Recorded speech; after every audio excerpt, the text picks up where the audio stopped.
5 exceptionally talented young armor masters set out with ambitions to make a name for themselves by hunting exotic beasts, only to find themselves stepping into a death trap due to a fatal misjudgment. Outside the outskirts of Huzhou City, at a tributary, 5 figures clashed amid swirling dust with a massive crimson shadow. Among them, Su Weiwei, a female armor master clad in mechanical armor, wielded a crimson longsword, her towering figure reaching 2.5 meters. The other 4, though lacking full-body mech armor, each brandished specialized weapons forged from the same source: a black metal bow and arrow, a sword and shield, a massive shield, and a spear. Damn it! The intel was wrong. This is clearly the nest of red-clawed crabs, exclaimed the young man with the giant shield. 1 fully matured, 2 in their growth stages, and countless juveniles. According to the hunting code, this requires a 5-star armor master squad. Zheng Ye braced her spear against an incoming massive claw, her stance sinking as she shouted, "Enough talking, focus on staying alive." Her spear gleamed coldly, each strike aimed at the weak points of the red-clawed crabs, but unable to pierce their tough shells. Su Weiwei, a 4-star armor master, faced a dire dilemma. Staying meant a fight to the death, while retreating to seek reinforcements would take an hour. As she hesitated, a massive claw struck suddenly, sending her crashing into a reef. Her mech armor cracked, and she felt as though her internal organs were shattered. At the critical moment, a beam of white light pierced through the air. A spear shot forward like a dragon, instantly penetrating the red-clawed crab's shell. A figure in a white robe hovered midair, effortlessly slaying 3 red-clawed crabs in mere moments. The group was stunned. This was none other than the legendary white-robed ranger. Before they could fully process what had happened, the ground beneath them erupted with a deafening roar. A 10-meter-tall red-clawed crab king burst forth from the earth. The white-robed ranger advanced instead of retreating, his holy spirit armor enveloping him, transforming him into a 3-meter white warrior. Within a few breaths, the Crab King was slain. There are still hundreds of juvenile red-clawed crabs in the nest. Huzhou City must dispatch a team to handle them, the white-robed ranger said coldly, his voice emanating from behind his mask as he collected his spoils. The moment you discovered this, you should have reported it instead of acting recklessly. Arrogance can sometimes cost not only your life, but also your teammates. With that, his figure vanished instantly. The 5 stood frozen in place, having witnessed the unparalleled power of the white-robed ranger. They finally understood why this mysterious figure roamed freely outside Huzhou City, hunting exotic beasts without ever revealing his true identity. His strength was far beyond what they could have ever imagined. Zheng Ye and her friends were truly behaving themselves this time. Following the instructions of the white-robed ranger, they obediently returned to Huzhou City to report the incident. The city authorities quickly dispatched a team to completely destroy the red-clawed crab's nest. As for the group, they naturally couldn't escape a round of stern reprimands. Huzhou Academy showed no leniency either, issuing a public notice of criticism across the entire institution and banning them from leaving the city even half a step for a month. The punishment was accepted without complaint by all 5 of them. After all, it was merely a disciplinary action from the academy.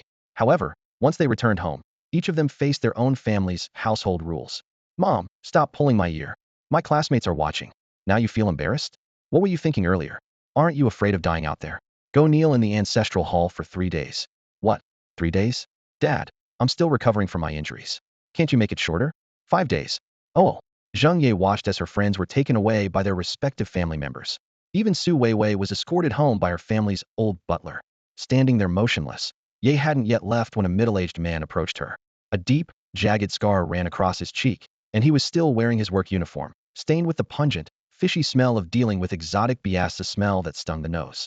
He stood in front of Zheng Ye, his eyes filled with concern. He opened his mouth to speak, but hesitated. "Ye." Zheng Ye looked at him coldly, her gaze devoid of warmth. "Haven't I told you before? Don't come to the academy to find me. It was your principal who asked." "I know, don't say anything more. Let's go." She lowered her head and started walking ahead, while the man followed silently. Several times he tried to speak, but each time, the words caught in his throat, leaving him to sigh repeatedly. After crossing a few streets, Zheng Ye suddenly stopped and turned to stare at the man she called father. Sighing, "I'm not dead. You can sigh all you want when I'm gone. I'm worried about your safety. Don't do anything dangerous like this again." "Worried about my safety?" She let out a mocking laugh. "All you ever do is worry. If I were really in danger, would you come to save me? Or would you abandon me, just like you abandoned my mom back then?" Before she finished her sentence, she quickened her pace, leaving the man behind. Zheng's father stood frozen, watching his daughter's retreating figure in silence. After a long moment, he sighed and pulled out a crumpled old photograph from his pocket. In the photo, a young and handsome man held a 2- or 3-year-old girl in his arms, while a woman with a gentle smile stood beside him. He lightly brushed his thumb over the woman's face, his touch so tender as if he feared breaking something fragile. Then, he carefully tucked the photo back into his pocket. Meanwhile, Zheng Ye had already reached the front of her house, but remained standing outside, unmoving. Her fists were clenched tightly, her knuckles white, her expression conflicted. After a brief pause, she turned her gaze to the neighboring Huzhou residence several times larger than her own. She was intimately familiar with every tree and blade of grass there. She could navigate it with her eyes closed. She stepped into the courtyard, passing through the front yard, and heading to a familiar corner where a doghouse sat. Well, Big Yellow, what have you been eating? Your belly's so round it looks like you're about to roll over. Lying at the entrance of the doghouse was a plump yellow dog, sprawled on its back and snoring lightly. Inside the doghouse, a large white cat lay curled up, its snowy fur glowing softly in the dim light. The cat lay curled up lazily in the corner. If not for the faint twitching of its whiskers, Zheng Ye might have thought it had died. As usual, she reached out to stroke Da Huang's fur, giving it a few firm pats. However, as Da Huang shook its head and moved closer to her, a pungent, fishy smell hit her nose. Instinctively, Zheng Ye covered her nose and let out a small burp. Da Huang wasn't behaving either. It suddenly let out a burp of its own. The overwhelming stench came rushing at her like a tidal wave. Zheng Ye frowned and wrinkled her nose in disgust. What on earth did Lao Qin feed you? How can you smell this bad?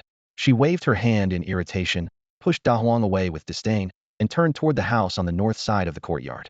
The courtyard was divided into 3 sections: the front yard, the north house, and the backyard. Walking through the main gate, the front yard was in the center. To the left was the west storage room, and to the right was Lao Qin's workshop, where he usually worked. Heading further north led to the living area, which included the kitchen, bathroom, and study. Behind the north house was a narrow backyard, more of a corridor really, leading to the inner quarters. That area housed 2 bedrooms, which Zheng Ye had visited a few times before at Sister Haitang's invitation. At this moment, a delicious aroma wafted from the kitchen in the north house. Drawn by the smell, she followed it and saw Lao Qin's busy figure inside. Lao Qin, Sister Haitang is coming back today, Zheng Ye exclaimed, her eyes sparkling with excitement. Lao Qin looked up at her, a hint of confusion in his eyes. How do you know that? Zheng Ye rolled her eyes and smirked. When Sister Haitang isn't around, you eat like a pig, anything and everything. Da Huang eats whatever you eat. Only when Sister Haitang is back do you bother to cook proper food fit for humans. Woof, woof. Outside, Da Huang barked a couple of times, as if agreeing with her words. Lao Qin sighed, thinking to himself that it wasn't as if he didn't want to eat better food. He had just grown used to a simple lifestyle, which couldn't compare to Sister Haitang's refined culinary skills. He set down the dish he was working on and transferred it into a thermal container for safekeeping. You're right. Sister Haitang is coming back tonight. Zheng Ye, however, seemed unimpressed. She shook her head and sighed lightly. I really don't understand what Sister Haitang sees in you, staying in this rundown place with you. She's so capable and beautiful, she could easily marry into a wealthy family. Why would she choose you? I've told you before, she's my sister, Lao Qin said helplessly. Zheng Ye squinted her eyes and mimicked his tone mockingly. What kind of sister? One's surname is Xian and the other's is Qin. What sister would willingly stay in this dump for 10 years just to keep you company while you forge iron? You really don't know your good fortune. I don't get it. But if you've got someone like Sister Haitang in your life, it must be the result of 10 lifetimes of good karma. She paused, her tone turning playfully mischievous. Don't forget, Sister Haitang chose you. That's 10 lifetimes of blessings, cherish it. Lao Qin sighed again and turned his gaze to Zheng Ye. Speaking of which, weren't you the one who got into trouble and almost lost your life? And now you're here lecturing me? Zheng Ye froze, suddenly recalling her recent adventure. Her eyes widened. You know about that? Taking the city lord's granddaughter on an adventure that was bound to get out. It's probably all over town by now. She paused, her eyes lighting up with excitement. But let me tell you, I met someone incredible, this Tamiya white-robed ranger. Have you heard of him? He's become quite famous in recent years. Her tone grew animated, her gaze filled with admiration. I initially thought he was just a 6-star armor master, but today, in just a few moments, he took down an elite beast, the red-clawed crab king. His skills were nothing like a 6 stars. He could easily be a 7-star, maybe even an 8-star armor master. Back then, she had been too intimidated to speak in front of the white-robed ranger. But now, she was brimming with excitement, recounting the thrilling encounter as if the adrenaline of the moment was still coursing through her veins. Qin Shouyi listened to the children's chatter, and finally, impatience began to creep into his tone. Yeah, if it weren't for that white-clad wanderer, you little rascals would have ended up as crab food. Are you still thinking about sneaking out next time? Qin Shouyi casually picked up a leftover vegetable scrap from the table and tossed it with precision, landing it squarely on Zheng Ye's head. Humph, that's called daring to take risks. Zheng Ye rubbed the spot where she was hit, retorting defiantly. You, a mere armorer, wouldn't understand. Seeing that Qin Shouyi was about to continue lecturing, she stuck out her tongue at him and darted out of the courtyard in a flash. Qin Shou shook his head helplessly, his gaze shifting toward the door that connected to the backyard. He frowned slightly and muttered to himself. When did she get back? And when did she learn to eavesdrop? As soon as he finished speaking, the door was gently pushed open, and a tall figure strolled in. Her long, jet black hair cascaded like a waterfall, softly swaying with each step. Though she was dressed in simple attire, it couldn't conceal her striking beauty. Her skin was smooth as jade, her demeanor elegant and refined, and every step she took carried a graceful rhythm. Just got back? Haidang said cheerfully as she approached Qin Shou, tilting her head slightly to sniff the air. Her eyes sparkled with anticipation. What delicious food are you cooking? Your favorite is stir-fried pork with green peppers, steamed egg custard, and braised crab sticks, Qin Shou replied while arranging the dishes, each one vibrant and aromatic, on the dining table. He asked seemingly casually. So, how much did you overhear just now? I heard about the heroic deeds of the white-clad wanderer, Haiding teased, her bright eyes playfully winking at Qin Shou. Through the open door to the backyard, the large crab shell in the courtyard was clearly visible, its meat already completely cleaned out. Qin Shou placed the last dish on the table and shook his head helplessly. Those kids are too bold, just 5 of them, daring to go outside the city to hunt red-clawed crabs. Haiding gracefully sat down at the table, resting her delicate chin on one hand as her eyes lingered on the man removing his apron. A faint smile tugged at her lips. If I recall correctly, someone under the age of 15 once took on an entire crab swarm alone. Cough, cough, cough. Qin Shou choked on her words, awkwardly explaining. I was young and reckless back then. And I also heard, Haidang continued with a hint of reproach in her tone, that when I wasn't around, someone was eating whatever the dog ate. That's definitely a misunderstanding, Qin Shou denied immediately, but under Haitang's piercing gaze, his voice grew weaker. When I left, what did you promise me? To eat properly, Qin Shou muttered under his breath. I've just been busy these past few days. I have several orders waiting to be completed. If you dare to skip meals again, I'll ask Aunt Huang from the street to cook for you. Haitang's glare was firm, her tone leaving no room for argument. The mere thought of Aunt Huang, with her burly figure, her overly familiar demeanor toward young men, and her habit of licking her spicy lips like a predator, sent a shiver down Qin Shou's spine. She was far scarier than any red-clawed crab king.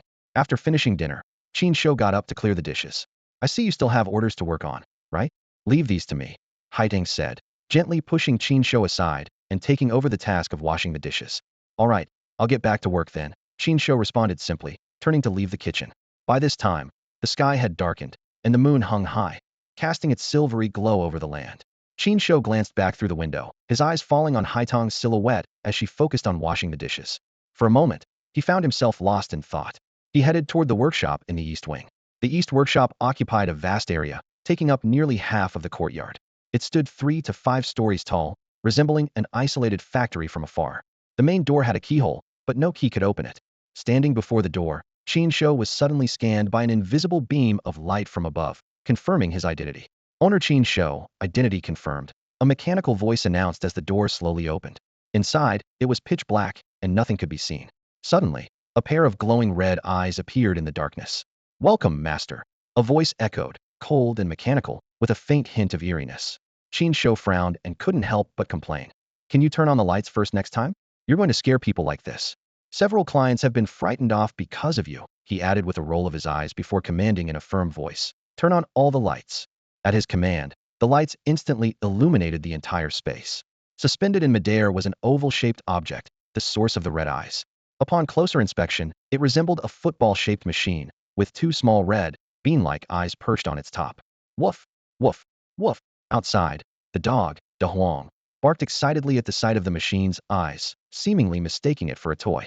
East Wing regulations. No filthy dogs allowed inside, the machine declared in its mechanical tone.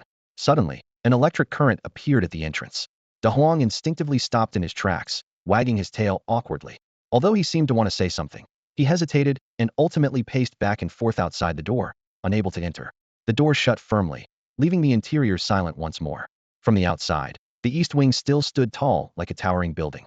However, inside, it was a vast, singular space with no layers. A screen near the entrance blocked the interior view, ensuring that no one outside could see what lay within. Master, greetings.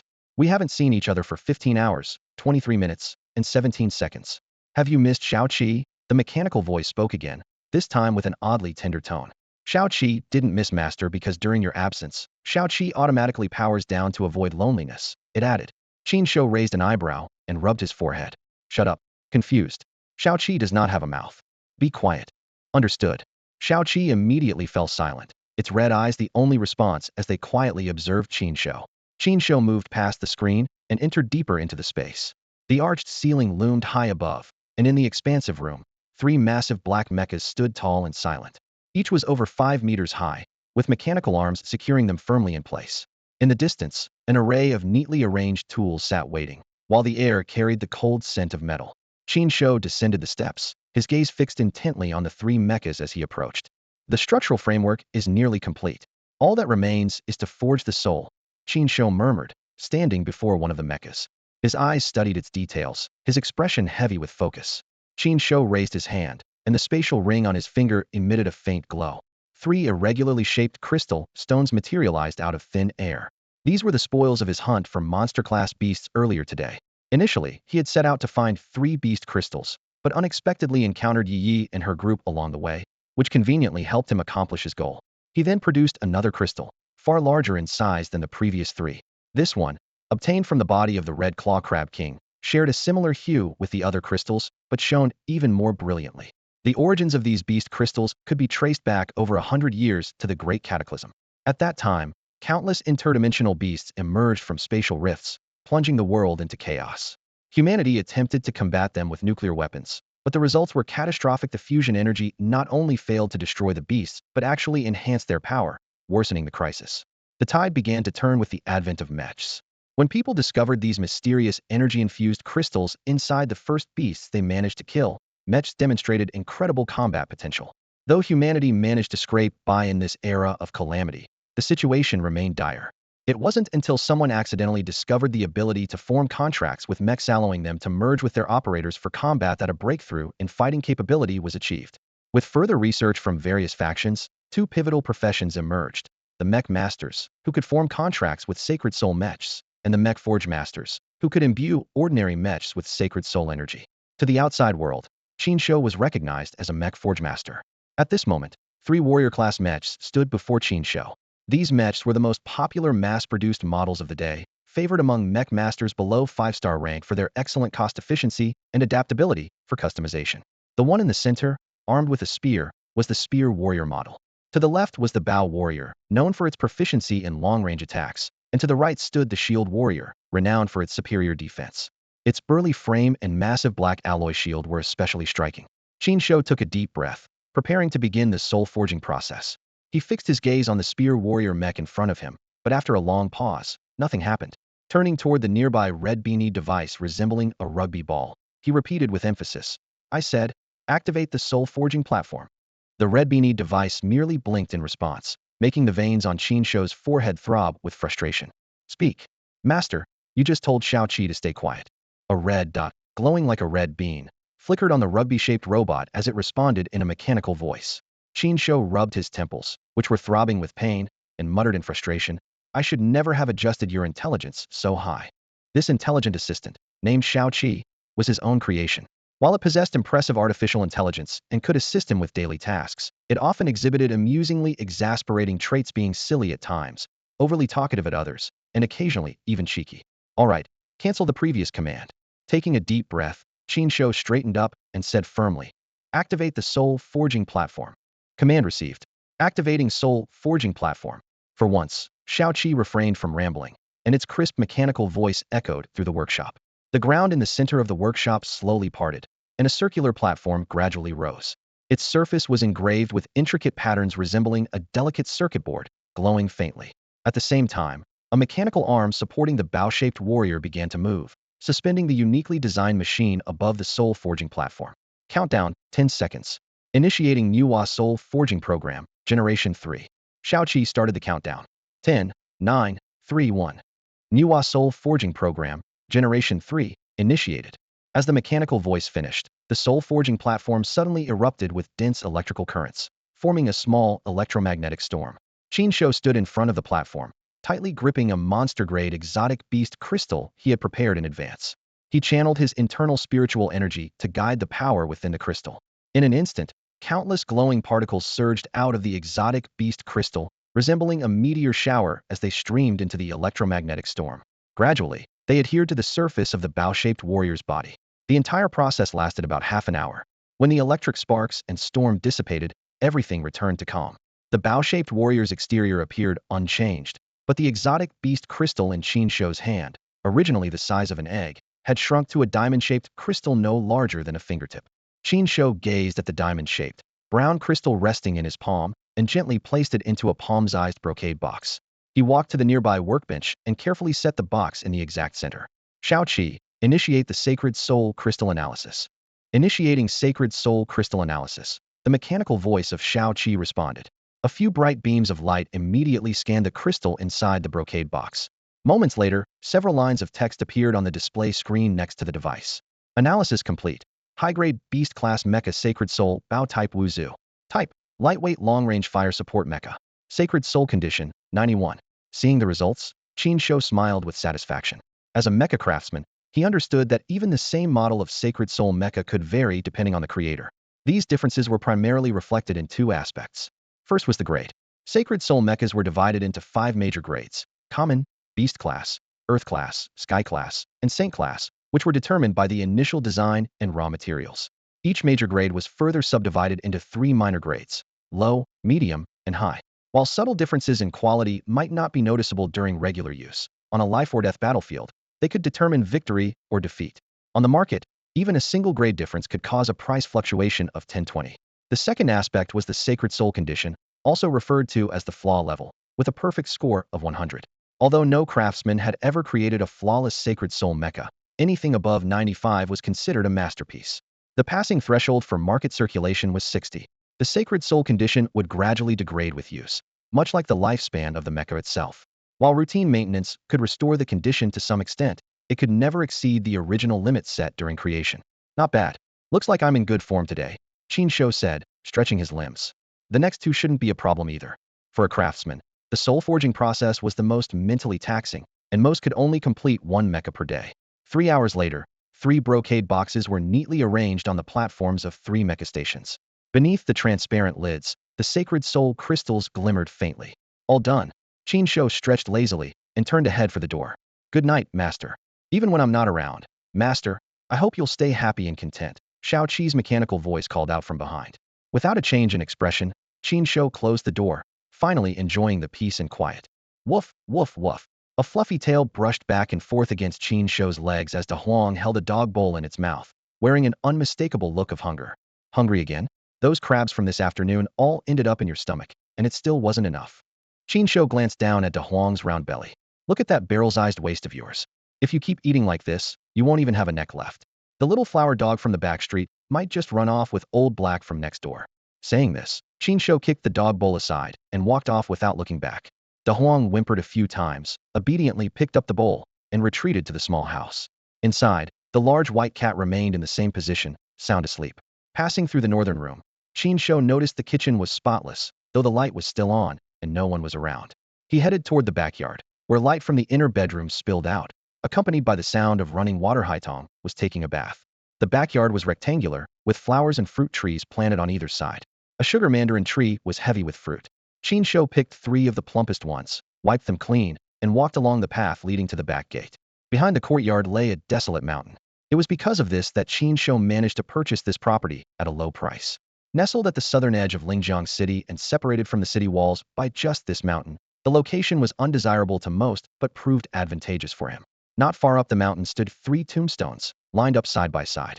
For others, having graves so close to home might be taboo, but Qin Shou gazed at the tombstones with deep affection. Each bore an inscription: Father Qin Zhan's grave, Mother Shangguan Qianqian's grave, and Wife Wang Fangfang's grave. Qin Shou gently wiped the dust off the tombstones, placed the sugar mandarins in front of them, and sat down on the spot. Looking up at the bright moon overhead, he felt a bit thirsty, so he grabbed one of the mandarins and began peeling it. Old man, I forgot you didn't like mandarins. Guess I'll eat it for you so it doesn't go to waste, Qin Shou muttered to himself. The autumn night was cool, and it was unclear how much time had passed when a faint fragrance drifted in, fresh and clean from a recent bath. Looking up, he saw Haitong standing in the moonlight, wrapped in an outer coat. Her skin glowed with a post-bath flush, and the ends of her hair were still damp. Here, Qin Shou brushed the dust off his pants, picked up the remaining 2 mandarins, and handed Haitong the best one. Not saving it for them? Haitong asked. They can't eat it. Leaving it there to rot would be a waste, Qin Shou replied with a faint smile, peeling his own mandarin. The sweetness carried a hint of bitterness. Haidang held the mandarin tightly, glancing back at the three tombstones. Her gaze lingered on wife Wang Fangfang's grave for a moment longer, a trace of envy flickering in her eyes. She quickly caught up to Qin Shou and asked, "Did you finish the order for those 3 Saint Soul mechas?" "Yeah, it's done. The client will come by tomorrow to pay. Just the soul casting work on those 3 mechas alone should earn us at least this much." Qin Shou held up a few fingers, his face beaming with joy. Haidang watched his delighted expression and softly said, "During the time you were working, the city lord sent someone to look for you. He wants you to visit him tomorrow." "That old geezer." Qin Shou frowned immediately upon hearing this, his tone filled with annoyance. "Every time he calls for me, it's never anything good. Last time, he asked me to create a heaven-grade Sacred Soul Mecha for him. A heaven-grade Sacred Soul Mecha isn't something you can just pick up at a market stall. Does he think I can just conjure one up by moving my lips?" As Qin Shou walked, he waved his hand and complained. "The problem is, I named my price, and he still refused. So hard to please. If it weren't for the fact that we're living under his jurisdiction, I wouldn't bother dealing with that cranky old man." Haitang, walking behind him, couldn't help but cover her mouth to stifle a laugh. When the two returned to the courtyard, they exchanged goodnights and went to their respective rooms to rest, turning off the lights for the night. Lingjiang City Lord's mansion, study room. "How's Weiwei doing?" The city lord sat behind his desk, his gray-white hair appearing even more aged under the lamplight. The steward, standing respectfully in front of the desk, replied, "Reporting to the city lord, the young lady has been confined to the training room for self-reflection since her return. The young mistress visited her, and it seems they had some sort of disagreement. It appears the young mistress reprimanded the young lady." The old city lord sighed deeply, his fingers lightly tapping on the desk. "My granddaughter has a temper just like her father, proud and stubborn. It seems they'll need to reinstate the guards we pulled back earlier. Lingjiang City hasn't been very stable lately." "Understood," the steward responded. "All right, you may retire for the night." "Yes, my lord." The steward bowed and exited the study. Moments later, as the old city lord organized the documents on his desk, he suddenly spoke softly. "Since you've come this far, why not come in?" The window opened silently, and a figure appeared outside, one foot resting lightly on the windowsill, motionless like a ghost. "I told you not to interfere with our lives," came a soft, chilling female voice, so cold it seemed to freeze the air. The old city lord sighed heavily. "I don't want to disrupt your lives either. But many things are beyond my control. The situation now isn't what it was 10 years ago. That person may live a carefree life, but you must know what's happening out there. The southern regions are in constant turmoil. While Lingjiang City remains a safe haven for now, we must prepare for what's to come." His voice grew heavier with concern. "The problem is, it's been years since Lingjiang City has produced any true talent. Forget about 6-star Mech Masters under the age of 20, there are barely any under the age of 25. If this continues, our city's future will truly be bleak. I have no choice but to take this desperate measure. I hope you can forgive me." The silhouette by the window shifted slightly, her demeanor softening somewhat. "We'll find someone else to handle this matter for you. There's no one better suited than him for this task. But you're aware of his identity. Aren't you worried about the trouble it might bring you?" The old city lord gave a bitter smile. "I'm already in my 70s, with old ailments to boot. I don't have many years left. If I can leave behind a spark of hope for Lingjiang City, what do I have to fear? And if I refuse?" The woman's voice turned icy again, cutting through the room like a blade. "Madam, what if he himself agrees?" the old city lord countered. The woman fell silent, the figure by the window remaining still. After a long pause, she finally spoke. "If he agrees, that's his choice. But if I find out you used any threats or coercion, don't blame me for burning off your beard, old man." Yes, I wouldn't dare. Even if you gave me the courage, I wouldn't dream of threatening him," the old city lord replied with a self-deprecating chuckle.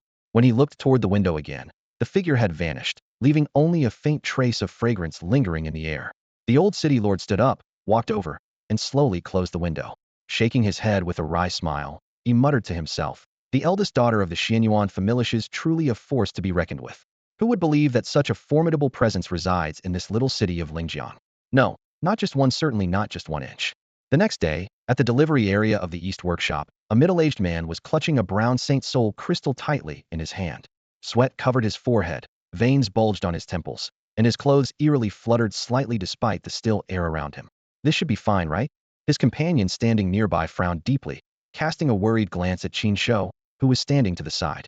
With his hands in his pockets, Qin Shou appeared calm and composed, his gaze steady as he observed the struggling contractor. "The quality of this Saint Soul mecha is quite high, so naturally, the difficulty of contracting it increases," he said in an indifferent tone. "But I warned you beforehand, I forged the soul as per your request. If you fail to contract the Saint Soul, that's not my problem. No refunds." The man opened his mouth to respond, but found himself at a loss for words. They had been referred to Qin Shou by someone who claimed he was not only skilled and affordable, but also highly capable. The only drawback was that he lacked an official certification badge. Essentially, he was an underground artisan.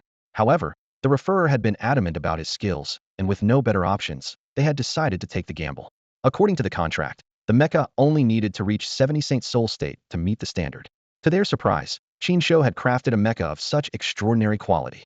Per the agreement, they would only need to pay a certain percentage in additional fees to obtain this product, which far exceeded expectations. But the real challenge now was whether they could successfully contract it. Who would have thought that the issue wouldn't lie with the mecha craftsmen, but with themselves? The unexpected turn of events made the situation unbearably awkward. At that moment, the contractor let out an earth-shaking roar. The gun-type Huzhou mecha broke apart into countless particles of light, and a massive mecha shadow materialized behind him before gradually dissipating. The contractor collapsed to the ground, utterly drained, gasping for air. Ecstatically, he tore open his shirt to reveal a palm-sized black tattoo on his chest, a unique pattern signifying a bonded Huzhou-type mecha. In this world, every successful contractor bore such a mark. Some proudly displayed it on visible parts of their skin to showcase their strength, while others concealed it, blending in with ordinary people. "I did it! I did it!" the contractor exclaimed, high-fiving his companion in celebration, their faces alight with disbelief and joy. "Hurry up! I'm on a tight schedule," Qin Shou urged impatiently, his brows furrowing slightly. Internally, he reflected, "I miscalculated. I forgot to take these contractors' talents into account. Next time, they'll have to control the quality of soul forging. Need to make it too advanced for these average mecha users." Yes, of course. The group quickly reined in their excitement, bowing and nodding respectfully toward Qin Shou. In this world, while mecha users were formidable in combat, mecha craftsmen held far higher status, especially the skilled ones, who were regarded with reverence.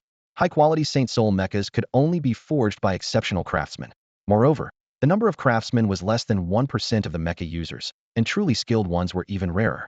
Faced with Qin Shou's exceptional craftsmanship, they couldn't afford to offend him, even if he lacked official certification. His abilities were undeniable, and maintaining a good relationship with him was crucial. "Master Qin, we'll take care of it right away." One of them stepped forward hurriedly, speaking humbly. "Master Qin, your skills are unparalleled. If we brothers have shown any disrespect before, we sincerely apologize. If there's ever anything you need from us in the future, please don't hesitate to let us know. We'll do everything in our power to assist." After some polite exchanges, the delivery process finally came to an end. Despite some twists and turns, the three individuals successfully completed the soul-binding contract and left with beaming smiles, turning back every few steps to express their gratitude and promising to treat Master Qin to a meal next time. Qin Shou merely responded with a faint smile, not taking their words to heart. After tidying up, he closed the workshop door of the east wing and headed toward the city lord's manor. As an uncertified armor craftsman, Qin Shou chose to enter through the back door. When he arrived, a kindly old steward was already waiting for him. "Old Tian, how have you been lately? Are your hemorrhoids acting up again?" Qin Shou teased with a grin. "I told you about that home remedy last time. Eat more chili peppers, 3 meals a day with dry chilies, and mix hot pot broth with your rice. Have you tried this fight poison with poison method yet?" Steward Tian shook his head with a helpless smile. "Young Qin, most people greet each other by asking if they've eaten or if they're well, but you go straight to asking about hemorrhoids." He thought to himself that if he really followed such a diet, he'd likely end up with a backside blooming like a field of red flowers. "I'm just concerned about you," Qin Shou replied, following Steward Tian through the back entrance. As they walked, Steward Tian made casual conversation with Qin Shou while surreptitiously observing the 30-year-old man. A decade ago, Qin Shou had suddenly appeared in Linjiang City, purchasing a large piece of land in a remote area in the southern part of the city, including a lease on half a mountain near the city wall.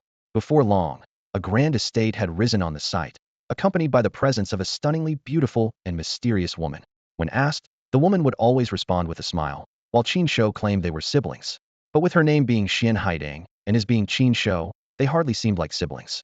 Steward Tian's years of experience told him that this sibling pair was certainly not ordinary. Although the old city lord seemed to understand this as well, he never treated them with undue favor. Instead, he always extended the respect of an old friend, though he insisted they use the back door and made sure to wait for them in advance.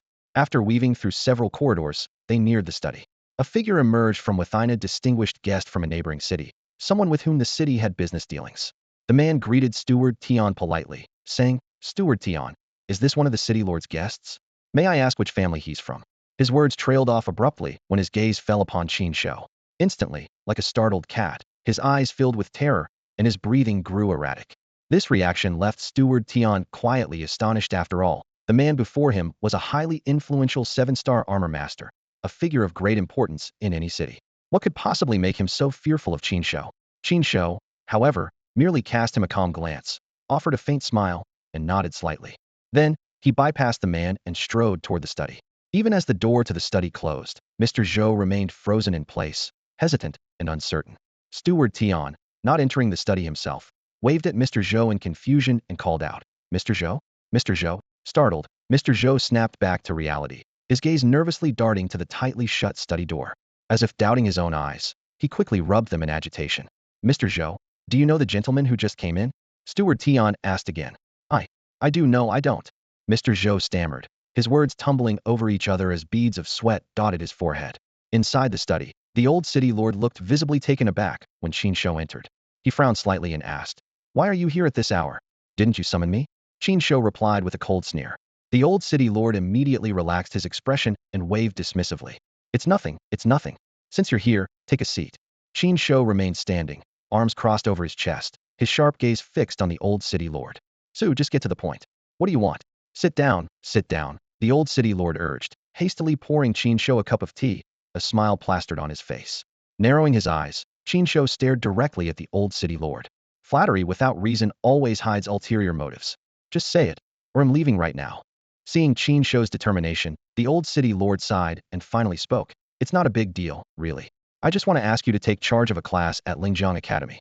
Qin Shou let out a cold laugh and turned to leave the study. The old city lord, startled, quickly stepped in front of him to block his path. Wait, let's sit and talk this through.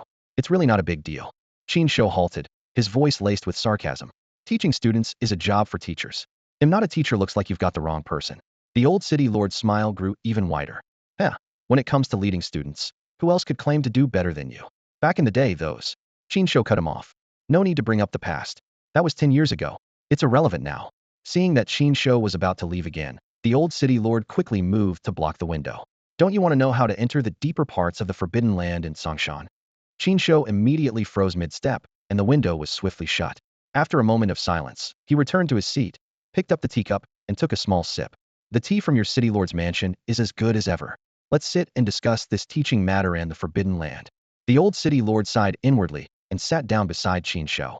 "If you agree to lead a class of students and help them secure a top 10 spot in the 100 Cities Academy tournament, they'll tell you how to enter the Forbidden Land in Songshan." Hearing this, Qin Shou's eyes flickered slightly. He paused for a moment before replying with a mocking tone. "Has Lingjiang Academy fallen so low that you have to personally step in and ask someone to lead students?" The old city lord let out a bitter laugh and sighed. "These past years, the decline of the southern cities has been relentless. Lingjiang City hasn't produced a 6-star armor master prodigy under the age of 20 in 20 years. If this continues, the city's survival itself will be at risk." He paused briefly before continuing. "You know the rules of the Alliance. Resources are allocated based on the young talents of each city's academy. The more prodigies a city has, the more resources it gets. Lingjiang City has dropped from being among the top-ranked cities to one of the bottom 10 in the last 20 years. If we can't turn this around, we'll lose our chance entirely. If this continues, even if we have talented individuals, we won't be able to nurture them." The old city lord's voice was filled with anxiety, his deeply wrinkled face etched with worry. "In fact, in recent years, some promising talents from our Lingjiang City have already been poached by other cities." He let out a heavy sigh, rubbing his hands uneasily on his knees. "We can understand that, though. Training an excellent armor master requires a lot of resources, which we simply don't have. Naturally, we can't retain talent." The old city lord raised his head, his eyes shining with earnest hope. "This old man doesn't have many years left. I just wish to see a few good seedlings for Lingjiang City before my time is up." He looked directly at Qin Shou, his voice trembling slightly. "What do you think? Can you help?" Qin Shou stared impassively at the elderly city lord. The plea in the old man's eyes moved him slightly, but he remained composed. "Tell me first how to access the depths of the Forbidden Zone in Song Mountain," he demanded bluntly. "No way." The old city lord shook his head immediately, his tone resolute. "The Forbidden Zone in Song Mountain is extremely dangerous. With your temperament, if I told you now, who knows when you decide to charge in there." His voice grew louder. "If something happens to you, who's going to teach my students?" The old city lord paused, his tone softening. "A year from now, I promise to tell you. You've already been in Lingjiang City for 10 years. What's one more year?" Seeing the old city lord's firm stance, Qin Shou knew he wouldn't be able to persuade him on this point. He narrowed his eyes slightly. "I'll choose my own students. And I'll only take one. One is too few. A class usually has at least 10, the old city lord countered immediately, a sly grin spreading across his face. How about giving this old man some face and letting me designate one student? Qin Shou raised an eyebrow. This crafty old man wants to pull strings? It's your granddaughter, Su Weiwei, isn't it? He paused briefly. Fine, she can count. That makes two. Two is still too few. 8, let's say 8. The old city lord gestured eagerly with his fingers. What kind of teacher only takes 2 students? 3, Qin Shou said coldly. The old city lord leaned forward, refusing to give in, and began listing his contributions. All these years, haven't I been the one taking care of everything for you in Linjiang City? Even if I don't have achievements, I've put in the effort, haven't I? Who approved your residence? And that half a mountain behind it. He grew more animated as he spoke. When people reported you for being an unlicensed armor master, wasn't it me who shielded you? And not to mention, Qin Shou's face darkened as he interrupted the old city lord's endless rambling. 5 students, no more. Take it or leave it. Deal. The old city lord immediately stopped talking, grinning widely to reveal a missing tooth, his eyes gleaming with triumph. The old city lord smiled, took a list from the drawer, and handed it to Qin Shou. However, Qin Shou barely glanced at the list after taking it, and said indifferently, whether they're promising or not, I'll judge for myself. Just tell me, when do we start? Very soon. The old city lord replied solemnly. In a week, it'll be September, just in time for the start of the new semester at Linjiang Academy. At that time, you'll join as a specially recruited teacher and take charge of a class. Qin Shou downed the tea in his cup and stood up. All right, it's settled then. If there's nothing else, I'll take my leave. As he spoke, he casually pocketed the can of premium tea leaves from the table. The old city lord watched as his cherished tea leaves were taken, a flicker of pain flashing across his face, though he said nothing. As Qin Shou reached the door, he suddenly stopped and turned. While I'm teaching the students, all expenses for the teaching process will be covered by you. Of course, the city lord nodded. No limit, Qin Shou added with narrowed eyes. The old city lord hesitated, a troubled expression appearing on his face. We'll do our best. If Linjiang Academy can't cover it, the city lord's mansion will bear the cost. But if even we can't handle it, then there's nothing more that can be done. And my salary? Qin Shou asked, squinting slightly. 3 times that of an average teacher at Linjiang Academy, the city lord replied. Deal. Qin Shou said with satisfaction, nodding before pushing the door open and leaving. The old butler was already waiting outside, and escorted Qin Shou out through the back door of the mansion. Once Qin Shou's figure disappeared around the corner, the old city lord suddenly spoke. Old Zhou, when did you develop a habit of lurking around? Mr. Zhou stepped out from behind a pillar, his face pale with fear. Lord Su, that man just now was he? Yes, it was him, the city lord confirmed. But wasn't he imprisoned? How could he be here? Did he escape? The old city lord let out a cold laugh. Escape? If those above truly wanted to keep him locked up, how could such a significant matter be kept under wraps? And how could I possibly know his whereabouts? Fixing his gaze on Zhou Kuan, the city lord's tone suddenly turned stern. Zhou Kuan, the person you saw here today, pretend you never saw him. If word gets out, and it's traced back to you, not even your Zhou family will be able to bear the consequences. Zhou Kuan broke into a cold sweat upon hearing this. I saw nothing. After finishing my discussion with you, I left immediately. Farewell. Without another word, he hurried off as if fleeing from a deadly plague. Once Zhou Kuan had left, the old city lord returned to his study. After a moment of hesitation, he picked up the phone and dialed a number. Zhou Kuan from the Zhou family saw him at my place today. Keep an eye on your end. He hung up after the brief message and let out a long sigh. Then, he opened a drawer and pulled out an old, yellowed newspaper. The headline on the front page was stark and shocking. Massacre in the city. The leader of the Dawn Knights massacres 3 million civilians in Luoqing. The genius leader of the Knights Order commits patricide. The Alliance Tribunal sentences the leader of the Dawn Knights to life imprisonment, to be held in the Alliance's highest security prison, the Sin Prison. Once the top-ranked Dawn Knights collapsed overnight.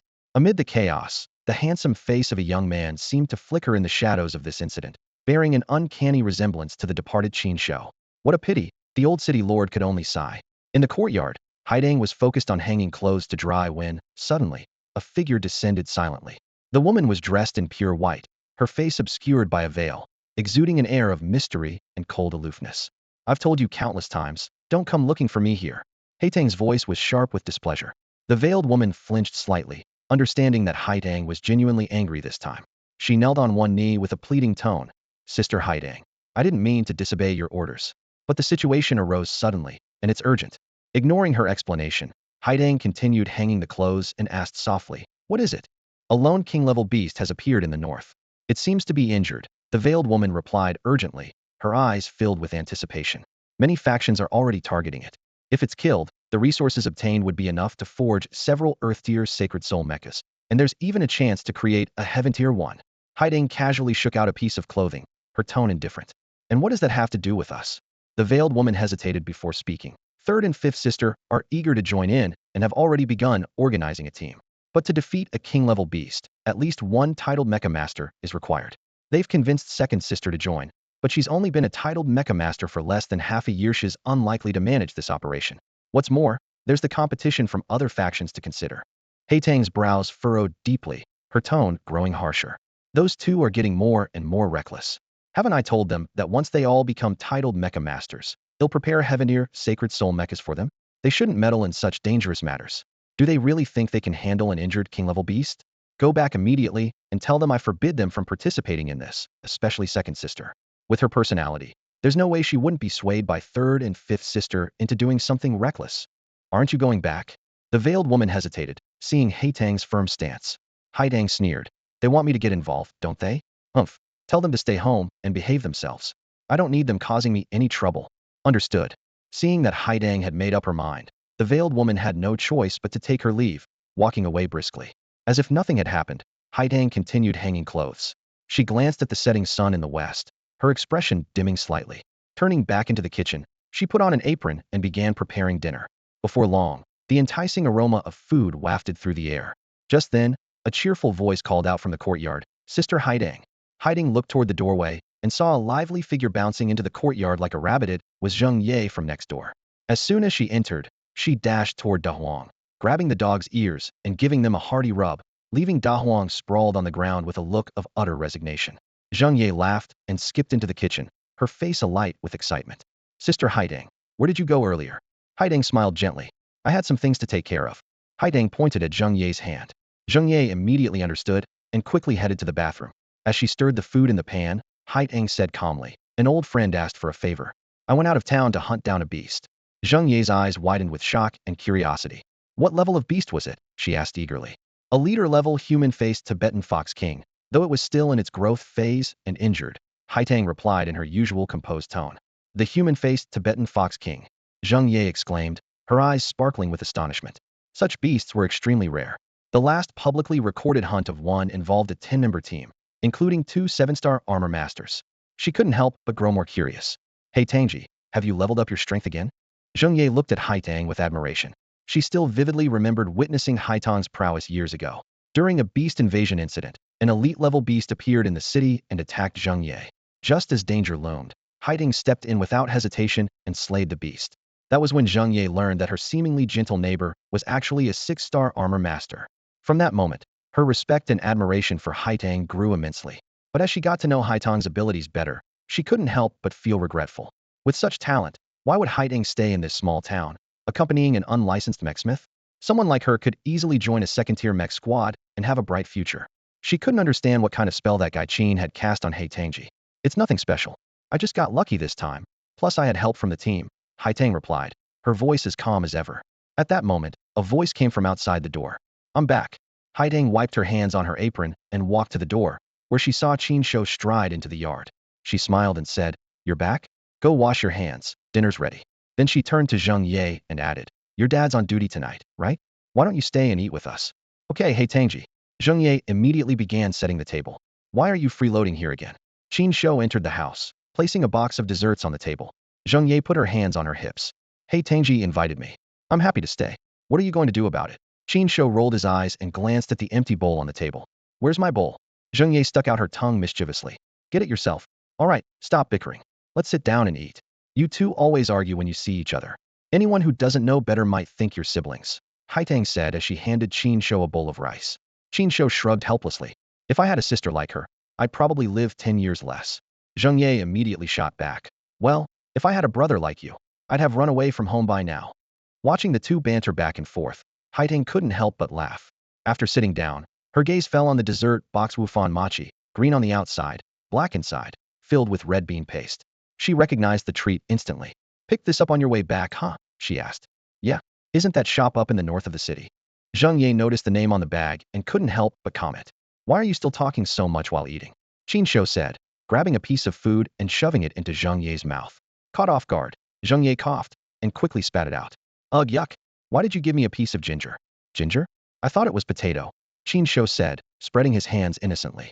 Haidang watched the lively exchange between the two frenemies and couldn't help but chuckle. She put the dessert aside, planning to enjoy it after the meal. The atmosphere at the table remained light and cheerful as Zhang Ye chatted with Haidang about her studies. Haidang, like an older sister, patiently encouraged her. The new semester starts in a few days.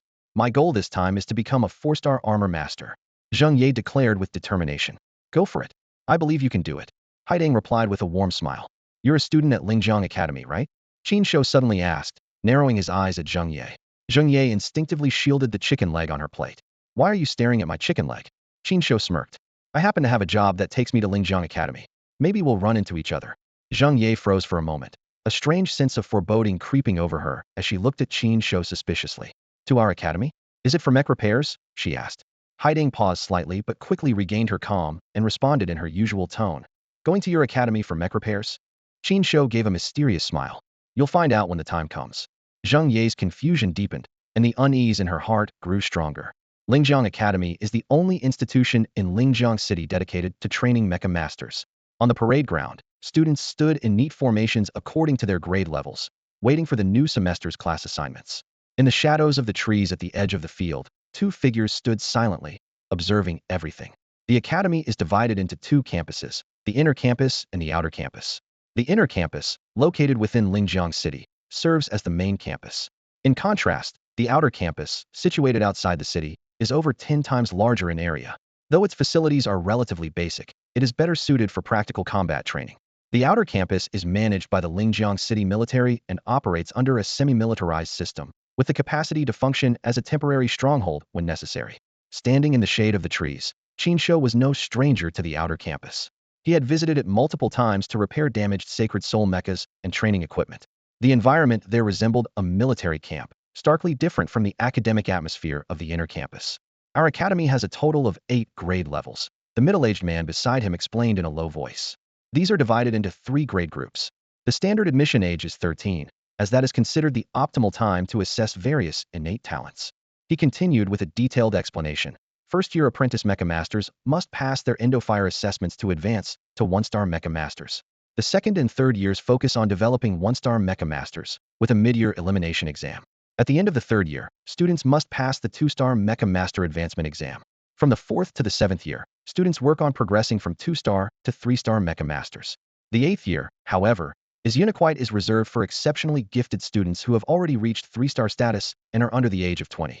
Currently, Lingjiang Academy has a total of 1,698 enrolled students, the middle-aged man stated, providing precise figures.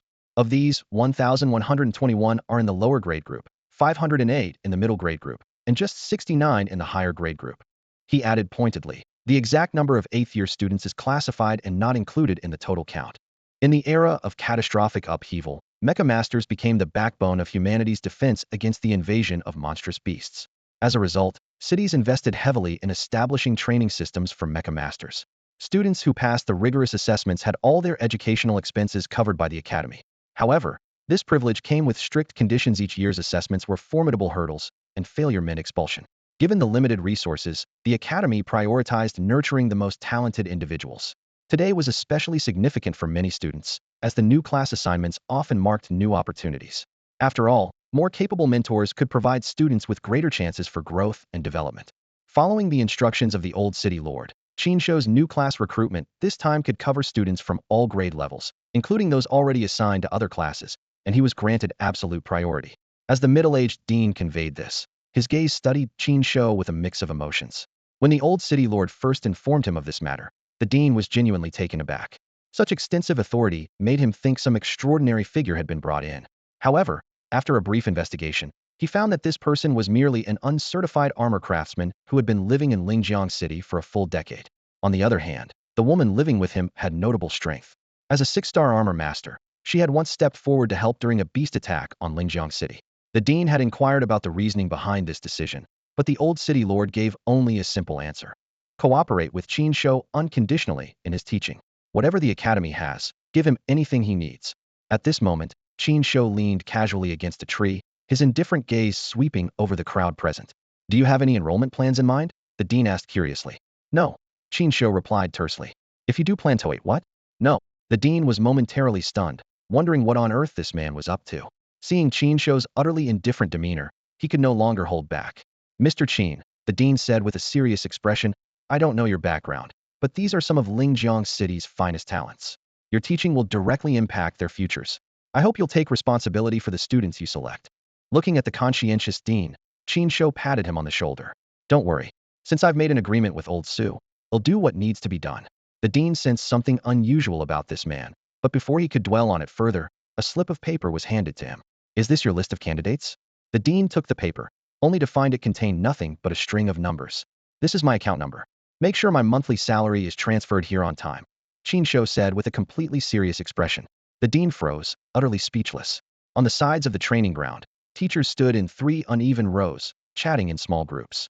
Among them, one teacher, Mr. Yang, stood out, as other teachers eagerly recommended top-performing students to him. At the front of the student formation, several students noticed the commotion. Yi, look, it's Mr. Yang, a female student exclaimed excitedly, shaking Zheng Ye's hand. Mr. Yang must be here to see you. Zheng Ye's lips curled slightly in a faint smile, though she tried to maintain her composure. That's not necessarily the case. Not every 3-star armor master gets selected for the special class. Just last year, 2 3-star armor masters didn't make it. That's not the same at all. Those 2 were already over 20 within a year. You're only 18. Being admitted to the special class means you have a real chance of becoming a 4-star armor master before you're even 20. The chatter around her was almost deafening, threatening to overwhelm Zheng Ye's ears. Although she calmly told herself to stay grounded, her heart couldn't help but race with excitement. That was the special class. The top class at Lingjiang Academy, filled with countless prodigies. Here, every student carried immense expectations, and she had finally become part of this elite group. The special class, the 8th grade elite class of Lingjiang Academy. And their main instructor? Teacher Yang Tiancheng, the Academy's star teacher and a 7-star armor master. What an honor that was. However, before she could savor the moment, a cold voice interjected. Don't celebrate too soon. You're not the only 3-star this year. Zheng Ye wasn't even surprised to hear that voice. Rolling her eyes, she glanced nonchalantly in the direction of Jiang Lily. Jiang Lily stood nearby, surrounded by a group of people. Her face bore a typical expression of superiority, her eyes filled with disdain for everyone around her. Look, Jiang Lily is already 19, a companion teased. Our Ye is just 18. TSK, TSK, TSK. And she dares to compare herself? Watch your words. Jiang Lily snapped, her face turning angry as she retorted. Zheng Ye just got lucky. As for me, Lily, I've been building my foundation for years. She paused, a hint of smugness creeping into her tone. You probably don't know this, but the Jiang family has been thriving lately. Our resources for cultivation have significantly increased, and my future potential is limitless. The 2 groups exchanged jabs, and the atmosphere became tense. Onlookers, seemingly unfazed by the scene, continued their quiet discussions, barely paying attention to the little clash. Just then, the vice principal finished his opening speech, and the crowd finally quieted down. A man in his 40s stepped onto the stage, drawing everyone's attention. This was none other than the principal of Lingjiang Academy, Ding Chuanxiu. The vice principal gave an excellent speech earlier. Now, we'll proceed with the class assignment ceremony, Ding Chuanxiu said softly, pausing as his expression turned serious. However, there is an important announcement to make today. The hall immediately fell silent, as everyone focused intently on him. At the request of the Old City Lord, Lingjiang Academy will establish a brand new special grade class. A teacher has been specially recruited to lead this class. There are no entry requirements, only students selected by the teacher may join, and the class is limited to 5 members. As soon as he finished speaking, shock rippled across the crowd. Students whispered among themselves, speculating. Who was this mysterious person? The teachers exchanged bewildered looks. Equally stunned, they hadn't heard a word about this beforehand, and it seemed even more prestigious than Yang Tiancheng's special class. Next, please welcome Teacher Qin Shou to the stage to select your students, Principal Ding Chuanxiu announced clearly. Qin Shou. A wave of confusion swept through the crowd as almost everyone murmured the name. Many had never even heard of him, but a few faces showed a flicker of realization, especially Zheng Ye. A familiar image flashed through her mind from just a few days ago, and an unsettling feeling crept into her chest. It can't be. It has to be someone else. Zheng Ye's expression changed slightly, her heartbeat quickening inexplicably. The atmosphere grew heavy as a figure slowly walked onto the stage. He didn't look like a typical teacher, more like a young man. His demeanor was subdued, lacking the stern and dignified air of most instructors. With his hands tucked in his pockets and an indifferent expression, the only striking feature about him was his sharp, cold, and undeniably handsome face. Qin Shou. Zheng Ye's heart sank like a stone. She stared at that familiar face, and it felt as though lightning had struck her. Her mind went blank in an instant. No way. How could it be him? Qin Shou stood on the stage, looking down at the sea of over 1,000 people below. Facing the crowd's mix of curious, doubtful, and even hostile gazes, his expression remained calm, with a faint, almost imperceptible hint of mockery at the corners of his lips. His gaze eventually landed on a particular figure in the crowd. When his eyes met Zheng Ye's, the young girl's face instantly turned pale. The dean's earlier words echoed thunderously in her mind. This man was here to select students. And now, he was staring directly at her. Instinctively, Zheng Ye shrank behind her classmates, like a frightened rabbit trying to avoid his gaze. But in the next moment, her name was called out loud. Zheng Ye, grade 6, class 3. All eyes immediately shifted to her, the girl who was already somewhat famous in Lingjiang Academy. Despite being a prodigy who had reached the level of a 3-star armor master in just 7th grade, all she wanted at that moment was to disappear into the ground. I want to run, but no matter how I try, I can't escape, Zheng Ye thought bitterly. Meanwhile, on stage, Qin Shouyi still wore that infuriatingly teasing smile, as if saying, surprised? Didn't see that coming, did you? Dean, I refuse. Zheng Ye suddenly clenched her fists and shouted. Though she didn't say it aloud, she knew exactly why. What right did this uncertified armor forger have to be her teacher? If it were Hai Dangjia, that would be a different story. Exactly. I don't agree either. Yang Tianqing stepped forward. He's just someone who parachuted in out of nowhere. How can he take students here? At the very least, we deserve to know his background and qualifications. Other teachers began murmuring in low voices as well. Dean Ding wiped the sweat from his forehead. Though he felt reluctant deep down, he forced himself to announce firmly, quiet, everyone. This is an order from Old City Lord Su. Any student chosen by Mr. Qin who refuses to comply or fails to cooperate during the teaching process will be immediately expelled from Lingjiang Academy. The room erupted in shock, with the Old City Lord personally backing this decision and demanding absolute compliance. The weight of the matter was undeniable. Yang Tianqing and Zheng Ye fell silent, as if frozen after all. In this era of great catastrophe, the city lord was practically a local emperor. Who would dare defy him? Qin Shouyi finally spoke in a lazy tone. Since some of you are curious about my identity, I'll clarify. I'm not a formally trained teacher, and my experience with students is limited to mentoring a few clueless kids over a decade ago. As for my current identity, he swept his gaze across the room. I'm sure some of you have already recognized me. I'm the armor forger from the Huang Armor Shop in the southern part of the city. If anyone is interested, feel free to stop by. All faculty and students of Lingjiang Academy get a 5% discount, Qin Shouyi announced. The moment his words fell, the crowd erupted into chatter. Dean Ding stood behind Qin Shouyi, barely concealing his discomfort as his gaze wandered into the distance. The students below whispered among themselves, their voices a steady hum. No teaching experience? An armorsmith? The South City Huang's armory. I remember now. I've been to his shop. Why would the Old City Lord appoint an armorsmith as our teacher? Is he here to teach us smithing? Being chosen by someone like him is just plain bad luck. Zheng Ye's expression grew darker by the second. She had intended to leave Qin Shouyi some dignity, but he had blatantly revealed his own background without hesitation. Zhang Lili seized the opportunity, her tone dripping with sarcasm. Congratulations, Ye. With such an outstanding teacher, you'll definitely become a 4-star armored master before you're 20. 20? She'll achieve it by next year. One of Zhang Lili's companions joined in mockingly. If I were picked by an armorsmith as a student, my life would feel over. The friends around Zheng Ye remained silent, wanting to console her, but unsure of what to say. At that moment, Yang Tianqing fixed his gaze on Qin Shouyi and demanded sharply, Mr. Qin, what level of armorsmith are you? Why aren't you wearing an armorsmith badge? Armorsmith badge? Qin Shouyi chuckled lightly. I never took the certification exam. This response left everyone stunned. Was an uncertified armorsmith? Unable to bear the situation any longer, Dean Ding quickly urged, Mr. Qin, please proceed with selecting your students. Internally, he resolved to have a serious talk with the Old City Lord later. Lingjiang Special Class 1, Su Weiwei, Qin Shouyi declared, instantly heightening the tension in the room. All eyes darted between Qin Shouyi, Su Weiwei, and Yang Tianqing. Everyone knew Su Weiwei was Yang Tianqing's most prized student. At just 18, she was already a 4-star armored master, with the potential to reach 5-star or even 6-star before turning 20, a significant milestone for Yang Tianqing's teaching career. Mr. Qin, this is outrageous. Yang Tianqing glared at Qin Shouyi. Taking Zheng Ye was bad enough, but I let it slide out of respect for the Old City Lord. And now you want Su Weiwei too. Qin Shouyi shrugged, feigning helplessness. Yang, this isn't my fault. The Old City Lord specifically instructed this. If you have a problem, feel free to take it up with him. He's just pulling strings for his granddaughter. Yang Tianqing was momentarily speechless, but his anger quickly flared again. Fixing his eyes on Qin Shouyi, he declared firmly, Qin Shouyi, I challenge you to a duel. The loser must leave Lingjiang Academy. The atmosphere instantly grew tense, the air thick with hostility. The students and teachers in the audience showed expressions of excitement. Who would have thought they'd witness such a spectacle on the very first day of school? For years, Teacher Yang had never sparred with anyone in a formal setting. Everyone eagerly anticipated how this newly arrived teacher would respond. Just as the crowd held their breath in anticipation, Qin Shou's sudden reply broke the silence. I refuse. This unexpected response left everyone stunned. Who would decline such a challenge in this setting? All eyes turned to Qin Shou, only to see that he didn't even spare Yang Tianqing a proper glance. Yang Tianqing seemed provoked by this indifference. With a slight frown and a sharp tone, he said, "Huh, are you afraid?" Qin Shou shrugged and replied nonchalantly, "I'm here because the old city lord invited me to teach students, not to fight. I don't waste my energy on meaningless things. The sun is blazing. They'll finish reading the roll call and step down.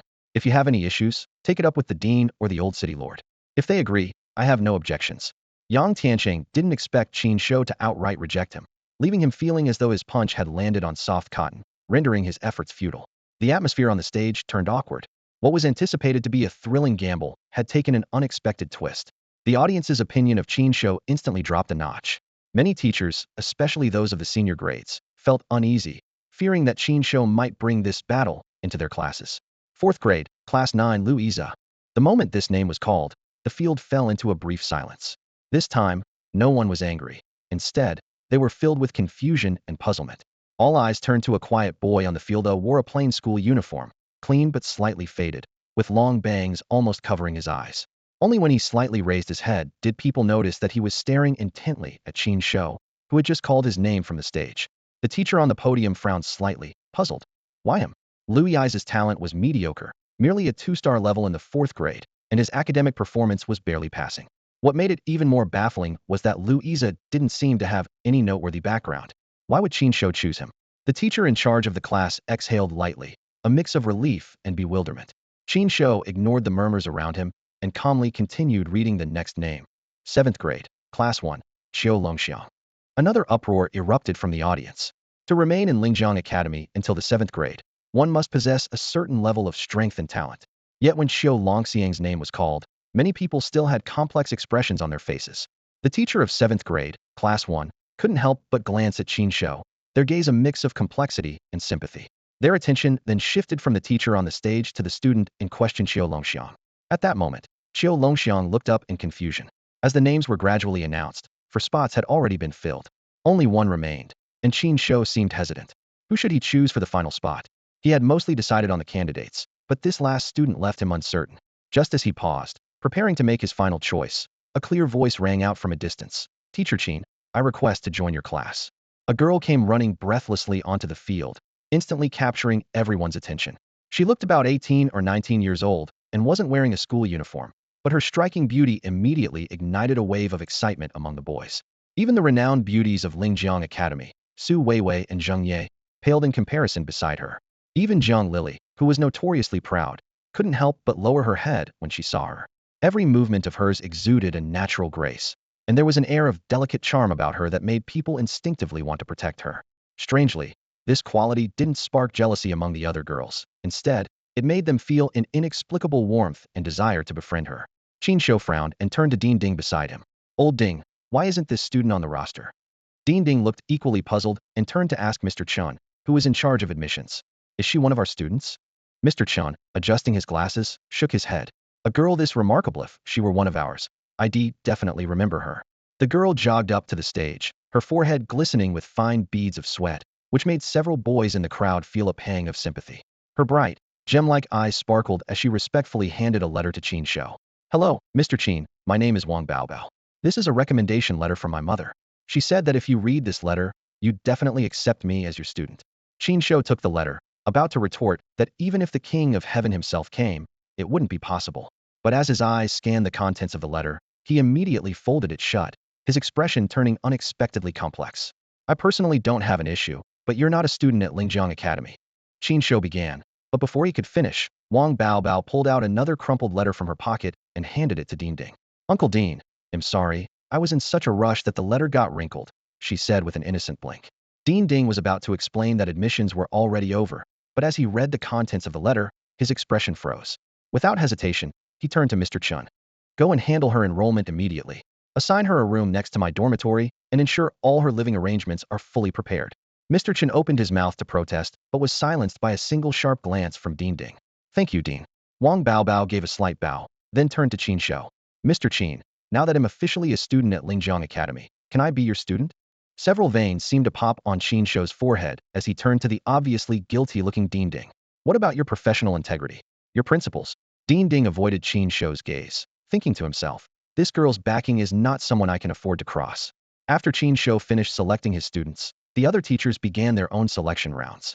In previous years, this was always a highly anticipated moment, but now all eyes were focused on Qin Shou, making the other selection processes seem lackluster.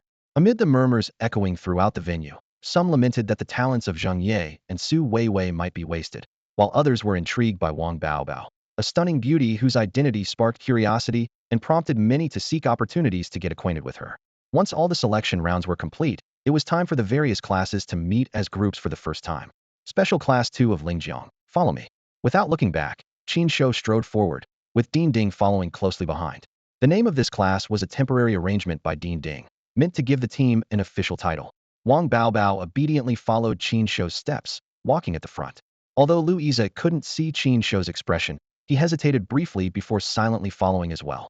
Xiao Longxiang, on the other hand, seemed completely unconcerned. With his hands in his pockets, he strolled along leisurely. Vivi, what should we do? Zheng Ye finally couldn't hold back her anxiety and asked in a worried tone. Why didn't you say anything from start to finish? You were supposed to join Teacher Yang's class. How did you end up getting poached by him? She had originally planned to aim for becoming a 4-star armor master before the age of 20, but now she found herself stuck with a teacher whose background was unclear, leaving her feeling panicked. Su Weiwei glanced at her with a complicated expression and simply said, let's follow for now.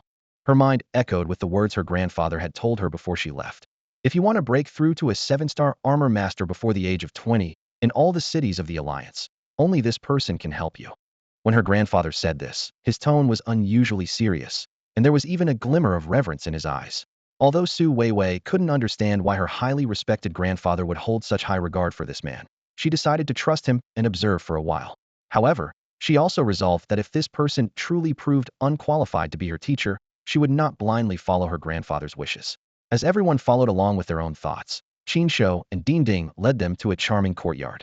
Dean Ding began introducing the facilities prepared specifically for the special class. The central building can be used as a classroom, and there's some basic training equipment nearby. There are also 2 dormitories, each accommodating 5 people. Additionally, there's a separate kitchen, though you'll need to arrange for a cook yourselves either by hiring someone or doing the cooking yourselves. Qin Shou glanced at the courtyard across the road, his eyes landing on the sign hanging by the door that read, Elite, Class 1. At that moment, Yang Tiancheng returned to his own small courtyard with a group of new students. Noticing Qin Shou's gaze, Yang Tiancheng's eyes briefly swept over Zheng Ye and Su Weiwei. Su Weiwei gave a slight nod of acknowledgement to Yang, her former teacher. Finally, Yang Tiancheng's gaze locked onto Qin Shou. With a cold snort, he led the students into the courtyard with firm strides. Zheng Ye was startled to see Zhang Lili among Yang Tiancheng's newly recruited students. Their eyes met, and Zhang Lili's lips moved slightly, her gaze filled with unmistakable provocation. The sight left Zheng Ye so infuriated that she nearly ground her teeth in frustration. I have a lot to take care of, so I'll take my leave for now. If you need anything, feel free to contact me. Dean Ding said hurriedly. His face etched with concern, likely anticipated that his office was in chaos and needed his immediate attention. Before leaving, he glanced at the 5 students with a smile and reminded them, Mr. Qin Shou was personally invited by the Old City Lord as your teacher. Be sure to heed his guidance. Then, addressing Wang Baobao specifically, he added, Wang Baobao, if you need anything, feel free to come to me. The academy has arranged a private dormitory for you, and a teacher will take you there later. Dean Ding's special attention to Wang Baobao piqued everyone's curiosity about her identity. After all, Su Weiwei, the granddaughter of the Old City Lord, was standing right there, yet the dean had singled out Wang Baobao. Who exactly was this mysterious beauty? Okay, thank you, Dean. Wang Baobao replied obediently with a nod. After Dean Ding left, Qin Shou pushed open the classroom door. Seeing the room covered in dust, he waved his hand dismissively and chose not to enter. Instead, he returned to the courtyard and sat on a stone bench. I know you must have a lot of questions, Qin Shou said, looking directly at the students. But regardless, I am your teacher now. Honestly, I didn't want this job, but the Old City Lord insisted, offering me a condition I couldn't refuse. I may not have many good qualities, but I do keep my word. Since you are now my students, I will teach you to the best of my ability. He paused for a moment. Let me reintroduce myself. From today onward, I am your teacher. My name is Qin Shou. I don't accept this. Why should you be our teacher? Are you even qualified? If Haideng were here, I'd understand. But you? No way. Zheng Ye was the first to speak out in defiance, her sudden boldness catching everyone off guard. Qin Shou's sharp gaze pierced through Zheng Ye, and an icy aura instantly enveloped her. Zheng Ye, I know you're dissatisfied. This will be the first and last time I tolerate such disrespect toward your teacher, he said, his voice calm but cuttingly clear. Erase my rule. As my students, my words are absolute. No questioning, no arguments. If you can't accept this, go talk to Dean Ding or the old city lord. If they approve, you're free to leave my class. Otherwise, every time you break my rules, there will be consequences. Refuse to accept the punishment, and you'll be expelled from Lingjiang Academy. Do you understand, Zheng Ye? At that moment, Zheng Ye felt as though the Qin Shou before her was a complete stranger, entirely different from the playful man she had met at the southern courtyard.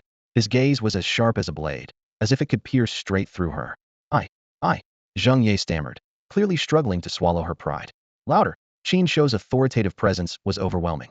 Are you telling me that a 3-star armored master who dared to take on the lair of the red-clawed crab can't even manage to speak up? The pressure radiating from Qin Shou startled even Su Weiwei. It wasn't overtly aggressive, but it carried an undeniable weight that seemed to press down on everyone around him. Who was this man, really? Could he truly be just an armorer? Zheng Ye clenched her fists tightly, her voice squeezed out between her teeth. Although her gaze was filled with defiance, it was clear that Qin Shou's threat had taken effect. She knew well that under no circumstances could she afford to be expelled from Lingjiang Academy.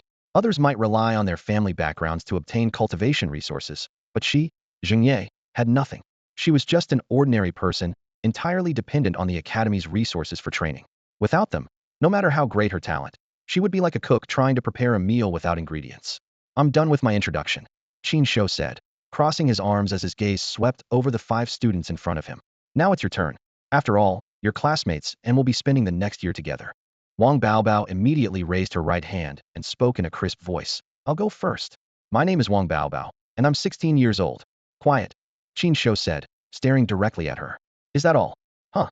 Wang Baobao blinked her wide, innocent eyes, looking puzzled. What else should I say? Talk about your strength and cultivation level. If you have a mech soul, mention what it is. It would be best if you could demonstrate it. Wang Baobao suddenly understood. Currently, I'm a 4-star Mech Master, and my mech soul is the Rose Cannon Spider Queen. As soon as she finished speaking, the classroom fell into a brief silence. The next second, Zheng Ye whipped her head around, staring at Wang Baobao in shock. What did you just say? A 4-star Mech Master? And you're only 16? Even Su Weiwei, who had maintained her composure until now, looked at the seemingly gentle and delicate girl with surprise. Yes, Wang Baobao replied with a sweet nod. 16 years old, and already a 4-star Mech Master. What did that mean? To put it into perspective, Su Weiwei, an 18-year-old 4-star Mech Master, was already hailed as the future star of Lingjiang City. Yet Wang Baobao was 2 years younger. This level of talent was exceptional even across the cities of the entire alliance. Why would such a top-tier genius travel all the way to Lingjiang City and specifically request to be mentored by Qin Shou? Su Weiwei's curiosity about Qin Shou's identity deepened, and she began to anticipate what she might gain under the guidance of this mysterious teacher. The Rose Cannon Spider Queen. That thing is still the same, huh? Always going for those long and tongue-twisting names, Qin Shou remarked, glancing at Wang Baobao. He didn't seem surprised by her abilities. Is this a custom-made mech soul? Yes, Wang Baobao confirmed with a nod before activating her thoughts. In an instant, the virtual image of a mech soul appeared behind Heron's massive red spider-shaped mech with a humanoid upper body. On either side, it was equipped with heavy machine guns, and a giant cannon was mounted on its back. As the mech soul's projection materialized, a flash of unhidden envy appeared in Zheng Ye's eyes. This was indeed a custom-made mech soul. Mech souls were divided into 2 categories based on their production process: custom-made and mass-produced. Mass-produced models, like the standard Huzhou type, could be manufactured in large quantities. Custom-made models, on the other hand, were specifically tailored to individual needs, significantly enhancing the compatibility between the mech soul and its master, resulting in far superior combat performance compared to mass-produced models. However, the downside was their exorbitant cost, with custom models often priced dozens of times higher than their mass-produced counterparts at the same level. Qin Shou carefully examined the mech soul in front of him. For an ordinary person, even a mecha pilot, it would be difficult to immediately determine the level of a holy soul mecha upon seeing it. However, it's a different story for a mecha craftsman. As experts in mecha creation, they possess an innate sense that allows them to precisely identify the attributes of a holy soul mecha. Qin Shou took one look at the mecha and immediately assessed its level. Mid-grade Earth tier, medium-sized mecha, designed for mid to long-range firepower output. He elaborated with a touch of professional pride in his tone. Its mid-range firepower comes from its machine guns, while its long-range capabilities rely on powerful artillery shells.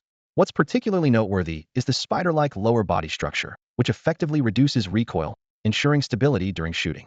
At the same time, it greatly enhances mobility. The structural design is impeccable, though its one drawback might be the high demands it places on the mecha pilot. Additionally, it lacks close combat capabilities. Wang Baobao grinned, a trace of pride evident in his expression. Teacher Qin, you're absolutely right. It's indeed a mid-grade Earth-tier Holy Soul mecha. The others cast envious glances his way, their expressions complicated. After all, even Su Weiwei's Holy Soul mecha was only a low-grade Earth-tier model, and a mass-produced one at that, with only a few in active service. Next, who's up? Qin Shou turned to the others. Su Weiwei stepped forward and stood firmly. I'm Su Weiwei, 18 years old, a 4-star mecha pilot. My Holy Soul mecha is the Red Lawn Sword Maiden, a low-grade, Earth-tier model.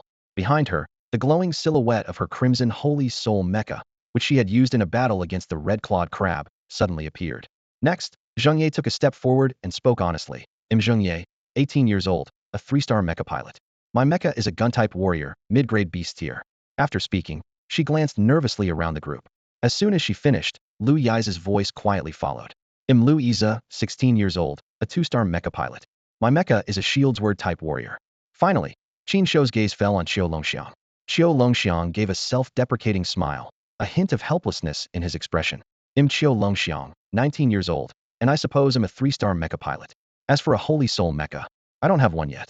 Wang Baobao was momentarily stunned, looking at Qiu Longxiang with a trace of surprise. The others, meanwhile, regarded him with sympathetic expressions, and even Lu Yize lowered his head. After all, by normal standards, a 3-star mecha pilot should already have a Holy Soul mecha, even if it was only an entry-level one. Not having a mecha was akin to being a soldier without a weapon. Qin Shou didn't comment further. He merely glanced at Qiu Longxiang before speaking lightly. Alright, now that everyone's introduced themselves, I'll be your teacher for the next year. This place will be our classroom. Today's task is to clean it up. Classes start tomorrow. Be here at 2 p.m. tomorrow afternoon, and don't forget to bring a change of clothes. Dismissed. As Qin Shou prepared to leave, Lu Yize finally mustered the courage to speak. Teacher. Qin Shou turned back, looking at the timid student. What is it? Lu Yize hesitated for a moment before speaking softly. Ding Ding mentioned that the school provides us with dorms. Can I stay here? He pointed to the dormitory rooms on one side of the courtyard. You can, but you'll need to clean it yourselves. There are 2 rooms, one for boys and one for girls. Qin Shou nodded. Thank you, teacher. Lu Yize bowed respectfully. Wang Baobao enthusiastically patted Lu Yize on the shoulder. Lu, I've decided to stay here too. Let's clean up together. From now on, we're roommates. The pat turned Lu Yize's face bright red, as if it were on fire. He stammered nervously. Wang. If you'd like, I can help clean the girls' room for you. But didn't Ding Ding say earlier that there's a special dorm prepared for you? Wang Baobao shook his head with a smile. Teacher Qin said we're teammates now, so we need to get to know each other. I don't want to live alone. Besides, this way we only need to clean one room. Ye and Weiwei aren't staying here, so let's just clean one room and figure out the bed arrangements. The words left everyone speechless. Su Weiwei and Zheng Ye stared at Wang Baobao in astonishment. You're going to live together? Zheng Ye asked in disbelief. Lu Yi's face turned so red it seemed like it might drip blood. He waved his hands in panic. No. He shook his head furiously. Wang Baobao's face fell, looking hurt. Lu, did I do something wrong? Why can't we live together? This expression left everyone unsure of how to respond, especially Lu Yize, whose face was a mix of embarrassment and confusion. No, you're a girl, and I'm a boy. How could we live together? Lu Yize blurted out, shaking his head repeatedly. Wang Baobao froze for a moment before laughing. A girl? You've misunderstood, I'm a boy, he clarified with a smile. A boy? Everyone was stunned, practically turning to stone. Even Qin Shou, who had been about to leave, stopped in his tracks, looking back at Wang Baobao in shock. This ethereal beauty was a boy. If word of this got out, it seemed like quite a few students at Lingjiang Academy would be nursing broken hearts. In the office of the dean at Lingjiang Academy, the air was so tense it felt suffocating. Over a dozen teachers crowded into the room, their expressions filled with discontent as they stared at Ding Ding behind his desk.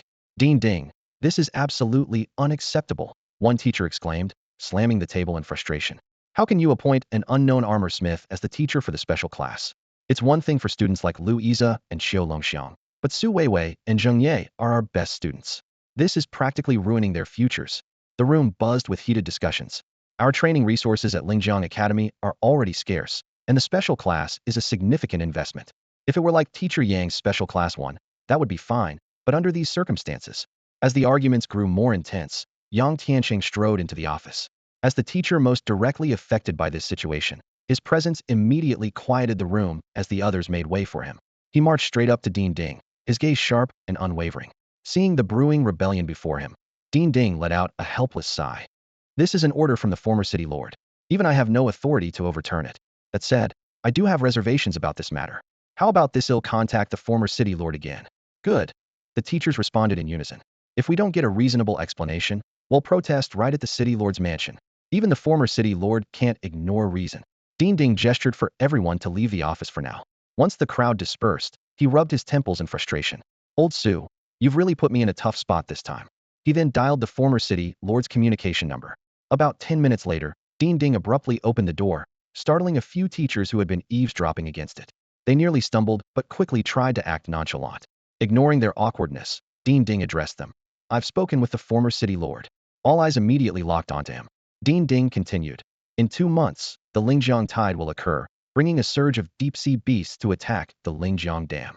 As per tradition, our academy will send teachers and students to assist in the defense. It's an excellent opportunity for practical experience. The former city lord's condition is that if Teacher Qin's students show no significant improvement by then, he will be dismissed. During these 2 months, all the teaching resources he requires will be provided by the city lord's mansion. And how will Qin Shou's teaching ability be evaluated? Yang Tianqing asked seriously. The former city lord will personally attend the Lingjiang tide, Dean Ding replied. At that time, the evaluation will be jointly conducted by me, the former city lord, and 3 senior teachers. That includes you, Teacher Yang. The majority of the teachers believed that Qin Shou was no longer capable of guiding students effectively, so it was decided to dissolve his special class too. Dean Ding calmly announced the decision. As soon as the words were spoken, the previously anxious teachers seemed to breathe a collective sigh of relief.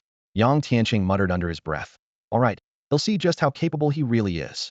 With a wave of his hand, he turned and left. The other teachers also began to leave, exchanging a few words as they walked out. Their outlook on Qin Shou and his students was far from optimistic. Achieving noticeable progress in just 2 months was a tall order if even Yang Tianqing couldn't guarantee it. How could those 5 students manage? We don't know much about Wang Baobao, but as for Su Weiwei and Zheng Ye, they've only just advanced. Expecting a significant breakthrough in 2 months is nearly impossible. Liu Yi's talent is average at best, barely passable. And Xiao Longxiang, one teacher sighed deeply. What a pity, another teacher chimed in. That Qin Shou, acting so nonchalantly on stage last time, I'd like to see what he's capable of. I'm back, Qin Shou called out as he entered the small courtyard in the southern part of the city, carrying a box of pastries. Haiding had already prepared a lavish dinner and greeted him with a smile. Perfect timing. The food's ready. Go wash your hands so we can eat. After washing his hands, Qin Shou glanced toward the courtyard gate and said calmly, Since you're already here, you might as well come in. A figure hesitantly stepped into the courtyard. It was Zheng Ye. Her expression complicated a mix of defiance and apprehension.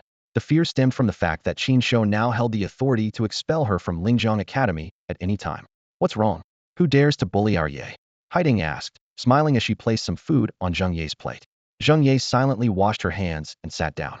Her gaze occasionally flicked toward Qin Shou, her demeanor noticeably reserved, a stark contrast to her usual carefree and cheerful self. Qin Shou shot her a glance and said lightly, If you're going to stare, just stare. If you're going to eat, then eat.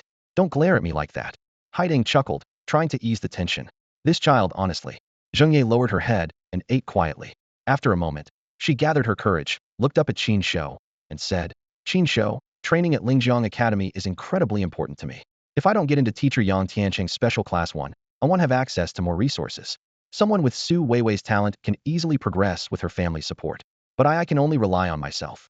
I have to break through to a 4-star armor master before I turn 20. It's crucial for my future. Can't you let me go? Her voice carried a hint of grievance and plea. Qin Shou was silent for a moment, his expression calm as ever. If Yang Tianqing can train you to become a 4-star armor master, so can I. Zheng Ye pouted in dissatisfaction.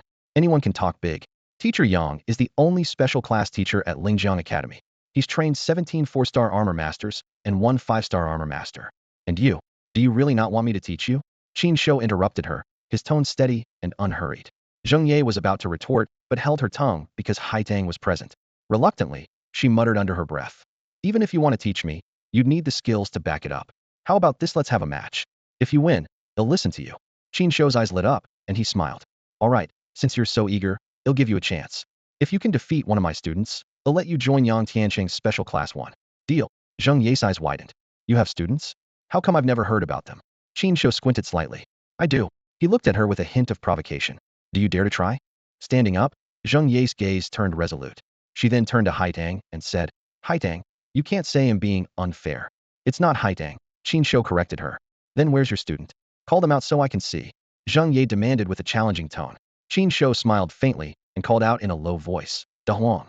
Before the words had fully left his mouth, a lazy dog raised its head, wagging its tail leisurely as if it had just woken up from a nap. Zheng Ye froze for a moment before letting out a frustrated laugh. You're using a dog to intimidate me? Staring at the big yellow dog in front of her, then glancing at Qin Shou across from her, Zheng Ye pointed incredulously at the lazily wagging tail of the dog. What? You want me to fight a dog? Yep. Qin Shou didn't even look up, his attention fixed on the meal in front of him. A flash of anger appeared in Zheng Ye's eyes. Are you insulting me? Isn't this the opportunity you've been asking for? Qin Shou calmly replied, picking up some food with his chopsticks. If you can defeat De Huang, they'll talk to Director Ding and get you into Yang Tiancheng's elite class. Zheng Ye glared at Qin Shou fiercely but eventually stepped into the courtyard. You said it yourself. As long as I beat De Huang, you'll keep your promise. Go ahead and fight. Qin Shou waved dismissively. De Huang, have a match with her. Take it easy though. Don't wreck anything in the yard. That last remark instantly ignited Zheng Ye's fury. Take it easy on her? She looked in disbelief at the cheerful De Huang, still wagging its tail, and thought, this dog, which I can usually bully as I please, is supposed to beat a 3-star Mech Master like me? Woof, woof, woof. De Huang suddenly barked 3 crisp times, its eyes gleaming with excitement as though it had been waiting for this moment. A slight unease crept into Zheng Ye's heart, but she quickly dismissed the absurd feeling. How could a mere dog make her nervous? While fight here in the courtyard, Qin Shou declared as he set down his chopsticks, outlining the rules. You can use any means, including your sacred soul mecha, but don't damage anything in the yard. The fight ends when someone admits defeat or loses the ability to continue. As Zheng Ye silently mocked how ridiculous it was to use her sacred soul mecha against a dog, a massive shadow suddenly loomed over her, blocking the sunlight. Her pupils dilated in shock. 2 minutes later, Qin Shou finished his meal, let out a satisfied burp, and looked toward the courtyard. There, Zheng Ye lay on the ground, with De Huang triumphantly sitting on her face. The dog wagged its tail proudly, barking victoriously, woof, woof. I thought you'd at least hold out until I finished washing the dishes, Qin Shou remarked, eyeing Zheng Ye's disheveled hair that now resembled a bird's nest. Convinced yet? Zheng Ye shot upright, staring in disbelief at De Huang, who had already returned to its doghouse, cheerfully munching on the leftovers Haidang had prepared. That domineering presence, that oppressive aura, was this really the same dog she used to push around? What's going on with De Huang? She demanded, turning to Qin Shou. Qin Shou didn't answer her question. Instead, he replied calmly, a bet's a bet. From now on, you'll be my student. Zheng Ye bit her lip lightly. Though she still felt a sense of defiance toward Qin Shou, she couldn't shake the feeling that he harbored secrets far beyond her understanding. After all, it made sense. Around Qin Shou, there always seemed to be an air of mystery, filled with unexplainable occurrences. For instance, why did the old city lord appoint Qin Shou as a teacher?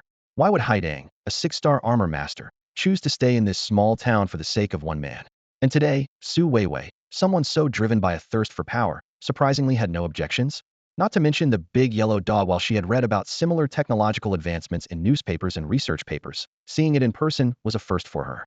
Zheng Ye narrowed her eyes, deep in thought. This couldn't be a coincidence. Qin Shou must be harboring some big secret. She patted the dust off her clothes and straightened up. Fine, he'll admit defeat. He'll be your student. Qin Shou stood up and walked toward the inner room, leaving behind a casual remark. After dinner, make sure you wash the dishes. And clean up the courtyard too, it's covered in dust after your fight. You. Zheng Ye's eyes widened in disbelief as she stared at Qin Shou's retreating figure. In the past, whenever she came over for a meal, everyone always washed their own dishes. Qin Shou glanced back at her. Don't forget show respect to your teacher. Zheng Ye's clenched fists slowly loosened as she resigned herself to the reality of the situation. For the rest of the evening, Zheng Ye behaved surprisingly well. She carefully gathered the dishes, washed them thoroughly, and meticulously cleaned up the courtyard. Haidang offered to help several times, but Zheng Ye firmly declined. Throughout the process, her gaze kept drifting toward the big yellow dog, which was now sound asleep in its kennel after finishing its meal. Finally, it's all done. Zheng Ye sighed in relief, looking at the spotless courtyard. Woof, woof. At that moment, the yellow dog woke up, pushing its empty food bowl forward with its paw. Its eyes gleamed with mischief as it stared straight at Zheng Ye. She froze, staring incredulously at the dog bowl.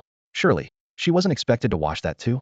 Late at night, Qin Shou, as usual, carried 3 pieces of fruit to the 3 tombstones on the mountain behind the courtyard. Haidang stood quietly beside him, the moonlight casting a soft silver glow over her figure. You've never been this eager to teach any of your previous students, Haidang remarked, curiously observing Qin Shou's profile. If it were anyone else, I wouldn't bother if they were unwilling. But Qin Shou's expression grew complicated, his tone tinged with hesitation. Haiding seemed to understand and didn't press further. Why haven't you asked me why I decided to become a teacher at Lingjiang Academy? Qin Shou turned to look at her. Haiding smiled gently, the moonlight highlighting her delicate features as she tucked a strand of hair behind her ear. If it's a decision you made, I trust you have your reasons. I've told you before I'll always support you. She then took out a piece of black rice mochi Qin Shou had brought back before dinner, handed him one, and took a bite of her own. The sweetness of the red bean filling spread across her tongue, and a satisfied smile appeared on her face. Qin Shou gazed at her silhouette under the moonlight, as if words were stuck in his throat. When he finally spoke, the meaning had shifted. Guess who I ran into today? Who? Haitang's clear eyes sparkled with curiosity as she looked at him. Qin Shou pulled a letter from his pocket and handed it to Haitang. Wang Baobao, the child of Sister Wang and Brother Wang. She showed up at Lingjiang Academy today with 2 letters, one for Ding Ding and one for me. After reading hers, I couldn't refuse to teach her. Haidang was momentarily surprised, but carefully opened the envelope. After reading the letter, she couldn't help but laugh. Who would have thought? Sister Wang's child has grown up so much. I remember seeing her once when she was just 5 or 6 years old. Haitang reminisced before adding. Looks like Sister Wang is still holding a grudge against you. Her gaze grew distant, as if recalling old memories. This Sister Wang was one of the few women Qin Shou could never refuse because she had saved his life. Yeah, time flies, Qin Shou said with a soft chuckle, shaking his head. He took the letter from Haitang and solemnly placed it in front of Wang Fangfang's tombstone. Fangfang, look at this. It's Sister Wang's child. Back then, in our team, Sister Wang doted on you the most. She gave you all the best food and couldn't bear to see you hurt. She used to say that even though you weren't blood-related, sharing the same surname made you closer than real sisters. As he spoke, the letter seemed to ignite in invisible flames, slowly burning away. The few words written on it gradually disappeared. Qin, this is my child with Yaowen. Live well, and don't forget you still owe me 3 lives. There was no signature, but both Qin Shou and Haidang recognized the bold, flamboyant handwriting at a glance. The Wang Corporation Tower baby had safely arrived in Lingjiang City and successfully enrolled as a student. A middle-aged man walked up behind a woman, his tone low and urgent. It's been so many years. You've investigated thoroughly, and you know he didn't do it. Why can't you forgive him? Over a decade has passed, and you still won't meet him. You're in your 40s now. Are you planning to go your whole life without seeing him? Wang Yaowen gazed at his wife's face, watching the wrinkles gradually appear, and felt a pang of sorrow in his heart. Wang Jing's voice was low, laden with an indescribable pain. I know, it wasn't his fault. But, Fangfang, her voice trembled, and her fingers clenched tightly, as if trying to grasp something unreachable. She was only 20 then. She had her whole youth ahead of her, but she bit her lip hard, her fists tightening further until blood seeped from the corner of her mouth. Wang Yaowen, filled with heartache, stepped forward and pulled his wife into his arms, gently comforting her. He whispered, Jing, stop thinking about it. Every time that incident was brought up, Wang Jing's emotions became uncontrollable. Over the years, she had buried herself in work to numb the pain and had single-handedly upheld the vast empire of the Wang Corporation. On the second day of school at Lingjiang Academy, classes for all grades had already started their regular schedules. However, the courtyard of Special Class 2 remained eerily silent, as if isolated from the outside world. It wasn't until the afternoon that, as per Teacher Qin's arrangement, 5 students gradually arrived at the side gate of Lingjiang Academy. Su Weiwei glanced at her watch. It was 5 minutes to the 2 p.m. meeting time set by Teacher Qin.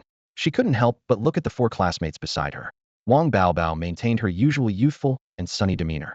Her smile and energy had consistently drawn attention along the way, especially from several boys who couldn't help but steal a few extra glances.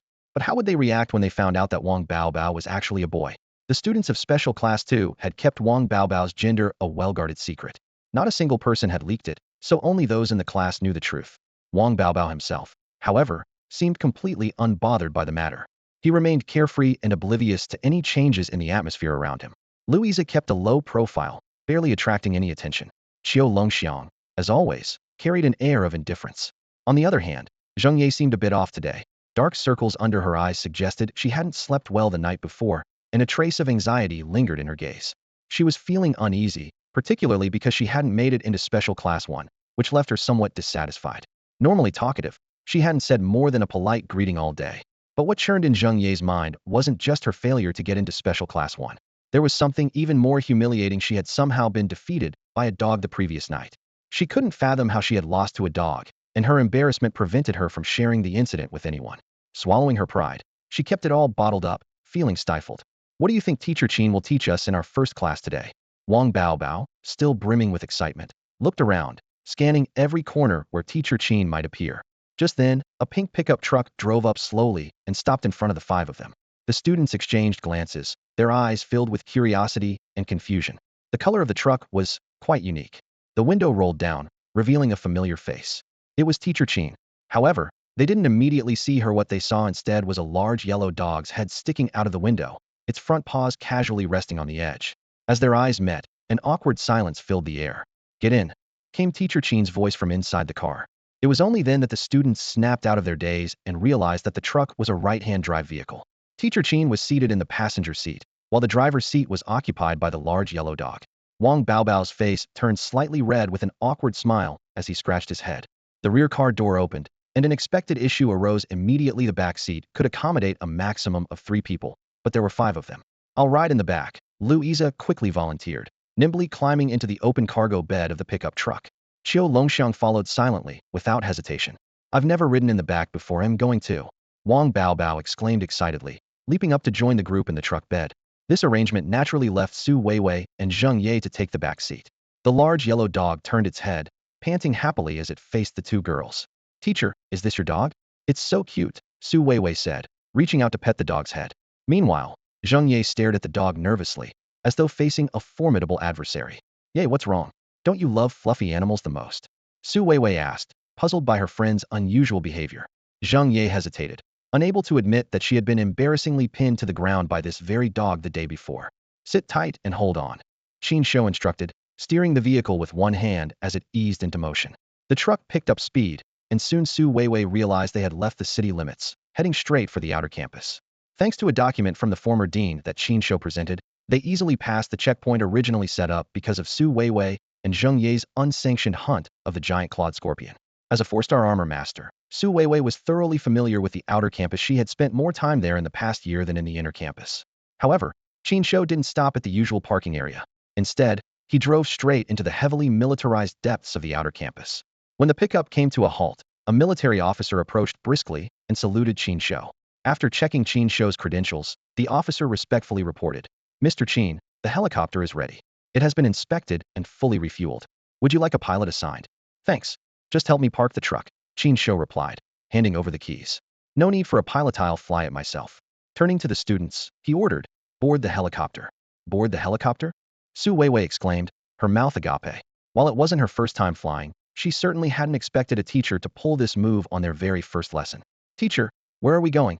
she couldn't help but ask. "With me. All you need to do is follow orders," Qin Shouyi replied curtly. Left with no choice, Su Weiwei climbed aboard in silence. As Qin Shouyi prepared to take the pilot's seat, he noticed it was already occupied by a golden yellow figure. The large dog was sitting there, tongue out, looking smugly at him. "You stupid dog, who told you to sit here? Stop pretending you know how to fly," Qin Shouyi scolded, shooing the dog into the back cabin. Looking a little dejected, the dog settled next to Su Weiwei, who kindly secured its seatbelt. "Buckle up. We're taking off," Qin Shouyi instructed. With that, the helicopter slowly lifted off the ground. "He actually knows how to fly a helicopter?" Zheng Ye muttered in disbelief as she stared at Qin Shouyi in the cockpit. Then again, she reasoned, as a master armorer skilled in machinery, it made sense.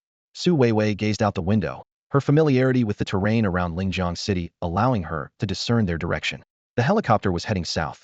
To the south lay the coastline and dangerous fallen zones teeming with various exotic beasts. The further south they went, the more perilous it would become. Where on earth were they going? Fortunately, Qin Shouyi didn't fly the helicopter too far.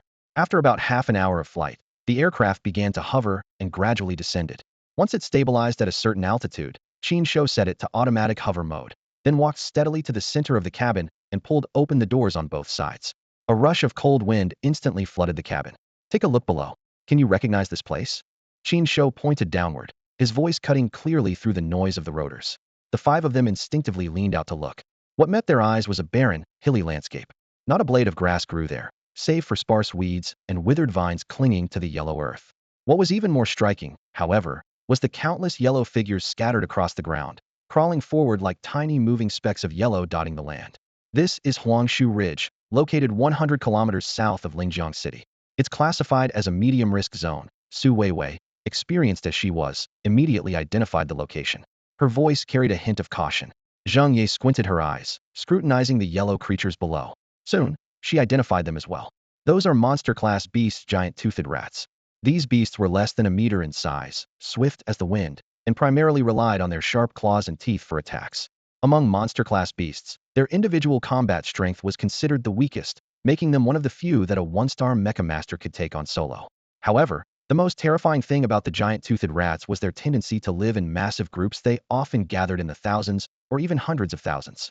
Even though they were individually weak, encountering just 1,000 of them together could force even a 5-star Mecha Master to retreat. The reproductive ability of giant-toothed rats was astonishing. Without regulation, 100 of them could multiply to 300 to 500 within just a month, and with sufficient food, the number could grow exponentially. In a year, they could become an uncontrollable plague. In the past, certain alliance cities had experienced rat infestations, where neighboring cities were utterly destroyed by these seemingly weak creatures. It was exceedingly rare for a monster-class beast to pose a direct threat to an entire city, which underscored the unique danger of the giant-toothed rats. Because of this, the alliance had strict regulations. If giant-toothed rats were discovered, they must either be completely eradicated or closely monitored, with their numbers kept below 100,000. Each monitored group of giant-toothed rats had to be registered and reported every 3 months. Then why doesn't Lingjiang City just destroy this nest completely? Wang Baobao asked, scratching his head in confusion. Su Weiwei turned toward him and patiently explained. Although giant-toothed rats are weak, their beast crystals, while low in quality and unsuitable for forging holy soul mecha cores, can still meet the daily energy needs of residents and even partially supply the military. She gestured to the dense swarm of rats below and continued. That's why Lingjiang City didn't wipe them out entirely. Instead, they opted for periodic culling. The last time was about 3 months ago, when their numbers had reached over 70,000. Lingjiang City organized a team to reduce their population to under 100, harvesting a large number of monster-class beast crystals in the process. She squinted as she observed the scene below and added, judging by the current situation, their numbers seem to have grown back to over 10,000. If I remember correctly, Lingjiang City is already preparing for the next hunting operation. As the granddaughter of the city lord, Su Weiwei naturally had access to such information more readily than others. Then why did you bring us here? Wang Baobao asked instinctively. The moment the words left his mouth, he felt a powerful force strike his back, followed by a sharp pain in his rear. In the next instant, to his horror, he realized he was no longer in the helicopter cabin, but plummeting through the air at high speed. The ground rushed toward him at an alarming rate. Glancing around, he saw the other 3 were in the same predicament, their bodies tracing arcs as they fell from the sky. Qin Shouyi, you bastard. The furious curse was carried away, powerless, by the roaring wind. Zheng Ye's scream pierced the sky. At this moment, the pain from falling out of the helicopter and the overwhelming fear made the ache from her landing seem insignificant. Don't panic, stabilize your posture. Su Weiwei shouted while spreading her arms wide. Before she finished speaking, a beam of light coalesced beside her, forming the outline of the Sacred Soul Mech, Sacred Soul Armor. On the helicopter, Qiu Longxiang witnessed Qin Shouyi kicking the 4 of them out of the cabin. He instinctively clutched the handrail in shock, terrified that he might share the same fate. Relax, this training doesn't include you. Qin Shouyi said indifferently, glancing at him. Are you insane? Qiu Longxiang shouted, staring down in horror. This could get them killed.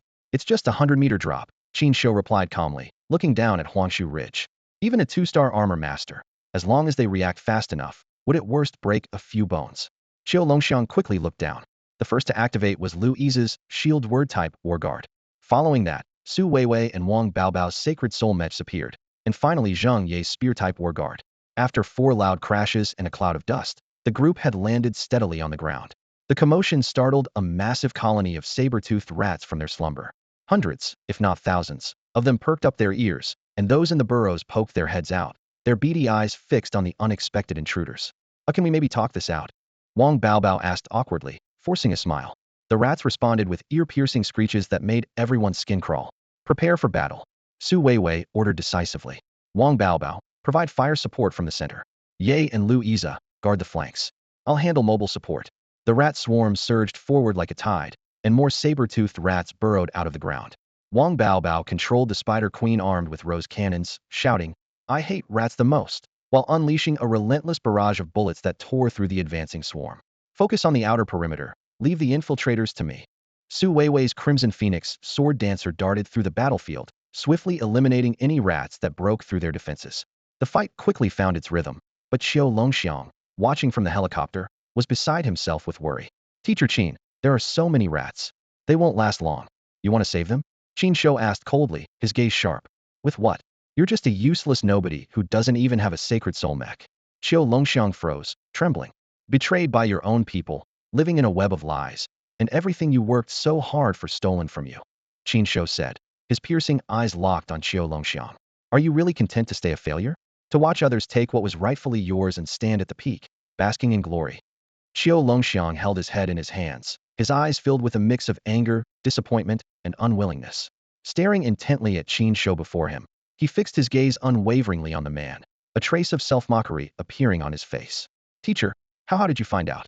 The Qiu family made sure to seal this information tightly. Outsiders all believe I suffered a mishap while cultivating and became useless. He let out a bitter laugh, as though mocked by fate itself. There's no such thing as a wall that doesn't leak. Qin Shou looked at him calmly, his expression composed. I'm curious. You could have let the outside world know about this. If the truth came out, the Qiu family's reputation would undoubtedly take a massive hit. Why have you never spoken up? Qiu Longxiang's gaze dimmed as he sighed. In the Lingjiang Qiu family, I lost my parents at a young age and was raised by the elders of the clan. When I was a child, my cousin cared for me like an older sister. After that incident, the clan didn't dare to harm me outright, perhaps because they feared Lingjiang City. But they had another means. They threatened my cousin's life. If I dared to reveal the truth, my cousin would be in danger, at best married off to some scoundrel, ruining her life entirely. As he spoke, Qiu Longxiang's clenched fists trembled slightly, and a faint glimmer of tears appeared in his eyes. Qin Shou raised an eyebrow, his gaze suddenly sharp. Are you crying? Qiu Longxiang let out a bitter chuckle. You're right. I'm nothing but a failure now, a useless man, without a sacred soul mech. If it weren't for the dean and the other teachers acknowledging my years of effort and granting me special permission to stay in the academy, I would have already. Qin Shou interrupted him gently. They did take your sacred soul mech, leaving your mind in disarray and destroying your original foundation, making it nearly impossible to gather spiritual power again. As for forming a contract with another sacred soul mech, I assume you've already tried. Qiu Longxiang looked down at his hands, his eyes filled with confusion. Yes, I can't even form a contract with the most basic sacred soul mech anymore. I am no longer a mech master. Who said you can't be a mech master? Qin Shou's sudden remark left Qiu Longxiang stunned. He raised his head, his eyes brimming with doubt. Qin Shou continued. The removal of your sacred soul mech did have a significant impact on your body and mind. However, the essence you've cultivated over the years hasn't disappeared. Otherwise, you wouldn't still be at the level of a 3-star mech master. Qiu Longxiang asked in confusion. But why can't I form a contract with a sacred soul mech? Qin Shou smiled faintly, his tone tinged with explanation. Your current situation is like having built a reservoir in the past. You worked hard to store water and nurtured many rare and exotic creatures. But one day, the water was drained completely, not a single drop remaining. In the process, those creatures either died or fled, and someone even destroyed the spring that fed your reservoir. In other words, your ability to naturally produce water was ruined. So now, there's no water in the pond, and the sky doesn't rain. Without a water source, you can't continue to nurture those creatures. If left as it is, the pond will eventually dry up and become useless. Qiu Longxiang's heart sank instantly, plunging into despair. However, Qin Shou's next words reignited a glimmer of hope. But there is still a way to restore everything. Qiu Longxiang abruptly stood up, his eyes shining with barely contained excitement. Teacher Qin, do you really have a way? Qin Shou's expression remained calm. This method will be extremely painful and a severe test of your willpower. Without a heart set on revenge, it's hard to endure. Qin Shou fixed his gaze on Qiu Longxiang, observing the unhidden fury burning in the young man's eyes. Qiu Longxiang clenched his fists tightly, his bloodshot eyes filled with determination. In a low, resolute voice, he declared, I will have my revenge. I will make those who betrayed me understand that taking everything from me will come at a price. He began to recite their names one by one, his face contorting further with each utterance. Qiu Jingshan, Qiu Mingche, Qiu Chuan, Qiu Hai, Qiu Yi, Qiu Xiangfeng. As each name left his lips, their faces and mocking words surfaced vividly in his mind. Longxiang, don't blame the clan leader.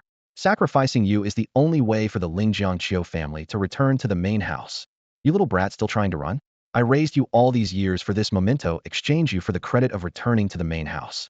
Consider it repayment for your second uncle's care all this time. Brotherhood? The only reason we played along with that was to help you focus on your training. Otherwise, we wouldn't have bothered. Ha ha ha. Qiu Longxiang, look at you now. Do you know how envious I was, watching you being exalted at the academy? And now, you're nothing more than a dog. Qiu Longxiang, as a branch descendant, it is only right for you to sacrifice yourself for the prosperity of the main family. Stop resisting and accept your fate. You're just a branch family kid who nurtured the sacred soul for me all these years. Thanks a lot. He'll gratefully accept your gift. Do you realize that the sacred soul mech you cultivated for so long will allow me to become a titled mech master of the Qiu family once I form a contract with it? I might even reach the holy level one day. Meanwhile, you'll rot away in this small town like the waste you are.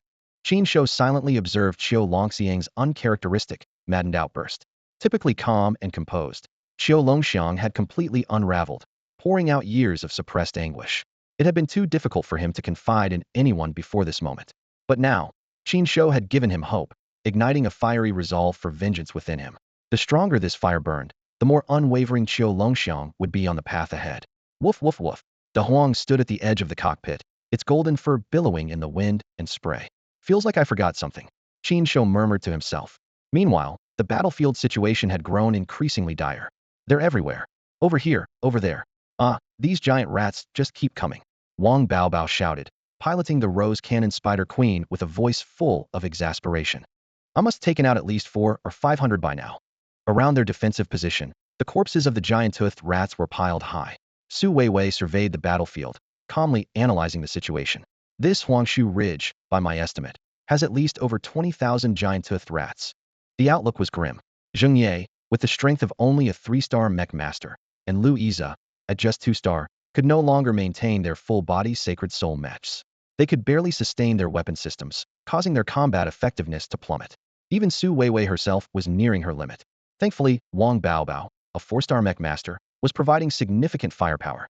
Without him, even a few hundred giant-toothed rats would have been enough to annihilate their group, let alone thousands. Wang Baobao, how much longer can you hold out? Su Weiwei asked. His endurance was critical to their survival. If I maintain this level of combat, I can last another 15 minutes, Wang Baobao replied. Su Weiwei was taken aback. They had already been fighting for 15 minutes. For a 4-star mech master to sustain such intense firepower for 30 minutes was unheard of. As Su Weiwei marveled at Wang Baobao's capabilities, an unexpected turn of events occurred. Crunch, crunch, the ground beneath them began to crack and shift. What's happening? The ground under me is moving. Wang Baobao shouted in alarm. Su Weiwei immediately looked down, clearly sensing movement beneath the surface. This is bad. The giant-toothed rats have hollowed out the ground beneath us, Su Weiwei exclaimed. But it was too late. While Su Weiwei, Zheng Ye, and Lu Yiza, being smaller in size, could quickly evade, the large Rose Cannon Spider Queen under Wang Baobao's control began to sink as the ground collapsed beneath it. Within seconds, Wang Baobao and the Spider Queen were trapped in a sunken basin, surrounded by dirt walls at least 10 meters high. This completely obstructed the Spider Queen's firing angles, rendering it unable to suppress the advancing giant-toothed rats outside. Su Weiwei watched as the rat swarm surged toward them without the Spider Queen's covering fire. Only 2 words filled her mind. It's over. High above, Qin Shou observed the battle below and shook his head with mild disappointment. 16 minutes, 1,100 kills. Still far from what I expected. He turned and patted the dog sitting beside him on the head. De Huang, it's your turn. Qiu Longxiang had just recovered from his earlier emotional turmoil when he suddenly realized that beneath Huangshu Ridge, 4 of his companions were still locked in a life-and-death struggle against swarms of giant-toothed rats. If they didn't act immediately to save them, his friends would undoubtedly become the rodents' next meal. Just as he was wondering how Teacher Qin planned to intervene, he heard Qin mutter something under his breath. In the next moment, he saw De Huang leap out of the helicopter without hesitation. Teacher Qin, Qiu Longxiang shouted in shock. Don't worry, leave it to De Huang, Qin Shou replied, standing with his arms crossed, his expression calm and voice steady as usual. What? Leave it to a dog? Qiu Longxiang stared at Qin Shou in disbelief, his mind swirling with doubt. There are thousands of giant-toothed rats down there. Letting De Huang jump down is basically sending him to his death. As Qiu Longxiang wrestled with his confusion, he witnessed something even more unbelievable. De Huang, who was plummeting rapidly, suddenly became surrounded by the shimmering outline of a holy soul mech. Then, with a surge of glowing particles, the dog's body transformed into a massive wolf-shaped mech. Boom! A thunderous crash shook the ground beneath them. Unlike the impact when the 4 of them had landed earlier, this one was far heavier and more resounding. Su Weiwei froze in shock at the sudden noise, her gaze locking onto the black figure below. Meanwhile, Zheng Ye, exhausted and drained, collapsed onto the ground, as though a heavy burden had finally lifted from her heart. The dark figure was a colossal wolf-shaped mech, standing on all 4s, its body adorned with white and gold patterns. Towering at around 7 or 8 meters tall, it exuded an imposing aura. Surrounding its massive frame lay heaps of giant-toothed rat corpses, many of which had been crushed to pieces upon the mech's landing. Then, a commanding voice echoed from within the giant wolf mech. General Huang has arrived, clear the way, you peasants. What is this?" Su Weiwei stammered, her eyes darting incredulously toward the helicopter overhead, her mind a whirlwind of confusion. Was that Teacher Qin's voice? She could hardly believe it. The giant wolf mech then tilted its head back and let out an ear-splitting howl that reverberated through the surroundings. The shockwaves from its roar caused the nearby giant-toothed rats to either faint or die on the spot. The battlefield fell silent in an instant. The once frenzied rat swarm ceased their assault and quickly retreated into their burrows. Only a few in the distance remained, still watching them with predatory eyes. Qiu Longxiang, Su Weiwei, and the others clutched their ears, feeling as though their eardrums had been shattered. The persistent ringing in their ears lingered long after the roar had subsided. At that moment, the helicopter above began to descend slowly. Qin Shou stepped out of the cabin and onto the ground. "Teacher Qin." Su Weiwei finally couldn't hold back her frustration. She glared at Qin Shou, her voice tinged with anger. She hadn't yet recovered from the harrowing encounter, and the lingering fear fueled her outburst. "How could you just throw us down there like that? We were almost eaten alive by those giant-toothed rats." Qin Shou remained composed, his tone indifferent as he responded, "Don't ask questions now. We'll talk later." He gestured toward the surrounding rat corpses. "You have 3 minutes to clean up the battlefield and collect all the crystal cores from these bodies." Su Weiwei looked at the countless corpses scattered across the ground, realizing that the crystal cores hidden within them were a valuable resource. Lu Iza was the first to act, moving swiftly and with practiced efficiency, clearly experienced in such tasks. Qiu Longxiang quickly followed suit. Although Su Weiwei shot Qin Shou another glare, she had no choice but to join in. Meanwhile, Zheng Ye, though she had learned about this process in theory during their training, was utterly drained from the earlier fight. Struggling with her weakened body, she painstakingly sifted through the shredded remains for crystal cores, her emotions teetering on the edge of collapse. A single warning glance from Qin Shou was enough to make Zheng Ye obediently get back to work. The giant wolf mecha stood tall nearby, exuding an air of authority as it surveyed the surroundings like a true wolf king patrolling its territory. The nearby giant-fanged rats dared not approach, instead letting out low, guttural hisses from a distance. "Hey, someone help pull me up first." Wang Baobao shouted from the pit below, his voice echoing within the hollow space. Looking down at him, Qin Shou replied with a blank expression. "First, collect all the crystal cores from the giant-fanged rats in the pit. Be careful of any surprise attacks while you're at it." All by myself." Wang Baobao, now without his sacred soul mecha and standing defenseless in the pit, glanced nervously around. At his feet lay the corpses of the giant-fanged rats, and the surrounding walls were riddled with dark, menacing holes tunnels dug by the rats. Each shadowy opening seemed ready to unleash another rat at any moment, sending shivers down his spine. Swallowing hard, Wang Baobao's trembling fingers began swiftly gathering the crystal cores from the ground, his movements fueled by the sole desire to escape this unsettling place as quickly as possible. 3 minutes later, the giant-fanged rats started to stir, their sharp cries growing louder and more frequent. By then, Qin Shou and his team had already returned to the helicopter. Exhausted from the battle, they slumped into their seats. A pile of tiny crystal cores, no bigger than grains of rice and still smeared with bits of flesh and blood, glinted faintly in the sunlight inside the cabin. The helicopter's rotors began to spin, filling the air with a deafening roar. Outside, the glow surrounding the giant wolf mecha flickered before it dissipated, revealing a golden dog in its place. Wagging its tail, the dog made a nimble leap and landed steadily on the ascending helicopter. As the helicopter climbed higher, the ground below was quickly overtaken by a flood of giant-fanged rats. The creatures screamed in fury but could only watch helplessly as their unwanted visitors flew away beyond their reach. Inside the cabin, all 5 members of Su Weiwei's team stared at the golden dog in stunned disbelief. This was a dog that could wield a sacred soul mecha. A dog capable of using such advanced technology was entirely beyond their comprehension. Finally, Su Weiwei couldn't hold back her curiosity and asked Qin Shou, who was piloting the helicopter. "Teacher Qin, this dog. Call me Boss Huang, the invincible and dashing Boss Huang." The golden dog suddenly spoke in Qin Shou's voice, startling everyone. Qiu Longxiang's eyes widened as he pointed at the dog, stammering, "This dog can talk?" "It can't talk. That's a pre-recorded voice. The mechanism is in its teeth," Qin Shou explained without turning his head. "It can only say a few phrases, and it triggers the mechanism whenever it wants to speak." The group collectively exhaled in relief, finally understanding. So the dog couldn't actually talk, it was just mimicking Qin Shou's voice, which had been pre-recorded.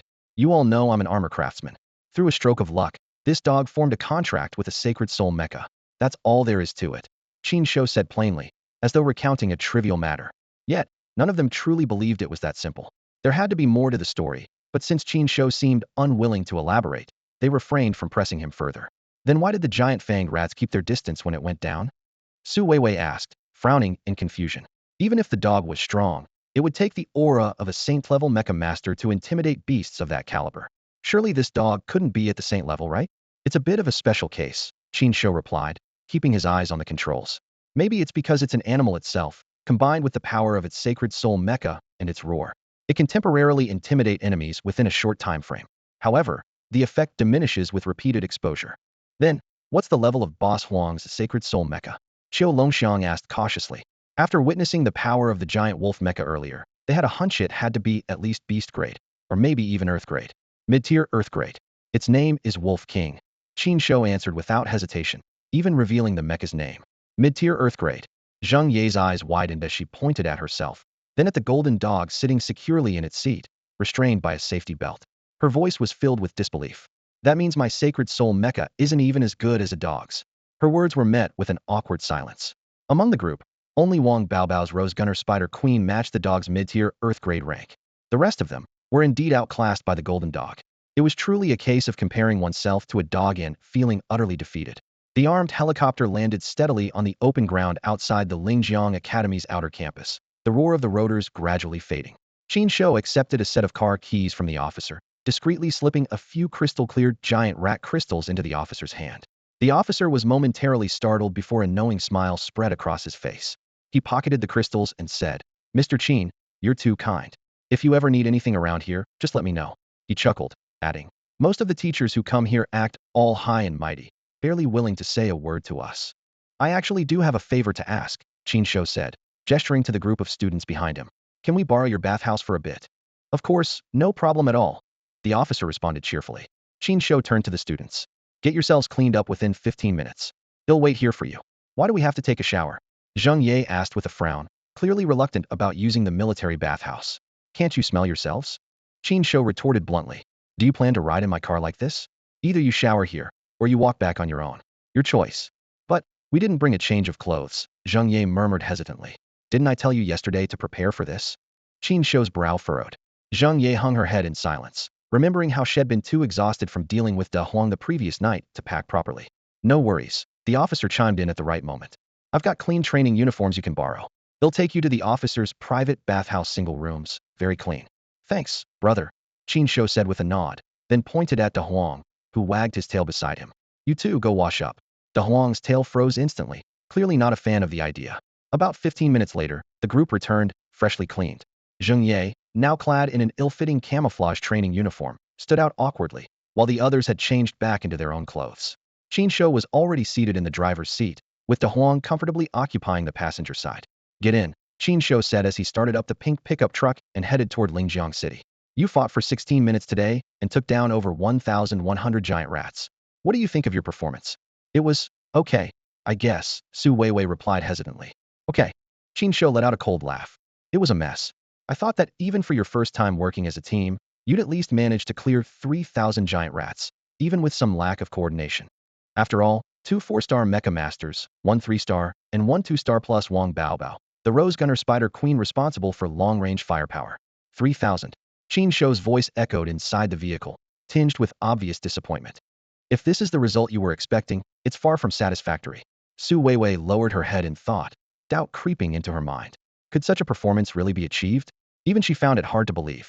"Moreover, your combat strategy had a fatal flaw." Qin Shou's tone turned sharper. "You completely overlooked the fact that the giant toothed rats could dig tunnels, and you chose to engage them in a positional battle? That led to the Rose Gunner Spider Queen being ambushed. Without its firepower cover, your squad would have been wiped out in under 2 minutes in that situation." Zheng Ye suddenly looked up, defiance flashing in her eyes. "Under those circumstances, we already did our best. There were over 20,000 giant toothed rats there. Forget about you, even if you added another 6-star Mecha Master. It would have been impossible to take them all down." Qin Shou slowly turned his head, his cold gaze sweeping over each of them. "Did I ever ask you to annihilate every single giant toothed rat there?" For a moment, the vehicle fell into a deathly silence. Each of them replayed the scenario in their minds. Qin Shou had only thrown them into the situation without giving any specific orders. They had assumed, on their own, that their mission was to eradicate all the rats. "Idiots," Qin Shou scoffed, his voice razor sharp. "Knowing you couldn't possibly wipe out the giant toothed rats at Huangshu Ridge, you still chose to fight a positional battle? What? Did someone break your legs? Don't you know how to run?" The words struck like a hammer, landing heavily on each of their hearts. As the commander at the time, Su Weiwei's face betrayed obvious guilt, her brows furrowed deeply. How could she not have thought of that back then? But Zheng Ye's stubborn streak flared again, her voice thick with frustration. With so many giant-toothed rats there, even if we tried to break through, how could we possibly escape? The spot where you landed 500 meters to the south, there's a river. Qin Shou cut her off, his tone leaving no room for argument. Giant-toothed rats dislike water. Unless absolutely necessary, they won't cross it. If you had broken through to the south and crossed that river, you would have escaped their encirclement. We didn't have a map. Zheng Ye instinctively retorted, her stubbornness unrelenting. This time, Su Weiwei placed a hand on her wrist and gently shook her head. We actually could see it. From the helicopter, we could see the entire terrain below. Zheng Ye fell silent, her lips trembling slightly. So it turned out that the situation they had considered hopeless already had a solution from the very beginning. Each of you has a solid foundation as Mech Masters. I don't need to teach you the basics. Qin Shou's tone softened slightly, though it remained serious. What I can teach you are things from real combat, the things that will keep you alive. His fingers tapped lightly on the steering wheel. Remember this, today's first lesson. When fighting alien beasts, unless it's a situation where you have no choice but to fight to the death, survival is your priority. Only by staying alive can you eliminate more alien beasts. You must understand that every Mech Master represents immense resources invested by the city, resources saved up by ordinary people through their hard work and sacrifices. So remember, only by surviving can you continue to fight. Survival. That was the first lesson Qin Shou taught them. Su Weiwei stared at Qin Shou's focused figure behind the wheel, her thoughts swirling. She had heard similar advice before. Her grandfather had often reminded her to prioritize her safety. But it wasn't until today, experiencing the life and death reality of battle firsthand, that she truly understood the importance of staying alive. Her grandfather had arranged for this Qin Shou to be her teacher, and he was unlike anyone she had ever met. His unique teaching methods, and even that peculiar big yellow dog. Just who was this man, and how many secrets did he still hold?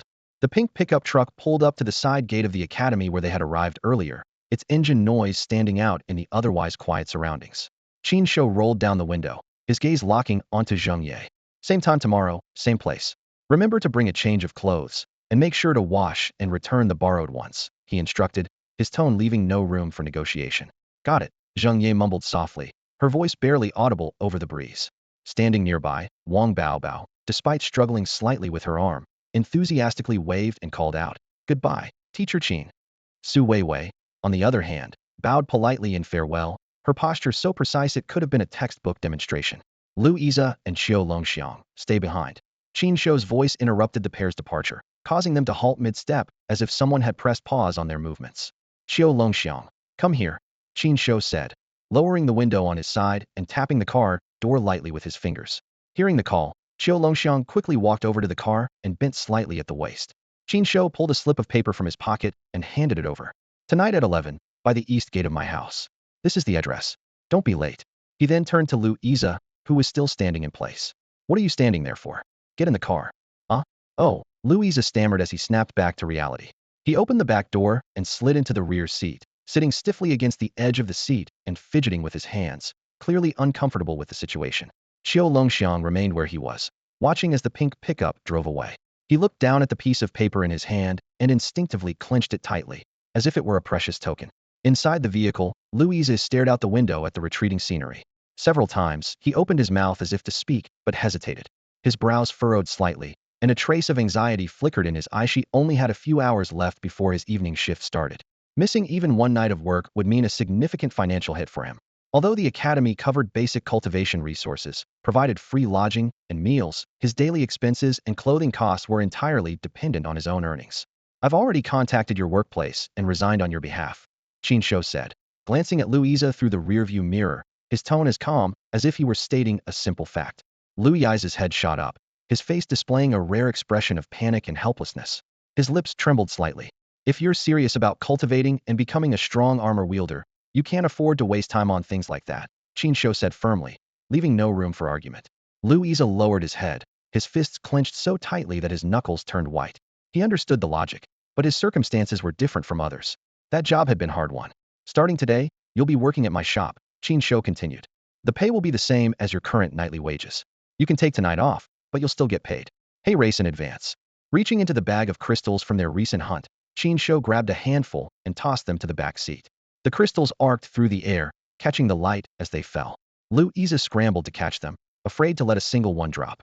These crystals from the giant-toothed rats, though of low quality, were worth several months of his wages combined. He stared down at the crystals in his hands, his atoms apple-bobbing as he swallowed hard. Teacher this. Don't overthink it. This is just your regular pay, Qin Shou said, feigning seriousness. But working for me won't be any easier than your previous job. If you slack off, I'll dock your pay. Yes, I'll make sure to work hard, Louisa said, clutching the crystals tightly. Beneath his lowered hair, his eyes shimmered with excitement. The pink pickup navigated a few more street corners before finally stopping in front of a shop. Qin Shou honked twice, the sharp sound echoing through the street. Stop honking. That lousy truck of yours is loud enough to hear from a block away, came a gruff voice from inside the shop. Moments later, a burly, shirtless middle-aged man stepped out. He appeared to be in his 40s, his muscular arms covered in small scars. Boss Feng, is the stuff ready? Qin Shou leaned against the window, a relaxed smile on his face. Boss Feng extended a rough, calloused hand without a word. Pay up. Let me see the goods first. Who pays before checking the merchandise? Qin Shou replied with a cheerful grin. Boss Feng puffed out his chest, a glint of pride in his eyes. My craftsmanship, who in Lingjiang City doesn't know about it? Qin Shou stared at Feng Laoda in front of him, holding a bag of crystal stones in his hand. With a helpless sigh, he weighed the tiny crystals the size of rice grains and handed them over. This small. Feng Laoda frowned in disdain, his eyes full of scorn. A crystal is still a crystal, no matter how small, Qin Shou shrugged. Feng Laoda swiftly pulled out a small electronic scale from his pocket, an instrument specifically used for measuring the weight and quality of crystals. From the back seat, Louisa recognized the device. It was the same kind used in the store where he had worked before. Still short by 30%. Feng Laoda huffed, glaring in dissatisfaction. Qin Shou reluctantly grabbed another handful of crystals from the bag and added them to the pile. When the numbers on the scale finally satisfied Feng Laoda, he handed over a black, unremarkable bag, then turned and walked back into the shop. With a loud bang, he pulled the shutter door down heavily. That old man, still such a bad temper, no wonder he can't find a wife, Qin Shou muttered under his breath. He tossed the black bag to Louisa in the back seat. Put on what's inside. Opening the bag, Louisa found 4 intricately crafted bronze-colored wristbands. Before he could examine them closely, Qin Shou's voice rang out again. I know you run and lift weights on the academy track every morning. Your talent might not match others, so you rely on these methods to improve your strength. But that's too slow. If you want to train, you need to push yourself to the limit. These wristbands are more than just for weight training. You'll need to constantly use your mental strength to resist the mechanisms inside them, or they'll send shocks through you as painful as an electric jolt. Do I only wear them during training? Louisa asked cautiously. No, you wear them all the time, eating, sleeping, bathing, fighting.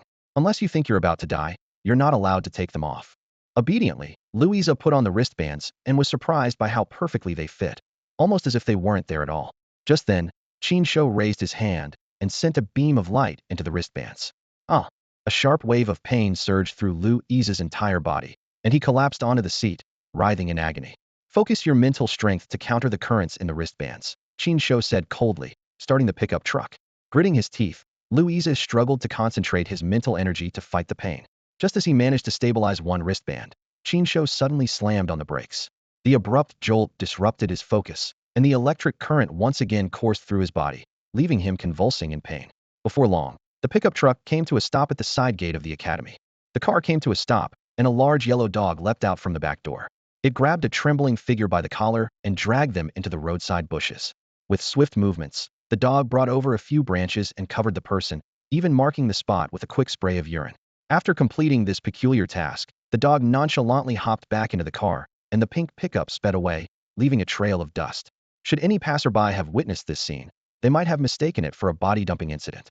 Over an hour later, Louisa finally managed to regain some strength. His legs were numb and barely able to support him as he staggered to his feet.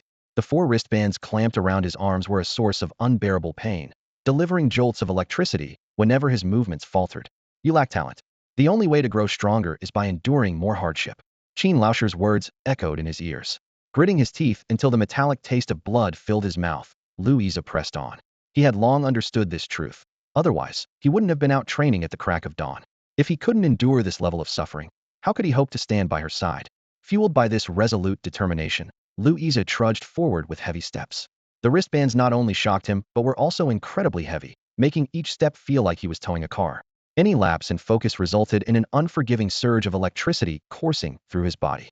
What should have been a 10-minute walk dragged into a grueling 3-hour ordeal. Considering he had just endured a brutal battle and was now subjected to such torment, it was no wonder Qin Laoshir hadn't sent him to work today. By the time he finally reached the small courtyard gate, the moon was already high in the night sky. Brother Lu, what took you so long to get back?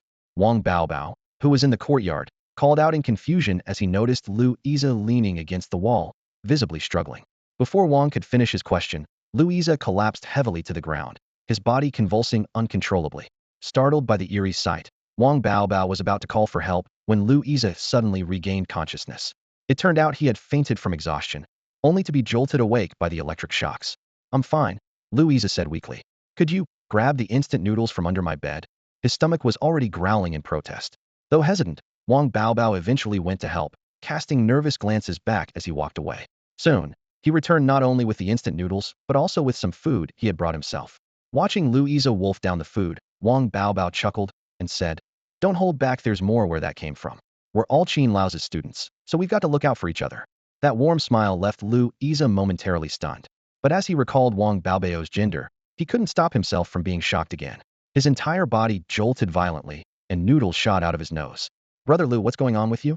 Wang Baobao finally couldn't help but ask. This is part of Qin Lao's training. You'll get used to it. But I might disturb your rest tonight, Lu Iza said apologetically. Don't worry, I'm a heavy sleeper. Not even my own snoring wakes me up, Wang Baobao reassured him with a pat on his chest. That night, however, Wang Baobao lay wide-eyed, staring at the ceiling as the bed frame shook violently. He couldn't help but think, no one mentioned there'd be earthquakes around here. City Lord's mansion study room. Su Weiwei looked at her grandfather, curiosity flickering in her eyes. She spoke softly. Grandpa, who exactly is Qin Shou? The old city lord's gaze was gentle as he focused on organizing the documents on his desk. Suddenly, he turned his head and looked at his granddaughter warmly. Today was your first day of class, wasn't it? I heard he sent a helicopter. It was quite a grand gesture. Shifting the topic, he asked, what kind of training did you do? We went to Huangshu Ridge in the south, Su Weiwei replied casually, recounting the training session. The old city lord listened intently, nodding in approval until she mentioned the large yellow dog. His expression subtly shifted. Grandpa, did you know? Qin Shou's big yellow dog can activate a sacred soul mech. And the mech is mid-tier earthgradites, even more powerful than my red wand sword maiden. She recalled the scene with a mix of astonishment and excitement. However, the old city lord's expression remained calm, showing no trace of surprise. I know. That dog is called Huang Zong, isn't it? He replied nonchalantly. Grandpa, you knew about this already? Su Weiwei squinted at her grandfather, probing for answers. I did, but some things will become clear to you when the time is right, the old city lord said with a faint smile, as if deliberately keeping her in suspense. Su Weiwei rolled her eyes in slight frustration, but continued her questioning. Then what level is this Huang Zong? Judging by its performance, it must be at least 5-star, right? Her tone carried a tinge of impatient curiosity. The old city lord smiled without answering, his gaze deep and unfathomable, as though concealing many untold secrets. Sighing softly, Su Weiwei knew her grandfather wouldn't reveal more. She didn't press further. After a brief pause, she couldn't help but ask, now, do you believe that the teacher you picked for me was the right choice? It's only the first day? Let's observe a bit longer, the old city lord said with a playful tone. Su Weiwei yawned, stretching lazily as she stood up. I'm heading back to rest. Today's training wore me out. With that, she left the study and walked toward her bedroom. The old city lord watched her retreating figure, a faint smile playing on his lips. Weiwei, you have no idea how rare an opportunity it is to have this teacher. If it weren't for that incident years ago, he wouldn't have stayed in this small southern city for nearly a decade. 11 p.m., a small courtyard in the southern part of the city. The eastern gate of the southern city slowly rose. The dim light from the house illuminated the dark street, creating a stark contrast against the surrounding silence. Qin Shou stood at the doorway, his sharp eyes seeming to anticipate someone's arrival. So early, Qin Shou remarked, his gaze fixed on Qiu Longxiang, who stood at the entrance. Qiu Longxiang gave a slight nod. Just arrived. Come in, Qin Shou said, turning and walking into the house.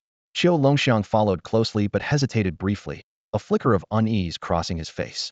He had arrived hours earlier and had been waiting, but Qin Shou did not call him out on it. Inside, Qiu Longxiang observed the spacious, brightly lit workshop. Several mech platforms stood and used, giving the place a strangely desolate feel. Welcome to the South City Huang Mech Forge, Qin Shou said with a hint of humor. Though, personally, I prefer calling it the South City Shaoqi Forge or the South City Shouqi Forge. Why name a perfectly good shop after a dog? Qiu Longxiang couldn't help but ask. Before Qin Shou could respond, a sudden mechanical voice interrupted, startling Qiu Longxiang. He turned to see an oval-shaped robotic sphere hovering nearby. A sudden mechanical voice? That gave me a scare. The robot quipped, its tone playful. Oh, this must be the boss's student. Qin Shou chuckled and waved dismissively. No, Not a guest, just my student. Oh, a student of the master. The robot replied enthusiastically. Allow me to introduce myself. I'm the master's assistant. As the saying goes, if there's work, the assistant does it. If there's no work. Before it could finish, Qin Shou grabbed the robot and tossed it like a football. Its language program has some bugs. Don't mind it, Qin Shou said casually. Though Qiu Longxiang was taken aback, he managed to maintain a calm demeanor. All right, he replied briefly, though his mind was swirling with questions.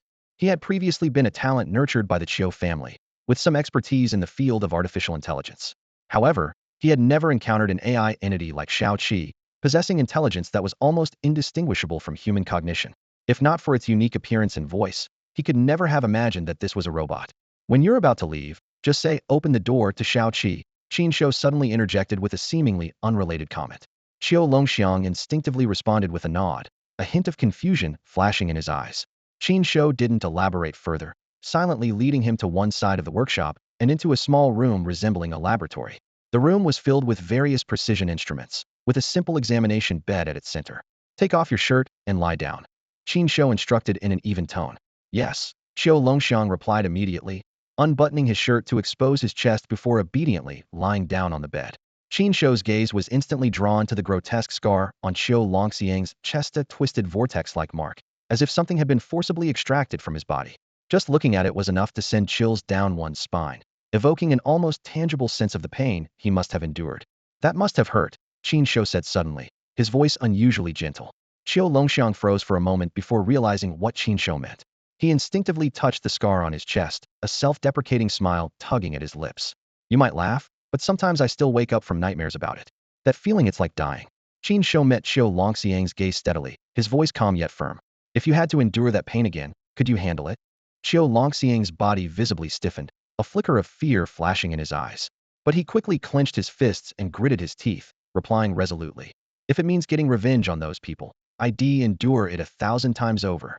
Without another word, Qin Shou turned away and began preparing the equipment. The only sound left in the room was the low hum of the machinery. After several minutes, Qin Shou carefully took out a crystal the size of a grain of rice and placed it gently above Qiu Longxiang's chest, securing it with a precision mechanical arm. Qiu Longxiang stared at the crystal, feeling a strange sense of familiarity. Upon closer inspection, he realized it was the smallest crystal they had obtained earlier that day while hunting the giant-toothed rat. As I explained before, Qin Shou began as he adjusted the equipment. Your situation is akin to the Qiu family draining the lake you had accumulated and damaging the spring, leaving it unable to function. What I'm going to do now is stimulate your spring externally to reactivate it. The process involves directing high-intensity energy to your spring, much like how a doctor uses electric shocks to revive a stopped heart. He paused, his expression turning serious. The exact amount of energy needed to stimulate your spring is uncertain, and the process will be extremely painful, with a risk of death. To minimize the risk and help you withstand the stimulation, we'll start with the smallest crystal. As he continued fine-tuning the parameters, Qin Shou explained, once the equipment is activated, the energy from this crystal will be directly injected into your body. Your job is to endure it. Under no circumstances can you lose consciousness. If you pass out, your chances of survival will drop dramatically, and you might never wake up again. Do you understand? There's still time to back out if you regret this. Hearing Qin Shou's words, a determined gleam appeared in Qiu Longxiang's eyes. Without hesitation, he replied, Teacher Qin, go ahead. I have nothing left to lose but this wretched life. What's there to fear? Qin Shou gave a slight nod and pressed the activation switch on the equipment. Qiu Longxiang kept his eyes fixed on the crystal, watching as a blinding beam of light shot into his body. In an instant, his vision turned completely white, and it felt as though the entire world had vanished. Suddenly, an excruciating pain that seemed to pierce his very soul swept over him, as if an invisible force was tearing him apart. His bones and flesh felt on the verge of being ripped into shreds. Waves of agony crashed over him like thunder, blurring Qiu Longxiang's consciousness and nearly causing him to faint. Yet, the resolute voice of Teacher Qin echoed in his ears, steady and unwavering. At the same time, the hateful words and vicious faces of the Qiu family, who had once humiliated him, flashed repeatedly in his mind. I must endure. I must have my revenge. He gritted his teeth, his heart burning with fury. If he couldn't withstand even this level of torment, how could he speak of vengeance? Qiu Longxiang took a deep breath, a glimmer of determination cutting through the pain. Qiu family, just you wait. Even if I fall into the abyss, I will rise as a vengeful spirit to show you that revenge is far from over. Qin Shou gazed at him, noticing the anguish in Qiu Longxiang's eyes slightly ease, and felt a small sense of relief. After the initial moments of this trial, Qin Shou knew the treatment might succeed this time. However, the chances of reactivating the spring within him were still incredibly slim. There are no signs of recovery in your body yet, Qin Shou said, leaning closer, his tone calm and measured. That's all for today's treatment. Starting tomorrow, come here every evening. It'll gradually increase the intensity until you regain your strength. Qiu Longxiang weakly opened his eyes, his breath almost non-existent. Teacher Qin, he murmured, his voice low and strained, as if dragged from the depths of his throat. Qin Shou gave a small nod before turning and walking away. Outside, the lights of the workshop dimmed one by one, leaving only the faint flicker of the lamp in Qiu Longxiang's room. He glanced at the clock on the wall. The treatment had lasted barely half a minute, but to him, it felt like endless hours, the pain and torment pushing him to the brink of collapse. Yet, in the face of it all, Qiu Longxiang felt no fear. He raised his weary arm to shield his eyes, but the corners of his mouth curled into a faint, icy smile. Qiu family, just wait for me. I will claw my way out of this abyss, carrying the flames of revenge, and make you regret everything. After Qin Shou left the East Workshop, under the moonlight, a crabapple tree stood before him. The surroundings were silent, with a faint chill in the damp air. Haiding turned around, her gaze falling on Qin Shou. Is it over? Her voice was soft, tinged with a hint of anticipation. Qin Shou shook his head, his tone calm. It's just the first treatment. I didn't expect to succeed in one go. The main goal is to help him gradually adapt to this method. If we increase the intensity all at once, I'm afraid he won't be able to handle it. A trace of sorrow flickered in Haitong's eyes as she murmured, why is it that some families always treat their own members as tools? They started grooming him over a decade ago, giving him this so-called destiny, but it was all just to make him a stepping stone for others. Assigning him the sacred soul mecha and the blood demon right from the start, the plan was to use his body as a vessel to nurture the mecha. Once everything is ready, they'll extract the blood demon and completely destroy this child's life. Sacrificing one child's entire existence to fulfill another's destiny, is this truly the fate of children born into these families? As she spoke, Haitang crossed her arms tightly over her chest, her shoulders trembling slightly. Qin Shou stepped forward, gently placing a hand on her shoulder, his eyes filled with resolve and warmth. No one has the right to dictate another's destiny. How someone lives, and what they choose to hats for them alone to decide. The next afternoon, the pink pickup truck was once again parked at the side gate. However, among the 5 students today, one was missing Louisa. Mr. Qin, ever since Lu Ge came back last night, he hasn't been himself. His body keeps twitching, and he makes strange noises. When I went to check on him earlier, he tried to get out of bed but collapsed immediately, Wang Baobao explained, rubbing the dark circles under his eyes. Qin Shou glanced at Wang Baobao, his tone devoid of emotion. It seems Louise's ability to adapt is worse than I thought. With his average talent, his body might not be able to take it. Go back and tell him he doesn't need to join today's training. Let him focus on recovering. We'll wait for you quick. Wang Baobao turned and hurried off, returning shortly after, panting. Teacher, Louisa is already on his way here, but he's moving so slowly he looks like an old man in his 70s or 80s. He said he has to attend today's training no matter what. Qin Shou gave a faint smile and waved his hand dismissively. Don't worry about him. Get in the car, let's go. The 4 quickly boarded the truck, which once again headed out of the city. The scenery outside the windows blurred as it sped by. As before, the training location was the outer campus, the helicopter, and Huangshu Ridge. Today's training, however, was different from the previous day. Zheng Ye fixed her gaze on the terrain below Huangshu Ridge, memorizing every possible escape route. She spotted the direction they should have broken through the day before, and a sense of unwillingness lingered in her heart. Voi, once we land, we'll break out in this direction, Zheng Ye said with a tone more determined than yesterday. She was eager to prove herself and redeem her earlier failures in front of Qin Shou. Su Weiwei remained silent, quietly watching the landscape ahead. Hey, we've overshot the landing point, Zheng Ye suddenly exclaimed. Who said today's training location would be the same as yesterday's? Qin Shou's calm voice came from the front seat, completely unperturbed. Zheng Ye froze for a moment, but quickly regained her composure. She refocused on the map of the terrain below. At the very least, she was determined not to repeat the same mistakes today. The helicopter hovered over a new location. Su Weiwei's gaze locked onto a steep cliff about 600 or 700 meters to the east, and she pointed in that direction. Zheng Ye's eyes lit up, a smile tugging at the corners of her mouth. Today, we'll go down ourselves, no need for you to kick us. Hearing footsteps behind her, Zheng Ye instinctively covered her backside with both hands, eyeing Qin Shou warily as he approached. Qin Shou merely shrugged and took no further action, instead pointing toward Qiu Longxiang. Today, you fight alongside them. This statement left Qiu Longxiang stunned. His sacred soul mecha had not yet been repaired. Zheng Ye blurted out without thinking. Him? Bringing someone with no combat ability isn't just useless, it's a burden. Qin Shou shot Zheng Ye a cold glance. If you're on the battlefield and one of your comrades loses their combat ability and becomes a burden, will you abandon them? The sharp question left Zhang Ye momentarily speechless. Qin Shou retrieved an equipment case from the helicopter's rear and placed it in front of Qiu Longxiang. Pick your weapons from here. Without hesitation, Qiu Longxiang opened the case to reveal an array of individual combat weapons, guns, grenades, and military knives, all neatly arranged. Although Sacred Soul mechas were the main force against mutant beasts in this era, conventional weaponry remained effective against certain monster-level creatures, and maintaining armed forces was crucial due to the limited number of Mech Masters. Qiu Longxiang quickly armed himself with 2 pistols, a rifle, and several ammo pouches strapped across his body. At that moment, he looked every bit like a soldier, save for the lack of a uniform. You'll jump on your own. Qin Shou returned to the pilot's seat, refraining from his usual tactic of kicking people out. I might need your help when we land, Qiu Longxiang said apologetically to the group. To save space, he hadn't brought a parachute. Su Weiwei immediately took charge. I'll assist with Wang Baobao. After landing, we'll break through toward the eastern cliff and maintain yesterday's battle formation. Wang Baobao's mech is larger, so he'll carry Qiu Longxiang. Qiu Longxiang will assist in protecting Wang Baobao's our firepower output and must be kept safe. Yesterday's mistakes cannot happen again. The 4 of them jumped one after another. In midair, the 3 Mech Masters activated their Sacred Soul mechas, working together to ensure Qiu Longxiang's safe landing. With the experience of the previous day, the descent was much smoother this time. Breakthrough, Su Weiwei commanded, just as the helicopter, which was supposed to remain hovering, suddenly changed direction. Wait, Wang Baobao said, looking up at the rocket launchers mounted beneath the helicopter. Did Teacher Qin's helicopter have those yesterday? Before anyone could react, the rockets roared to life, launching toward the surrounding area. The deafening explosions shook the ground, instantly waking the nearby packs of giant fanged rats. Irritated by the disruption of their slumber, the creatures surged toward the team in overwhelming numbers, far exceeding those of the day before. Zhang Ye completely lost it and furiously flipped off the helicopter above. Qin Shou, I hate you.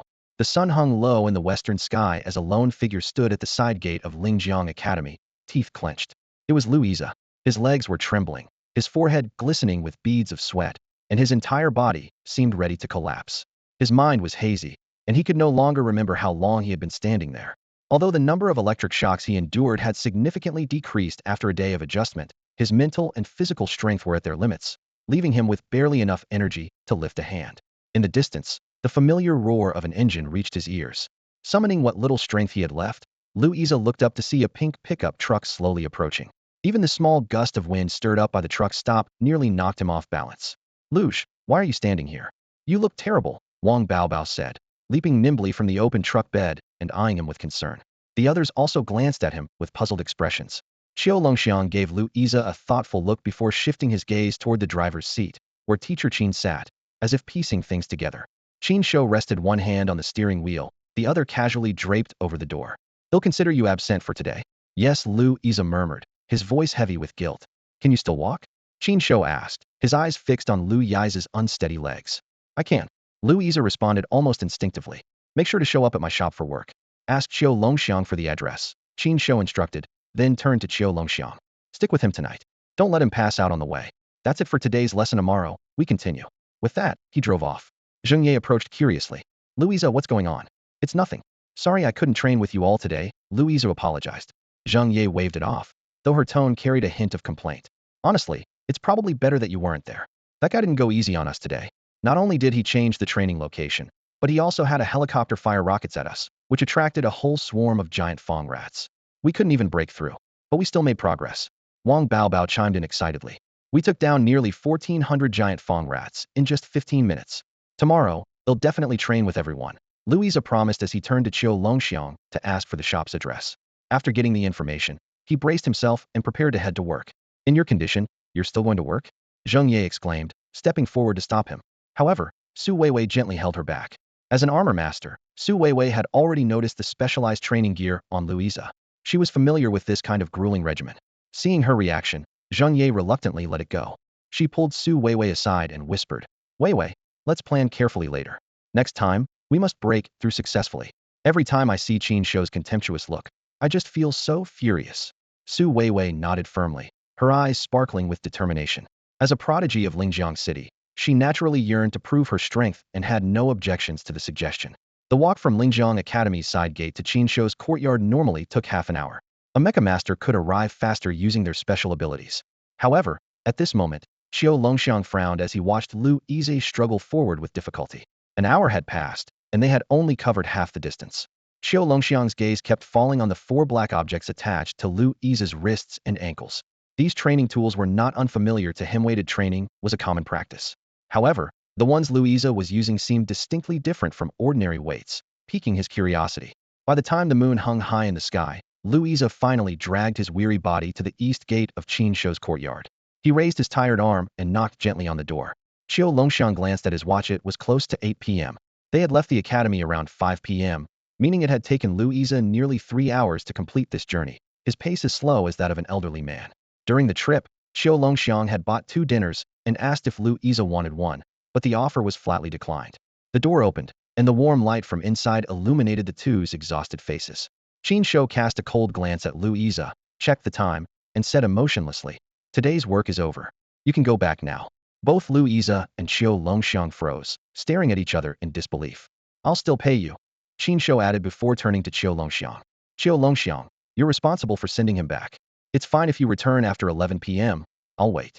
With that, Qin Shouyi shut the door, leaving them in darkness once more. Only the dim streetlights offered faint illumination. "Yize." Qiu Longxiang looked at Lu Yize with concern, expecting anger or frustration. Instead, he was taken aback. To his surprise, Lu Yize raised his head, revealing the eyes hidden beneath his long bangs. They were filled with unwavering determination, fixed firmly on the tightly closed door before him. I'll make it next time."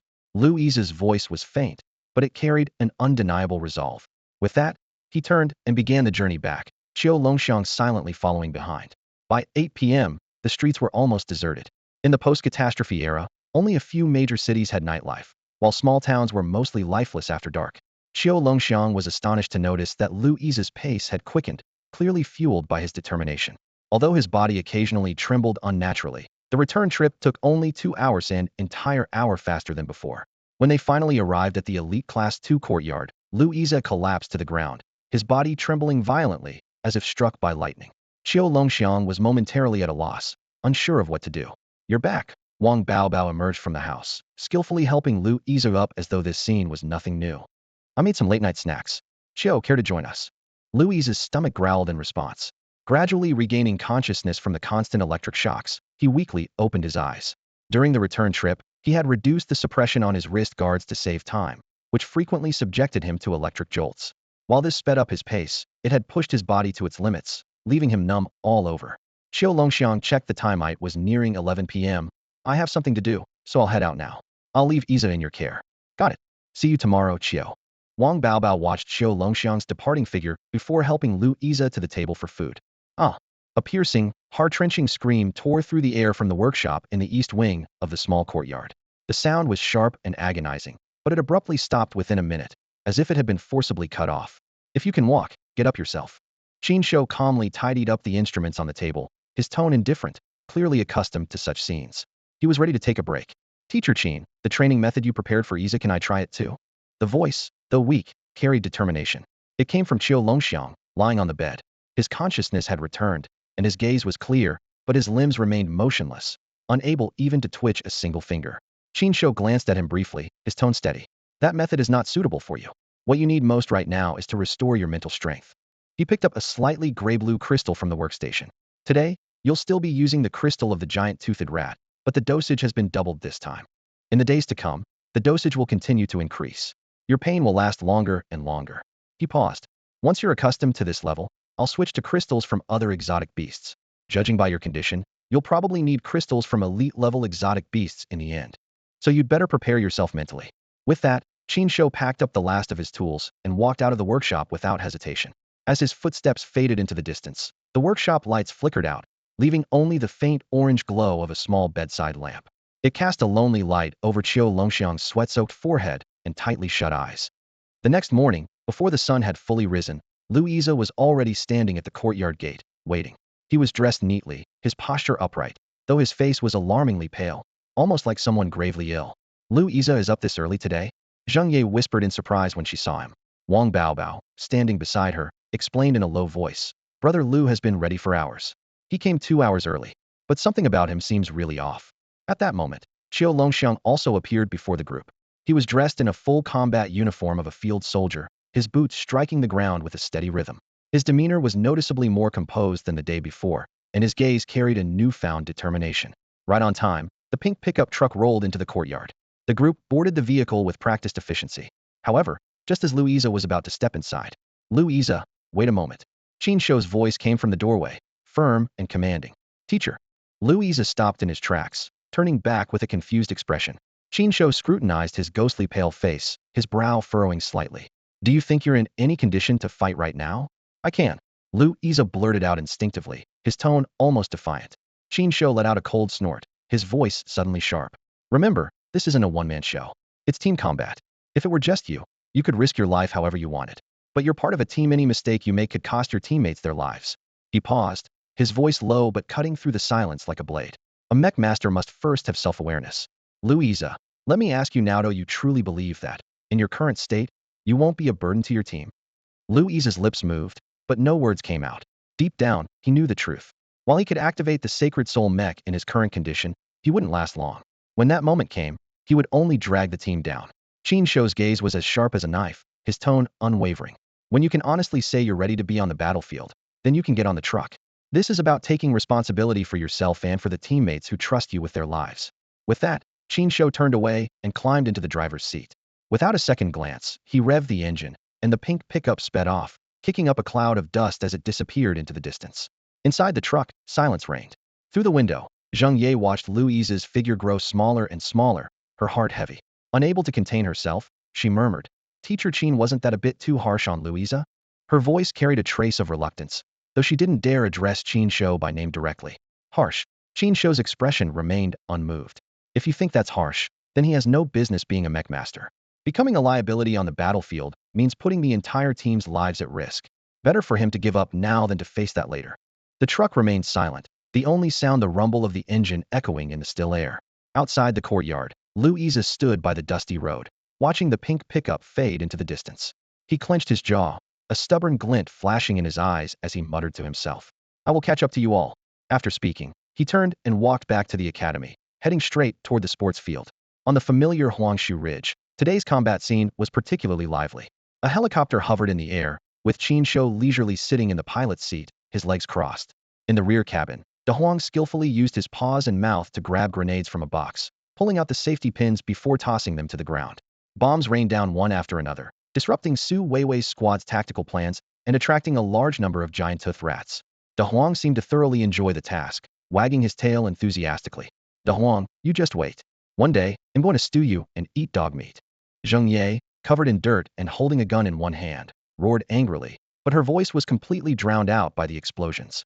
Over the next half-month, the daily training routine of Special Class 2 settled into a fixed pattern. Resting in the mornings, then boarding the conspicuous pink pickup truck in the afternoon to head to the outer campus, and finally transferring to a helicopter for live combat training on Huangshu Ridge. Louisa's condition gradually improved. Wang Baobao expressed relief, saying he was no longer startled awake at night by sudden earthquakes. The time it took Louisa to travel from the academy to Teacher Qin's courtyard also shortened to an hour, and he could even manage some light cleaning and moving tasks in the East Workshop. However, Qin Shou never urged him to participate in the training sessions on Huangshu Ridge. The only notable incident during this period was the mountain of love letters piling up at the door of Special Class 2 all addressed to Wang Baobao. Many people approached Louisa, asking him to deliver messages or gifts. Initially, Wang Baobao was both embarrassed and annoyed upon receiving love letters from male students, trying to maintain a calm demeanor. But as the number of letters increased, and someone even placed a floral wreath at the classroom door while making a heartfelt confession, he finally snapped. He lifted his shirt on the spot to prove to one of the confessors that he was, in fact, a boy. However, this action didn't stop the wave of confessions. Instead, after the news spread, it attracted even more attention from female students.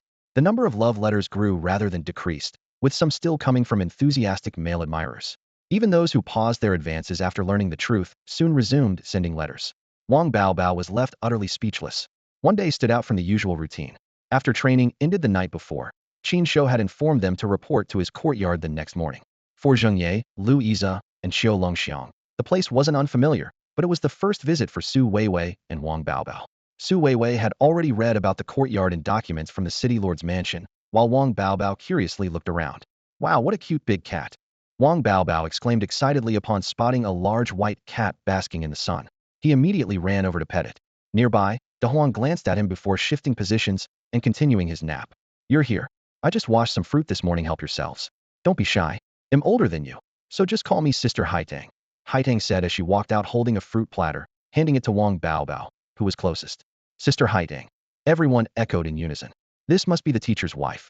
I just touched the cat, so I'll go wash my hands first, Wang Baobao said with a cheerful grin before heading off to wash up. Hearing herself addressed as the teacher's wife, Haidang paused slightly, her lips curving into a smile. When Wang Baobao returned, she deliberately picked the largest piece of fruit and handed it to him. You must be Wang Baobao. I've heard about you from Teacher Qin. No wonder people can't tell you're a boy, you're very good looking. Thank you, teacher's wife, Wang Baobao replied with another bright smile, making Haitang's cheeks flush. It seemed that even the sunlight today felt particularly warm and radiant. Qin Shouyi stepped out and saw a few people leisurely eating fruit. Without stopping, he headed straight towards the east workshop. Noticing this, the group quickly stuffed the remaining fruit into their mouths and hurriedly got up to follow him. Thank you for the fruit, madam. Madam, we'll head to training now, Wang Baobao said politely, bowing to Haidang before jogging to catch up with the others. Haidang watched Wang Baobao's retreating back and nodded to herself in approval. As expected of Wang Jie's teaching so well-mannered, she mentally gave the new student full marks. After following Qin Shouyi into the east workshop, Wang Baobao continued to look around curiously, his eyes scanning every corner. Qiu Longxiang also glanced around before suddenly frowning, as if noticing something was amiss. Wait a second. Teacher, where's Xiaoqi? Qiu Longxiang asked in confusion. It talks too much, so I powered it down for now. Qin Shouyi replied without turning his head. Brother Qiu, who's Xiaoqi? Wang Baobao asked curiously, leaning closer and lowering his voice. It's an AI robot, Qiu Longxiang explained briefly. It's unique. You'll understand when you meet it next time. As the group continued pondering, Qin Shouyi unexpectedly walked straight out of the workshop through the east door, crossed the street, and arrived at the front gate of an unmarked residence. The gate was secured with heavy chains, suggesting it had been abandoned for a long time. Qin Shouyi pulled a key from his pocket and expertly unlocked the chains. Come in, he said, pushing the door open and motioning for them to follow. When did you acquire this place? Zheng Ye asked, wide-eyed with surprise. In her memory, this residence had always been abandoned and uninhabited. Just recently. It's for your training, Qin Shouyi replied casually. Anyway, it didn't cost us anything, so we'll use whatever's convenient. The group filed in, and Qin Shouyi shut the door behind them. Su Weiwei's lips twitched slightly. She knew very well that the money for this place had come from the city lord's treasury. She glanced around the courtyard, which was even more spacious than Qin Shouyi's own.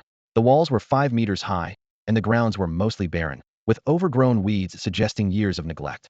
See those 5 circles? Each of you stand on one. Qin Shouyi instructed, pointing to the middle of the courtyard where 5 strange circles were drawn on the ground. Only now did they notice the circles, each about 10 meters in diameter, with intricate patterns etched into them. The 5 followed his instructions. Zheng Ye eyed Qin Shouyi suspiciously and muttered under her breath. What kind of crazy idea are you cooking up this time? Now, activate your sacred soul armor and fully equip yourselves, Qin Shouyi ordered. Qiu Longxiang, you can stay as you are. While Qiu Longxiang remained still, the other 4 immediately summoned their sacred soul armors, glowing figures materializing behind them. Sacred soul armor. A rose gunner spider queen, a crimson phoenix sword maiden, and 2 martial soldiers emerged in full armor, each in their fully equipped state. Among soul armor masters, sacred soul armor is divided into 3 levels: primary, mid-level, and advanced. At the primary level, as seen with Lu Iza, 3-star soul armor masters can only summon parts of their sacred soul armor, typically focusing on weapons. A few stronger 3-star masters, like Zheng Ye, can briefly use full-body sacred soul armor. Mid-level entails summoning complete armor, which is achievable for most 4-star soul armor masters like Su Weiwei and Wang Baobao. However, even this is not the fully realized state of sacred soul armor, which only 7-star and above soul armor masters can achieve. Returning to the matter at hand, Qin Shouyi walked to a corner of the courtyard and stomped firmly on the ground. Immediately, a complex control platform rose from beneath the surface. Under the curious gaze of the 5, Qin Shouyi began his actions. Suddenly, a shocking scene unfolded on the training ground. 2 armored warriors collapsed to their knees, their hands pressed firmly against the ground to barely prevent themselves from falling completely. The Crimson Lotus Sword Maiden knelt on one knee, her long sword piercing the ground for support. The Rose Gun Spider Queen's 8 legs bent under her, her entire mechanical frame visibly suppressed by an invisible force. Even Qiu Longxiang, though still standing, had wide eyes, clenched fists, and slightly bent knees, clearly struggling against the immense pressure. Qin Shouyi leisurely fetched a rocking chair, reclined on it, and casually fanned himself with a folding fan. Under this overwhelming pressure, Lu Iza was the first to collapse. Despite activating all 4 of his iron constructs, he was drenched in sweat, gasping for breath on his knees, his body trembling uncontrollably. He was soon followed by Zheng Ye, who, while faring slightly better than Louisa, also failed to maintain her full body armor. Su Weiwei's Crimson Lotus Sword Maiden couldn't hold on either. Her sword dissipated, leaving her barely able to maintain a kneeling posture. Wang Baobao's Spider Queen, though still in its armored state, had all 8 legs pressed flat against the ground, as if crushed by an enormous invisible hand. The final endurance times were beyond everyone's expectations. Wang Baobao lasted the longest at 16 minutes, while Zheng Ye surprisingly had the shortest time. This result left Zheng Ye in disbelief, suspecting that Qin Shou had applied different levels of pressure to each individual. 15-minute break, then continue. Qin Shou commanded in an uncompromising tone. And so, the entire morning was spent repeating this grueling training. With each round, their endurance times diminished. Finally, at 11 a.m., Qin Shou announced the end of the session. Su Weiwei understood that the purpose was to enhance the duration of their armored states and improve their mental energy efficiency, but with each session, she felt an unprecedented level of pain. Take care of your own lunch. Meet at the outer campus at 2 p.m., Qin Shou instructed before leaving. When Zheng Ye hesitantly asked about lunch, he replied coldly, "What? Do I have to feed you too? Figure it out yourselves." Just as the group was fretting over lunch, Wang Baobao's storage ring flashed, and an assortment of food appeared out of thin air: instant noodles, biscuits, emergency rations, and even self-heating hot pots. The storage artifact, with its apparent capacity of at least 3 to 4 square meters, immediately caught everyone's attention, especially Su Weiwei, whose eyes gleamed with realization. In Huzhou City, fewer than 10 individuals owned such storage tools, and Wang Baobao's connection to a prominent family now seemed all the more likely.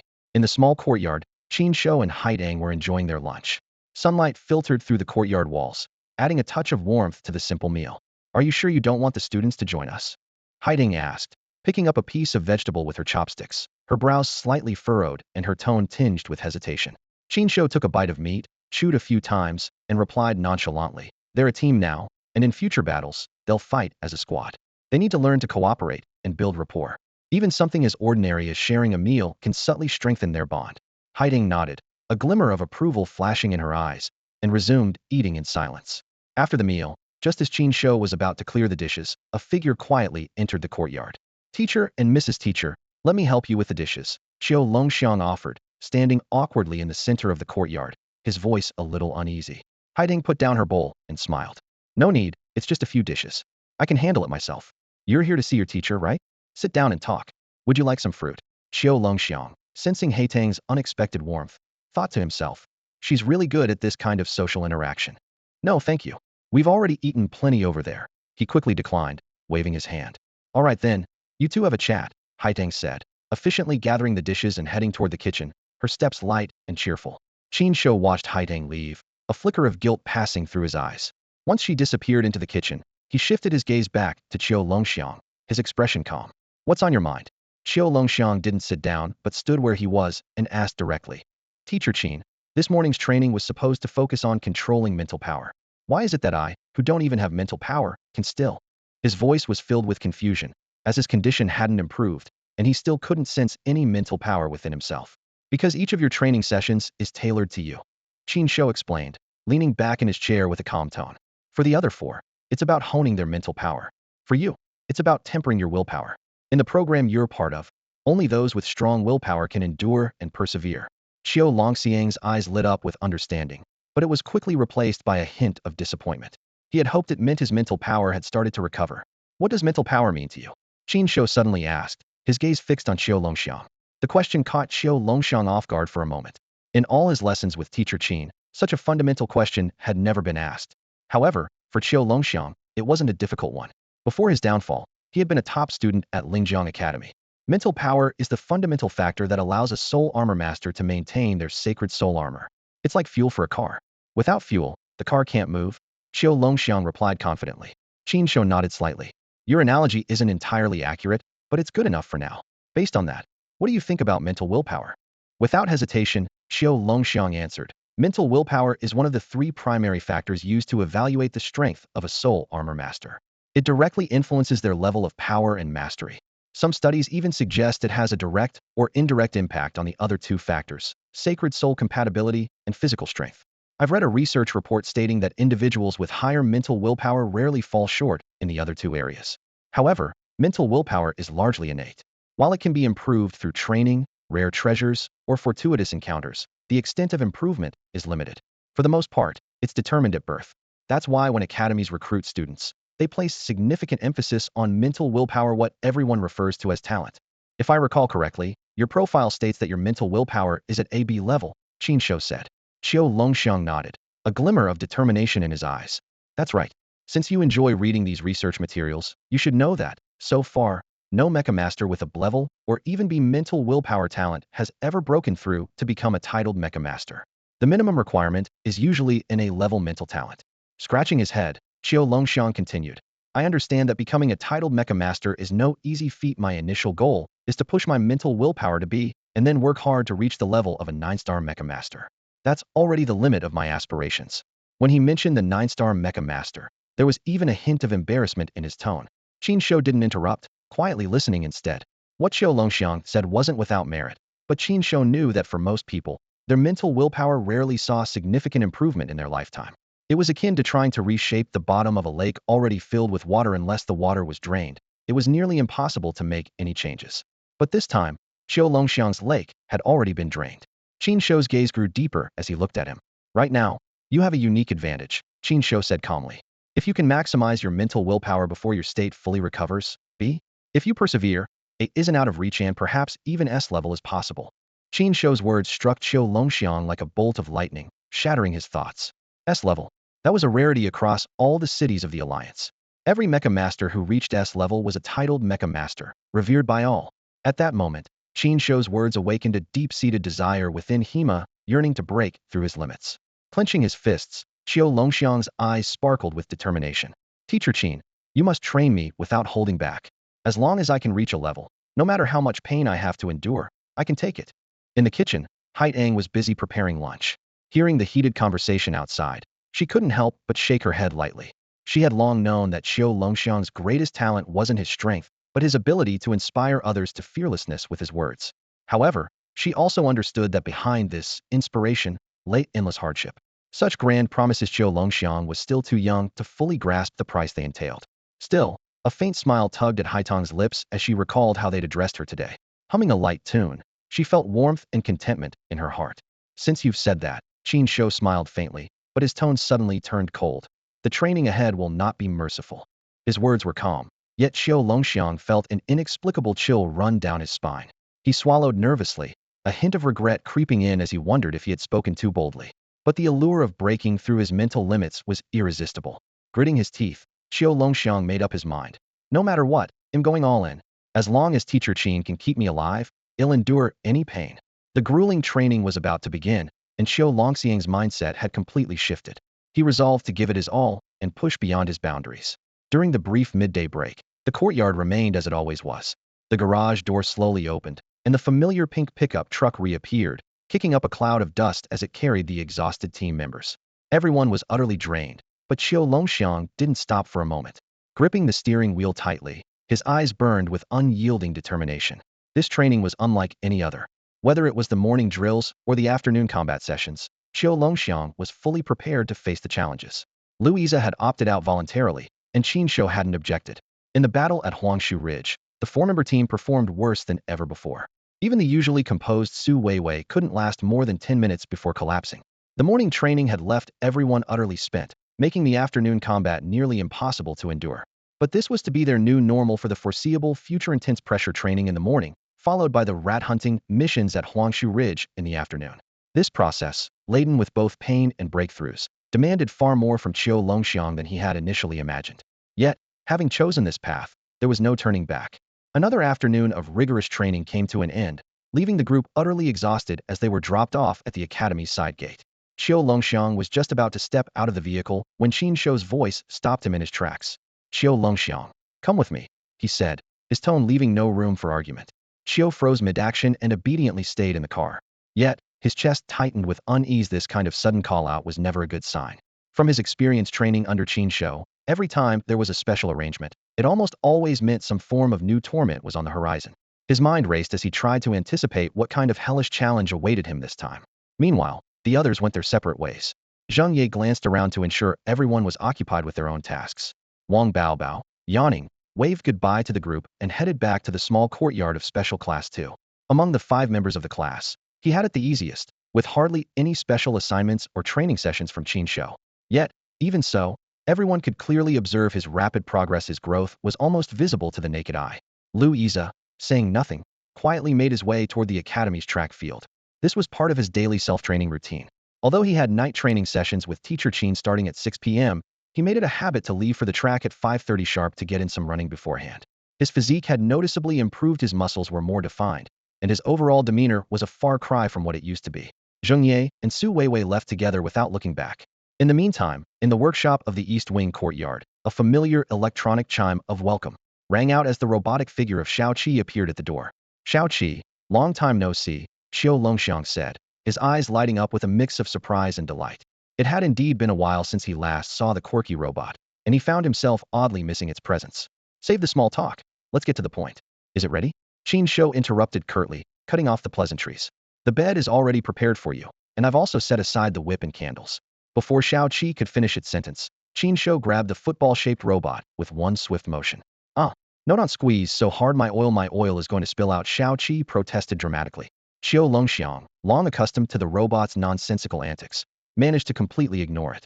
Qin Shouyi, however, wore a dark expression and, without hesitation, flung Shao Qi out of the workshop. Shao Qi's high-pitched scream echoed as it flew in a perfect arc before landing squarely inside a distant trash bin, its lid snapping shut with a satisfying click.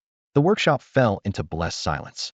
Now that's settled, follow me, Qin Shouyi said coldly. Xiao Longxiang followed without a word, though his unease only grew. It wasn't long before his attention was drawn to one of the previously empty mech platforms in the workshop. A brand new, jet-black mech now stood prominently in its place. The machine was humanoid in structure, resembling a heavily armored infantry soldier. Its left arm bore a towering shield, while its right wielded a massive Gatling gun.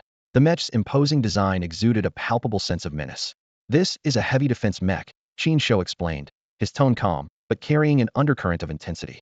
Its mobility is poor, and its firepower isn't particularly impressive. Its sole strength lies in its armor.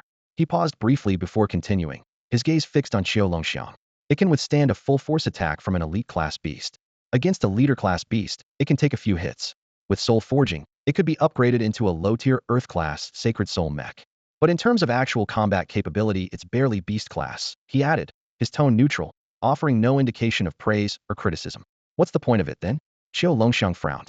Though he wasn't a mech builder himself, he had seen plenty of Sacred Soul mechs before. Judging from these specs, it was hard not to question the practical value of this machine. Beyond its defensive capabilities, it seemed to lack any standout features. Qin Shouyi didn't answer immediately. Instead, he walked over to the platform and pressed a button. With a soft click, the mech's chest compartment opened to reveal its cockpit. The interior featured a traditional seat-based design. Xiao Longxiang recognized this type of setupit was for piloted mechs. During his earlier training, he had operated similar models. As such, hands-on experience was mandatory for all trainee mech operators. However, he had a nagging feeling that the true secret of this mech lay beyond its surface-level specifications and standard configuration. There was something else about it, something hidden. Its most important feature, he suspected, was an entirely different function altogether. Once the pilot enters the mech, the machine continuously stimulates their mental willpower, causing immense pain. During combat, any impact absorbed by the mech's exterior, unless it is immediately destroyed, is directly transferred to the pilot's mind, making them endure equivalent agony. This pain is then converted into the energy required to power the mech, sustaining its operation and driving its sole offensive weapon, a devastating Gatling energy heavy machine gun. Qin Shouyi gently patted the jet-black surface of the mech, its metallic exterior gleaming coldly under the lights. I've named it Punisher. Isn't this just pure masochism? Who would pilot this thing into battle? Xiao Longxiang blurted out instinctively. The moment he finished speaking, he met Qin Shouyi's meaningful gaze and immediately realized something. Xiao Longxiang's Adam's apple bobbed as he swallowed nervously, his voice trembling slightly. You're not asking me to pilot this mech, are you? Considering that your mental strength won't recover anytime soon, we'll use a traditional mech as a transitional step. Qin Shouyi pointed to the cockpit seat, a faint smile tugging at the corner of his lips. It'll also help train your mental willpower. Go ahead and get acquainted with your new partner. Xiao Longxiang swallowed hard again, sweat already forming on his forehead. But the thought of strengthening his mental resilience steeled his resolve. Taking a deep breath, he gritted his teeth and walked toward the mech, climbing stiffly into the cockpit. The moment he sat down, A sharp pain shot through the back of his head, as though something sharp had pierced into his skull. A faint electric current tingled along his nerve endings. It looks like this mech uses a neural connection system. Qin Shou observed his reaction. I'll send you the operation manual later. Study it thoroughly when you get back. For now, just get a feel for it. Before Qiu Longxiang could respond, Qin Shou pressed a button, sealing the cockpit door shut with precision. Qiu Longxiang was momentarily engulfed in darkness before the interior suddenly lit up, revealing a 360-degree panoramic view around him. Due to the neural connection, he could feel that he was capable of controlling every part of the Punisher. However, its responsiveness was worlds apart from the Holy Spirit mech he was familiar with. Let's start the test. Qin Shou's voice came through the communication system, laced with a hint of mischief. Oh, and try not to wet yourself in the cockpit. It's a pain to clean. Unless, of course, you'd enjoy fighting in a urine-scented space for the foreseeable future. Before Qiu Longxiang could process the warning, Qin Shou had already picked up an electric shock gun and fired at the Punisher. Instinctively, Qiu Longxiang manipulated the mech to raise its shield for protection. The electric current was indeed blocked by the shield, sparing the mech from direct damage. Aha! However, Qiu Longxiang's anguished scream still echoed through the workshop. The pain, like a surge of electricity, directly assaulted his brain, causing his entire body to convulse uncontrollably. Oh, I forgot to mention, Qin Shou explained leisurely. While the shield can protect the mech, the impact it absorbs will still be converted into pain and directly affect your mental willpower. I. Qiu Longxiang clenched his teeth, silently cursing Qin Shou 1,000 times over in his heart. Fortunately, the pain he had endured during previous treatments served as a reference, allowing him to barely withstand the current level of suffering. But the thought of having to endure such unpredictable agony while maintaining focus in battle made his scalp tingle and cold sweat drip down his back. One more thing, Qin Shou added. This mech's incredible defensive capabilities come from its armor, which is made of nano self-repairing materials. Unless it sustains catastrophic damage, it will draw energy to regenerate itself, and that energy comes from your pain. Thank you so much, Qiu Longxiang muttered inwardly, his tone dripping with sarcasm. The test lasted about 10 minutes. When the cockpit finally opened, Qiu Longxiang practically stumbled out, his legs trembling. Qin Shou glanced at the seat to confirm it was dry, a faint smirk playing on his lips. As soon as Qiu Longxiang landed on the ground, his legs gave out, and he collapsed to his knees with a thud, his back drenched in sweat. Once you get used to it, I'll arrange for you to take the Punisher into training at Huangshu Ridge, Qin Shou said, his tone teasing as he looked down at Qiu Longxiang. Just remember to turn off your external microphone next time. Otherwise, your screams, well, they're not exactly dignified. Qin Shou had noticed that while Qiu Longxiang's initial screams were purely from pain, there seemed to be an inexplicable undertone creeping in toward the end. He could only hope that these training sessions wouldn't awaken any strange tendencies in him. Qiu Longxiang felt utterly defeated. He was actually expected to pilot this instrument of torture into battle at Huangshu Ridge. He might as well die now. Take a break. You've got another treatment session at 11, Qin Shou said, nudging the collapsed Qiu Longxiang lightly with the tip of his shoe. Covering his eyes with one hand, Qiu Longxiang had already branded Qin Shou in his mind with an unshakable label devil teacher. Although Qiu Longxiang secretly complained in his heart, he still devoted himself wholeheartedly to the operation training of the heavy Punisher. In just 3 days, he reported to Qin Shou that he had fully mastered the combat techniques of this massive machine. From that moment on, a unique scene could be witnessed daily in the skies above Huangshuling. A heavy transport helicopter, far larger than standard, hovered in midair, suspending a 10-meter-tall pitch-black mech, which would then slowly descend and crash heavily onto the ground. With this addition, the combat effectiveness of Tactical Team 2 saw a significant boost, gaining both a new defensive stronghold and a powerful firepower output point. However, whenever the heavy Punisher was surrounded by swarms of giant tooth rats, and those terrifying rodents began gnawing at the mech's armor with their sharp teeth, the team would notice Qiu Longxiang's communications suddenly cutting off. Moments later, his hysterical roar would echo from the cockpit. Ah! Die! Die, all of you! In such moments, Qiu Longxiang's face would contort into an almost crazed expression. The biting and tearing of the giant tooth rats inflicted excruciating pain on him, and his wild screams became his only outlet. He would abandon the mech's defensive shield, grip the Gatling heavy machine gun with both hands, and channel his agony into streams of energy bullets, pouring them into the enemy horde. In his most frenzied state, he would even pilot the heavy Punisher directly into the center of the rat swarm, engaging in close-range gunfire. Initially, Qiu Longxiang's reckless tactics left teammates like Su Weiwei utterly terrified. But over time, they gradually adapted to his combat style, even realizing that his ability to draw enemy fire significantly enhanced their own results. The team was now able to sustain battles for over 30 minutes, eliminating more than 3,000 giant tooth rats in a single engagement, causing the rat population in Huangshuling to noticeably decline. Each battle would end abruptly with the timely arrival of De Huang, who would scatter the remaining giant tooth rats clinging to the heavy Punisher. The helicopter would then hoist the mech back up and transport it to the mech hangar outside the campus. Time flew by, and a new day began. Qiu Longxiang woke up in the small courtyard dormitory of Tactical Team 2, noticing that Wang Baobao and Lu Iza were also waking up almost simultaneously. Since becoming close, he had moved in to live with them. The three of them seamlessly completed their morning routines, preparing breakfast while discussing the details of the previous day's battle in Huangshuling. Lu Ge, when will you be able to fight alongside us again? Wang Baobao asked Lu Iza, who had just finished brushing his teeth while wiping his face. I think if the five of us fight together, we might actually carve a path through Huangshuling. After a brief moment of thought, Lu Iza replied, give it 2 more days. Kinlashi is right, it can't hold you all back. We'll wait for you, Wang Baobao said, patting Lu Iza on the shoulder. After finishing their morning routines, Lu Iza and Qiu Longxiang headed to the training field for a run, a daily physical training regimen they had committed to. After all, for a mech pilot, maintaining a strong and healthy body was equally crucial. Iza. At that moment, a voice called out. As soon as Qiu Longxiang heard it, he noticed Lu Iza's body stiffen, coming to an abrupt halt. Qiu Longxiang stopped as well. A group of girls approached from a short distance away, their steps light and lively. Lu Iza lowered his head, his bangs falling over his eyes, his entire demeanor suddenly drained of energy. Iza, where have you been these days? We haven't seen you around, the girl in the center asked with a sweet yet commanding tone, her eyes blinking playfully. She was clearly the leader of the group. Qiu Longxiang recognized her instantly. Lu Hui, the eldest daughter of the prominent Lu family in Lingjiang City. As someone who used to belong to the Qiu family of Lingjiang City, he was no stranger to the faces of the city's elite offspring. Exactly. Lu Iza used to come see Lu Hui every day. Looks like some people have really changed, one of the girls beside Lu Hui said with a mocking tone, her gaze openly disdainful toward Lu Iza. I haven't.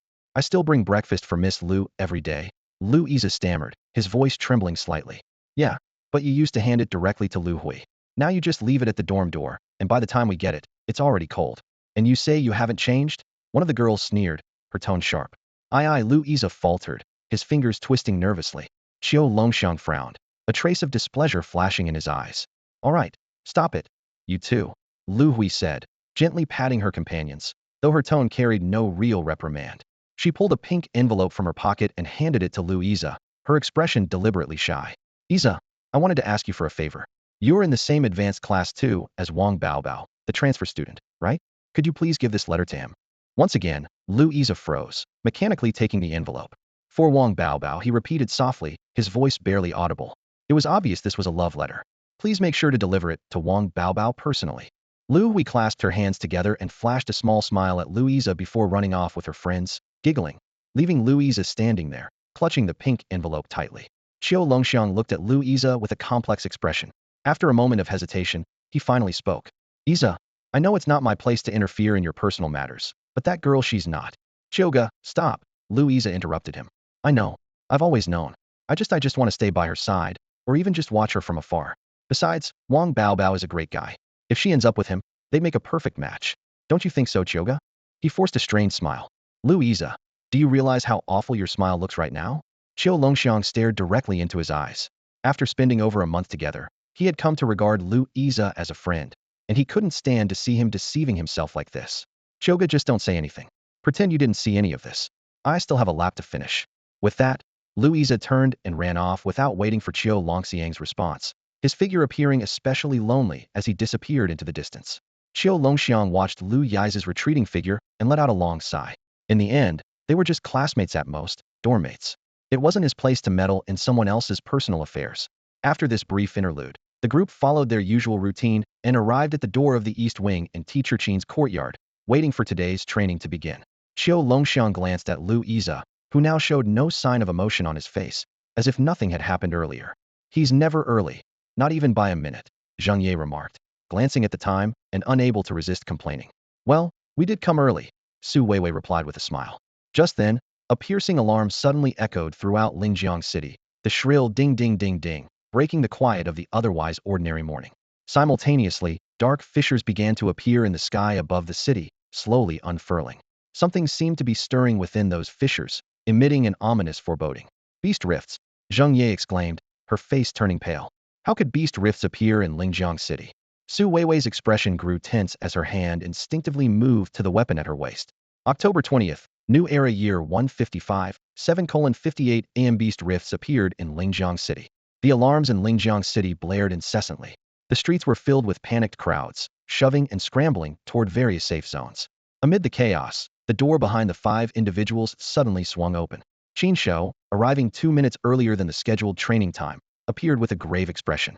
Teacher, a rift has opened, and beasts are pouring through. Qiu Longxiang's face was filled with worry, his voice trembling slightly. I'm not blind or deaf, Qin Shou retorted, rolling his eyes sharply. You're armor masters. It's your duty to defend Lingjiang City. Why are you still standing here like fools? Zheng Ye immediately straightened her posture. Then we should head back to Lingjiang Academy right away. No, we should prioritize the critical facilities in the city. Su Weiwei interjected, her brows furrowed in concern. Qin Shou raised his hand to cut off their discussion. None of those places need you. The higher-ups in Lingjiang City aren't idiots. They've probably prepared countless contingency plans for a beast invasion. Lingjiang Academy and the vital infrastructure will already have specialized teams of armor masters protecting them. A few more or fewer of you won't make a difference. Then where should we go? Zheng Ye asked, her fingers unconsciously tapping against her thigh. You're all going to the 9th district, Qin Shou stated firmly. The 9th district? Zheng Ye frowned. There's nothing important there. Qin Shou took a deep breath. Exactly. That's why I'm sending you there. His gaze swept over each of them. The 9th district is home to over 10,000 people. It's the most densely populated area in the city, and its residents are mostly from the lower social strata of Lingjiang. They lack combat capabilities. In situations like this, Lingjiang City won't waste resources protecting the 9th district. If this beast invasion turns out to be large-scale, the 9th district will undoubtedly suffer the highest casualties. That's where your protection is needed the most. Under his long bangs, Lu Yi's eyes widened slightly in surprise, as if seeing his teacher in a new light. Hearing Qin Shou's explanation, the others also came to a sudden realization, their expressions shifting from confusion to determination. Then let's move out, Su Weiwei said decisively, already beginning to check her equipment. Su Weiwei, you'll take charge of the battle. Led Zheng Ye and Wang Baobao to the 9th district first. Qin Shou instructed swiftly before turning to the other two. Louisa, you and Qiu Longxiang will head out of the city. Your heavy class mech is still at the outer campus. Bring it back here first. Qiu Longxiang hesitated, his expression troubled. But the heavy class mech is so bulky and slow. It'll take forever to get it back on foot. And at a time like this, the military definitely won't lend us a transport aircraft. I already told you take my pickup truck. Qin Shou opened his garage and tossed the keys to Louisa. The metallic object traced an arc through the air before Louisa caught it steadily. You've driven it before when you helped me out. You'll manage. Once you retrieve the mech, load it onto the truck and bring it back. Use a pickup truck to haul a 200-ton mech. Qiu Longxiang still looked doubtful, his brows tightly knit. Is that even possible? Qin Shou smirked and patted the hood of an old, pink pickup truck. Don't underestimate this old beast. It might look outdated, but its military-grade V20 engine is no joke. V20? 20 cylinders? And military-grade. Qiu Longxiang's eyes widened in disbelief. That's the kind of engine they use to install in mechs. And what about you? Zheng Ye asked, her eyes filled with curiosity, as Qin Shou hadn't mentioned his own role in the plan. Me? Qin Shou shrugged. I'm just an armorsmith. This has nothing to do with me. With that, he shut the door, leaving the 5 of them standing there, exchanging bewildered glances. None of them believed Qin Shou's claim of being powerless. But they also understood his personality never try to guess what he's thinking or planning. Teacher Qin must have his own plans, Su Weiwei said resolutely. Let's focus on our tasks. Well, follow his instructions. The others nodded in agreement, quickly springing into action. Louisa and Qiu Longxiang, go retrieve the high-priority prisoner and head directly to the 9th district once you have them. Got it. Stay safe, Qiu Longxiang reminded. The 2 of them then started Qin Shou's pink pickup truck and drove out of the city. Fortunately, Qin Shou's truck had a special permit granted by Elder Su, the city lord. Otherwise, with the city gates already sealed, they wouldn't have been able to leave. In the small courtyard, Haideng stood in the middle, gazing up at the black rifts tearing through the sky, her eyes flickering with unease. She turned to Qin Shou. I'm heading out, she said softly. I'm leaving the house in your hands, De Huang. If anything gets broken, it's coming out of your dog food. Qin Shou pointed sternly at De Huang, the large dog lying in the corner of the yard, alertly scanning the surroundings. Then, Qin Shou changed into his white combat suit and put on his mask. He'll go with you. Haideng stepped forward, her eyes filled with determination. We don't know the situation yet. If it's just a typical beast invasion, the Lingjiang City Mecha Division can handle it. But if it's something else, let me assess first. Stay here and monitor the drone feed. And make sure Yi and the others are safe, Qin Shou said in a deep voice, pausing briefly before adding, "He'll stay in touch with you." Haiding nodded, putting on an earpiece herself, and silently watched Qin Shou. "All right, stay safe." Without saying more, Qin Shou finished gearing up and leaped onto the rooftop with ease. Outside the courtyard, the 5 others had already disappeared without a trace. He scanned the surroundings as the sound of alarms echoed through the air. What might seem like monotonous noise to ordinary people carried varying frequencies, each representing different levels of beast alerts. Those in the know could discern the distinctions. Beast alerts were classified into red, yellow, and blue levels, with each level further divided into 3 sublevels. A red level 3 indicated the most severe danger. The current alarm was at blue level 3. While it hadn't reached the red level yet, judging by the beasts emerging from the rifts, it was only a matter of time before it escalated to yellow level 1. From the rifts in the sky, all kinds of beasts were pouring out in a frenzy. Most were bizarrely shaped, falling under the category of monster-class beasts, with only a small number being elite class. Generally, elite-class beasts were handled by mecha teams, while monster-class beasts could be dealt with using the city's military and defensive installations. Around this time, the walls of nearby buildings silently opened, revealing anti-aircraft cannons, machine guns, and other weaponry. As these defenses activated, the beasts in the sky were blasted into clouds of blood mist, their remains raining down. However, this was just the beginning. Once the beasts hit the ground, the situation took a sharp turn.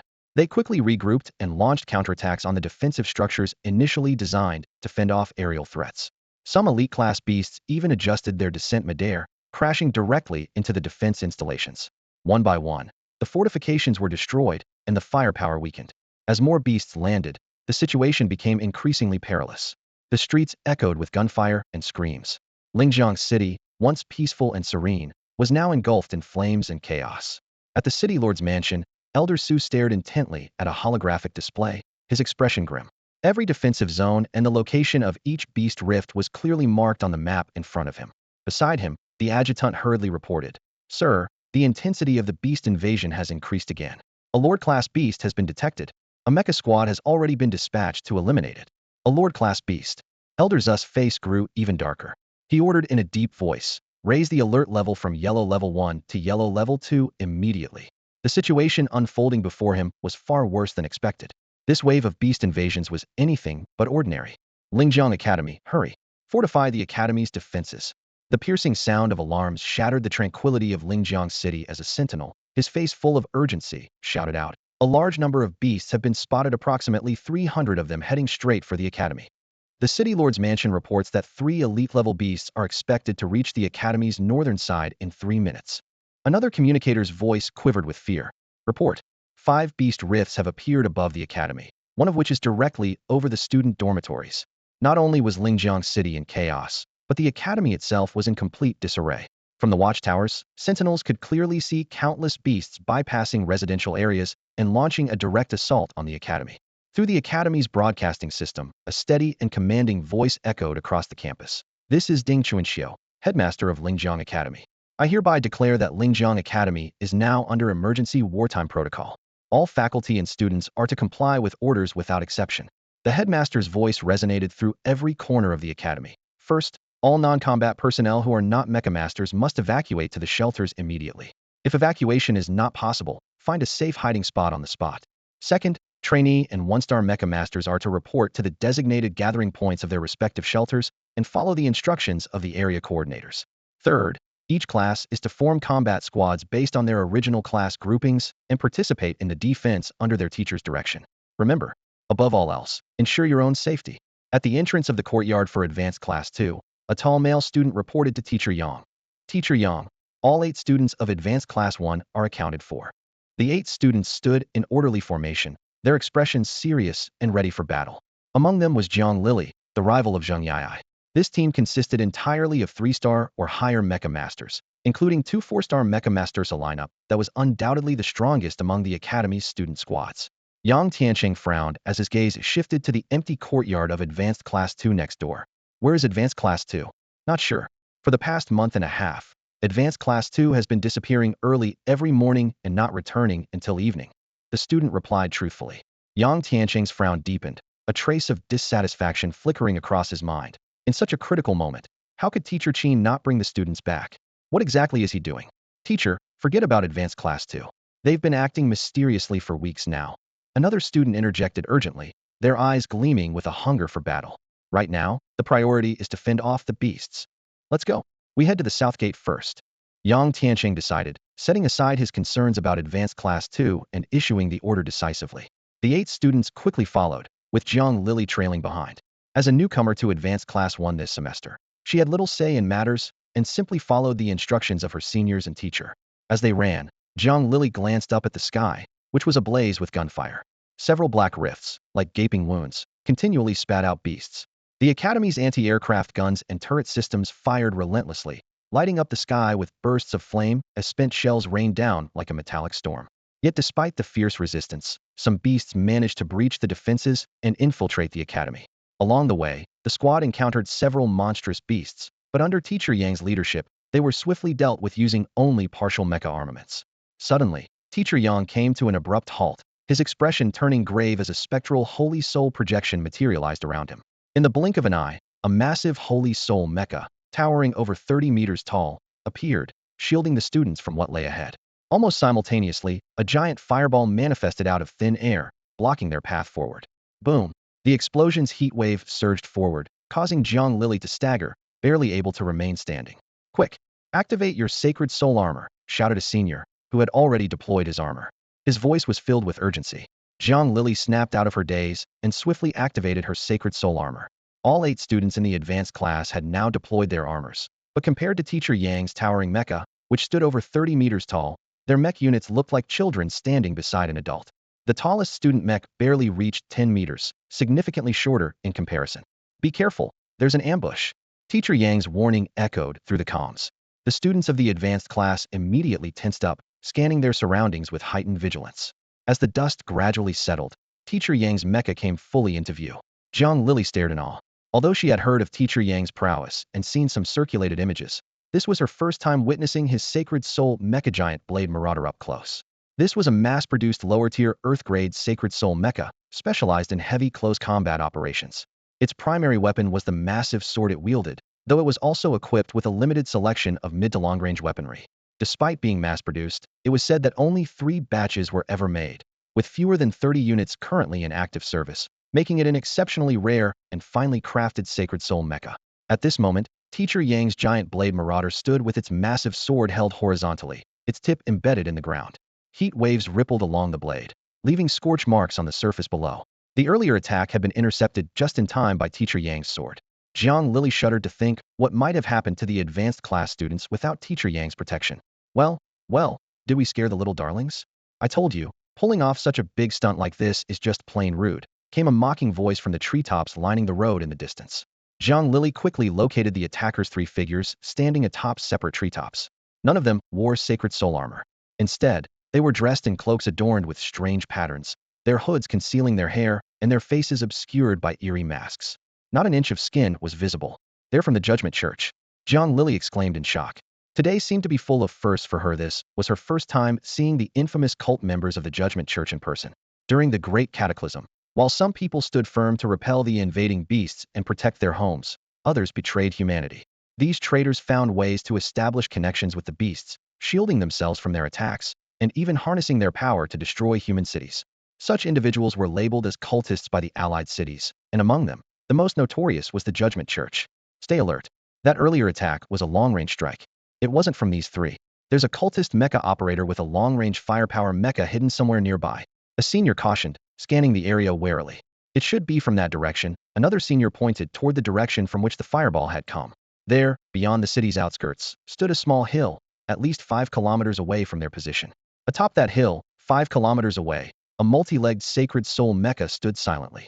Its entire frame was equipped with only one weaponized massive cannon longer than the mech itself. The cannon's barrel was still emitting black smoke, clearly the source of the earlier attack. This teacher is quite vigilant. They can sense us even from such a distance. A dissatisfied voice grumbled from within the massive cannon mech, its metallic shell concealing the pilot's disdain. That's a 7-star armor master. Vigilance is a given. A figure leaning lazily against a tree remarked. You're only at 6-star. If you take a direct hit, you'll either be dead or gravely injured. Suddenly, the voice of Teacher Yang rang out from within the giant sword marauder mech. Students of the academy, Shao Sun, lead the others and evacuate immediately. Teacher, we can't just leave you alone, the senior student addressed, his voice filled with worry. There are 3 7-star armor masters here, and a 6-star long-range gunner is lying in wait on the mountain in the distance. Staying here will only make you a burden. The stern command came from the giant sword marauder. Follow orders. Senior Sun clenched his teeth, fully aware that they were powerless in a battle of this level. Class 1, follow me. He gave the evacuation order, his unsettled emotions evident. The students from Class 1 reluctantly glanced back at Teacher Yang's figure before turning to leave. What a dedicated teacher. A wicked woman's sharp laughter pierced the air. I wonder how you'd react if I dissected your students one by one right in front of you. Haha. Teacher Yang's gaze burned like a torch, fixed on the 3 holy soul mechs gradually appearing before him. He quickly reported through his communication device. This is Yang Tianqing. I have encountered 3 7-star armor master cultists near the 7th teaching building. There is also at least 1 6-star long-range gunner providing support from 5 kilometers away in the direction of Westmount. The students have been ordered to evacuate. Report complete. As soon as he finished speaking, the giant sword marauder burst into action. Now, the battle begins. The mechs treads toward deep grooves into the ground as it charged fearlessly toward the 3 enemy mechs. Wow, I never realized this car could go so fast before. Isa, you've been hiding your driving skills pretty well, Qiu Longxiang remarked as he watched the scenery outside the window blur past at an alarming speed. The occasional lone beast darted out from the roadside, but with a casual shot from his rifle, he could easily take care of them. He couldn't help but think to himself, I've driven while delivering tofu before and even borrowed Teacher Qin's car. Nothing seemed special, just more horsepower to get used to. But I didn't know driving could be this intense. It's simple, Louisa said calmly, his tone carrying a hint of ease, as if this was no big deal. Qiu Longxiang glanced at the dashboard. The speedometer was pushing 300 km/h. He swallowed hard and gripped the car's handrail tightly. 300. The speed was almost terrifying. Staring straight ahead, he tried to steady his nerves. What exactly do you mean by simple? Your driving is a little insane. Louisa kept his expression neutral as he continued driving, unfazed by the speed. We're almost at the outer campus. Shoga, get in touch with Lieutenant Wang. Otherwise, we won't be able to get in. Got it. Qiu Longxiang quickly grabbed the phone, relieved the communication system was still stable. Hello, Lieutenant Wang. It's me, Qiu Longxiang. I'm a student of Lingjiang Academy's Special Class 2, under Teacher Qin Shouyi. There's a battle in the city, and we need to retrieve our mechas. Could you open the gate for us? Yes, it's still the pink pickup truck. There was a brief silence on the other end.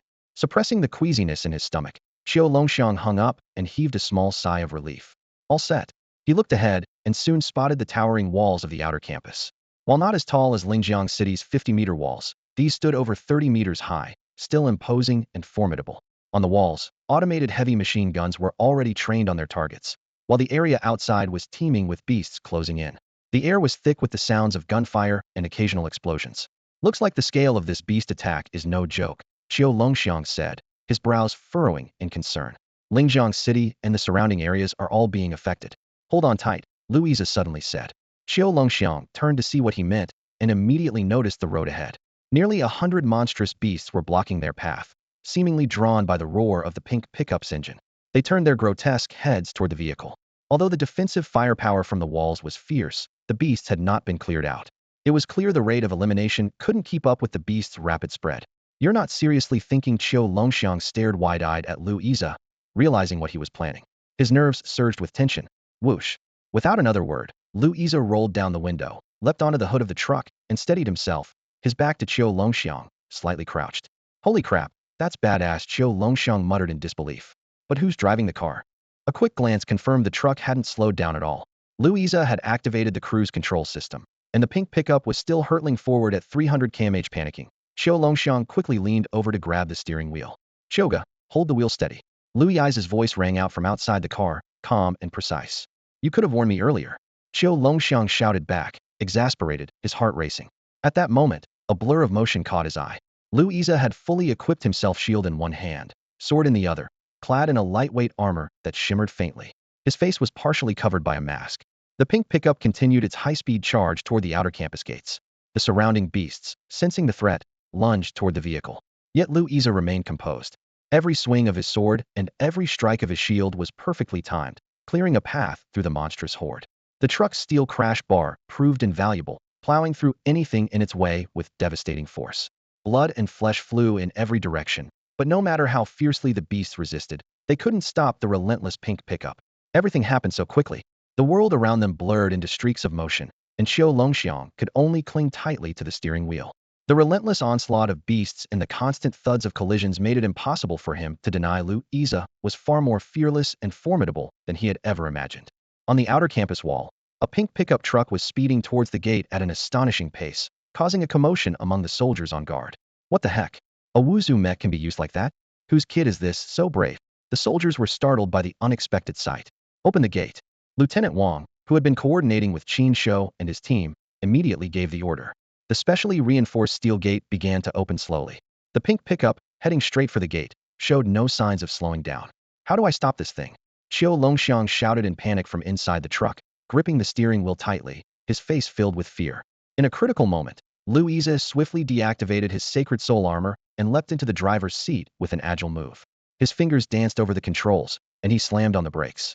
The pink pickup roared through the camp gate and skidded into a flawless arc on the open ground, leaving a sharp screech of tires and a perfect drift mark before coming to a steady stop.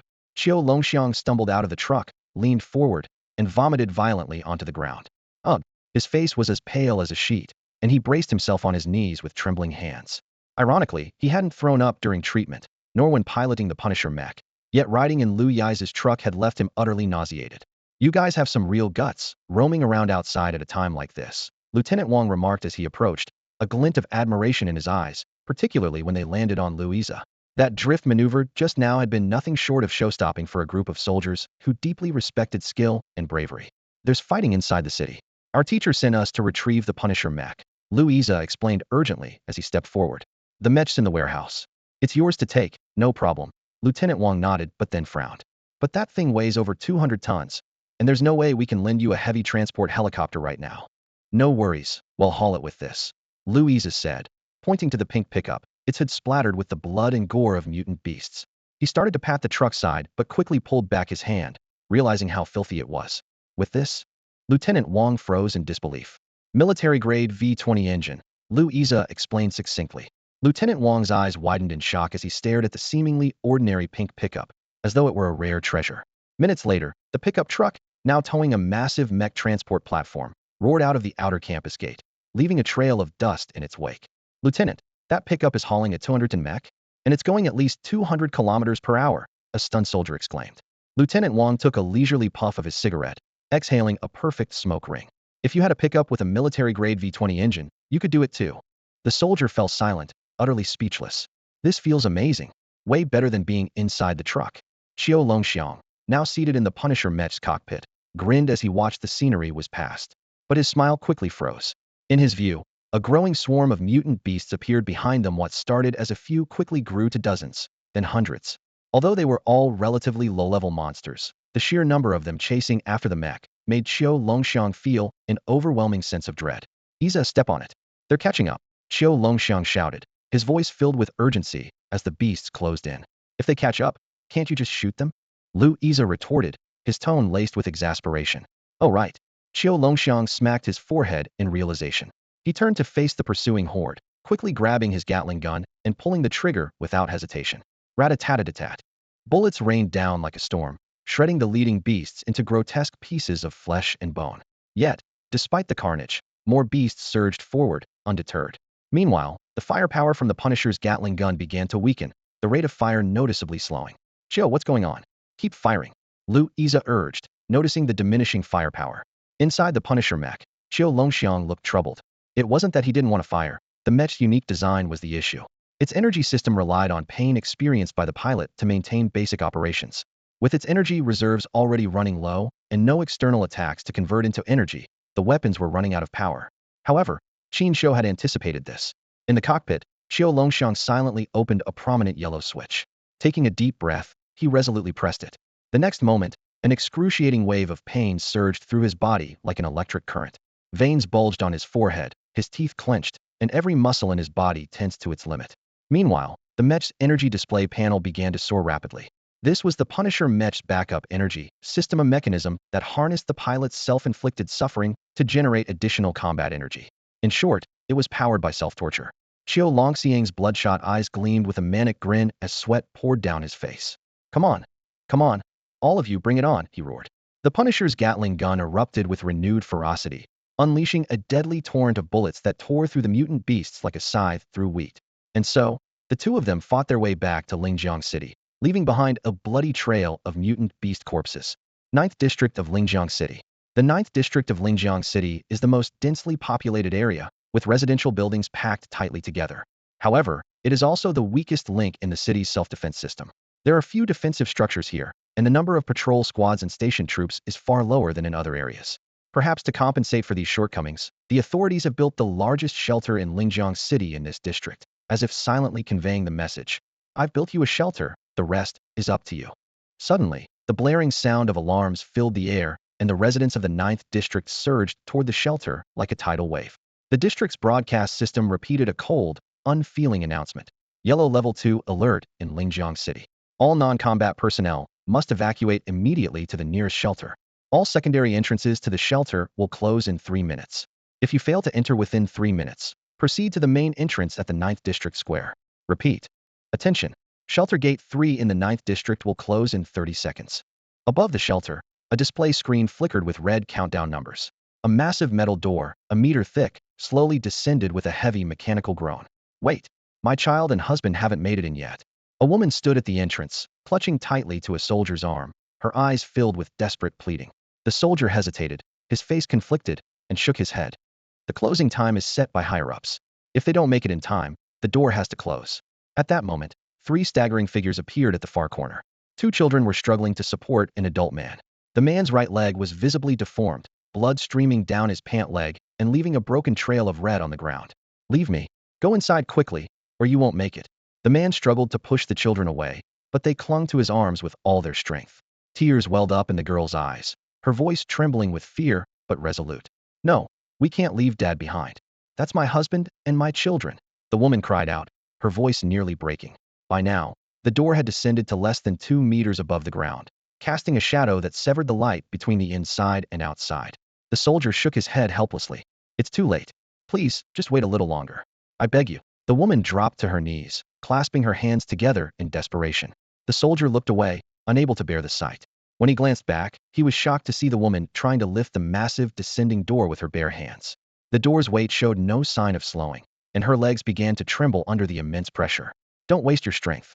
This door weighs hundreds of tons, and the mechanism behind it can't be stopped. If you don't come inside now, you'll be crushed," the soldier shouted anxiously. "The door can't close. My husband and children, they're still out there." Blood trickled from the corners of the woman's mouth, and veins bulged on her face as she struggled to hold on. The door, however, continued its relentless descent. At that moment, a scar-faced veteran couldn't stand by any longer.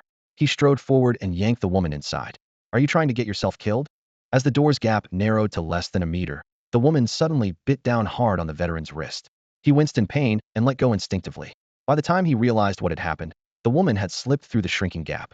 The door slammed shut with a deafening thud, severing all connection between the inside and outside. The veteran let out a long sigh, rubbing his bitten wrist. "Do you think they will be okay?" a young soldier asked hesitantly. "Even though this door is closed, there's still the main entrance at the square. The square is nearly a kilometer away from here. Out there, they could encounter beasts at any moment. Ordinary people." The veteran trailed off, but the weight in his lowered gaze said it all. The young soldier lowered his head, silent and solemn. "The gate of Sector 9, Entrance 3, is now closed. If you haven't entered yet, please proceed immediately to Entrance 1 at the Sector 9 square for shelter." The broadcast echoed through the deserted streets. An injured man watched as his wife ran toward him, tears streaming down her face. Guilt surged in his chest. "Why? Why did you come out?" His voice trembled. "Mom." The 2 children, seeing their mother, lit up with relief as tears glistened in their eyes, finding solace in her presence. "How could I leave you to survive alone in there?" the woman said softly, gently brushing her fingers over her husband's face before gripping her children's small hands. Her eyes showed no trace of fear. The man, suppressing the pain in his injured leg, tightly held his wife and children's hands. "There's still time. Let's head to the square." "Okay." The family of 4 exchanged a determined glance, ready to fight for survival. Suddenly, the air filled with a foul stench. From the shadows, grotesque figures emerged, creatures with thick fur, armored with dark scales, resembling monstrous hybrids of pigs and bulls, their claws menacing as they approached. "Beasts! Beasts!" The remaining citizens who hadn't evacuated screamed in terror. These might have been lower-tier beasts, but they were more than enough to cost ordinary people their lives. The injured man, unable to move quickly, made his family an easy target. Without hesitation, the woman stepped in front of her husband and children, spreading her arms wide despite her trembling legs. The man clutched the children tightly in his embrace, his eyes filled with a storm of emotions. The beasts roared and lunged. The family shut their eyes in despair. But the expected pain never came. The woman cautiously opened her eyes to see a red mech standing tall in front of them. The corpses of several beasts lay scattered on the ground, one severed head rolling to a stop at her feet. She collapsed to the ground, overwhelmed. Su Weiwei, a student of Lingjiang Academy's Special Class 2, a clear female voice came from the mech. Don't worry, we'll protect you. All remaining civilians, please gather immediately. We will escort you to the Sector 9 square. Though Su Weiwei's name might have been unfamiliar to ordinary citizens, the reputation of Lingjiang Academy was enough to put them at ease. Nearby civilians hurried toward the voice, and within half a minute, nearly 200 people had gathered. Su Weiwei glanced at the sealed shelter gate and the crowd before her, then contacted her teammate through the communication channel. Yi, I'm at entrance 3 of Sector 9. I've got 160 civilians here, planning to take Lantian Road. Got it. I've got over 100 on my side as well. We'll meet on Lantian Road, Zheng Yi replied. Turning to the crowd, Su Weiwei became the focus of all eyes. Her voice was firm as she gave her orders. Listen carefully, we're taking Lantian Road to the square.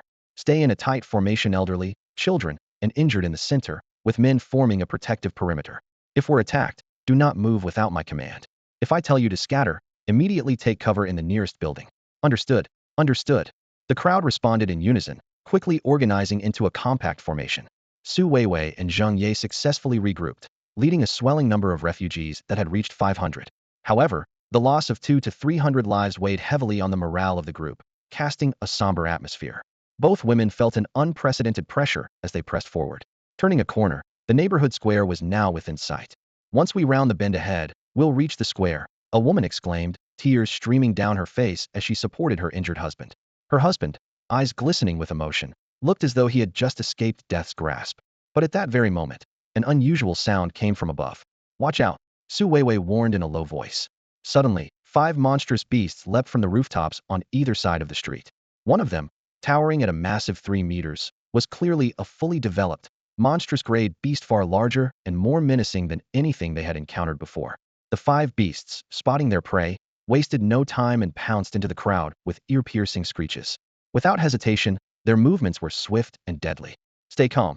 Keep moving forward, Zheng Ye commanded firmly, her long spear sweeping out with unstoppable momentum. Su Weiwei and Zheng Ye had developed an extraordinary level of coordination during their month and a half of training at Huangshuling. Faced with this sudden danger, the two instinctively fell into their roles without the need for words. The Crimson Lawn Sword Mistress leapt into the air with astonishing agility.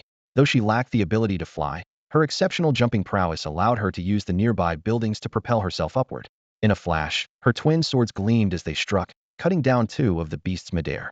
Without missing a beat, she delivered a flying kick that sent another beast crashing into the outer wall of a nearby building.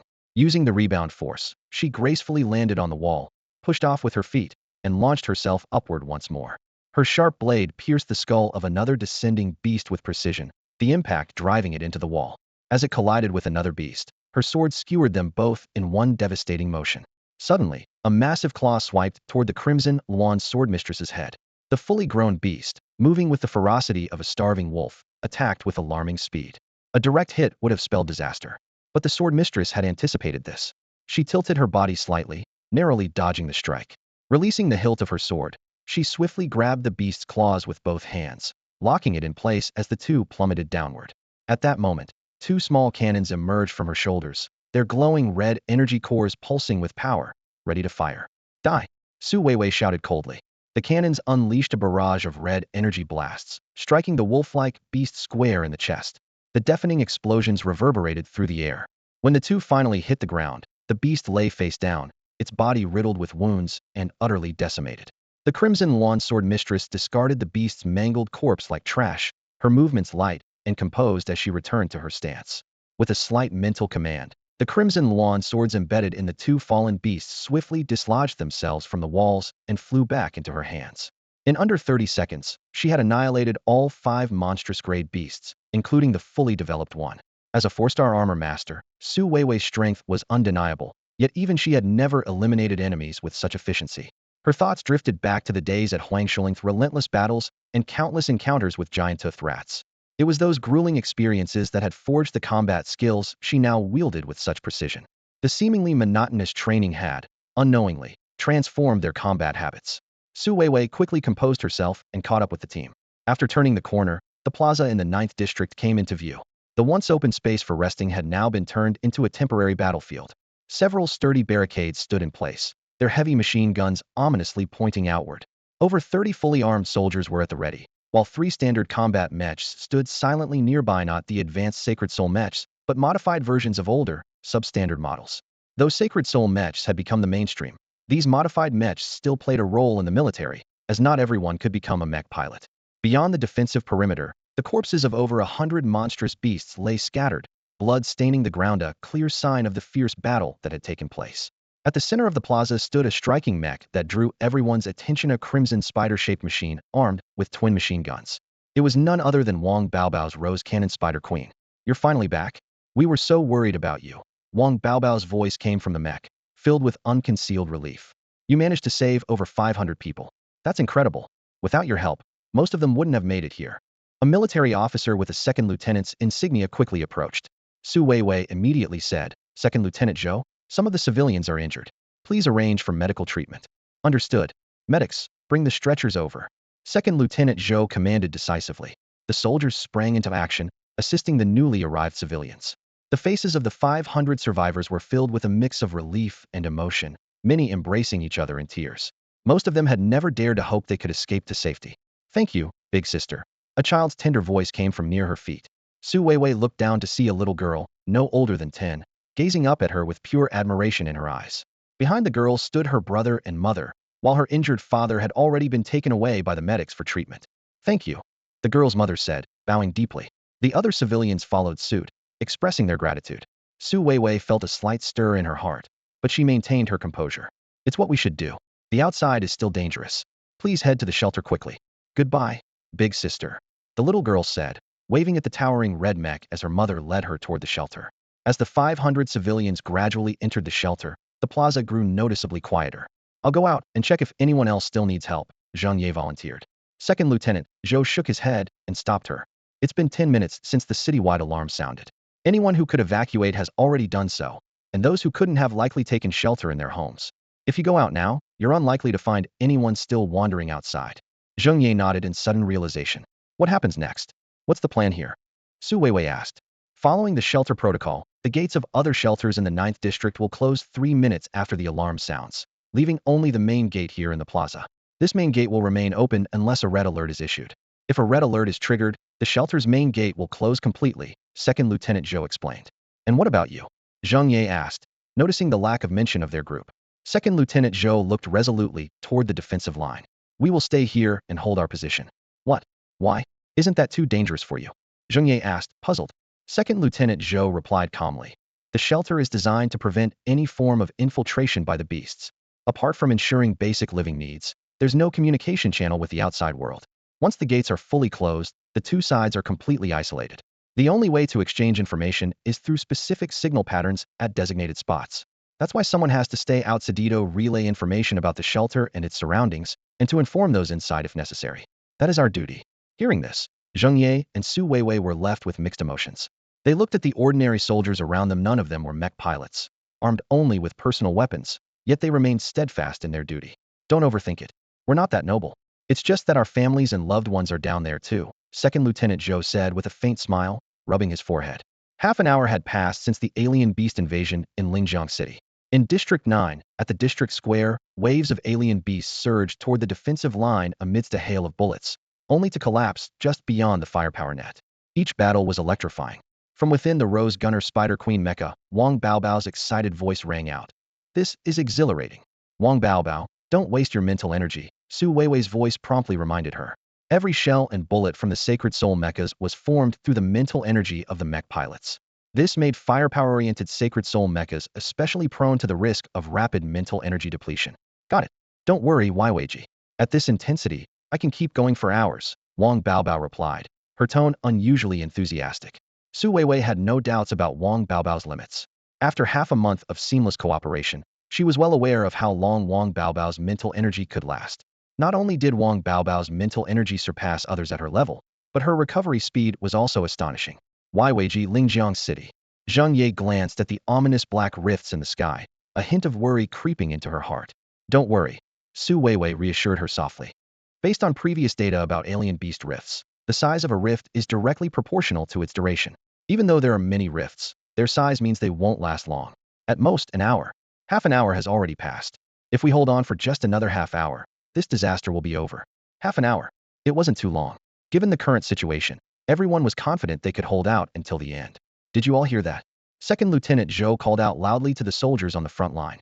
The students from Lingjiang Academy said we just need to hold on for another half hour, and this will be over.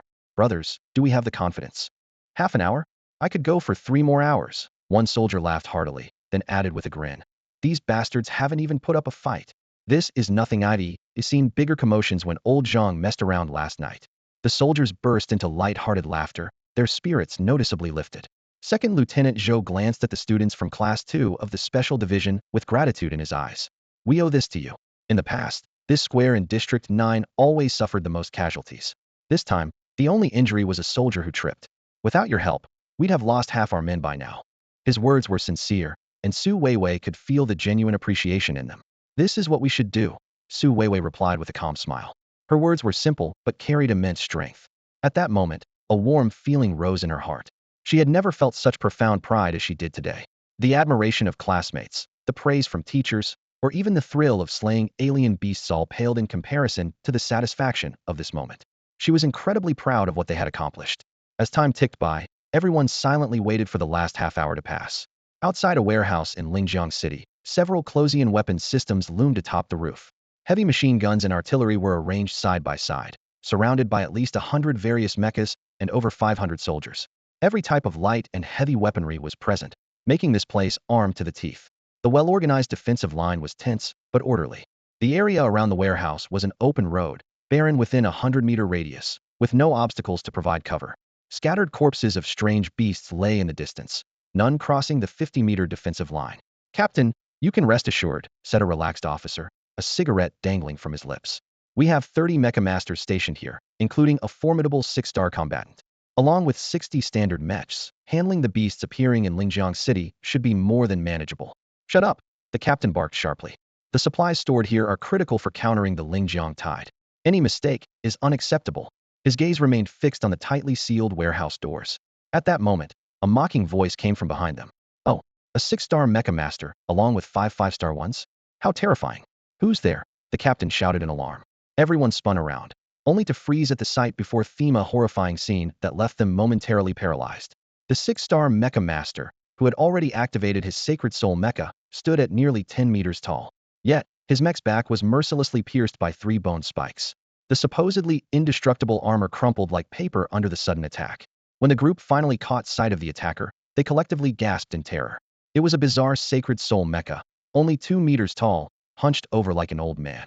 Its entire frame resembled a reptile, clinging to the 6-star Mech Master's back. The deadly bone spikes extended from the claws of its arms. Captain, Lieutenant Liu, shocked cries erupted from the surrounding soldiers.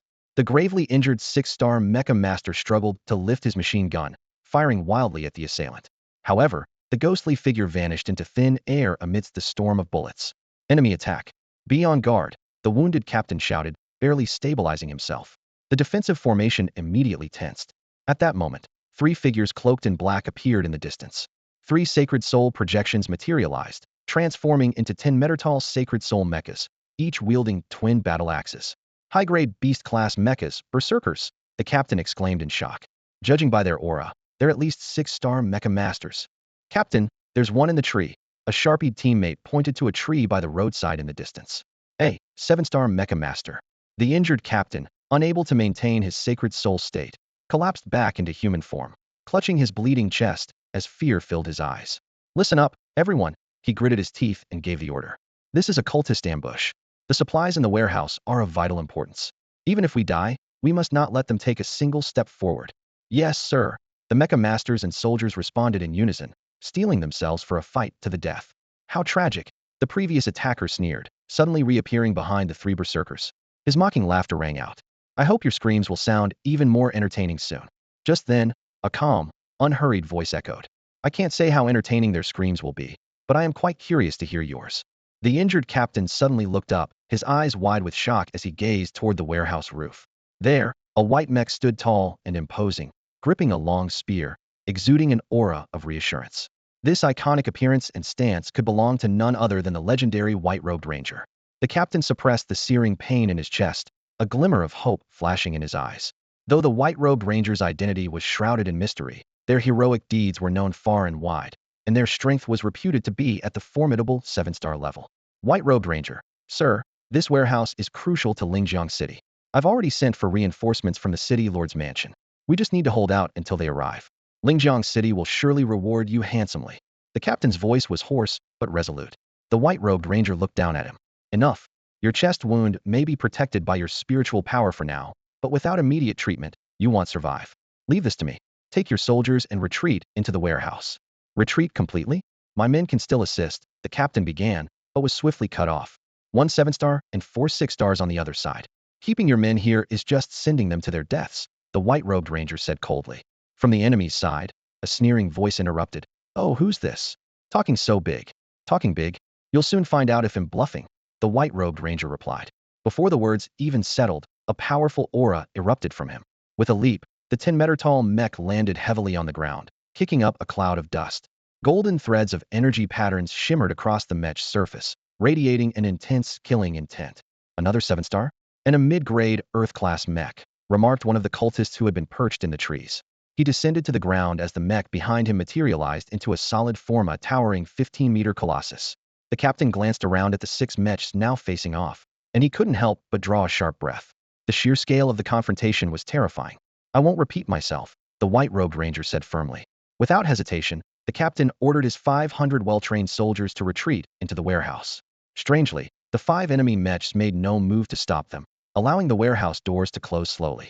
Though you possess 7-star strength and a custom mid-grade mech I've never seen before, thinking you can take on all 5 of us is sheer arrogance, the 7-star cultist mech pilot sneered.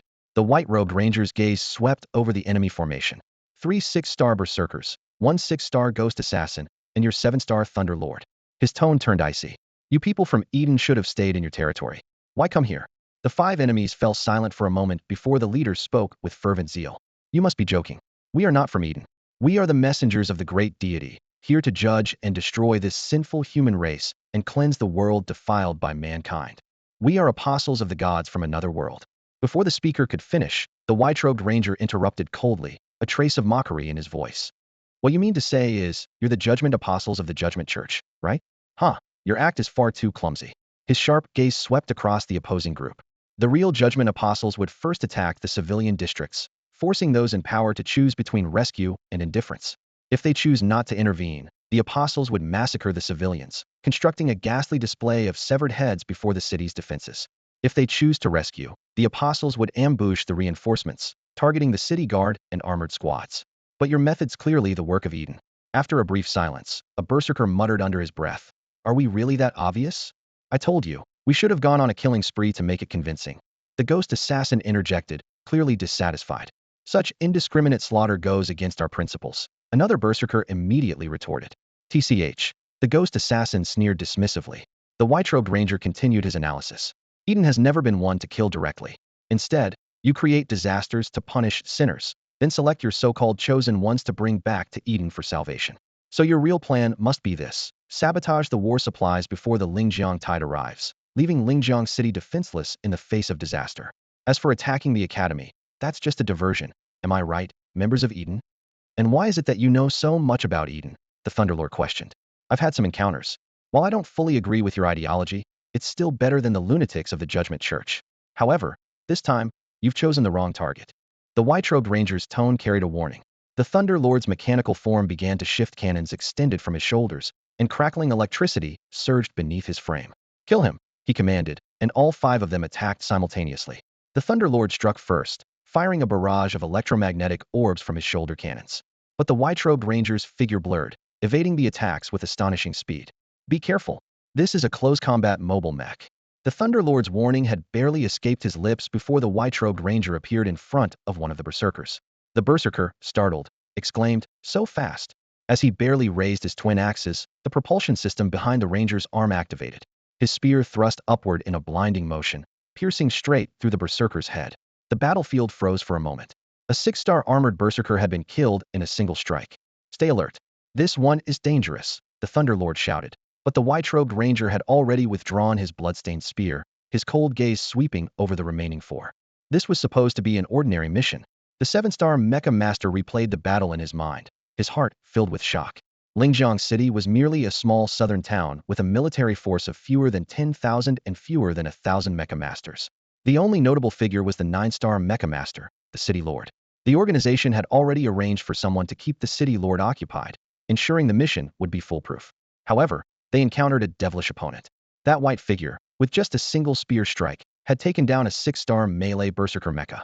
Even with his 7-star strength, he couldn't achieve such precision and efficiency. What was even more terrifying was that this so-called white robe ranger moved on the battlefield like a phantom, rendering their meticulously coordinated attacks utterly ineffective. The second berserker was caught off guard, impaled from behind by that long spear, and pinned to the ground. At this moment, the white robe ranger held the head of the ghost assassin as if it were a trivial plaything. Your speed? How is it possible? The ghost assassin, his arms twisted and broken, stared in terror at the silver mecha before him. Did you think short-range teleportation made you invincible? Your mental energy arrives at your destination ahead of you. I simply followed that stench to find you. With that, the white robe ranger tightened his grip, and the ghost assassin's head exploded instantly. The headless body crashed heavily to the ground. To left, the white robe ranger muttered, shifting his gaze to the last berserker and the Thunder Lord. Captain, I'll hold him off. You handle the warehouse bombardment. No matter what, this mission must be completed, the last berserker shouted. The Thunder Lord suddenly remembered their true objectivito: destroy the warehouse, storing military supplies. His mecha began transforming, the feet splitting open like blooming flowers and anchoring deeply into the ground. Two stabilizing arms extended from the back, also embedding into the soil. Cannons unfolded from both sides of his waist, mirroring the ones on his shoulders. You understand, once I fire in this mode, my mental energy will be completely drained. After that, retreat on your own, the Thunder Lord commanded. Captain, the berserker's voice choked with emotion. One survivor is better than none, the Thunder Lord said firmly. Understood, the berserker responded. At this moment, the white robe ranger spoke up. So, you're planning to abandon fighting me and directly bombard the warehouse. Fine, I admit you're no match for me. But now, they'll stop at nothing to destroy that warehouse. Either you block me, or you try to ambush me. No matter what, my comrades will give everything to hold you off. As long as the warehouse is destroyed, the mission will be a success. To everyone's surprise, the white robe ranger's mecha suddenly dissolved, revealing a figure in a white robe and mask standing before them. Deactivating sacred soul armor? The group was bewildered. Is he giving up? You're not wrong, the white-robed figure said calmly. With the mecha I just used, I indeed can't stop you from destroying the warehouse. But who told you that I only have this one mech? Before the words of the white-robed ranger had fully settled, a massive dark red silhouette slowly emerged behind him. This mech was even more imposing and majestic than the gun-wielding one from before it, was a dual sacred soul mech. Captain, open fire now. The berserker's voice was filled with terror. The Lord of Thunder wasted no time, its 4 barrels simultaneously unleashing blinding arcs of electricity. Lightning spheres shot out at supersonic speed, weaving an impenetrable web of deadly energy in midair. Meanwhile, the original Silverlance mech had completed its transformation, turning into a towering dark red humanoid mech over 10 meters tall. Its layers of heavy armor exuded an overwhelming sense of dread. With a simple lift of its arm, a dozen dark red energy rings unfolded in sequence on both sides. In the blink of an eye, dense beams of dark red light rained down like a meteor shower from the rings, bombarding the enemy positions with relentless ferocity. Explosions erupted one after another, shaking the ground violently.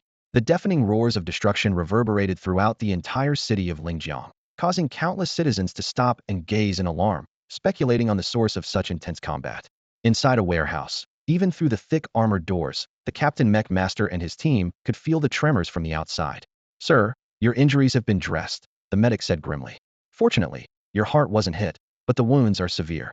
You absolutely cannot operate a Sacred Soul mech again in the near future, or it could be fatal. I understand, the Captain Mech Master replied absent-mindedly, his focus entirely on the battle outside. Suddenly, the explosions ceased. They held their breath for half a minute, but the silence persisted. Open the side door and prepare for combat, the Captain Mech Master ordered decisively. Rather than waiting passively, they would fight to the end. As the side door slowly opened, the 5-star Mech Master at the front froze in place. Ignoring his injuries, the captain hurried outside, only to be rendered speechless by the sight before him. The battlefield had been reduced to rubble. The ground was riddled with deep craters from the explosions, and mech debris was scattered everywhere. The 2 berserker mechs had holes in their heads and chests, clearly pierced through by a lance. The ghost assassin was now a headless corpse, About 100 meters away, a wrecked berserker mech lay lifeless, riddled with bullet holes. Behind it, the Lord of Thunder still stood upright, but was battered beyond recognition and devoid of life. All of this, in just a few minutes. One of the Mech Masters murmured, his voice trembling with disbelief. The captain scanned the surroundings, searching for the white-robed ranger, but found no trace of him. Was that really just a 7-star Mech Master? He muttered under his breath. Sir, look at the sky, someone suddenly shouted. Everyone looked up, only to see the rift above Lingjiang City breach that allowed alien beasts to invade beginning to expand and interconnect, forming an enormous web-like pattern of black cracks. From the rift, countless alien beasts poured down like a torrential rain. At that moment, the city's alarm abruptly changed to a red alert, the highest level of warning. The Captain Mech Master shuddered. Since the founding of Lingjiang City, the red alert had never been triggered before. Moments ago, Qin Shouyi could never have anticipated that he would encounter the renowned Holy Blood Hell Angel Koth, the leader of the Dawn Knights, in this small town. From within the shattered frame of the Thunderlord's mech came a faint voice. It wasn't surprising to Qin Shouyi that the other party recognized his identity. After all, while his guise as the Holy Lance Ranger was carefully crafted to remain inconspicuous, the title of Holy Blood Hell Angel was far too infamous to be easily concealed. You didn't strike me down earlier. Aren't you afraid it'll spread the word about this? After all, you're supposed to be locked up in the Alliance's highest security prison, the Thunderlord said weakly, his tone tinged with puzzlement. You can try to contact the outside world, Qin Shouyi replied calmly, his voice carrying an undeniable firmness. The Holy Blood Hell Angel's mech had already dissipated, revealing its original form, the Holy Lance Ranger. That was the true name of this mech. Outsiders, however, often called it the White Robe Ranger due to its appearance and the legends surrounding it. Cough, cough. The Thunderlord fell silent for a moment, seemingly attempting to reach out for external help. Finally, he looked up, a faint trace of mockery in his voice. As expected of the leader of the Dawn Knights. Every move meticulously calculated. But Lingjiang City, if you're trying to keep your identity hidden, it might not remain a secret for long. He gazed toward the sky, where a dark rift was gradually spreading, resembling countless interconnected spiderwebs. If our plan is disrupted, the assault on Lingjiang City will trigger Plan B. You're strong if you're willing to protect this city at all costs. Maybe you can succeed. But when that time comes, can you still keep your identity concealed? He sneered, his eyes brimming with provocation. The dark rifts in the sky continued to expand, forming an enormous web that seemed to pull itself together into an ominous shape. What will you choose? The Thunderlord taunted coldly. To protect this city, will you reveal your identity? A butcher who slaughtered an entire city, massacred 3 million civilians, assassinated high-ranking Alliance officials, and killed a Saint-level Mech Master. A criminal who was supposed to be imprisoned in the abyss of sins for life, now hiding in such an unremarkable little town. If this news gets out, won't it cause an uproar even greater than our actions? He chuckled darkly. Isn't that right, leader of the Dawn Knights Qin Shouyi? After a moment of silence, Qin Shouyi remained composed, his gaze locked firmly on the massive web of darkness expanding above. He let out a soft sigh before his figure vanished from sight. The piercing wail of a red-level alert suddenly echoed throughout Lingjiang City, plunging the entire metropolis into a tide of panic and chaos. The black, spiderweb-like rifts in the sky began to pour down waves of alien beasts, their numbers multiplying rapidly. Among them, clusters of elite-level creatures could be seen descending. The city's defense systems were systematically dismantled, and its defensive lines began to crumble. The alien beasts rained down like a relentless storm, throwing the city into utter disarray. In the command center, Haidang watched the surveillance footage intently. Through the drone's camera, she observed the battle raging in the 9th district. With the ever-increasing number of alien beasts, the fight had become incredibly intense. Fortunately, the well-trained Su Weiwei and her team were managing to hold their ground for the time being. However, another camera feed had gone completely dark. The drone that had been following Qin Shouyi was no longer transmitting. Though the exact scene was obscured, the sheer magnitude of the disturbance left Haidang with no doubt. Qin Shouyi had unleashed the Holy Blood Hell Angel. Haidang looked up at the web-like black cracks above her, her brow furrowing instinctively. The situation had far exceeded expectations. Da Huang, guard the house, she said curtly. Woof! Da Huang stood atop the cold corpses of several strange beasts, standing tall and proud, exuding confidence. With a light leap, Haitang's figure disappeared onto the rooftop in an instant. At the plaza in the 9th district, the Closian defense cannons and machine guns on the defensive line were roaring incessantly. Empty shell casings covered the ground, piling up layer upon layer. Yet, against the overwhelming tide of beasts surging forward, this firepower seemed utterly futile. These beasts just keep coming. Wang Baobao, operating her Rose Cannon Spider Queen, couldn't help but shout. Zheng Ye could no longer sustain her full-body battle armor. Clutching her spear tightly, she struggled to hold on. exhaustion written all over her face. Su Weiwei wasn't faring much better, nearing her limit. If even one beast breached the defensive line, the entire position would collapse. You've all done your best, Lieutenant Zhou said, stepping forward and gesturing toward the shelter behind them. There are too many enemies. It's becoming impossible to hold this ground. Please, let us cover your retreat. What about you? Su Weiwei gazed at the soldiers steadfastly holding their positions. This is our duty. Without orders from above, we are to defend this spot to the death, Lieutenant Zhou replied with a faint smile. But you're different. As key Mecha Masters trained by Lingjiang Academy, you can't waste your lives alongside us grunts. Su Weiwei's throat tightened at his words. No way. As a Mecha Master, fighting is my duty. I will not hide in a shelter. I won't abandon anyone. Zheng Ye gritted her teeth, as if reminding both herself and the others. Our teacher always said that living is important, but it depends on the circumstances. In a situation like this, we fight to the end. Lingjiang Special Class 2 has no cowards. Wang Baobao declared with firm determination. Lieutenant Zhou looked at these Mecha Masters, a newfound respect rising in his heart. He had encountered many Mecha Masters before, but ones like these were truly rare. Just then, the sound of intense gunfire echoed from a distant street. Reinforcements. Lieutenant Zhou's spirits lifted. Everyone turned their eyes toward the source of the sound. Something was clearly advancing through the rear of the beast horde, even distracting the beasts from their attack on the plaza. The gunfire grew louder, accompanied by a cheerful melody. Summer quietly passes, leaving little secrets in my heart. In my heart, I can't tell you. The evening breeze warms my heart, and I think of you again. A bizarre sight appeared in everyone's view. A pink pickup truck hurtling forward, towing a massive mech. The mech's Gatling heavy machine gun roared continuously. This peculiar and almost comical entrance left everyone momentarily stunned. That's one of ours. Su Weiwei was the first to react, her voice clear and urgent as it reached everyone's ears. It's our people. Quick, provide covering fire. Second Lieutenant Zhou immediately commanded, his tone laced with urgency. Under the covering fire at the district square, a pink pickup truck steadily drove into the defensive position. Second Lieutenant Zhou stared at the massive black mech before him, its cannon barrel glowing red-hot, and couldn't help but marvel. The design of this mech is absolutely rugged and flawless. He barely had time to ponder further when an unexpected melody broke the silence of his thoughts. The romantic summer, and a romantic you. Give me a pink memory. The cheerful tune blared from the speakers, completely out of place with the sight of the pink pickup truck. Seriously, Louisa, can you turn off that damn music? Xiao Longxiang, piloting the heavy-duty mech, lost his temper and furiously pounded on the roof as he roared in frustration. I have no idea how to turn it off. It just started playing out of nowhere while I was driving. Louisa, sitting in the driver's seat, replied helplessly, clearly at a loss over the sudden musical surprise. Zheng Ye couldn't help but chuckle. Who would have thought old Qin had a taste for this kind of music?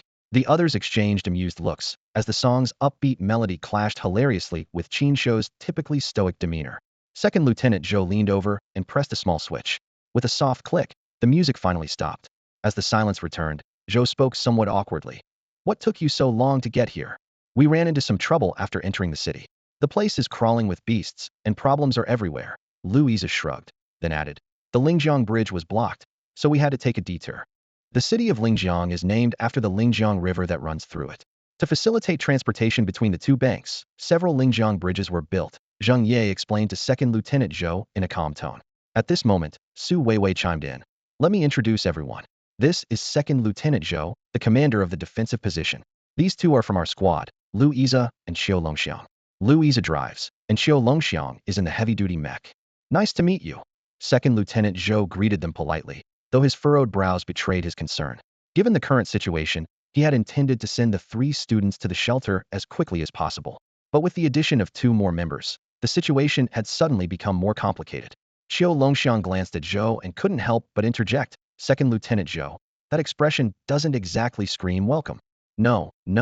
Zhou quickly waved his hand, hastily explaining. It's just that the situation is critical right now. I believe holding this position will be extremely difficult. Originally, I planned to send you all to the shelter, but I haven't received orders from the military yet, so I can't let anyone into the shelter without authorization. That means we have no choice but to hold the line here. And if you leave, the defensive line might not hold. Ye, and Wang Baobao will stay here and hold our ground. Su Weiwei said firmly. What about you two? Any objections? Objections?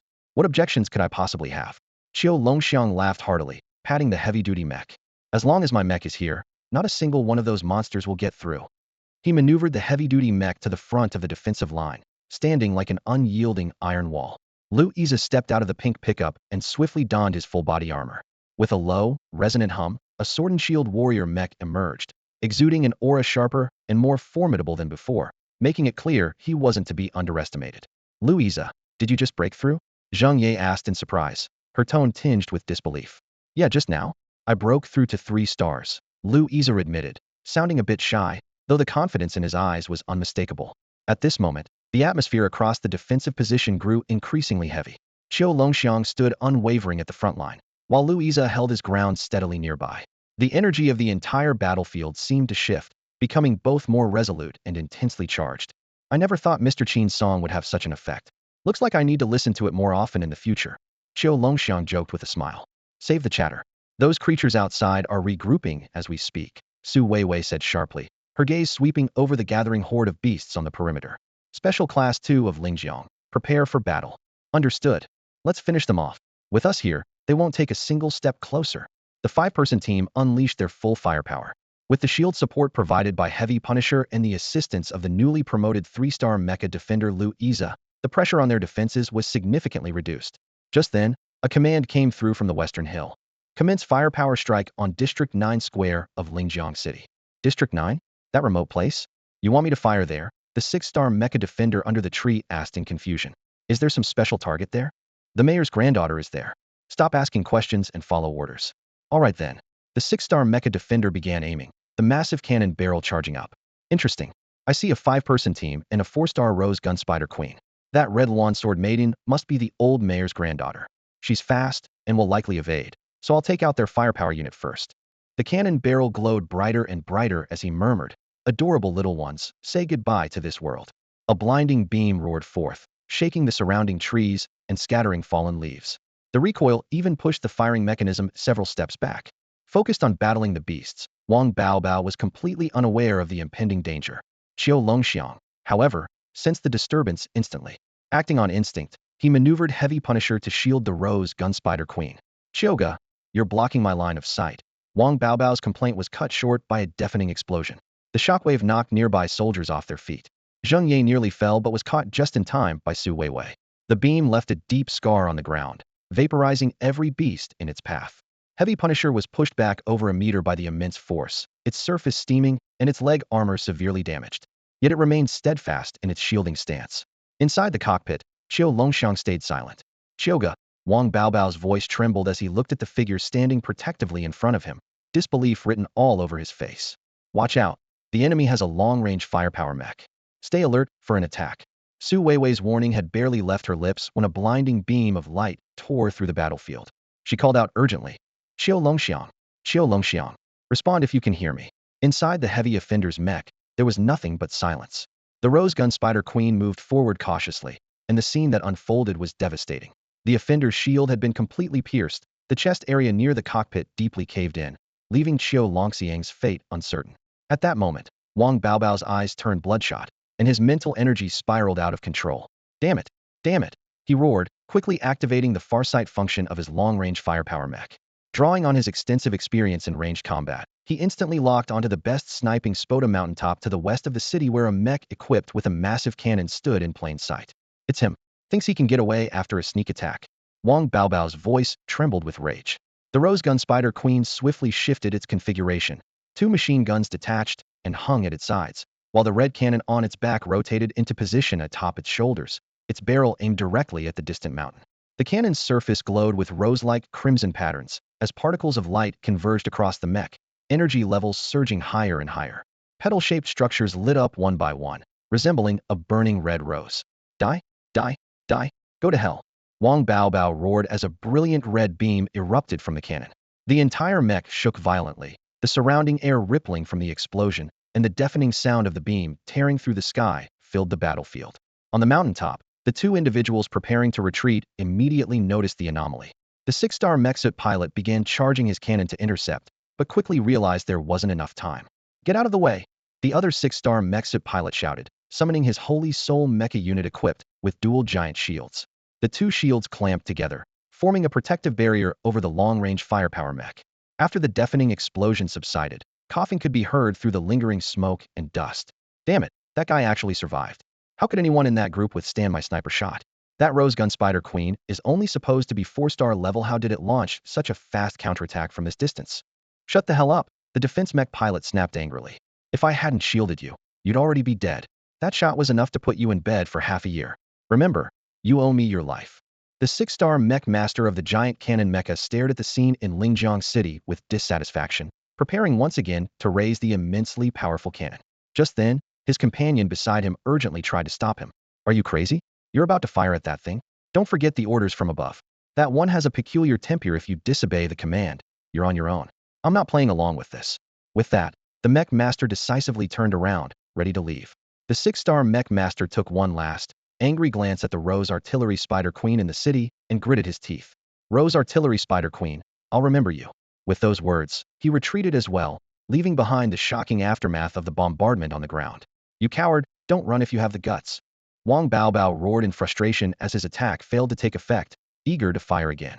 However, the previous shot had drained a significant portion of his mental energy, and the newly gathered energy was noticeably weaker. Kid, can you calm down for a second? You almost blasted me to death. A familiar voice suddenly came from behind. Wang Baobao turned around in surprise and joy, spotting Qiu Longxiang's convict mecha. Relief washed over the others as well. Qiu Longxiang coughed a few times, his tone carrying a hint of pride. I'm not that easy to kill, so save your tears for later. Let's keep going. With that, his convict mecha raised the Gatling heavy machine gun again, unleashing an even more ferocious barrage of firepower.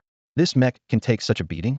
Lieutenant Zhou stared in shock at the scene before him, and the pilot seems to be getting more excited as the fight goes on.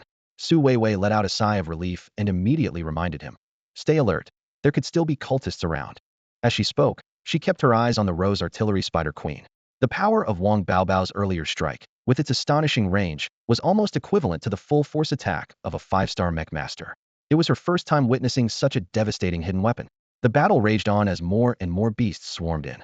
Lieutenant Zhou commanded his soldiers. Maintain alternating fire. Aim for the beast's weak points and just hit their armor. Target their limbs to limit their movement. Su Weiwei took a moment to ask, Wang Baobao, can you fire another shot with that kind of power? Probably not, Wang Baobao replied sheepishly. That one shot consumed nearly 50 of my mental energy. You're saying you're almost out of steam? Qiu Longxiang couldn't help but mock. What a wasteful brat. Ahem, I thought Qiuge was dead just now, so I couldn't hold back, Wang Baobao explained. But I can still last for another 2.5 hours with my current mental energy. Su Weiwei was astonished by the number. Her own mental energy was nearly at its limit. If it weren't for the efficient combat techniques taught by teacher Qin Shouyi, she might not have been able to keep piloting her mech at this point. Just then, Wang Baobao suddenly spoke up. Oh, by the way, I have something good here. A suitcase materialized beside his mech, and when it opened, it revealed 20 neatly arranged bottles of blue liquid. Mental energy recovery potions? Su Weiwei exclaimed in shock. She had seen these rare potions before and knew they were only used in life or death situations. Yep, my parents prepared these for me. Drinking one can quickly restore a large amount of mental energy, Wang Baobao said with a grin. Su Weiwei couldn't help but complain. Next time you have something this good, could you mention it sooner? Wang Baobao chuckled sheepishly, clearly in high spirits now that Qiuge was safe and sound. The defensive line at the city lord's mansion in Huzhou City stood firm, and the old city lord truly proved to be vigorous despite his age. A humanoid mech with dual light swords in its arms stood on the open ground outside the mansion, facing off against another mech wielding a massive blade.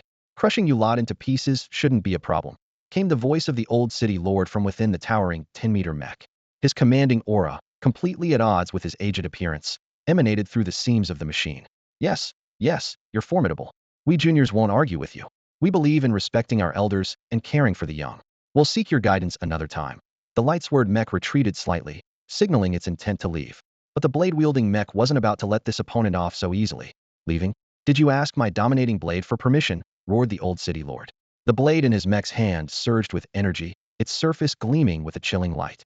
In an instant, a massive blade shadow, stretching over 100 meters, appeared above the weapon.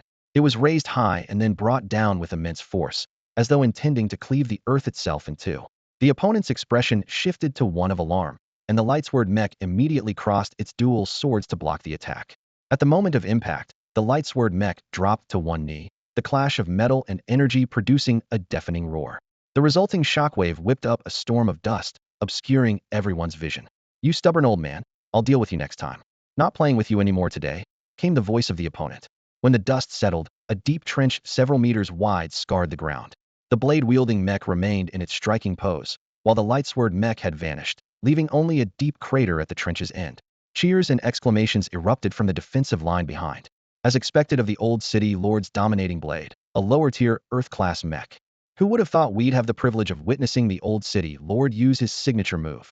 Still, the Old City Lord is aging. In the past, this move could take down any 9-star Mech Master and even instantly kill most Lord-level beasts. This time, the 9-star Mech Master managed to escape. At this moment, the steward stepped forward. Quiet, everyone. Focus on your tasks. The area fell into immediate silence. The steward walked out from the defensive line and approached the imposing 10-meter dominating blade mech. The dominating blade mech dissipated on the spot, revealing the figure of the Old City Lord. The steward moved forward to offer support, but the Old City Lord stopped him. Don't. Those guys might still be watching. The steward quickly withdrew his hand. Standing tall and straight, the Old City Lord walked steadily back into the defensive line of the mansion, the soldiers around him casting looks of admiration. Continue to hold this position and stay alert. The next wave of beasts will only grow in number and ferocity. No matter what, you must hold the line. Yes, sir. Rest assured, City Lord.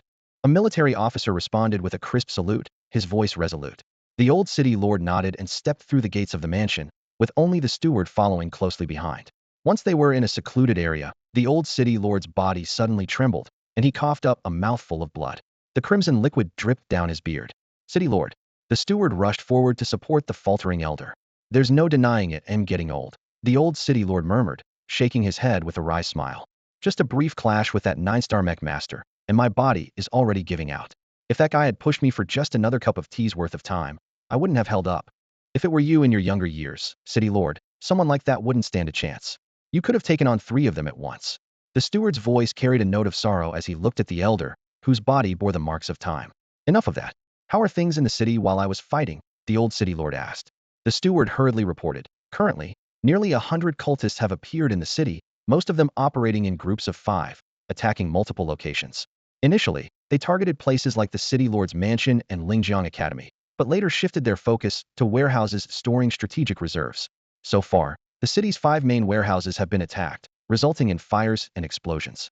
We've already sent people to extinguish the fires and minimize the damage. Old City Lord Su furrowed his brows deeply and said in a grave tone, that guy's sudden retreat just now seems suspicious. Moreover, the way these cultists fight gives me the feeling that something is off. At that moment, an anomaly appeared in the sky. Black rifts and holes spread and merged, eventually forming an enormous spiderweb-like black fissure over Lingjiang City. More and more monstrous beasts poured out of the cracks, as if a black rainstorm was falling from the heavens. It seems this is their backup plan, Old City Lord Su said grimly, gazing at the apocalyptic scene above. Taking a deep breath, he immediately gave orders. Issue my command at once. Lingjiang City is now in a state of red-level war. Sound the highest red alert. Additionally, send out communications to neighboring cities and request reinforcements. The steward, visibly shaken, murmured, a red-level alert? That almost signifies the risk of the city's destruction. He looked around, and the dire situation indeed made it feel as though the city could collapse at any moment. The battle grew fiercer, with the number of beasts multiplying and elite-level beasts beginning to appear. Fortunately, the cultists suddenly vanished without a trace, as if frightened by the sheer number of beasts. Whether they feared for their own lives or were overwhelmed by the chaos, their disappearance was at least a temporary relief. Meanwhile, surrounding cities received Lingjiang City's urgent plea for help. Lingjiang City has entered red-level war status. Cultists are causing destruction, requesting immediate support. Lingjiang City, a small southern city, seemed like a lone boat struggling in a storm, on the verge of being swallowed by the waves. Yet, in this moment of despair, a glimmer of hope appeared in the darkness. Suddenly, several signal flares shot into the sky, accompanied by deafening sounds, forming a flower-shaped symbol in the air. The phenomenon immediately captured everyone's attention. The steward pointed to the sky in astonishment and exclaimed, "It's the emblem of the 100 Blossoms Guild." Although Old City Lord Su's expression remained stoic, it seemed as though he had anticipated this moment. Calmly, he instructed, relay orders to all battle zones. Cooperate unconditionally with the mech pilots of the 100 Blossoms Guild. Understood. The steward responded respectfully. The 100 Blossoms Guild, a private organization of mech pilots within the Alliance, was renowned for its female pilots and formidable strength. Each mech pilot in the guild was a master-level 7-star pilot. While not the strongest force, their reputation was widespread. Rumor had it that the leader of the guild was a titled mech pilot. On the southern city wall of Lingjiang City, more than a dozen mech pilots stood silently, their faces concealed by veils or masks. Their gazes were all fixed on the woman at the front of the group, clad in black leather armor and wearing a half-mask. Her presence commanded immediate respect from the entire Hundred Blossoms Guild. Hundred Blossoms Guild mech pilots, hear my command. Eliminate all cultists and beasts in the city. Her voice was thunderous, igniting the morale of everyone present. Yes. The mech pilots of the Hundred Blossoms Guild saluted in unison and promptly dispersed to carry out their mission. In the next instant, streaks of light flashed as Sacred Soul mechs emerged. With their mechs activated, the pilots launched into the city like celestial warriors scattering flowers, engaging the beasts in fierce combat across various battlefields. In the face of this sudden catastrophe, the arrival of the Hundred Blossoms Guild's mech pilots undeniably brought a glimmer of hope to Lingjiang City. District 9, Central Plaza. I can't hold on anymore. Zheng Ye collapsed onto the ground, nearly exhausted. Her chest heaved violently, and the mechanical long rifle in her hand slipped weakly from her grasp. The metal weapon hit the ground with a dull thud. She raised her head, her gaze falling on Lu Iza and Su Weiwei, who were still fighting relentlessly on the front lines. Su Weiwei, a 4-star armored master, was known for her exceptional combat prowess. But Lu Iza? A recently promoted 3-star rookie, how was he still standing? Wasn't he the one rumored to be utterly unremarkable, with no special talents? And yet, here he was, a silent fortress on the battlefield, calm, steady, and unyielding. A wave of unwillingness surged in Zheng Ye's chest. She forced herself to her feet and strode toward the ammunition crate for the Rose Cannon Spider Queen. The crate was already half empty, with a few empty vials scattered around it. Wang Baobao stood nearby, his expression filled with concern as he saw her approach again. Yeji, you've already taken 2 doses of the potion. While it can restore mental energy, it does nothing for physical fatigue or mental strain. If you keep drinking it, you could suffer a mental breakdown. Before he could finish, Zheng Ye grabbed another vial without hesitation, unscrewing the cap with a resolute look in her eyes. If Louisa can hold on, and Su Weiwei can too, why can't I? I'm from special class 2, I'm not inferior to anyone.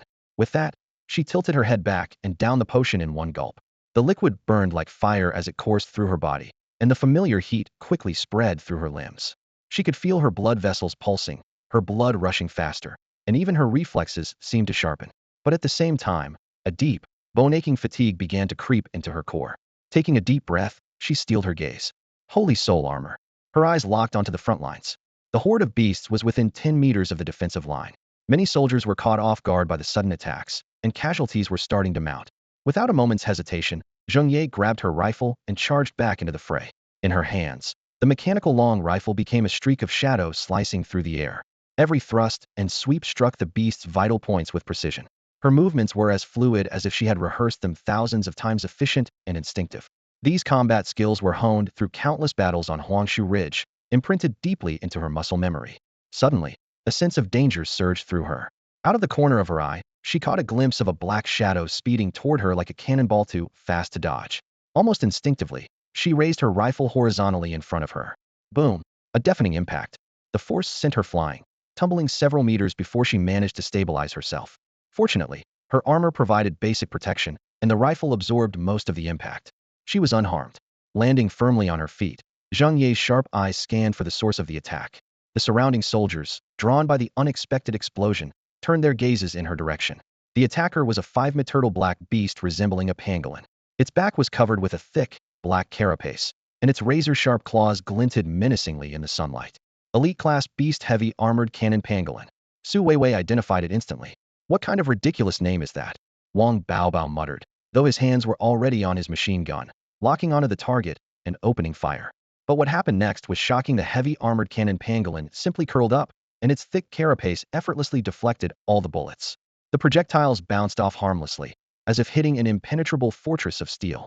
The heavily armored shell bullet rat suddenly curled into a ball, launching itself at lightning speed toward the most prominent target, the Rose Cannon Spider Queen. This strike was fierce, brimming with vengeance.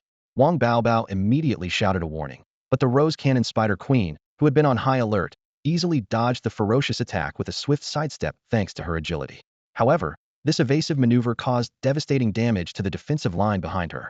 Although the soldiers had managed to retreat in time, the defensive structures, machine guns, and other equipment along the way were utterly destroyed by the massive creature's impact. Be careful, this is a mature form, Su Weiwei explained gravely. It can curl its body and launch itself like a cannonball with immense force. Although it can only move in a straight line and cannot change direction, its nearly indestructible shell can withstand attacks from armor masters below 5 stars. Are you kidding me? It's like a damn turtle. So how do we deal with it? Qiu Longxiang couldn't help but complain. Su Weiwei was momentarily at a loss for words. Facing such an elite-level, fully evolved beast, even she couldn't immediately think of an effective countermeasure. In the plaza of the 9th District, this rampaging ball wreaked havoc wherever it went, leaving destruction in its wake. Although preparations had ensured no one was injured, the shattered defensive line greatly increased the pressure of holding off the relentless beast horde. Now, they had to fend off constant waves of beasts while also dealing with this rampaging giant ball, making the battle increasingly dire. We can't let it keep causing chaos. Su Weiwei gritted her teeth and declared. At that moment, Lu Yize, who had been silent until now, suddenly spoke up. Wang Baobao, if you take the potion, can you launch an attack like before? This unexpected question left everyone stunned. Wang Baobao pondered for a moment before replying. If I take 2 potions, it's possible, but it'll need 10 seconds to charge up. Besides, this thing's shell is so tough that it might not even deal significant damage. Don't aim for its shell, Lu Yize said firmly. Get ready and wait for my signal. Before anyone could react, Lu Yize's demeanor shifted dramatically. He unfastened 4 rings from his body, letting them fall to the ground. This marked the first time in half a month that he had removed these training weights. Then, he downed a recovery potion, his body surging with renewed strength. Saint Soul armor. At that moment, the full strength of a 3-star armor master was unleashed. The sword and shield warrior Saint Soul Mech enveloped his entire body. He strode toward the shell bullet rat with steady steps, striking his sword against his shield repeatedly, producing deafening clangs like a fearless gladiator calling for battle. The provocation worked, drawing the shell bullet rat's attention. It curled its body once more, spinning wildly as it charged straight at Lu Yize. Yet, Lu Yize stood firm, unmoving, as the massive creature hurtled toward him. The sight made everyone watching gasp in shock and hold their breath. Lu Yize, what are you doing? You're only at a 3-star level, you can't possibly withstand the impact of that armored cannon mouse. Zheng Ye's hoarse voice rang out in a panicked shout. The other beasts on the defensive line kept surging forward, leaving them unable to intervene. If I don't try, how will I know? Lu Yize's voice was eerily calm, as if he were a mere bystander. At that moment, the armored cannon mouse launched itself like a real cannonball, hurtling straight toward Lu Yize. Its massive body collided with his shield with a deafening boom, followed by the grating, incessant screech of metal grinding against metal. Sparks flew as the beast's armored scales scraped violently against the shield, illuminating the narrow space between them. Clad in his sword and shield-style combat mech, Lu Yize bent his knees deeply, raising the shield with his left hand while bracing it with the sword in his right. Every muscle in his body was taut. His feet dragged backward across the ground, leaving 2 deep grooves in their wake. Yet to everyone's astonishment, the armored cannon mouse's charge visibly slowed until it came to a complete stop. Su Weiwei and the others were dumbfounded. A 3-star armored warrior had just withstood the full-force impact of an elite beast heathen. Now that you're done, it's my turn.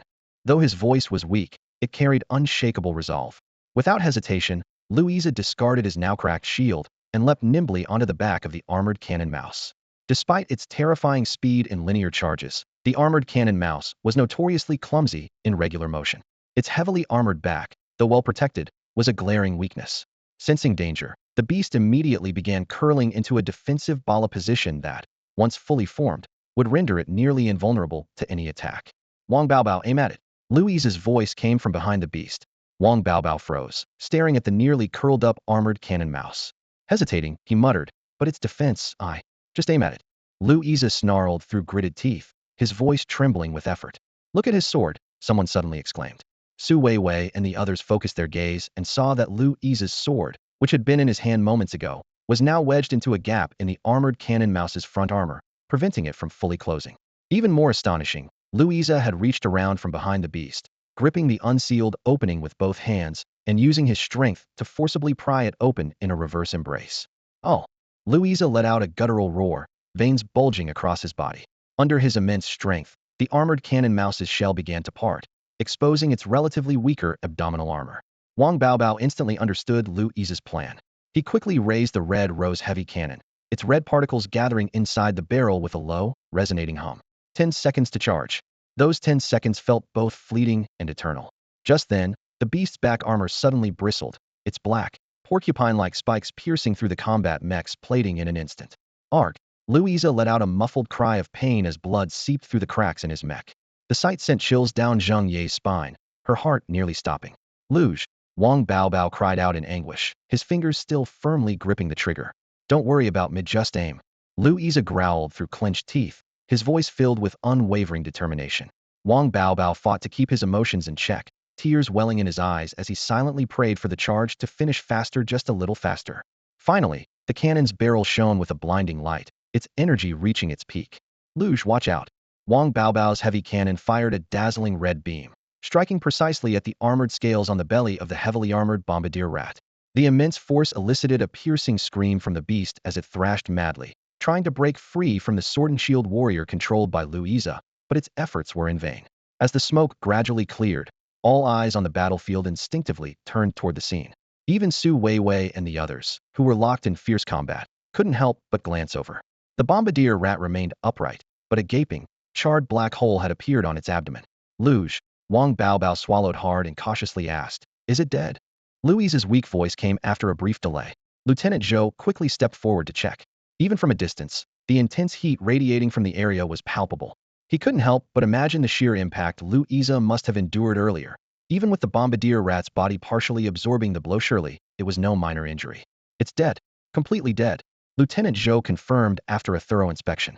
Only then did Louisa relax his tense arms, allowing his sword and shield warrior to dissipate.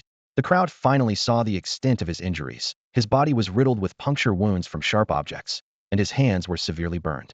He swayed unsteadily, on the verge of collapsing, but Zhou was quick to catch him. "Medic! Medic!" Zhou shouted urgently. The medics swiftly brought over a stretcher, carefully placing the severely injured mecha pilot onto it. Louisa barely opened his eyes, catching the concerned gazes of his classmates from Special Class 2. He managed a faint smile. "Sorry, the rest of the battle is up to you now. Rest well, Luge. We'll handle it from here." Wang Baobao's voice trembled. "Isa, you're incredible." Qiu Longxiang gave him a thumbs up. "Lu, you've already done so much," Su Weiwei said, admiration shining in her eyes. "Louisa, you're amazing," Zheng Ye exclaimed sincerely. Although the final blow had come from Wang Baobao's Rose Gunspider Queen, everyone knew that without Louisa's desperate effort to control the situation, such a perfect opportunity for attack would have been impossible. This was a truth understood by all. As Louisa was carried to the shelter, his heroic actions seemed to inject a surge of determination into Special Class 2. If someone as seemingly ordinary as Louisa could fight with such resolve, how could they, the so-called elites, do any less? However, the battle was far from over. The number of beasts showed no sign of decreasing, while the stamina of the Special Class 2 students and soldiers continued to wane. The defensive line was on the brink of collapse. Just then, two colossal figures, each towering 10 meters high, suddenly appeared in the distance. Elite-tier beasts. Su Weiwei's heart sank. Just one elite-tier beast had already cost Louisa dearly, and now there was an even graver crisis. As despair began to creep in, a barrage of dense gunfire suddenly swept through the horde of beasts, leaving a trail of carnage. Moments later, two mechs, each about 6 or 7 meters tall, landed heavily in front of the defensive line. One wielded a long spear, while the other held a weapon resembling a grenade launcher. "Hold the line. Leave the beasts outside the defensive zone to us."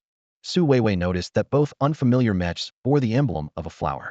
She immediately recalled the 100 Flowers Guild signal flare that had appeared in the sky earlier and couldn't suppress her excitement. It's the 100 Flowers Guild mecha pilots. At 7:58 a.m. on October 20th, year 155 in Huzhou City, an unexpected invasion of ferocious beasts shattered the peaceful morning. The city was thrown into chaos as the deafening roars of the beasts echoed through the streets. Amid the pandemonium, traces of cultists quietly emerged. As the battle erupted, Huzhou City issued a Level 1 red alert, urgently requesting reinforcements from 6 neighboring cities and the Alliance. In this critical moment, the armored masters of the Baiwa Society arrived just in time to lend their support. 15 7-star armored masters joined forces to drive out the beast horde and the cultists. The battle raged on for 10 grueling hours, finally concluding at 6 p.m. that day. Wang Baobao collapsed onto the ground, utterly exhausted, lying flat on his back with an expression of disbelief and weariness in his eyes. "Damn, I've never been this tired before," he muttered under his breath, too drained to even bother wiping off the mud on his body. Not far away, the heavy criminal mech stood motionless like a stone statue. If not for Su Weiwei and a few others promptly explaining the situation, Lieutenant Zhou and his team might have assumed that the pilot operating it had perished. Although the battle had ended, the mission was far from over. The rift that brought the beasts had vanished, but it was likely that some beasts were still hiding within the city. A thorough cleanup was required, estimated to take about a week.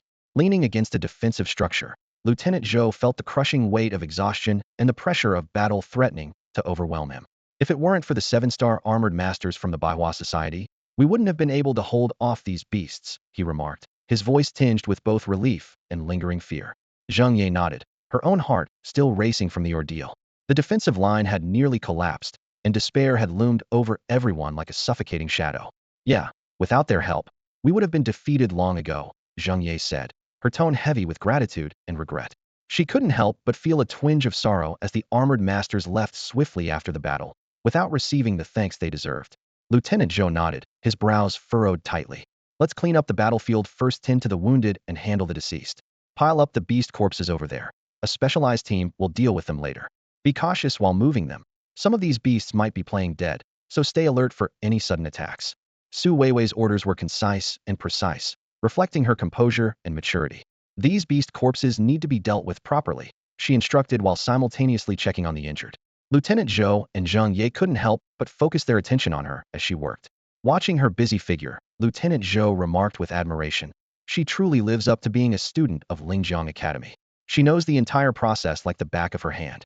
Zheng Ye couldn't hold back her comment. She's not just a student, she's also the granddaughter of the former city lord, Elder Su. At this revelation, Lieutenant Zhou's eyes widened in shock. The former city lord's granddaughter? He exclaimed, visibly startled. He quickly became flustered, stammering. If I had known, I would never have let you join the battle. If anything had happened to you, how could I face Elder Su? Su Weiwei shot Zheng Ye a sharp glare, making her realize her slip of the tongue. Panicking, Zheng Ye covered her mouth, regretting her words. Su Weiwei turned to Lieutenant Zhou and spoke firmly. I may be the granddaughter of the former city lord, but I am also a part of Lingjiang City and an armored master. On the battlefield, there is no difference between me and anyone else. Quickly steering the conversation away, she asked, what's the casualty report? How is our classmate Lu Yi's condition? Lieutenant Zhou sighed, his expression somber. Your classmate's injuries are quite severe, but fortunately, as an armored master, his physical resilience is strong. His condition has stabilized. Although he lost a lot of blood and needs a few days of rest, he'll be fine. His voice lowered as he continued. However, our team's casualties are heavy, 6 dead and 16 injured. Though the battle had ended, the heavy toll of bloodshed weighed on everyone like an unshakable burden. Su Weiwei felt a shudder in her heart as she heard the casualty numbers. These were not just cold statistics, but represented comrades who had once fought alongside her. The face of a young soldier, barely 20, surfaced in her mind. Just half an hour ago, that boy, his eyes filled with hope, had been eagerly asking her about the art of being a mecha master, his words brimming with admiration. But fate was merciless. During the ensuing battle, a sudden attack by a beast ended his life abruptly. When she rushed over to assist, all that remained was half of his body, the other half torn apart by the beast, leaving the battlefield stained with his blood. This was the first time Su Weiwei truly experienced the brutal reality of war. Unlike the organized and protected training missions arranged by the Academy's professional Mecha Master squads, this battlefield offered no safety nets, only raw, life-and-death struggles. Looking around, she saw exhausted soldiers collapsed on the ground. The remains of beasts and scattered flesh littered the area, while the smoke-filled city lay in ruins. The sight weighed heavily on her heart.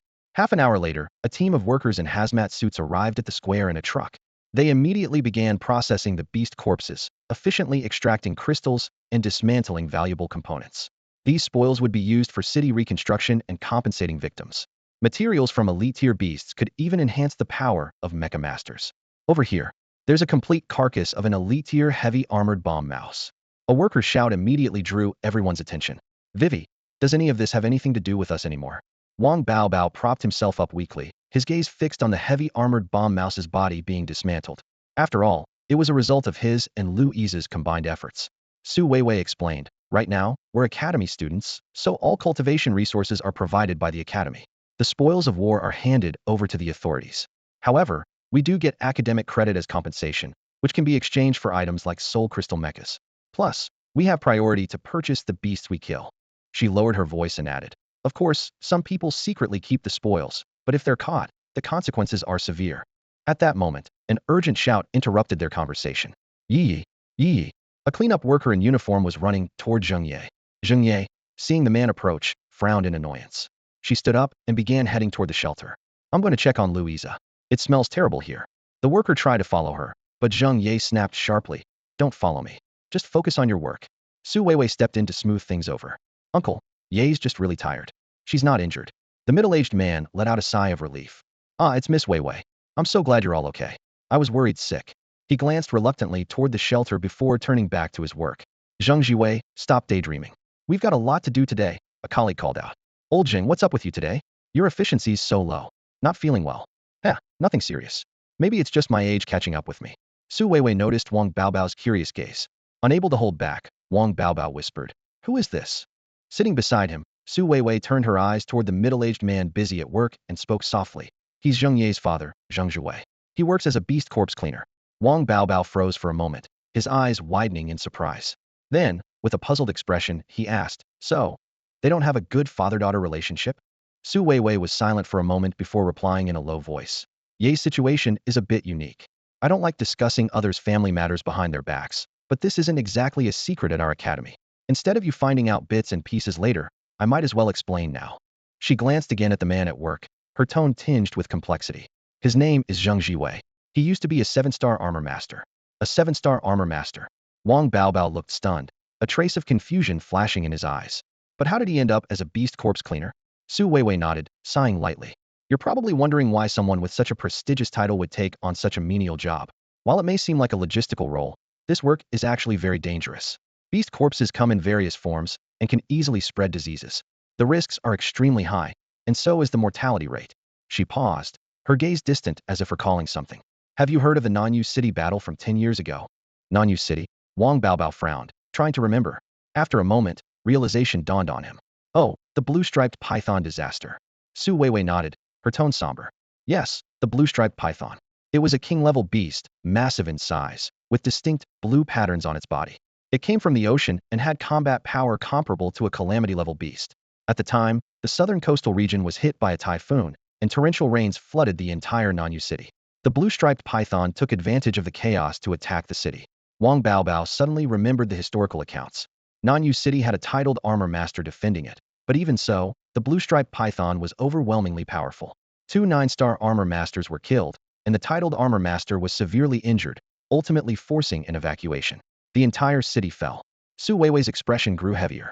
During that disaster, Ye's parents were also armor masters. They received orders to provide reinforcements and headed to Nanyu City. But as the battle lines collapsed, Ye's mother failed to retreat in time and was devoured by the beast. Her father, though gravely injured, barely managed to escape. She took a deep breath and continued. "According to other surviving armor masters, Ye's father didn't try to save his wife. He just stood there and watched as she was swallowed by the beast. This fact deeply scarred Ye. She believes her father didn't do everything he could to save her mother and instead prioritized his own life. Since then, their relationship has only worsened." Wang Baobao listened, his eyes filled with shock and sympathy. But Su Weiwei didn't stop, her tone remaining steady. "Ye's father was later diagnosed with PTS, post-traumatic stress disorder, or what some call battle trauma. His abilities also dropped to 6-star due to his injuries. After returning to Lingjiang City, he took up the job of a beast corpse cleaner and has been doing it for 10 years now." Wang Baobao fell silent after hearing this, his emotions a mix of sorrow and unease. Su Weiwei sighed softly and continued. "To others, Zheng Zhiwei is a relic of the past. Once a formidable 7-star armor master, now reduced to the lowest rank of cleaner. Many people mock him behind his back, but who truly understands the pain he's endured?" Wang Baobao lowered his gaze, saying nothing more. His eyes, filled with complicated emotions, lingered on the figures of Su Weiwei and Zheng Zhiwei. No one could truly understand Yi Ye's urgency, especially the deep reason behind her relentless desire to grow stronger. Beneath it all was a pain she couldn't put into words. As a child, Yi had idolized her father, regarding him as her greatest pride. But in the moment when her world came crashing down, from soaring in the heavens to hitting rock bottom, everything she believed in shattered. That kind of pain was something no one could ever fully comprehend. As for Yi, there wasn't much I could do to intervene. All I could offer was my presence, staying by her side as much as possible. At Lingjiang Academy, her story wasn't exactly a secret, but as the years passed, fewer and fewer people brought it up. Just treat it as a tale what happened before and how it is now. Perhaps, in her current state, this is the best path for Yi. Su Weiwei let out a sigh and gazed into the distance. Wang Baobao silently nodded, pausing for a moment before saying, "I understand." The two of them unconsciously turned their gaze toward the man cleaning up the corpses of the beasts, their expressions complicated. The sky gradually darkened as partial power was restored to the city, and the streetlights in the square began to glow. The beast corpses had been cleared away, and the square had been washed down, though the air still carried the sharp scent of disinfectant. Finally, the gates of the shelter opened, and the citizens were free to step outside. Even so, the soldiers advised them to stay in the square for the night and return home the following day to avoid any lingering threats from stray beasts in the city. Most people heeded the advice, choosing to remain in the shelter or rest for a while in the square, savoring a breath of fresh air. Big sister, have an egg. A small voice broke the silence. Su Weiwei looked down to see a little girl holding out an egg with a shy smile. The shell had a cute smiley face drawn on it. Su Weiwei instantly recognized her as the youngest daughter of a family she had saved at the gates of a closed shelter not long ago. I'm not hungry. You keep it for yourself, Su Weiwei gently declined. Is it because big sister doesn't like it? The little girl asked, her voice tinged with disappointment as her gaze dropped. But Nini only has this one egg left. Daddy and Mommy said that big sister fought so hard to protect us and must be very tired. They said you're a big hero. So Nini wants to give her only treat to the hero big sister. Hearing this, Su Weiwei felt a wave of emotion wash over her. She looked down at the egg, her expression complex. Finally, she smiled and reached out her hand. Big sister loves eggs. Nini's face lit up with joy, and she immediately began peeling the egg. She worked carefully, trying not to damage it, but despite her efforts, the egg's surface ended up uneven and pitted. Here you go, hero big sister, Nini said, standing on tiptoe and offering the egg to Su Weiwei. Su Weiwei bent down and took a small bite. The boiled egg was plain and flavorless, but at that moment, a warmth spread through her heart. She looked at the remaining half of the egg, hesitated briefly, then gently patted the little girl on the head. How about we share it? The little girl looked up at her with wide eyes and said earnestly, Nini's not hungry. Big sister should eat. You've already eaten half of it. She lowered her head shyly, swallowing hard. Su Weiwei playfully feigned anger. Are you saying you don't want it because big sister already took a bite? The little girl quickly shook her head. No. She popped the remaining half of the egg into her mouth and beamed with satisfaction. Watching the little girl smile, Su Weiwei felt a surge of warmth. Her gaze instinctively drifted upward to the sky. The moon was slowly rising, its light spilling over the square, as if breathing life back into everything in its stillness. A thought crossed her mind. Grandfather, father, perhaps this is the meaning of your unwavering defense of Lingjiang City. The battle at Lingjiang Academy had ended, leaving the entire campus shrouded in a somber atmosphere. The deputy dean, holding a document in his hand, hurried into the dean's office. Dean, here is the casualty report, he said, his voice slightly hoarse.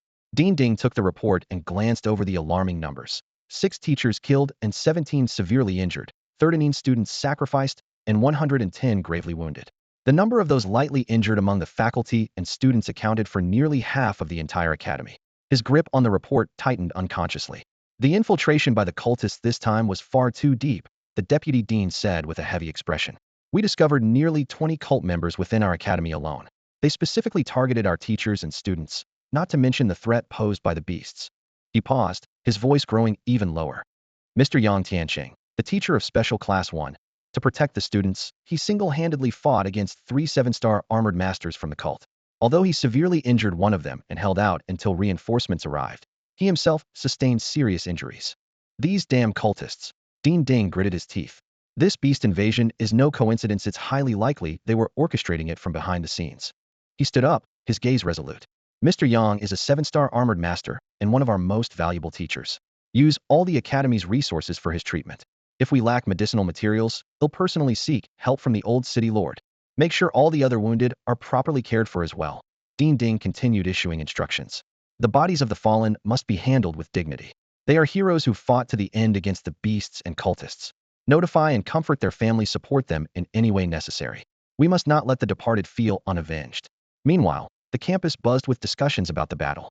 The performance of Special Class 1 had become the hottest topic. Special Class 1 took down at least 1,000 beasts. They even worked together to kill an elite-level beast. Did you hear? Mr. Yang held off 3 7-star armored masters by himself and almost took them all down. The students of Special Class 1, though exhausted, couldn't hide the pride on their faces. Suddenly, someone brought up, by the way, what about Special Class 2? The question caused the surrounding chatter to come to a halt. Special Class 2? Haven't seen them since the battle started. Could it be that they? No way, they wouldn't just hide, would they? After all, both Su Weiwei and Zheng Ye were in the renowned Special Class 2. Yet at this moment, there was no sign of them on campus, nor any news of their battles. In contrast to the dazzling performance of Special Class 1, people couldn't help but start comparing the two classes. Just then, a battered pink pickup truck slowly pulled up in front of the Special Class 1 building. The students of Special Class 2 stepped out, looking as though they had just crawled out of hell, clothes torn, faces weary. Even Su Weiwei, a formidable 4-star armor master, wore an expression of utter exhaustion. The most shocking sight, however, was Lu Yize, who had to be carried out on a stretcher by Qiu Longxiang and Wang Baobao. Behind the truck trailed a barely intact mech, its frame on the verge of collapse. The entire scene resembled a group of defeated soldiers retreating from the battlefield. Look at that. What happened to Special Class 2? Huh.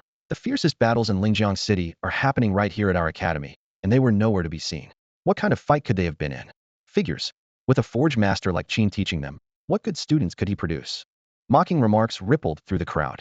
Normally hot-tempered, Zhang Ye didn't even have the energy to retort. All she wanted was to find a place to collapse and sleep. At that moment, Jiang Lily stepped forward with a sneer, glaring provocatively at Zhang Ye. Where did you all run off to? Disappearing during the academy's most critical moments, though, you even deserve to call yourselves students of Linjiang Academy. Surprisingly, Zhang Ye, who was usually the first to engage in any confrontation, didn't even bat an eye. She brushed past Jiang Lily without a word, heading straight for the Special Class 2 dormitory. The rest of the group followed in silence, ignoring the taunts around them. Their unusual behavior gradually silenced the onlookers, who now watched the battered group with a mix of confusion and curiosity. The 5 of them staggered back to their courtyard. Zhang Ye mumbled, "Too tired, need to sleep," and dragged herself to the dormitory. Although they hadn't stayed there before, thanks to Wang Baobao's meticulous cleaning, the rooms were neat and tidy. But Zhang Ye couldn't care less. She collapsed onto the floor the moment she walked in and fell asleep instantly. Su Weiwei tried to help Zhang Ye onto the bed, but found that her own arms were too weak to lift her. In the end, she leaned against the bed frame and fell asleep sitting right there. Wang Baobao and Xiu Longxiang mustered their last bit of strength to place Lu Iza on a bed in the boys' dormitory before they too collapsed on the floor, unconscious. Not long after, Qin Shouyi appeared in the courtyard. Quietly, he entered both dormitories and carried each student to their beds. He carefully examined Lu Yi's injuries and, while severe, determined they were not life-threatening and would heal with a few days' rest. Taking a few vials of medicine from his coat, he administered them to each student before silently closing the door and leaving. When Su Weiwei opened her eyes, the familiar ceiling of her bedroom came into view. She slowly pushed herself up, her body aching all over as if every muscle had been struck repeatedly. "Miss, you're finally awake." A voice, laced with sobs, cried out from beside the bed. A maid knelt there, clutching her hand tightly, tears welling up in her eyes. "I thought you might never wake up again. Why am I here?" Su Weiwei rubbed her temples, trying hard to recall what had happened. The beast invasion, the red alert, District 9, Special Class 2. You collapsed in the dormitory of Special Class 2. The maid explained, wiping her tears. "Master sent us to bring you back. No matter how much we called out to you on the way, you wouldn't respond. If Master hadn't assured us you were fine, we would have been terrified." "How long was I out?" 5 whole days, Mississippi." 5 days. Su Weiwei's eyes widened in shock. Even with more severe injuries in the past, she had never been unconscious for this long. This time, it had only been superficial wounds, which now seemed nearly healed. She attempted to get out of bed but found her legs too weak, collapsing back onto the mattress. "Don't rush to get up," a voice came from the doorway. It was Su Lao, the city lord. "It will take another 2 or 3 days for you to recover fully." "Grandfather." Su Weiwei turned to see the elderly man entering the room. He studied his granddaughter carefully and nodded in satisfaction. "You're recovering well. A little more rest, and you'll be fine." "Why was I unconscious for so long? And why does my whole body still ache?" Su Weiwei asked, confused. Su Lao clicked his tongue in mild exasperation. "It's because you were too reckless, downing 5 bottles of recovery potion in one go and pushing your body to its limits. Waking up after only 5 days is already a blessing. If not, well, never mind. What matters is that you're fine now. But you mustn't push yourself like that again." Su Weiwei could sense there was more her grandfather wasn't saying, but she knew pressing him for answers would be futile. Instead, she shifted the topic. "How did Linjiang City fare in this battle? Were the losses significant?" Su Lao sighed deeply.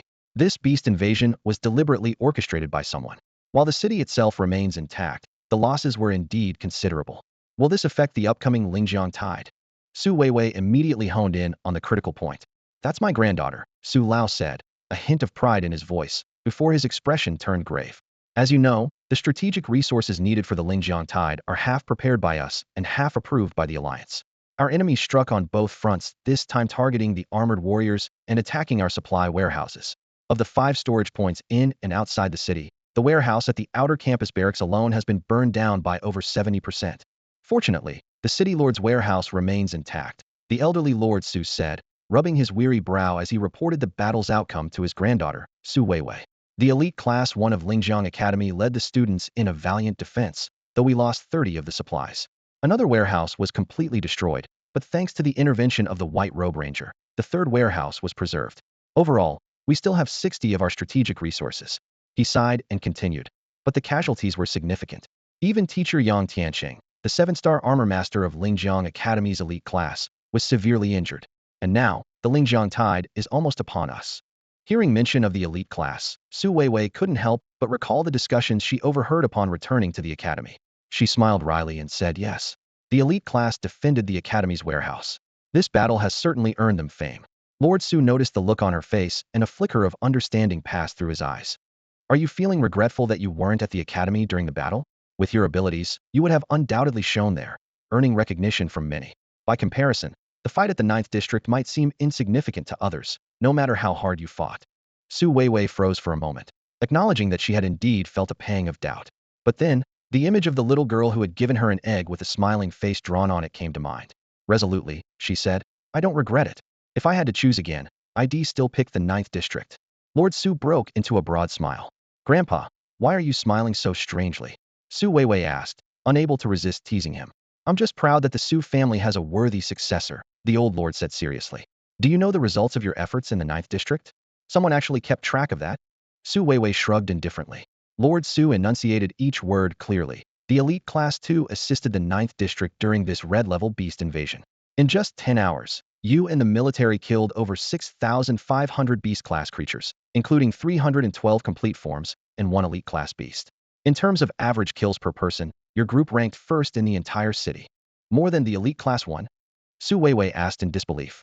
Class 1 only managed about 1,500 kills, less than half of your total. Of course, your performance was aided by the use of restorative potions, Lord Su explained. Su Weiwei was stunned.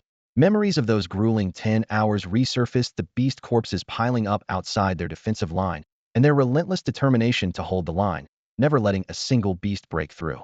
Lord Su continued. More importantly, only 71 civilians in the 9th district lost their lives, dozens fewer than in previous years. Military casualties were also at an all-time low. Among all zones, including Lingjiang Academy, the 9th district suffered the least losses. Hearing this, a wave of pride surged through Su Weiwei. She finally understood what teacher Qin Shouyi had meant when he said, that place needs you more. Seeing the realization in his granddaughter's eyes, Lord Su explained further. The 9th district may hold the least practical value, with the weakest defenses, and it's often the first to be abandoned in times of crisis. But as the city lord, I'm forced to make difficult choices among the 110,000 residents. Before he could finish, Su Weiwei clenched her fists and declared firmly, one day, I will make sure Lingjiang City never has to face such choices again. No beast will ever set foot in Lingjiang City. Everyone will live in peace, without fear of these invasions. After their conversation, Old City Lord Su told Su Weiwei to get some rest and quietly left the room, gently closing the door behind him. It's been a long time since I've seen you this happy, Qin Shouyi said, arms crossed as he leaned against the wall outside the door, a faint smile playing on his lips. Old City Lord Su jumped in surprise, clutching his chest. Good grief, when did you get here? Don't you know an old man like me has a weak heart? You could have scared me to death. He glared at Qin Shouyi, his tone full of reproach. Qin Shouyi merely shrugged nonchalantly, as if it didn't matter. Taking a deep breath to calm himself, Old City Lord Su gestured for Qin Shouyi to follow him to the backyard. The two walked side by side along a stone-paved path surrounded by lush greenery, the atmosphere serene and tranquil. This time, Lingjiang City survived its crisis thanks to your help, Old City Lord Su said, stopping in his tracks and turning to Qin Shouyi with a solemn expression. On behalf of the 110,000 citizens of Lingjiang City, I offer my heartfelt thanks, Captain Qin. With that, he gave Qin Shouyi a deep bow, his posture demonstrating his sincerity. Qin Shouyi quickly stepped back and raised his hand in a gesture of modesty. This wasn't my doing. It was the Baiwa Guild who stepped in to help. If it weren't for those nearly 27-star armor masters, I'm not sure Lingjiang City would have held out. A glint of mischief flashed in Old City Lord Zu's eyes as he leaned in closer to Qin Shouyi, nudging him lightly with his elbow. His tone turned teasing. Who doesn't know the leader of the Baiwa Guild goes by the name Haidang? And your wife's name is also Haidang. For a small place like Lingjiang City, to see nearly 27-star armor masters arrive at a moment's notice. Do you think it's because of us? Isn't it obvious who they came for? He raised an eyebrow suggestively, his gaze full of playful mockery. This old guy is so shameless, Qin Shouyi thought to himself, but he chose not to respond. Some things that are in the past should stay in the past. People should live in the present, Old City Lord Su suddenly remarked, his eyes carrying a deeper meaning. Qin Shouyi didn't take the bait and instead shifted the topic. The ones pulling the strings this time weren't the Holy Judgment cult, it was Eden. Eden. Old City Lord Su frowned, surprise written all over his face. Why would they target Lingjiang City? Eden's people are neither wholly good nor wholly evil. Nothing they do is truly surprising, Qin Shouyi said. his gaze distant and his tone heavy. As for their true motives, perhaps time will reveal the answer. He turned to look at Old City Lord Su. What we should be worrying about now is how to handle the Lingjiang tides. The city's strategic resources have been heavily depleted, and many armor masters have been injured. How do you plan to withstand the tides? A knowing gleam returned to Old City Lord Zu's eyes as he looked at Qin Shou with a hint of implication. Qin Shou didn't mince words. I can involve the Baiwa Guild, but would you dare agree? Once could be dismissed as a coincidence. But does Lingjiang City really have the clout to summon the Baiwa Guild? Hey, I didn't say anything. Old City Lord Su replied, spreading his hands in feigned innocence. Then his expression turned serious. Right now, it's nearly impossible for Lingjiang City to get through the tides on its own. Mobilizing strategic resources in the short term is extremely difficult. I've already reached out to several neighboring cities for assistance, but they're still considering it. Considering how much they can extort from you. I bet, Qin Shou said bluntly. Old City Lord Zu's face darkened at the remark, and he cursed angrily. Those old foxes are taking advantage of this situation to make outrageous demands. One of them even asked for half of the profits from the Lingjiang tides. And another shameless one wants to establish a long-term partnership, demanding 30 of the tide resources every year. Everyone knows most of Lingjiang City's top resources for the year come from the Lingjiang tides. The tides are both a disaster and an opportunity for us. Without them, Lingjiang City will have no hope of recovery. Qin Shou listened without comment, a faint smile on his face. In the alliance of cities, there was a facade of unity, but competition for resources was inevitable. After all, the pie was only so big what one city gained, others would lose. Everyone had their eyes on the prize. So what's your plan? Qin Shou finally asked, his gaze probing. Take it one step at a time, Qin Shou replied casually, a relaxed glint in his eyes. Honestly, you can't let too much slip about that big Buddha of yours. The white robe wanderers have been showing up more frequently lately, and it's starting to raise some suspicions. If there's something you need, just say the word, and I'll do my best. But, he shrugged. I've gotten pretty comfortable staying here with you. Moving out would be such a hassle. Qin Shou stretched lazily, loosening his body before turning toward the back door. His steps were light, and there was a hint of pride in his tone. Weiwei has made great progress over this past month and a half, thanks to your guidance. If it weren't for those precious elixirs you gave them, with the way they've been overexerting themselves, they'd be in far worse shape than just a few days of unconsciousness. I appreciate it. Enough with the pleasantries. The Old City Lord Su waved it off. A few words of thanks don't compare to a couple of Lord-level beast crystals. Besides, they're my students. What kind of teacher wouldn't take care of their own students? Before the words even finished, Qin Shou's figure had already disappeared beyond the door. The Old City Lord tilted his head back, gazing at the clear blue sky over Lingjiang City, mumbling to himself, Lord-level crystals. I hardly have any myself. The sky remained as tranquil as ever, as if the apocalyptic events of the past few days had never occurred. He stood there for a long time before finally losing his temper, kicking a nearby tree with all his might and cursing, "Damn it! I've got a big Buddha right here, but I can't even use it. All because of those damned rules. A bunch of stubborn fools are going to get us all killed one day." Qin Shou returned to his small courtyard in the southern part of the city. The surroundings were surprisingly intact, showing no signs of the recent beast invasion. Every trace of destruction had been meticulously cleaned up. At the gate, a big yellow dog lay sprawled out lazily, belly up and limbs stretched out in utter relaxation. There was no trace of the heartbreak it had shown just days ago, after learning that the curly-haired white female dog from the next street had been devoured during the invasion. Judging by its demeanor, it had already moved on and was likely flirting with a new golden retriever yesterday. Qin Shou squinted, thinking to himself, might be time to schedule a little neutering session for this guy. For some reason, the big yellow dog suddenly shuddered, a flicker of unease flashing through its eyes. It lifted its head warily, as if wondering, could it be that my fling with that black female dog from West Street has been discovered by her husband? Just as Qin Shou was about to push open the gate to his courtyard, his peripheral vision caught a faint light emanating from the window of the neighboring house. He turned and walked over, gently knocking on the slightly ajar door. "Is that Yi back?" came a voice from inside, filled with anticipation. The door opened, and the person inside froze for a moment upon seeing Qin Shou standing there. Then, with a warm smile, they greeted him. "Oh, it's Teacher Qin. What brings you here?" "Yes, fine," Qin Shou said gently. "Just a bit tired. She woke up yesterday and is resting at the academy dormitory. It's safe there, and with a couple more days of rest, she'll be fully recovered. Her classmates are taking good care of her." As he spoke, Qin Shou's gaze shifted to the dining table inside, noticing the amount of food prepared. The portions were clearly not meant for just one person, probably not even two. "Oh." Zheng Jiwei's wrinkled face relaxed into a slightly awkward smile. "I thought Yi might come back, so I prepared extra. Teacher Qin, if you don't mind, why not stay and have a bite? You've always been so kind to Yi and our family. Maybe invite Haidang over too." Haitang's out of town for a couple of days, Qin Shou replied directly. But I am hungry, so how about just the two of us? With that, he sat down without hesitation. Zheng Jiwei quickly set out bowls and chopsticks. Qin Shou's eyes lingered briefly on Zheng Jiwei's slightly shaky legs and the noticeable bulk around his waist, which seemed thicker than usual. On the day of the beast invasion, Qin Shou said, meeting his gaze directly, "You were running around the city like a madman looking for Yi Yi. Got yourself hurt pretty badly, didn't you?" Zheng Jiwei's body stiffened noticeably, but he didn't offer any explanation. Instead, he placed a bowl of food in front of Qin Shou, his tone carrying an undeniable weariness. "Try my cooking. Yi used to love it." Qin Shou took a couple of bites of his food, then looked up at Zheng Jiwei with a hint of curiosity in his eyes.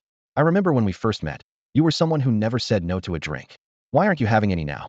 Zheng Jiwei let out a dry laugh, his gaze flickering as his fingers absent-mindedly traced the rim of his bowl. "I don't dare drink anymore. If I drink too much, I'm afraid he'll see her." Qin Shou studied the man in front of him, now in his middle age.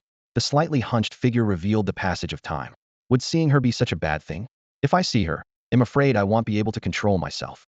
Zheng Jiwei kept his head down, his chopsticks endlessly digging into his bowl of rice, as if searching for some hidden treasure. "After all these years, you still haven't let go?" Qin Shou's expression grew complicated as he asked the question, his brows slightly furrowed. It seemed as though he was asking himself the same thing. "Some things, you can never let go of in a lifetime, can you?" Zheng Jiwei looked up, meeting Qin Shou's gaze directly. The two exchanged a smile, but it was filled with bitterness, like tasting the harsh wine distilled by life. After the meal, Qin Shou stood up to clear the dishes, but Zheng Jiwei quickly grabbed them from him. "Mr. Qin, I can handle this myself." Having the dishes taken from him, Qin Shou had no reason to stay. "All right, I'll head out then. Let me know if you need anything." He turned to leave. "Wait, Mr. Qin," Zheng Jiwei called out, putting the dishes down and hurrying to a corner of the kitchen. He retrieved a cloth bag containing several pieces of glistening red cured meat and handed it to Qin Shou. "I made this myself. Take it back and share it with Haitang." He paused, his gaze softening. "Now that Yi Yi is your student, I feel more at ease. That kid takes after Mestaborn as can be, but he has a good heart. Please look after him for me." His face showed the unmistakable expression of a concerned father. Looking at Zheng Jiwei's earnest eyes, Qin Shou didn't refuse. He accepted the fragrant cured meat with a nod. Zheng Jiwei stood at the courtyard gate, watching Qin Shou's figure disappear into the night before turning back to wash the dishes. In the large, quiet courtyard, only the sound of running water echoed through the stillness of the night. When Qin Shou returned to his own courtyard, De Huang, his dog, wagged its tail and eagerly circled him, eyes fixed on the items in his hands. "Almost forgot you haven't eaten yet," Qin Shou murmured, realizing he hadn't prepared food for De Huang since had dinner at Zheng Jiwei's house. He pulled out some dog food from the cabinet and filled De Huang's bowl. While at it, he also planned to add some cat food to the dish for the old white cat. As he crouched down, Qin Shou noticed there was still a decent amount of food left in the white cat's bowl. "Seems like you really are getting old, your appetite's shrinking," he said softly, gently stroking the aging cat's fur. It no longer felt as smooth as it once had, now rougher to the touch. Just then, a faint sound of something landing came from the backyard. Qin Shou followed the noise and saw Haitang returning. "You're back. Did you have dinner?" Qin Shou asked, his concern evident. "I ate a little outside. What about you?" Haitang glanced toward the kitchen and noticed there were no signs of cooking. "I had dinner next door at Old Zheng's place," Qin Shou replied, gesturing toward the neighboring house. He then added, "Old City Lord Su asked me to pass along his gratitude. He's thankful to your Baihua Association for helping Lingjiang City through this crisis." Haitang looked at Qin Shou and shook her head slightly. "Lingjiang City faced such a disaster. How could we just stand by and do nothing? You couldn't step in yourself, so I had no choice but to mobilize people from the Baihua Association." Qin Shou nodded, understanding perfectly. He knew that if he were to intervene directly, the consequences would be too great. Their peaceful life would come to an end. "I came back to let you know we'll be leaving for a while. I'm heading out tonight," Haitang said, her tone carrying a hint of displeasure. "What happened?" Qin Shou asked, concerned, his gaze fixed on her. He knew Haitang too well she wouldn't leave Lingjiang City unless something serious had happened. "It's those two troublemakers, Old 3 and Old 5. They went ahead and organized a team to hunt a king-level beast without permission, and they even brought the second sister along. I heard someone got injured." Haitang's brows were tightly furrowed, her tone carrying a distinct edge of anger. These two troublesome sisters of hers, despite her repeated warnings against acting recklessly, still insisted on doing things their way. Qin Shou, seeing his wife's anxious expression, spoke softly. "Baihua Hui was built by you from the ground up. Those women are like family to you. You can't just turn a blind eye. Go. The sooner you leave, the sooner you'll return. Stay safe and keep in touch if anything happens." As he spoke, he quickly walked to the wardrobe and began preparing Haitang's gear. "Take all the self-defense items I prepared for you, and don't hesitate to use them." The weather is getting colder, so pack a few warm clothes. Even though you're a master of armored arts, you still need to keep warm. Feeling touched by her husband's attentiveness, Haitong's heart softened. She stepped forward and hugged him from behind. I promise I'll be back within 3 weeks. You take care of yourself at home, eat properly, and don't just make do with whatever. If I find out you've been neglecting yourself, I'll really ask Annie Huang to come and keep an eye on you. She paused, then added, as for the Lingjiang tide situation, I've stationed over a dozen 7-star armored masters around the city. If there's an emergency, mobilize them. Qin Shou could feel the warmth of her embrace, the faint fragrance lingering in the air, and the soft strands of her hair brushing against his neck. But by the time he turned around, Haitang was already gone. In the blink of an eye, a figure clad in black leather appeared in the forest outside Lingjiang City. Haitang's demeanor now was entirely different from when she was at home. A dozen graceful, veiled women immediately bowed in greeting. President. At the forefront of the group stood a woman in a purple dress. Without a word, Haitang reached out and pinched her cheek. I told you to keep an eye on them. Is this how you do it? Elder sister, second sister, and third sister wouldn't listen to me at all.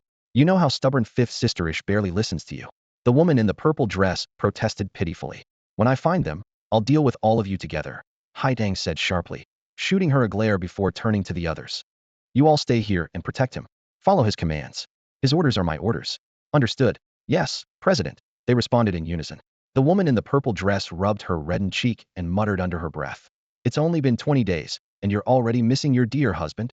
Zizhu, what did you just say? Haitong's eyes flashed with anger. I said, we must protect brother-in-law at all costs, especially from any mysterious women who try to approach him. Zizhu stammered, covering her face as she quickly scurried away.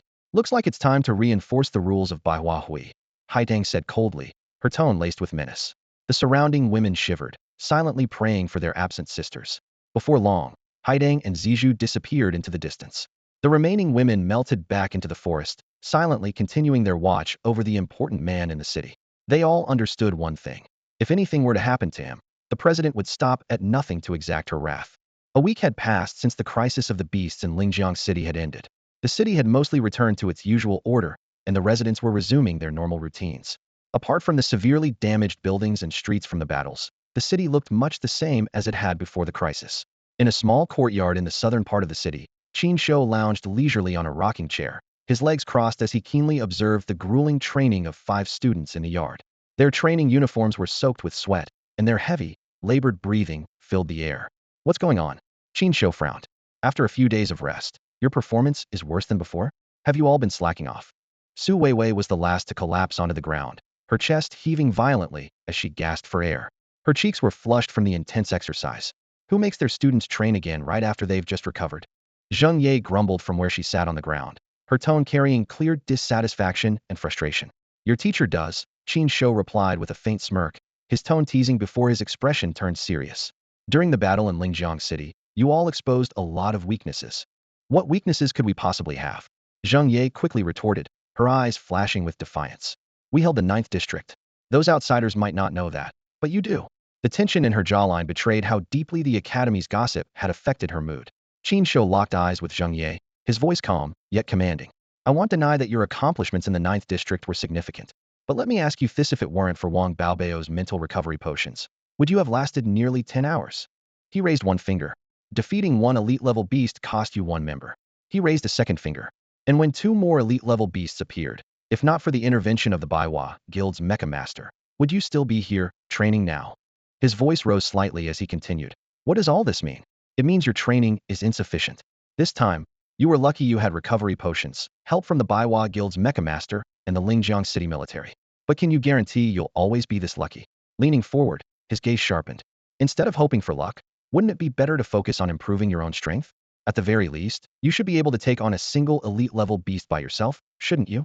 As he spoke, Qin Shou's eyes bore into Zheng Ye's, the challenge in his gaze so palpable it was almost tangible. His meaning was clear. Lu Iza, working with Wang Baobao, managed to slay an elite-level beast. Can you, Zheng Ye, do the same? They didn't complain, so why are you? Under the weight of his piercing gaze, Zheng Ye finally lowered her head with a sullen expression, her fingers absent-mindedly tracing small circles on the ground. Sensing her companion's shift in mood, Su Weiwei gently patted Zheng Ye's shoulder, silently offering comfort. She understood that Zheng Ye hadn't been in the best state lately.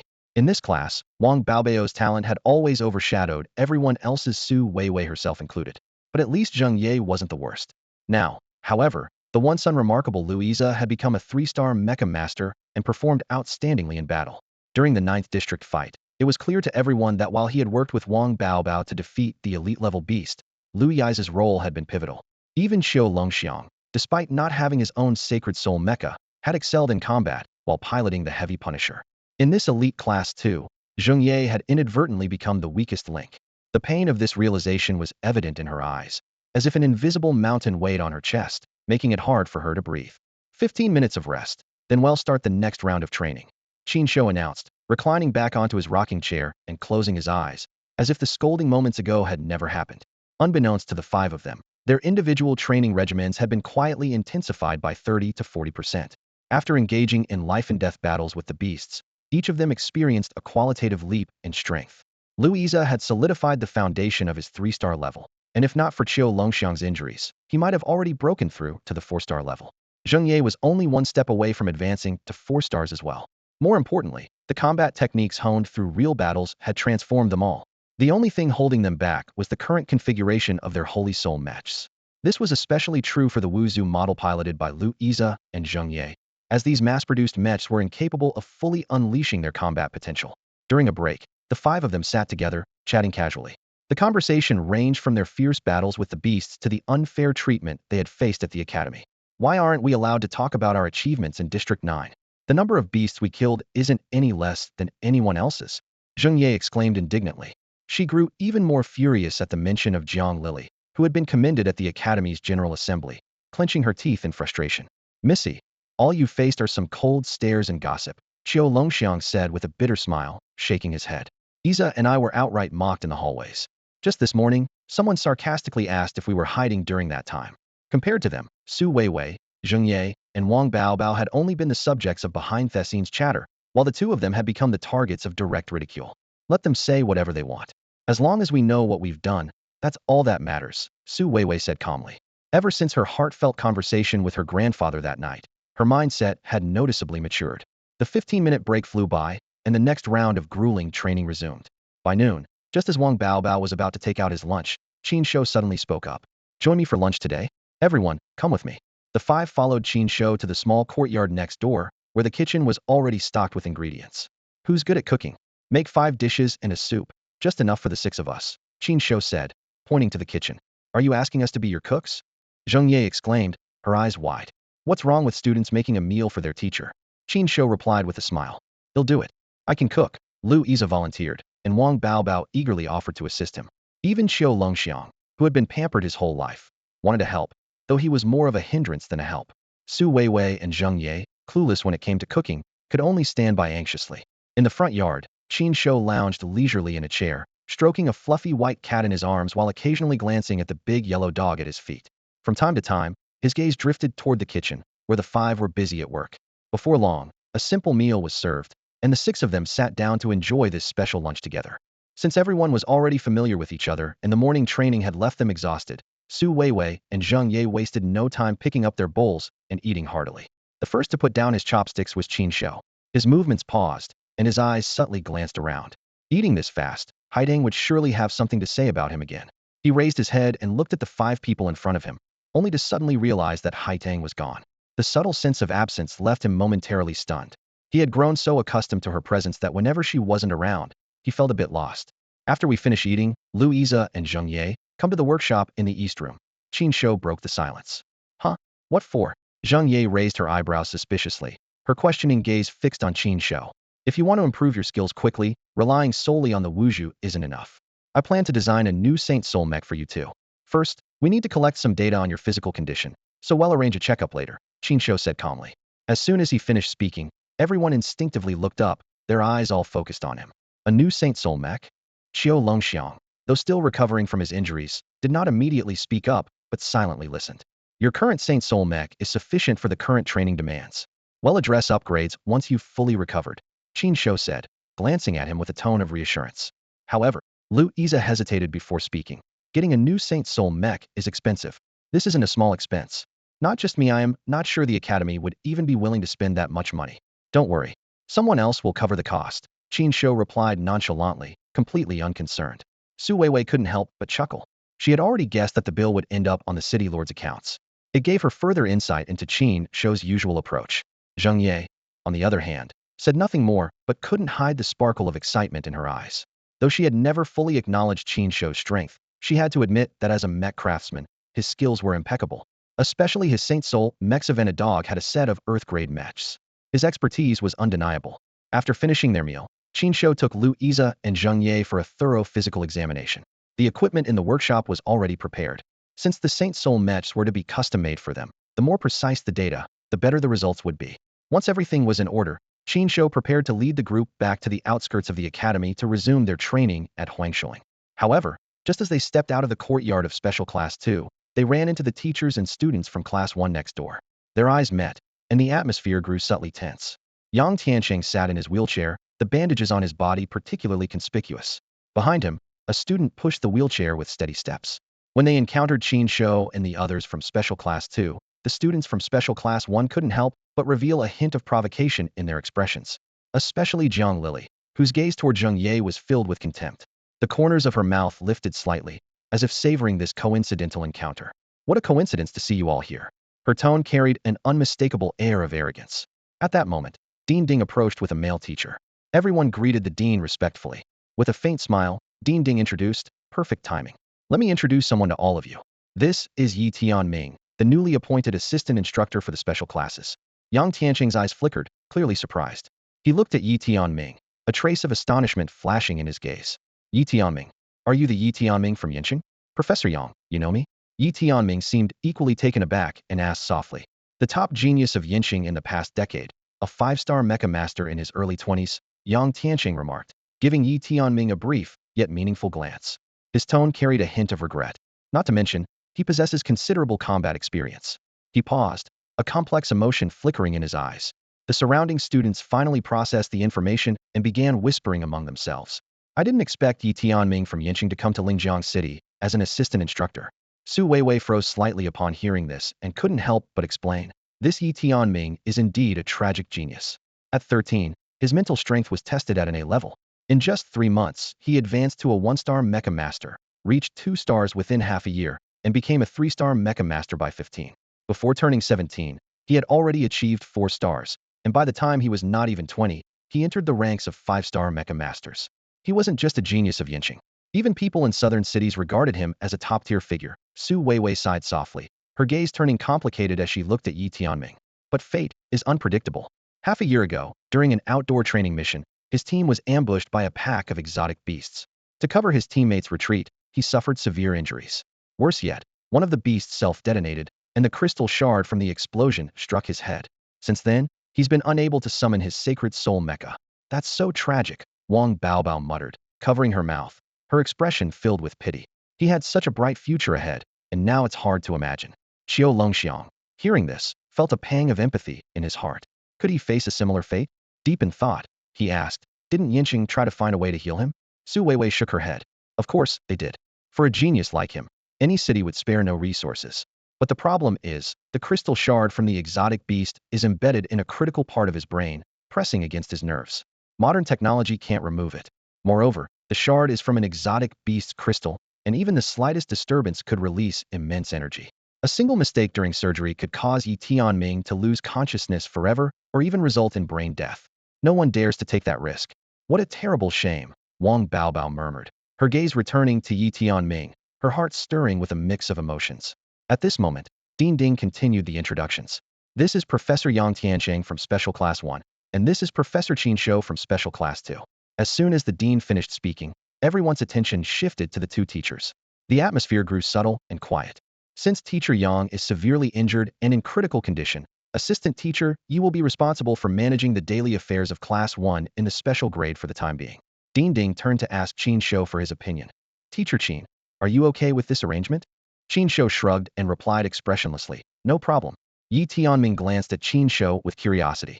Before taking on this job, he had familiarized himself with the general situations of both Class 1 and Class 2 in the special grade. Class 1 students were exceptionally talented, and Teacher Yang Tiancheng was a respectable and outstanding educator. However, Yi Tianming found Class 2 more intriguing. This class was a unique arrangement specific to Huzhou City this year, personally appointed by the former city lord Su, which had even stirred up significant controversy within the city. He had also heard about a wager between the upper management of Lingjiang Academy and the Lingjiang Tide, which only heightened his curiosity about teacher Qin Shou. If there's nothing else, I have some teaching tasks to attend to, so I'll take my leave, Qin Shou said curtly, unwilling to engage in small talk. After a brief farewell, he left with his students. Haha, that's just how teacher Qin is, straight to the point. Please don't take offense, Dean Ding explained with a laugh. He's certainly skilled, but his temper is something else, one teacher joked. Exactly. During the last beast invasion, I didn't see Class 2 doing anything noteworthy, a student sneered. I heard they were stationed in the 9th District, another student added. The 9th District? That's the slum area, isn't it? Even the beasts wouldn't bother attacking there. A few students from Class 1 scoffed disdainfully. Their hostility towards Class 2 stemmed partly from their loyalty to teacher Yang Tianqing and partly from the inevitable comparisons and growing rivalry between the two special grade classes. Teacher Yi, we'll be counting on you to take care of Class 1 during this time, said Yang Tianqing, looking at Yi Tianming. His tone carried no condescension despite Yi Tianming's current health issues, instead showing a hint of respect. Teacher Yang, there's no need to be so formal. This is my responsibility after all, Yi Tianming responded with a smile, his eyes reflecting gratitude. Meanwhile, the situation at the City Lord's mansion was growing increasingly tense. Former City Lord Su was visibly furious. You people are going too far. Every year, you demand 50 of the Lingjiang Tide's profits, just like that. Su slammed the table, his face flushed with anger. Old Su, that's not fair. We're putting an effort here, aren't we? This is the Lingjiang Tide we're talking about, and I've heard this year's danger level is the highest it's been in 30 years. Even at its peak, Lingjiang City might not be able to handle it alone, a middle-aged woman retorted sharply. Exactly. The four of us are cooperating, and the three cities have already provided substantial military supplies to fill the gaps. On top of that, we've contributed an additional 30 surplus, along with 500 armor masters and a 2,000 strong army. This is already an extremely generous level of support. Asking for 50 of the Lingjiang Tide's profits is out of respect for the long-standing bond between Longxi City and Lingjiang City, the representative from Longxi City declared firmly. A more composed man remained silent for a moment before speaking in a calm but clearly threatening tone. Old Su, I understand this is hard for you to accept, but let's be honest. Without our support, can Lingjiang Dam hold? If the dam collapses, Lingjiang City will immediately face an onslaught of deep-sea beasts. At that point, while we'll step in to help, Lingjiang City might not survive, even though the three neighboring cities will remain intact.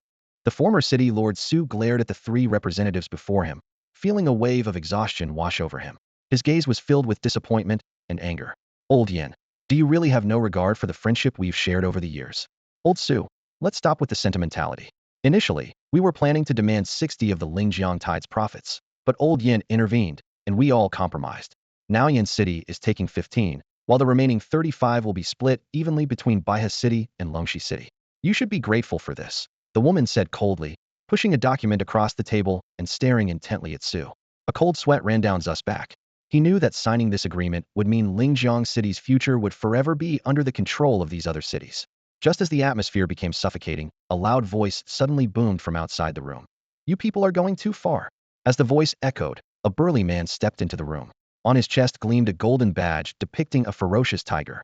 The badge was instantly recognizable. It was the insignia of the Northeast Tiger Armor Knight Regiment. The badge of the Northeast Tiger Armor Knight Regiment. And you are? Former City Lord Su asked in astonishment. The man lifted his head proudly and declared, I am Chao Hu, commander of the Northeast Tiger Armor Knight Regiment. Chao Hu. As soon as the name was mentioned, the few people in the council hall shot to their feet, as if struck by lightning. The Northeastern Tiger Mecha Knights Corps, one of the largest private mecha organizations in the north, had grown to a scale of over 1,000 members within just a decade. Its leader was a formidable 9-star Mech Master, someone even city lords or clan leaders would show respect to. The elderly City Lord Su quickly said, We were unaware of Commander Chao's visit to Lingjiang City and failed to greet you properly. May I ask the purpose of your visit? He trailed off, already harboring some guesses in his heart. Chao Hu casually pulled up a chair and sat down, speaking nonchalantly. Nothing special. I was passing by and saw the Alliance's support request. Heard you all were in trouble, so I came to take a look. Helping others is a tradition of the Northeastern Tigers.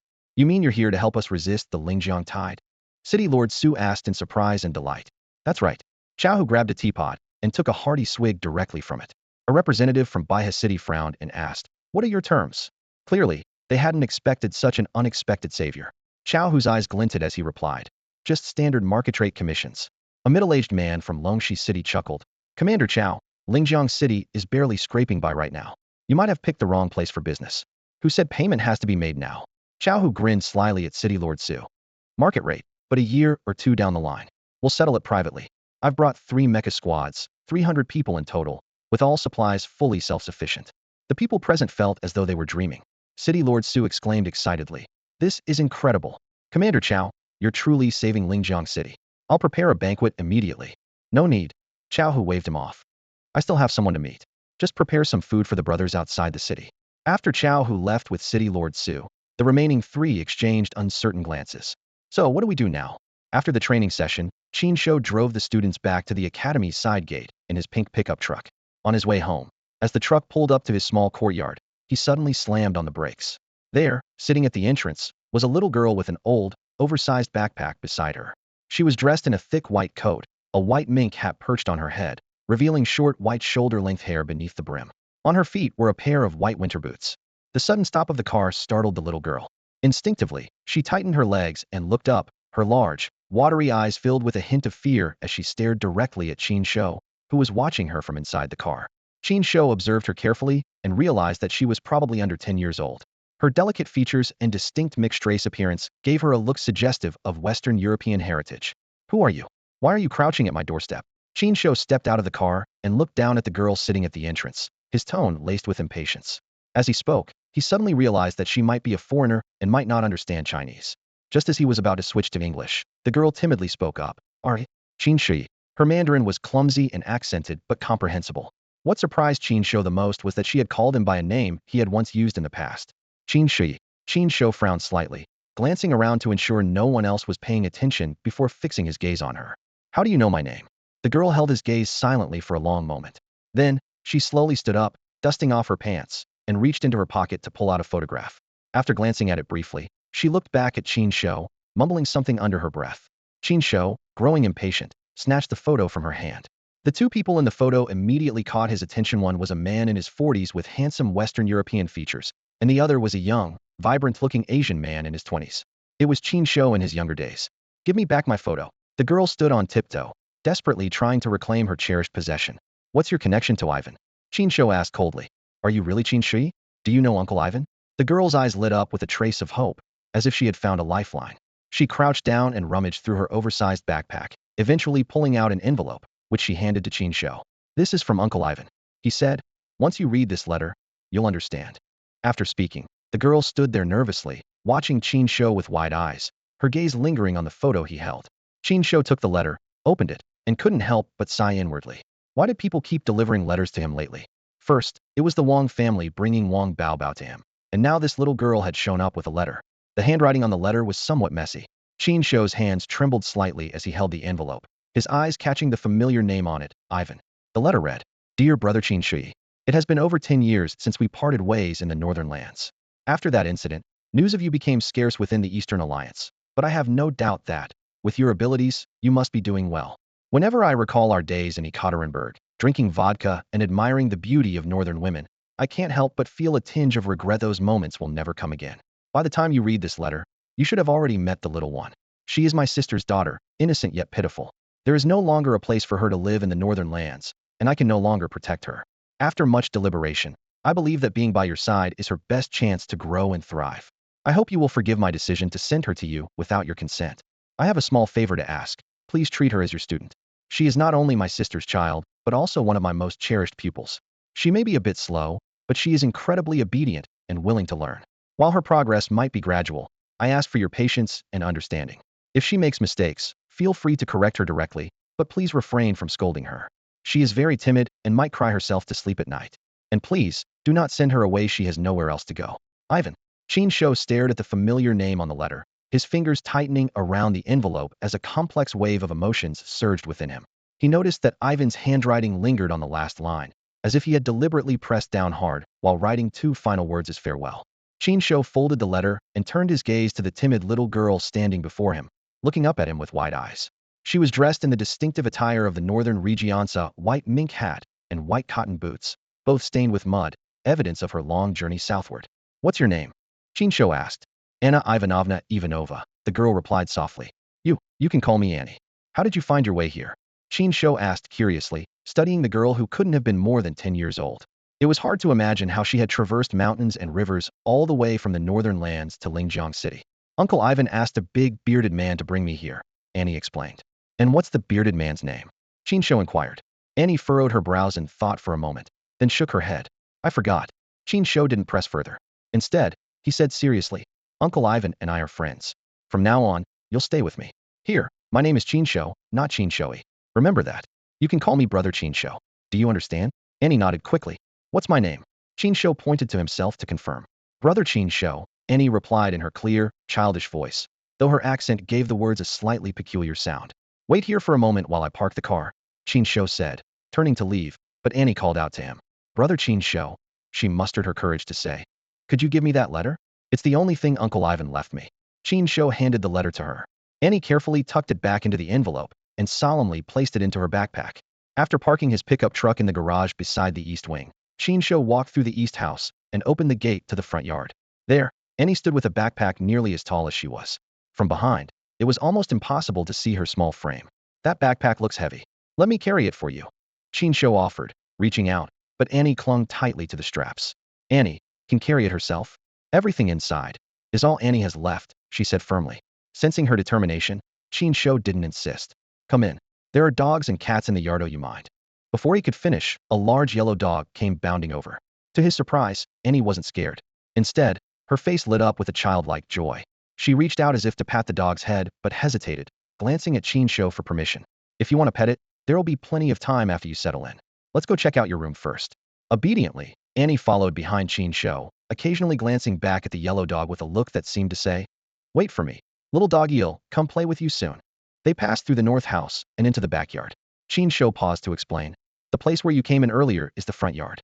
The house we walked through is the north house, where the dining room, living room, and study are for hosting guests. You're free to explore it later. This is the backyard, and further ahead is the inner house, where the bedrooms are. There are only 2 main bedrooms, but there's also a small single room that was meant to be a walk-in closet. It's been empty, so you can stay there for now. This small courtyard is home to both me and an older sister, though she's been away recently. Once she's back, I'll introduce you to each other. Qin Shou led Annie through the courtyard to a small but tidy room. The compact space of about 7 or 8 square meters was furnished perfectly with a single bed and a set of table and chairs. Although the room had been unoccupied, it was impeccably clean. They'll find some fresh bedding for you, and after tidying up a bit, you can settle in tonight, Qin Shou said as he turned to gather some essentials. Annie stood at the doorway, curiously yet nervously taking in the room that would soon become her refuge. Her eyes glimmered with a mix of anticipation and uncertainty. Soon, Qin Shou returned with fresh bedding and other necessities. Noticing that Annie was still carrying her heavy backpack, he couldn't help but comment, I know the things in your bag are important to you, but you can't carry it around all the time, can you? Annie seemed to snap out of her thoughts, blushing as she carefully placed the bag in a corner of the room. Qin Shou glanced around and suddenly realized something was amiss. Annie's thick northern attire was completely unsuitable for the warm climate of Linjiang City in October. The weather was still quite mild, and her outfit looked unbearably hot. They'll take you to buy some clothes, Qin Shou said decisively. This outfit is fine, Annie replied timidly. Qin Shou frowned at her. Annie, what did Uncle Ivan tell you about me? Annie hesitated for a moment before softly answering. Uncle Ivan said, if there's only one person in this world I can trust, it's you, Brother Qin Shou. Since Uncle Ivan said that, shouldn't you listen to me? Qin Shou extended his hand toward her. After a moment of hesitation, Annie finally reached out and gently placed her hand in his. They went to a nearby shop and picked out 2 simple outfits for Annie. Qin Shou planned to wait for Haitang's return so she could help Annie choose more clothing later. They also bought groceries and some snacks. Along the way, Annie tried to appear composed, but her childlike side emerged as she enjoyed a candied hawthorn stick, curiously taking in her surroundings while tightly clutching Qin Shou's sleeve. By the time they returned to the courtyard, the sky was beginning to darken. Qin Shou immediately became alert, shielding Annie behind him as he noticed a person wrestling with a large dog in the yard. Recognizing the man, Qin Shou relaxed and led Annie past them, heading straight for the kitchen. The captain's back. You mangy mutt, stop messing around, Xiaohu said, letting go of the big yellow dog and brushing the dirt off his clothes before following them into the kitchen. Captain, it's been years since we last met, and this is how you welcome me? Not even a little enthusiasm. Qin Shou rolled his eyes. What's there to welcome? We're both grown men. Did Ivan send you to bring this girl here? And you just let her come on her own? Xiaohu looked innocent. I was busy negotiating with the city lord of Lingjiang. She asked for the address herself and insisted on coming. I couldn't stop her. Qin Shou rolled his eyes at Xiaohu and casually tossed the apron onto him. As an apology, you're cooking dinner tonight. Xiao held the apron in his hands, looking bewildered as he glanced at Qin Shou and Annie, who were already seated at the dining table. The little girl, Annie, blinked her curious wide eyes, shifting her gaze between the two of them. All right. Who am I to refuse my lifelong leader? Xiao said with a resigned smile, tying on the apron and getting to work. Before long, the tantalizing aroma of a hearty northeastern Chinese meal filled the room. Come and try my cooking, Xiao called out. Noticing Annie's slight unease, Qin Shou asked, do you know how to use chopsticks? Annie nodded and skillfully picked up a pair of chopsticks. However, during the meal, she kept her head down, only reaching for the dishes closest to her, as if deliberately avoiding drawing attention to herself. This child must have a story she's not telling, Qin Shou thought to himself. Without saying a word, he picked up a few pieces of food and placed them in Annie's bowl. Annie froze for a moment, then looked up at Qin Shou. Don't stare at me, don't have braised pork on my face, Qin Shou said. Annie quickly lowered her head again and obediently finished everything in her bowl. Each time it was empty, Qin Shou would add more food, and she would keep eating, stuffing her cheeks like a hamster until her little face turned red. MMM. Tears welled up in Annie's eyes. Only then did Qin Shou stop serving her food. Calmly, he said, either you serve yourself, or I serve you. With that, he resumed eating. Gradually, Annie began reaching for dishes on her own. Even for the ones farthest from her, she would sneak a glance at Qin Shou before carefully picking them up. Not having a drink, Xiao asked with a sly grin, pulling a bottle of liquor out of his storage item. Don't worry, Haitang's not here to keep you in check. I quit a long time ago, Qin Shou replied flatly. Giving up something this good? What a waste, Xiao muttered, popping open the bottle. The rich aroma of the liquor quickly filled the room. Qin Shou noticed Annie's gaze repeatedly drifting toward the bottle, her throat visibly moving as she swallowed. He immediately said, kids aren't allowed to drink alcohol. To his surprise, Annie softly retorted. In the north, kids can drink from the age of 3. I could finish a whole bottle of vodka by the time I was 7. She even raised an eyebrow proudly as she spoke. Xiao immediately pulled out another bottle and slid it toward Annie. Don't listen to this guy who doesn't know how to enjoy life. Alcohol is a wonderful thing. Let's drink. The previously timid Annie hesitated for only a moment before taking the bottle, unscrewing the cap, and sniffing it. Her face lit up with delight. A white-haired girl, not even 10 years old, holding a bottle of liquor with over 50% alcohol content. Qin Shou could only stare in stunned silence at the sight. 10 minutes later, the floor was littered with 7 or 8 empty bottles. Pathetic, this is all you can handle? Back in the north, you'd be nothing but a little kalami. This one bottle isn't even enough to fill the gaps between my teeth. Get up. Come on, keep drinking. Annie stood with one foot on the drunken and collapsed Xiao, her fair face flushed from the alcohol, her voice louder than usual. Suddenly, she burst into tears, sobbing uncontrollably and muttering something in a slurred northern dialect. Although Qin Shou understood some of the northern language, Annie's drunken mumbling was completely incomprehensible to him. Before long, Annie cried herself out and slumped onto the table, falling into a deep sleep. Meanwhile, Xiao quietly got up from the ground, brushing off the footprint on his clothes, and looked at the reedied, peacefully sleeping Annie. She's asleep? Qin Shou glanced at Xiao. He had long known that Xiao's tolerance for alcohol was such that even 10 bottles wouldn't faze him. Let's get her to her room to rest, Xiao sighed. She hasn't had a decent night's sleep this whole journey. Even I, a grown man, feel sorry for her. Qin Shou carefully picked up Annie and carried her to the small, tidy bedroom. As he was tucking her in, he noticed that Annie had tightly grabbed hold of his sleeve and refused to let go. Helpless, Qin Shou had to slip off his jacket to free himself. When he returned to the dining area in the back, he found Xiao still drinking alone. It seems bringing her to you was the right choice. She trusts you, Xiao said, setting down his cup. She's been like a frightened little rabbit the entire journey, curled up against her backpack to sleep, waking up at the slightest noise. I knew she could handle her drink, so I thought maybe she could use it to let out some of her emotions, but she never would. I didn't expect her to finally let go here with you. Xiao looked at Qin Shou, his voice slightly choked. Commander, I've never had kids, and I never will. On this journey, I've come to see her as my own child. Please take good care of her. What exactly is her story? Qin Shou asked as he sat across from Xiao. Ivan, is he gone? Xiao took a sip of his drink, his expression heavy. Ekaterinburg has fallen. A month ago, several families who had pledged allegiance to an extremist religious sect staged a rebellion. They used the entire city's population as a sacrifice to summon a catastrophic-level beast. That monster devoured everyone and then disappeared into the far northern reaches of the Northern Kingdom. Ivan contacted me before he left, asking me to take Annie south to find you. He said he stayed behind for 2 reasons. First, to draw the enemy's attention and ensure Annie's safe escape, and second, because it was his homeland, and he wanted to defend it until the very end. Xiao paused. It said that he died fighting that catastrophic-level beast. The dining room fell into silence. Wine, Qin Shou said softly. Taking the wine flask Chow Hu handed him, Qin Shou walked to the front yard. Facing north, he poured the wine onto the ground. Uncle, safe travels. In this world, Qin Shou had lost yet another old friend. Early the next morning, Annie woke up groggily, feeling the soft mattress beneath her and taking in the unfamiliar surroundings. She sat up abruptly, her eyes scanning the room with caution. Suddenly, the memories of the previous day came rushing back. Huzhou City, Qin Shou. Her tense nerves gradually relaxed as she lowered her gaze to see herself still dressed in the new clothes she had bought yesterday. The outfit was simple and not particularly stylish. Qin Shou's taste was undeniably straightforward, but it was surprisingly comfortable. As she prepared to get out of bed, her eyes fell on a pair of brand new shoes placed neatly by the bedside. Her old shoes, worn for over a month and caked with mud, were nowhere to be seen. In their place were the new shoes she had purchased the day before. Slipping them on, Annie tiptoed out of the room. Gentle morning sunlight bathed her face, and the air was filled with the enticing aroma of food. She noticed her clothes from the previous day hanging on a clothesline in the backyard, while her old shoes, now clean, were neatly arranged on the ground. Awake? Go wash up and get ready for breakfast. A voice called out from the kitchen in the north wing. Oh, okay, Annie replied softly, heading straight to the bathroom. At the sink, alongside two large cups, toothbrushes, and towels, she noticed a smaller, brand new toothbrush and towel set. She froze for a moment, staring at the thoughtful addition. After freshening up, she walked into the dining room. The table was already laden with an array of breakfast options: milk, steamed buns, fried dough sticks, bread, a mix of Chinese and Western styles. Not sure if you're used to Chinese food, so I made a bit of both, Qin Shou said, removing his apron. Annie sat down obediently, but didn't touch the food. Why aren't you eating? Don't like it? Qin Shou asked, noticing her hesitation. Where's Uncle Chow? Annie asked in a small voice. He's sleeping in the doghouse. Got drunk last night. Probably won't wake up till noon. Don't worry about him.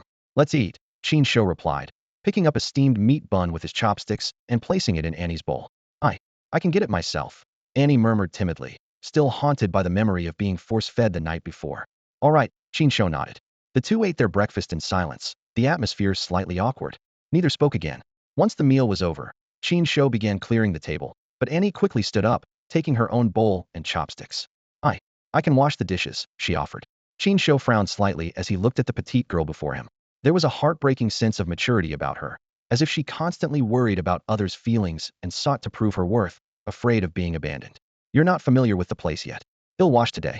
You can take over tomorrow, Qin Shou said. Annie nodded earnestly and followed closely behind him, carefully observing each step he took, where he placed the utensils, how he scrubbed the dishes. She committed every detail to memory. After the dishes were washed, Qin Shou stepped out of the north wing and headed to the front yard, with Annie trailing behind. Just then, she caught sight of a shocking scene in the corner of the yard. Chow Hu, shirtless and wearing only boxer shorts, was curled up in the doghouse, hugging the large yellow dog. His arms were wrapped tightly around the dog's neck, one leg propped up on the dog's hindquarters, firmly gripping its thigh. His hands unconsciously stroked the dog's fur as he mumbled incoherently. Miss Huang, your fur. It's so lush today. Miss Huang, you're drooling so much. Miss Huang was unusually quiet today. Chow Hu buried his face deeply into Big Huang's fur, inhaling greedily, while Big Huang, with a pair of helpless dog eyes, looked as if resigned to his fate. Meanwhile, the big white cat, who usually lounged in the doghouse, had long escaped to the rooftop, pretending not to see anything. Qin Shou quickly turned Annie's head away, but seized the moment to pull out his handheld device and snapped several photos of the doghouse. Glancing at the time, he realized the morning training session was about to start. I have some matters to attend to. Take your time to get familiar with the place, Qin Shou instructed. The workshop in the East Wing and the bedroom shared by Haidang and me are off limits. You can explore the rest. With that, he walked into the East Wing workshop, where Su Weiwei and the others were already waiting by the side door. The front yard was left with only Annie and Chow Hu, who was still entangled with Miss Huang. After a moment of thought, Annie made her way into the north house. During the training session's break, Qin Shou returned to the front yard to look for Annie. He found the little girl in the north house, standing on a small stool with a cloth in hand, meticulously wiping every corner of the room until it was spotless. At that moment, her dusty face met Qin Shou's as he walked in. Who told you to do chores? Qin Shou frowned. Her overly sensible behavior unsettled him. A child not yet 10 years old should be carefree and playful. I just wanted to do something, Annie murmured, head lowered, nervously tugging at her clothes like a child caught doing something wrong. Qin Shou sighed. He knew it would take time to change this little one's habits. Instead of letting her find random tasks to do, it would be better to assign her something suitable. Do you speak Chinese? Can you read Chinese characters? Qin Shou asked. Annie nodded affirmatively and added, I can speak 7 languages. I learned Chinese and its characters from my parents, and the others were picked up while traveling with them. Qin Shou pondered for a moment. What kind of experiences could a girl under 10 have gone through? Suppressing his curiosity, he turned to the study and retrieved a few books. The basic principles of sacred soul mechas, programming and application of soul casting, and the structural mechanics of mechas. Hey, race a task for you, Qin Shou said, handing the books to Annie. Until you understand these, you're not allowed to do anything else. Got it, got it, Annie replied obediently, taking the books. Her wide eyes were filled with confusion, exactly the reaction Qin Shou had anticipated. He carried a basin of water to the doghouse in the front yard and promptly splashed it over Chao Hu. I swear, there's nothing between Miss Huang and me. Don't misunderstand. I just drank a bit last night. Chao Hu stammered as he scrambled to find his clothes. It was only when he was pulling on his pants that he realized the absurdity of his situation. Did I sleep here last night? Chao Hu pointed at the doghouse, disbelief written all over his face. Da Huang lay there miserably, its glossy black eyes even glistening with tears. Qin Shou nodded in confirmation. Watching Chao Hu's panicked expression, he couldn't help but chuckle. I didn't do anything outrageous, did I? Chao Hu's voice trembled. Nothing that crossed the line. Qin Shou replied with a teasing smirk, arms crossed.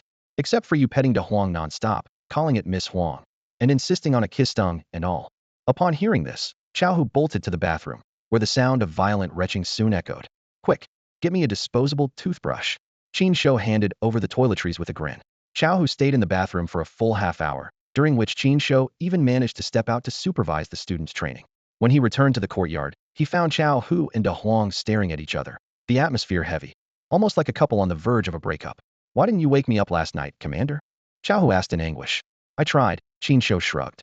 You kept saying, no one can separate me and Miss Huang, and even declared you wanted to have children with her. Oh, by the way, that's not going to happen as a male dog. This must never get out. Chao Hu grabbed Qin Shou's shoulders, his expression deadly serious. The proud commander of the Northeast Tiger Cavalry, spending the night with a yellow dog. How could he live that down? Relax, my lips are sealed. Qin Shou patted his shoulder, though he couldn't help thinking about the precious moments he'd already documented. By the way, why are you still here? Qin Shou suddenly shifted the topic.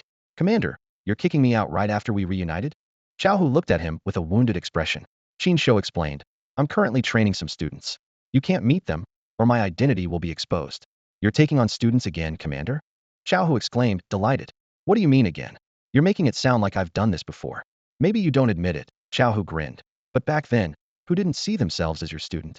Without your guidance, none of us would be where we are today. I consider myself your student to let me at least meet my junior brothers and sisters. Qin Shou shot him a warning look. Don't mess around. My identity can't be revealed right now. If word gets out that I'm training students in Linjiang City, I can leave, but they'll be in trouble. When you see me during the Linjiang Tide, don't reveal who I am. Understood, Teacher Qin. Chao Hu replied with a playful smile. Looking at this grinning troublemaker, Qin Shou thought of the photos he had saved and couldn't help but smirk. All right, I'll take my leave now. You'll leave that kid in your care, Commander. Chao Hu tactfully took his leave. As he walked Chao Hu to the door, Qin Shou asked, by the way, last night you didn't finish talking about that girl you mentioned. Did I? Chao Hu scratched his head sheepishly. You know, these past years, I never dared to drink too much while I was out and about. Only in front of you. Commander, can I really let loose? It's a pity those drinking buddies of ours aren't here. It would be so much more fun with them around. Qin Shou frowned slightly, cutting off Chao Hu's musings and getting straight to the point. That girl is no ordinary child. She claims to be fluent in 7 languages and says she's traveled extensively with her parents since childhood. But there are things about her that bother me. He stood up and walked to the window. In Ivan's letter, he only mentioned that she's his sister's child. Yet, Annie calls him uncle instead of maternal uncle. Could it be that the northern region has different naming conventions from ours? And he said Annie couldn't survive in the north. What could have happened to a young girl to make her unable to stay in her own homeland? Chao Hu shook his head, his expression serious. To be honest, I don't know much about the girl either. During the journey, I found her to be exceptionally intelligent, but also pitiful. Ivan was in such a rush, practically shoved the child into my hands and left. He paused. But there's one thing I can confirm. Ivan doesn't have a biological sister, only an adopted one from his foster family. Qin Shou's eyes lit up as memories flooded back. He recalled that when he first met Ivan years ago, Ivan had mentioned being an orphan adopted by a couple. The foster parents had 2 biological children, and the 3 of them had a good relationship growing up. Annie's parents. Qin Shou began but stopped short, swallowing his words. If her parents were alive, how could they have let a child under 10 years old travel all the way from the north to the south? Chao Hu pondered for a moment.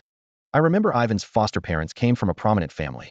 His foster sister wasn't an armor master, but was a scholar who studied exotic beasts. As for the rest, I'll head back and have someone investigate. I'll report to you as soon as I get any updates. Captain. You fool. Qin Shou glared at Xiao Hu. You escorted a child all this way without gathering any basic intel? No wonder you're still stuck at the 9-star level. Look at your Pierce theory, already titled Armor Masters by now. Instead of getting angry at the scolding, Xiao Hu grinned widely. Despite his imposing stature, the burly man stood there like an obedient student before the mighty leader of the Northeast Tiger Knights. Get out of here. Just looking at you is irritating. Qin Shou slammed the door shut. Standing outside, Xiao Hu still wore a cheerful smile. He even found a sense of satisfaction in being reprimanded. It reminded him of his old days in the Knights. Back then, their group was always getting scolded by the captain, who was around their age. Some tried to challenge the captain, but whether it was unknown or a group ambush, no one could ever best him. If those guys knew the captain still scolds me now, they'd be so jealous, Xiao Hu thought. Sure, they're doing better than me now, but at least I know where the captain is and still get to see him regularly. He gazed at the scenery of the small town, feeling an unusual sense of contentment. In his mind, he was already sketching out his future plans when he retired. He'd settle down here and live as the captain's neighbor. During their lunch break, Su Weiwei and the others stepped into the front yard. The first thing they noticed was a little girl with white hair, sitting quietly on a small stool, engrossed in a book. Her petite figure appeared especially serene under the sunlight. Teacher Qin, where did this child come from? Xiao Longxiang asked in surprise, pointing at her with a tone full of curiosity. Annie, startled by the unexpected intrusion, immediately hid behind Qin Shou, clutching the hem of his shirt tightly. Peeking out with half her face, she cautiously observed the unfamiliar group with wide, timid eyes. Qin Shou, don't tell me you took advantage of Sister Haitang's absence to bring back an illegitimate daughter of yours. Zheng Ye raised an eyebrow, her voice dripping with disbelief. Without hesitation, Qin Shou landed a light punch on Zheng Ye's head, causing her to yelp and clutch her head in pain. Annie will be staying with me from now on. There's no point in hiding it, Qin Shou explained patiently. She's the child of a friend of mine from the north, a mixed-race girl named Annie Ivan. You can just call her Annie. As he spoke, Qin Shou gently took Annie's hand and guided her out from behind him. These are my students. They often hang around my house, so get to know each other. If you need anything, feel free to ask them. If you're too shy to speak up, just go to these two big sisters. He pointed at Su Weiwei and Zheng Ye, then added, and this one here is a boy. He gestured toward Wang Baobao. Annie looked up and happened to see Qin Shou pointing at a gentle big sister, only to hear that this person was actually a brother. She seemed momentarily stunned. Hello, little one. I'm Su Weiwei. You can call me Sister Weiwei, Su Weiwei said, unable to resist squatting down to greet Annie with a warm smile, charmed by her small and adorable appearance. My name's Zheng Ye. Just call me Sister Ye, Zheng Ye said with a playful grin. This girl is so cute. I'm Wang Baobao. Annie, you can call me Brother Baobao. I've got lots of snacks here for you. Wang Baobao enthusiastically pulled out some treats from his storage pouch and offered them to Annie. I'm Xiao Longxiang, Xiao Longxiang said, standing straight and looking slightly stiff alongside Louisa. Annie lowered her head and glanced at the snacks Wang Baobao was holding out. Instead of taking them right away, she looked up at Qin Shou, her most trusted person in that moment. Her gaze was filled with dependence. If you like them, go ahead and take one. Just remember to say thank you, Qin Shou said gently. Annie hesitated for a moment, then carefully took one bag of snacks from Wang Baobao's hands. In a soft voice, she said, Thank you, brother. Wang Baobao's face lit up instantly, his smile growing wide with joy. You're welcome. You're welcome. If you ever want anything, just tell me. I've got plenty. Haha, I finally have a little sister. I've always wanted one, but my parents only had me. Annie's cheeks flushed with a hint of shyness as she lowered her head. All right, stop scaring her, Zheng Ye said, rolling her eyes before kicking Wang Baobao lightly. Let's start preparing lunch. We've got training in the afternoon. Qin Shou patted Annie's shoulder reassuringly. Don't be afraid of them. They may have their quirks, but they're all good people. Annie nodded slightly, still clutching Qin Shou's shirt as if it were her lifeline. You can keep reading for now. I'll go check on what they're up to, Qin Shou said softly. Okay, Annie replied in a whisper, her eyes still reflecting her reliance on him. As the group headed into the kitchen, Annie remained seated quietly in the yard, her small hands gripping the book tightly. Occasionally, she would lift her gaze, a faint glimmer of newfound hope flickering in her eyes. Annie obediently returned to the wooden bench to read, her small face focused intently on the pages, though it was unclear if she was truly absorbing the content. Meanwhile, in the kitchen, Wang Baobao was eagerly preparing to showcase his culinary skills. Zheng Ye, noticing Qin Shou entering alone, curiously asked, Who is this friend of yours? They entrusted you with a child from the northern regions. Do they trust you that much? The child's parents might no longer be alive, Qin Shou explained. A friend of theirs brought her here. Her parents had enemies in the northern regions and were worried about her safety. While his explanation was partially true, it wasn't entirely a lie either. Hearing this, The group glanced outside at the little girl engrossed in her book. A shared look of pity appeared in their eyes. A child not even 10 years old, what a tragic life she must have had. She's quite timid, so don't bring up her past in front of her, Qin Shou reminded them. Everyone nodded in agreement. Before long, a sumptuous lunch was ready. Annie sat stiffly beside Qin Shou, her head bowed, even lower under the weight of everyone's concerned gazes. Stop staring and start eating, Qin Shou said, picking up his chopsticks. You're making it look like you're about to eat the kid. Realizing their overly focused attention, everyone laughed and began eating. Just as Annie picked up her chopsticks, Zheng Ye enthusiastically offered to serve her some food. To her surprise, the little girl's eyes flashed with fear, and she seemed utterly flustered. Zheng Ye was taken aback, unsure if the dish she offered didn't suit the child's taste. It's fine, she can serve herself, Qin Shou intervened. Summoning her courage, Annie softly said. Thank you. Sister Annie can serve herself. Clearly, last night's experience had left a strong impression on her about others serving her food. After the meal, Annie immediately began clearing the dishes with practiced ease, leaving everyone momentarily stunned. Annie, don't worry about it. Let your big brothers and sisters handle this, Wang Baobao said sympathetically as he took the dishes from her. Su Weiwei quietly sighed. This child, she's so sensible it hurts. With her task taken away, Annie stood awkwardly in place. Qin Shou patted her head and said, Go read your book. We're heading out for a bit. Stay at home and keep Dahuang company. When we get back tonight, I'll check your homework. Hearing this, Annie finally relaxed a little. Once Wang Baobao quickly finished cleaning up, the group prepared to leave. Annie watched them go and closed the door. Inside, Dahuang loyally stayed by her side. Whenever she read, Dahuang lay quietly at her feet, even abandoning his usual habit of visiting the neighbor widow's dog. Qin Shou had sternly warned him that if anything happened to the little girl, had arranged for Dahuang to be neutered. Fully understanding the difference between one meal and every meal, Dahuang dutifully fulfilled his role as a guardian. Before long, Annie's little head began to nod off, and she eventually fell asleep on her book. Seeing this, Dahuang gently draped his fluffy tail over her stomach. Together, the girl and the dog drifted into a peaceful afternoon nap. The second-day courtyard in the south of the city.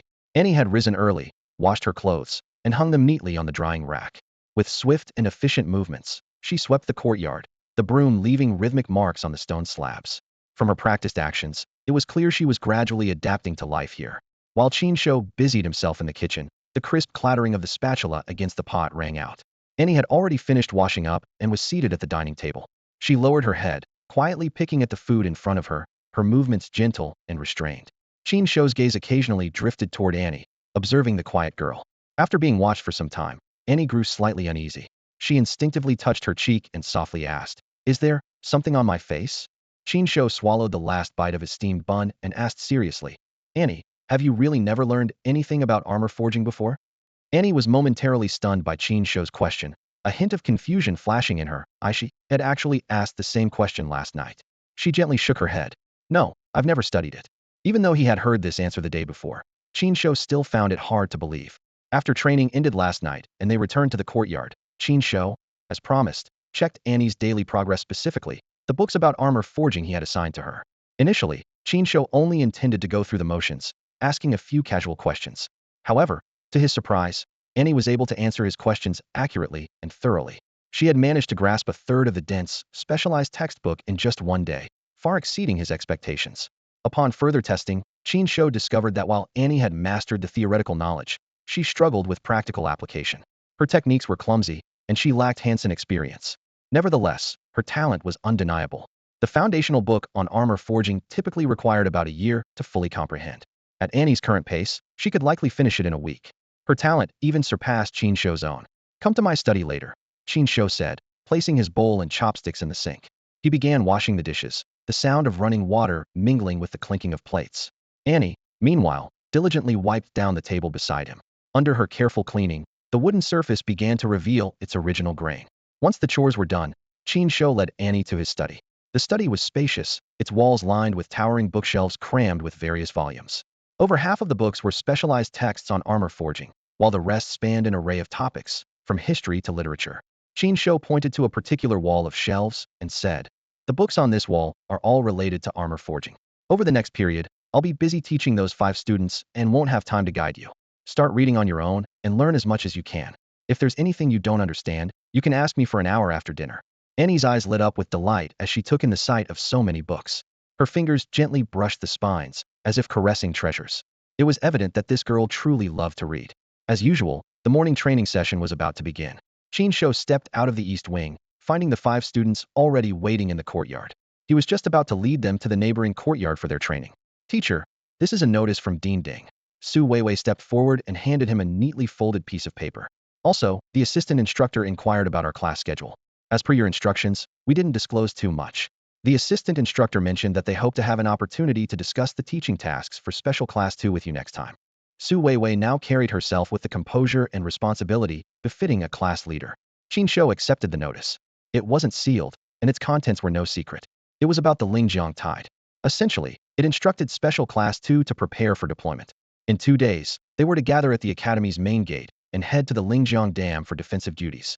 The deployment was scheduled to last 1 to 2 weeks until the Lingjiang Tide subsided. Did your grandfather come up with a way to deal with the Lingjiang Tide? Qin Shou asked, even though he had already guessed the answer. Su Weiwei's eyes flickered with a hint of admiration. Grandfather somehow managed to enlist the help of the Northeast Tiger Armored Cavalry Corps. There are 300 armored masters in the group. The commander is a 9-star armored master, and there are nearly 10 other experts ranked 7 stars or higher. Can Lingjiang City afford the cost of hiring such a cavalry? Qin Shou raised an eyebrow. The cost is indeed significant, Su Weiwei nodded. But Commander Chao said they're willing to extend credit, allowing the city to pay it off gradually over the years. Her tone carried obvious reverence, clearly holding the cavalry in high regard. Qin Shou understood there must be a deeper reason behind such generous assistance, but he chose not to comment further. If we're departing the day after tomorrow, Qin Shou turned to Lu Iza and Zheng Ye. Your new Sacred Soul mechas aren't fully prepared yet. You won't make it in time for the Lingjiang Tide this round. The mention of new Sacred Soul mechas immediately sparked excitement in Zheng Ye. Her eyes lit up. Ever since Qin Shou collected the data last time, he hadn't brought it up again, and she had almost forgotten about it. Mr. Qin, what level are our new Sacred Soul mechas? Zheng Ye asked eagerly. Qin Shou's lips curved into a slight smile. Curious, are you? Zheng Ye nodded repeatedly, her eyes brimming with anticipation. You'll find out when you see them, Qin Shou teased, deliberately keeping her in suspense. Zheng Ye rolled her eyes, clearly frustrated with his cryptic response. Since we're heading to the Lingjiang Dam the day after tomorrow, the combat training at Huangshu Ridge is cancelled, Qin Shou announced. Finally, no more fighting rats. Wang Baobao let out a sigh of relief, visibly relaxing his shoulders. But there will still be combat training, Qin Shou added, and the group immediately turned their curious gazes to him. With a sharp whistle, a yellow blur darted out from the neighboring courtyard. It was the large yellow dog. It can't be that, right? Qiu Longxiang's eyes widened in disbelief. The training mission is this, Qin Shou said calmly. You'll protect Wang Baobao's Rose Cannon Spider Queen in this courtyard. If you can keep Baobao's mecha from being attacked by the yellow dog for 5 minutes, you pass. As he spoke, Qin Shou strapped a device resembling a wristwatch onto Wang Baobao. This is an attack detection sensor. If it goes off, you fail. Understood. Got it.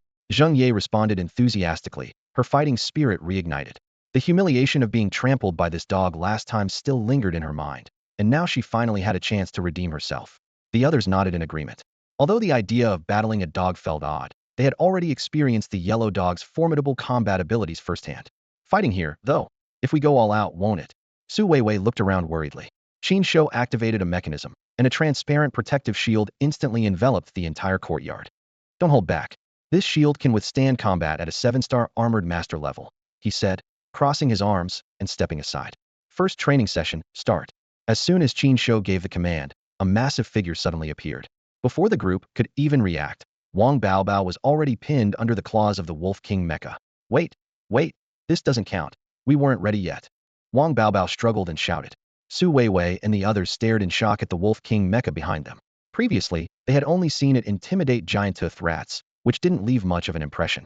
But now, facing it directly, they truly felt the terrifying speed of its movements. First training session failed. Duration, 5 seconds. Qin Shou coldly recorded the result, then cast a disdainful glance at the group.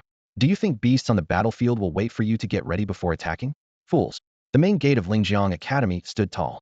The area had been completely restored to its original state before the beast invasion, with the ground spotless and free of any battle scars. Today, the gate was especially lively. A dozen military trucks were neatly parked in formation, surrounded by a crowd of faculty and students there to send off the departing team. Being chosen to participate in the Lingjiang Tide and stationed at the Lingjiang Dam was considered a tremendous honor. Many underclassmen had come specifically to witness and experience the pride of this moment firsthand. Dean, this is the finalized list, Director Chen reported, holding a roster as he stood beside Dean Ding. We're set to depart in 10 minutes. Out of the expected 300 participants, 294 have arrived. Who's missing? Dean Ding asked with a frown. Typically, everyone would arrive early for such occasions, yet now, with departure imminent, some were still absent. It's someone from Special Class 2. Director Qin stammered. Dean Ding's expression froze. Of all people, it's Teacher Qin. Let's wait a little longer. We still have 15 minutes. Dean. Director Qin lowered his voice. If Special Class 2 really underperforms this time, can we finally dismiss Qin Shou? Teacher Qin. This question had become the hottest topic at Lingjiang Academy. Not only were the teachers discussing it, but even the students had started placing bets. Compared to the underwhelming reputation of Special Class 2, Special Class 1 had excelled during the recent beast invasion and was naturally the focus of high expectations. Suddenly, the distinct sound of an engine shattered the waiting silence. A striking pink pickup truck pulled up at the gate, towing a massive, jet-black mech secured on a specially designed transport platform. Those familiar with Special Class 2 immediately recognized it as Teacher Qin Shou's unforgettable vehicle. Too flashy, Director Qin muttered under his breath, though his face maintained a professional smile. As he approached the driver's seat to greet the occupant, he was surprised to see a large golden retriever and a white-haired, mixed-race girl sitting inside. Over here, came Qin Shou's voice from the other side. It turned out the truck had a right-hand drive. Director Qin quickly walked around to the other side, handing the sign-in sheet and pen to Qin Shou, who was wearing sunglasses and casually steering with one hand. Teacher Qin, about the child and the dog, and this vehicle. Their friends' responsibilities left in my care. With no one else to look after them, I had to bring them along, Qin Shou said, pushing up his sunglasses. As for the truck, it's for transporting the mech in the back. The academy didn't say personal mechs, family members, or self-driving were prohibited, did they? Director Qin glanced helplessly toward Dean Ding. Bringing a child and a dog on a mission? This was truly unprecedented. Dean Ding waved his hand helplessly and said, "Fine, take him along. But you're responsible for the child's safety. Remember, this is a battlefield, not a playground." "Don't worry, we've got a bodyguard," Qin Shou replied confidently. As soon as he finished speaking, the large yellow dog raised its head proudly and puffed out its chest, striking a pose that seemed to say, "I am the bodyguard." Director Qin scoffed at the sight, but couldn't be bothered to comment further. After hurriedly completing the registration, he turned and left. In the back seat of the car, Su Weiwei and the others exchanged silent glances, smiling wryly. They knew all too well that if these people were aware of Boss Huang's true capabilities, their jaws would drop in disbelief. Reflecting on how they had even started to miss the mischievous little rats back at Huangshu Ridge over the past couple of days, they couldn't help but find it amusing. It didn't take long for preparations to be completed, and the convoy began to roll out of Lingjiang City. The eye-catching pink pickup truck was placed at the rear. Outside the city, a group of vehicles bearing the emblem of the Northeast Tiger Cavalry Corps was already waiting. Once the two convoys merged, they set out in a grand procession toward the Lingjiang Dam. Qin Shou casually steered the wheel with one hand, appearing relaxed and carefree. Meanwhile, in a small grove off to the side of the convoy's route, a group of men dressed as merchants and wearing masks found themselves blocked by Su Jian, the former city lord. "City Lord Su, this is against the rules," one of them protested, his tone utterly lacking respect. According to the regulations, Qin Shouyi is only permitted to operate within Lingjiang City. Allowing him to take students to Huangshu Ridge was already an exception, and now he's heading to the Lingjiang Dam? How do you expect us to explain this? Su Jian, exuding an air of authority, retorted sharply. "Who says the Lingjiang Dam isn't part of Lingjiang City? Lingjiang City grew from a small town precisely to oversee the dam. Qin Shouyi going to the dam is under my authorization, and I'll take full responsibility. If you want to stop him, then you're going against me, Su Jian. I might be old, but my blade hasn't rusted." The group exchanged uneasy glances, hesitant to act. Their leader sent a subordinate to report the situation. After a brief wait, instructions came down from higher-ups. Qin Shouyi was allowed to operate near the Lingjiang Dam, but must return immediately after the Lingjiang tide subsided, and his identity must remain confidential. "Understood," Su Jian replied dismissively. "Since you seem so free, why not help us handle the Lingjiang tide?" The leader responded coldly. "Our mission is to monitor Qin Shouyi. The Lingjiang tide is none of our concern." With that, the group disappeared silently into the shadows. Su Jian snorted derisively. "As if Qin could leave if he wanted to, and you'd actually be able to stop him." The Lingjiang Dam, located downstream near the river's estuary, was about 200 to 300 kilometers from Lingjiang City in a straight line. The roads built along the way were flat and wide, making for a smooth journey. After more than 5 hours of travel, the convoy finally reached its destination. Apart from occasional disturbances by a few wild mutated beasts, the journey was relatively smooth. "Look over there. That's the Lingjiang Dam," said Xiao Longxiang, standing in the truck's rear cargo bed as he pointed into the distance. Between two steep cliffs stood a majestic dam, towering imposingly. This was clearly no ordinary hydraulic project. Heavy weapons like short cannons and machine guns were neatly arranged along the dam, with various firepower installations scattered across the cliffs on both sides. It resembled an impregnable fortress on the water. The entire dam was constructed with military-grade materials, the same level as mech armor, because its true purpose wasn't to control floods, but to block the mutated beasts. That tall, Wang Baobao exclaimed in awe as she gazed at the massive structure before her. You think it's tall now, but wait until you witness the Lingjiang tidal surge with your own eyes. You might think it's not tall enough then, Qiu Longxiang replied, recalling last year's harrowing experience, which was still vivid in his memory. Qiu Longxiang, you and Su Weiwei have both been through the Lingjiang tidal surge. Share some of your experiences with Wang Baobao and the others so they know what to watch out for, Qin Shouyi said casually, steering the vehicle with one hand. Qiu Longxiang gathered his thoughts and began explaining. This Lingjiang Dam was built specifically to deal with the Lingjiang tidal surge. Decades after the Great Cataclysm, southern cities discovered that during a fixed period each year, swarms of mutated beasts would surge upstream along the major rivers, attacking urban areas. These deep-sea beasts, carried by the tides, would spread across hundreds of kilometers and grow fiercer with each passing year. Eventually, the allied cities decided to rebuild and reinforce this abandoned dam, creating the current Lingjiang Dam. As a result, what was once just a small town Lingjiang City gradually developed to take on the annual responsibility of defending the dam. Last year's Lingjiang tidal surge was particularly terrifying, with over 1 million mutated beasts flooding in, including 5 deep-sea, overlord-class beasts comparable to king-level creatures. Thankfully, the dam's defenses were robust enough to hold them back. 1 million. Wang Baobao gasped in shock. The recent Red Alert beast invasion in Lingjiang City had only involved about 300,000 creatures. By now, the convoy had driven up the mountainside adjacent to the dam, entering a sprawling military camp. From this vantage point, the grandeur of the Lingjiang Dam was fully visible. Its top was so wide that it could accommodate 10 military pickup trucks driving side by side. Everyone, get off the vehicles and head to your assigned dormitories to settle your belongings. Director Chen began organizing the students and teachers for their accommodations. On the other side, the members of the Northeast Tiger Cavalry disembarked from their vehicles as well. Their camp was set up on the opposite side of the military base. Qin Shouyi spotted Qiao Hu, but Qiao Hu didn't even glance in their direction, maintaining his usual aloof demeanor. Annie, having been instructed by Qin Shouyi not to greet Qiao Hu when encountering him outside, sat quietly and occasionally glanced out the window at the scenery. Mr. Qin, this is the dormitory for your special class 2, with separate accommodations for male and female students, said Assistant Instructor Yi Tianming as he approached with a few keycards in hand, ready to distribute them to the students. No need. We brought our own tents, Qin Shouyi replied casually, declining the offer. Yi Tianming paused, clearly surprised by the unconventional arrangement. Mr. Qin, standing out too much isn't always a good thing. This is a battlefield, not an academy. At that moment, a voice interrupted. Qin Shouyi turned to see Yang Tianqing sitting in a wheelchair. Mr. Yang, I know what I'm doing. I believe that letting my students rest in tents rather than unfamiliar barracks will help them recover better and be more prepared for any emergencies. Qin Shouyi replied calmly, but with undeniable confidence. After all, his battle experience far exceeded anyone else's present. A flicker of displeasure crossed Yang Tianqing's face, and he smirked slightly. I hope you'll deliver sufficient results during the Lingjiang tide. Otherwise, he left the sentence unfinished, but the implicit threat was clear. Qin Shouyi chuckled coldly and interrupted. I get it. If my students don't perform well, you'll make me leave, right? The battle hasn't even begun yet, and you're already eager to see me gone. Yang Tianqing snorted dismissively and wheeled himself away. Assistant Instructor Yi Tianming glanced around and reminded Qin Shouyi to take care of his students and reach out if they needed anything before walking off as well. Yang Tianqing's injuries hadn't fully healed, and it was evident that Special Class 1 required more of his attention. As all this unfolded, a light drizzle began to fall from the sky. The dampness in the air grew heavier with each drop. Qiu Longxiang looked up at the overcast sky and frowned. Don't overthink whether this rain is a bad sign, he said, turning to his companions. Just know that if you don't set up the tents quickly, you'll be drenched in no time.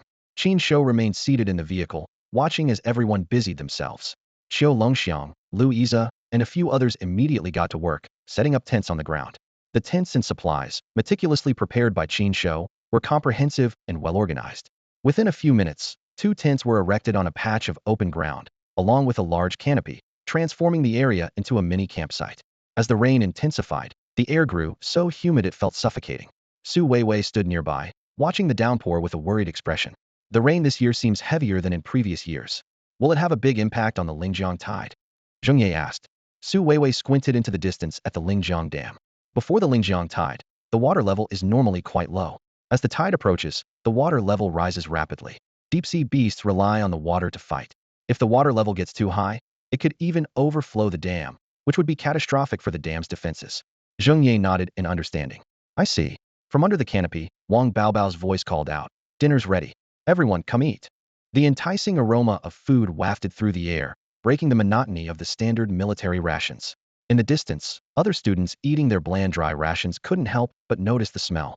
Their stomachs growled as they glanced enviously towards Special Class 2's camp, some even swallowing involuntarily. What's Special Class 2 eating? They're so disorganized, refusing to stay in the dorms, driving their own vehicles, and even cooking for themselves. Someone muttered, their tone dripping with sarcasm. They may not win battles, but they sure know how to enjoy life. I bet Special Class 2 will be disbanded after this Lingjiang tide, another sneered. The mix of envy and mocking remarks echoed around them. And so, the first night quietly passed amidst these murmurs. Over the next few days, the teachers and students of Lingjiang Academy settled into the military camp by the Lingjiang Dam. The incessant rain made the tents damp and stuffy, and complaints from the students echoed one after another. This rain just won't stop, and nothing dries properly, grumbled one student as he poked at his moldy rations. Living on dry food, every day I am afraid I'll collapse before the beasts even show up. Indeed, this year was proving to be particularly tough. In previous years, at least they had access to hot meals, but this time, the food situation was much worse. Based on past experience, while the timing of the Lingjiang tidal surge could be roughly predicted, the exact arrival was uncertain. This meant they were likely to be stationed here for at least half a month. The struggles in the camp quickly reached the command center. At that moment, a colonel-level armor master was glaring at Principal Ding across the table, his tone sharp. Old Ding, your students are way too pampered. They can't even handle this kind of environment? If they were my soldiers, I'd have strung them up and taught them a lesson by now. Some of them are facing these harsh conditions for the first time. Principal Ding retorted immediately. Who didn't go through this as a rookie? Old Xia, have you forgotten the time you got food poisoning during your first Lingjiang Tide mission and had to fight while, well, dealing with the consequences? You old geezer. After all these years, you still bring that up. If you've got the guts, let's settle this outside. The colonel's face turned red as he jabbed a finger at Principal Ding, shouting furiously. Enough. Mayor Su glared at the two of them. You two argue every time you meet. He then spoke calmly, analyzing the situation. It's expected that the students have lower resilience. This year's heavy rains, combined with the attack on Lingjiang City, have severely impacted our supplies. While we've prioritized military provisions, we need to ensure everyone is combat ready. If the beast tide strikes and we're not prepared, we'll be in serious trouble. But we're short on funds, Principal Ding said with a frown. The surrounding cities are turning a blind eye because we didn't agree to their terms. If we ask for help now, they'll surely make outrageous demands. The three of them fell silent. This was indeed the pressing dilemma. At that moment, a voice came from the doorway. Leaning casually against the doorframe, Xiao spoke up. There's no one outside, so I let myself in. Hope I didn't overhear anything classified. If it's just half a month's worth of supplies, I might be able to sort it out. Captain Xiao, you can secure supplies? Mayor Zu's eyes lit up, though he hesitated. But Lingjiang City barely has any funds left. We can put it on credit, Xiao said confidently, lifting his chin. I may operate in the north, but I still have some connections down here in the south. Then we'll have to trouble you, Captain Xiao, Mayor Su said gratefully. When our Lingjiang City overcomes this crisis, we will surely reward Commander Xiao handsomely. The voice of the elderly city Lord Su trembled slightly, his eyes brimming with gratitude. Dean Ding and Colonel Xia also expressed their heartfelt thanks repeatedly. Colonel Xia went a step further, gripping Xiao's hand tightly and promising to have a drink with him after the war. Among the various classes in Lingjiang City, the living standards of Special Class 2 were particularly exceptional. Every day, they enjoyed hot meals with an abundance of meat, eggs, and milk thanks to Wang Baobao's magical storage artifact, which seemed to have an endless supply. However, there was a peculiar phenomenon in the class. After every meal, Louisa would always leave behind some food, quietly slipping out of the tent and returning after a while. His unusual behavior did not escape the notice of his classmates. One day, as Louisa once again prepared to leave with his lunchbox, Wang Baobao and Zheng Ye exchanged a knowing glance. Where are you two sneaking off to? Qiu Longxiang asked, eyeing the pair suspiciously. Brother Lu disappears after every meal. We're going to find out what he's up to, Wang Baobao replied, blinking mischievously, a gossipy grin on his face. Before he could say more, Zheng Ye dragged him out of the tent in her eagerness. You're not stopping them? Qiu Longxiang turned to Su Weiwei, who was sitting cross-legged on the ground, focused on her training.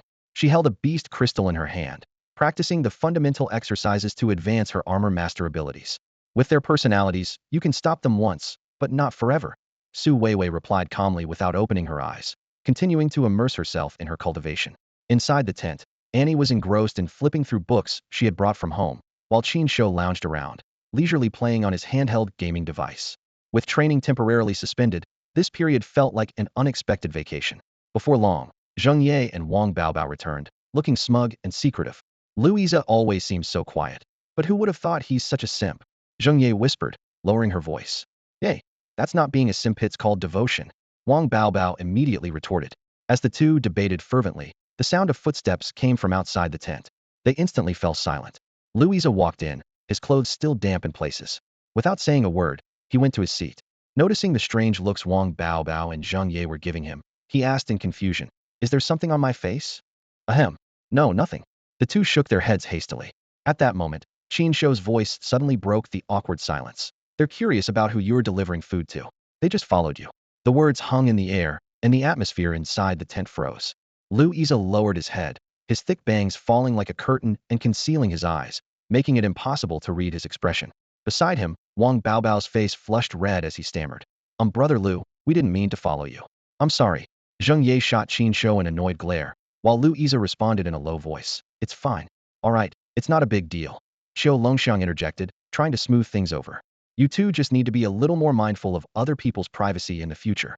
At that moment, Qin Shou put away his handheld game console and glanced around at the 5 people inside the tent.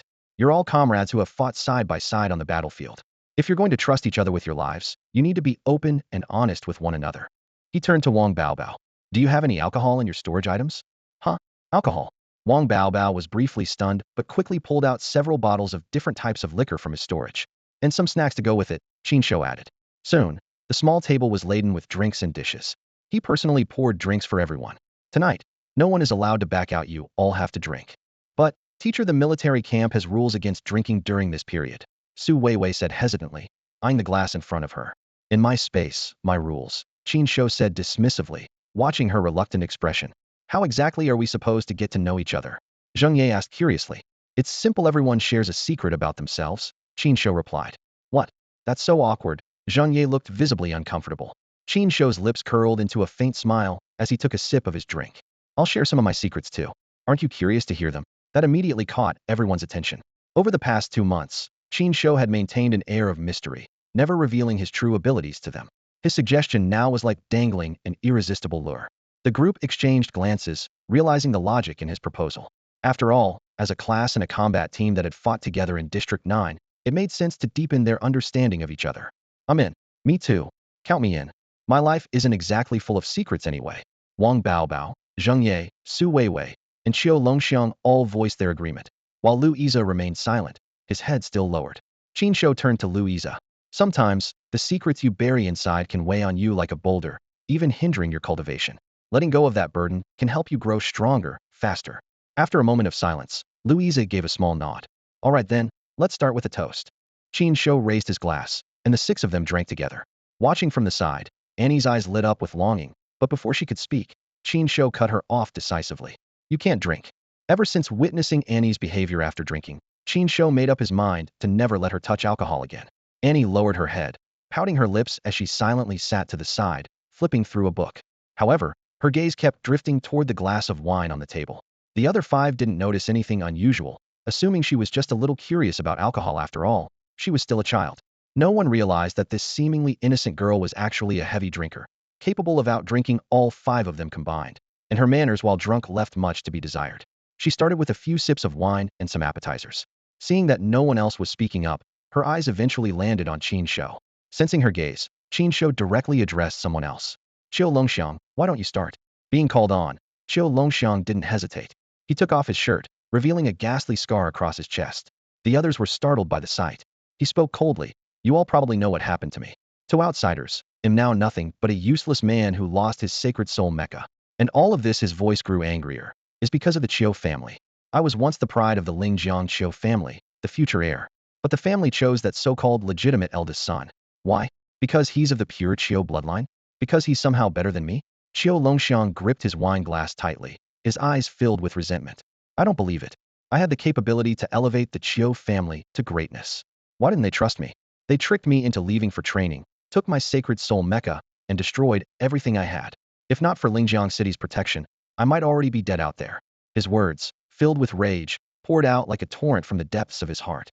Outside, the rain grew heavier, almost drowning out his voice. Inside the tent, the atmosphere turned tense and suffocating. Qiu Longxiang suddenly stood up, his eyes bloodshot and hands gripping the wine bottle. His face was flushed as he roared, "I have nothing left to fear now. Teacher Qin gave me hope. Am willing to pay any price. It'll rise from the depths of hell like a vengeful ghost. I remember every single one of their names. It'll make them regret their choices. It'll crush that so-called legitimate heir beneath my feet. It'll prove that Qiu Longxiang is the one who can restore the glory of the Lingjiang Qiu family." By the end of his outburst, his voice cracked, and his emotions overflowed. Tears streamed silently down his face as anger and sorrow intertwined. His bloodshot eyes and trembling figure seemed like a spark ready to ignite a storm. The group fell into silence. Listening to Qiu Longxiang's words, everyone felt a heavy weight in the air, as if they could vividly experience the anguish and fury surging within him. Next, it was Su Weiwei's turn to speak. Her expression remained calm, her gaze deep and unshaken, as though nothing could disturb her composure. "You all know who I am," she began softly but firmly. "I'm the granddaughter of Lingjiang City's lord. My father passed away when I was 5, and my mother has been grieving ever since, barely able to lift her head.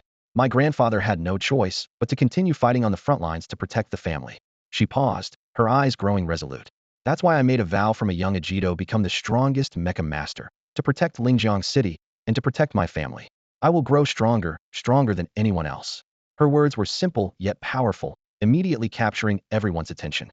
Qin Shouyi observed her closely, a flicker of deep thought passing through his eyes, as if he were reminded of someone from his past or perhaps someone he once was. Finally, it was Wang Baobao's turn. His cheeks flushed slightly as he stood up, clearing his throat softly, preparing to speak.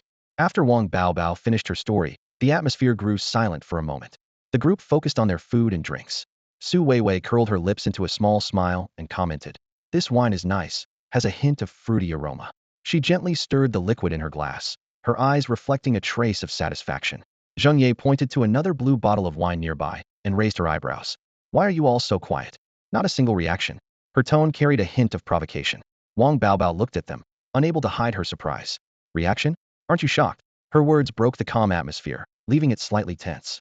Qiu Longxiang, half closing his eyes in a clear state of intoxication, paused before replying. "Reaction?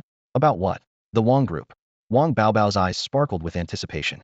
"My mom is Wang Jing. Wang Jing. Haven't you heard of her?" She had expected her revelation about her family background to elicit astonishment, but the lack of any significant reaction from the group left her somewhat disappointed. Zheng Ye lazily curled her lips into a smirk and responded, "You're the heir to the Wang group. We've known that for a while." A playful glint flashed in her eyes.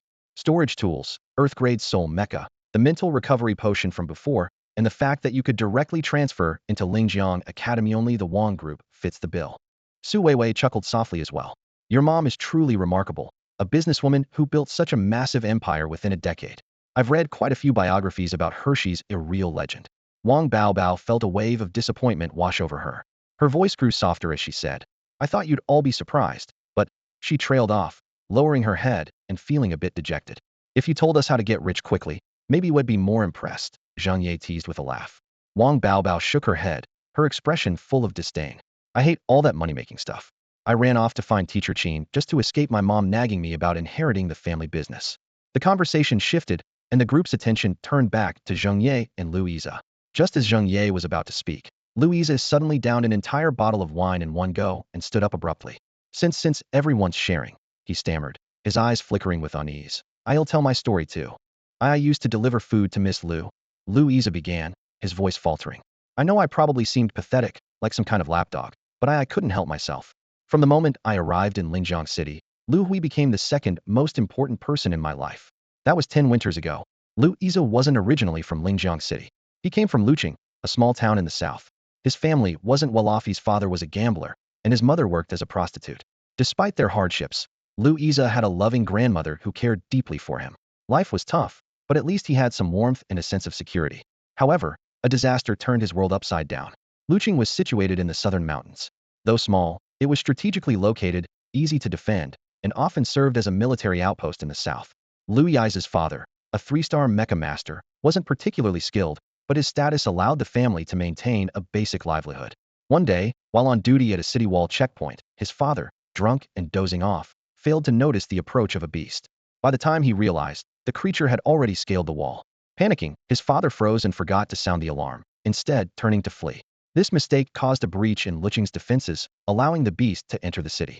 Although the garrison and Mech Masters eventually repelled the attack and secured the city, the disaster irrevocably altered Lu Yi's life. Despite this, several districts were severely devastated, with nearly half of the city's population losing their lives. At the root of it all was Lu Yi's father's failure. While on his night watch duty, he had been derelict due to drunkenness, and when the beasts attacked, he fled his post out of cowardice. From that moment, Lu Yi's father disappeared.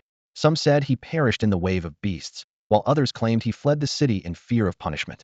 Regardless of which was true, the outcome remained the same. Lu Yi and his grandmother became outcasts, scorned and despised by the townsfolk. Their door was plastered with curses and smeared with filth. No one would interact with them, and when they walked the streets, stones were hurled at them from all directions. Even with money in hand, they couldn't buy a single grain of food. A few days later, Lu Yi's grandmother realized there was no hope for them in Luqing and decided to leave the city with him under the cover of night. After several relocations, they finally arrived in Huzhou City, but their money was nearly gone. They had no relatives to turn to, and winter had already set in. At that time, they had no choice but to sleep on the streets. Lu Yi remembered the torrential rain that day as if it were yesterday. The wind howled, and the rain slanted in under the eaves. To shield his frail grandmother, weakened from their long journey and the cold, Lu Yi used his own body to block the freezing raindrops. His grandmother was gravely ill, barely able to hold on. Lu Yi had no money, and all he could see ahead was darkness and despair. Just as he was on the verge of giving up, a car pulled over by the roadside, and the window slowly rolled down. That moment was forever etched in Lu Yi's memory, a face of a little girl, 5 or 6 years old, dressed in clean, elegant clothes. Her skin was as fair as jade, a stark contrast to the children of the streets. Suddenly, Lu Yi's stomach let out a loud growl, like a thunderclap. The little girl couldn't help but laugh softly. Reaching into the car, she took out a bag of steamed buns and extended her arm out of the window. "You must be hungry. Here, have some buns," she said gently, her tone carrying a hint of concern. Lu Yi glanced at her cautiously, too timid to reach out.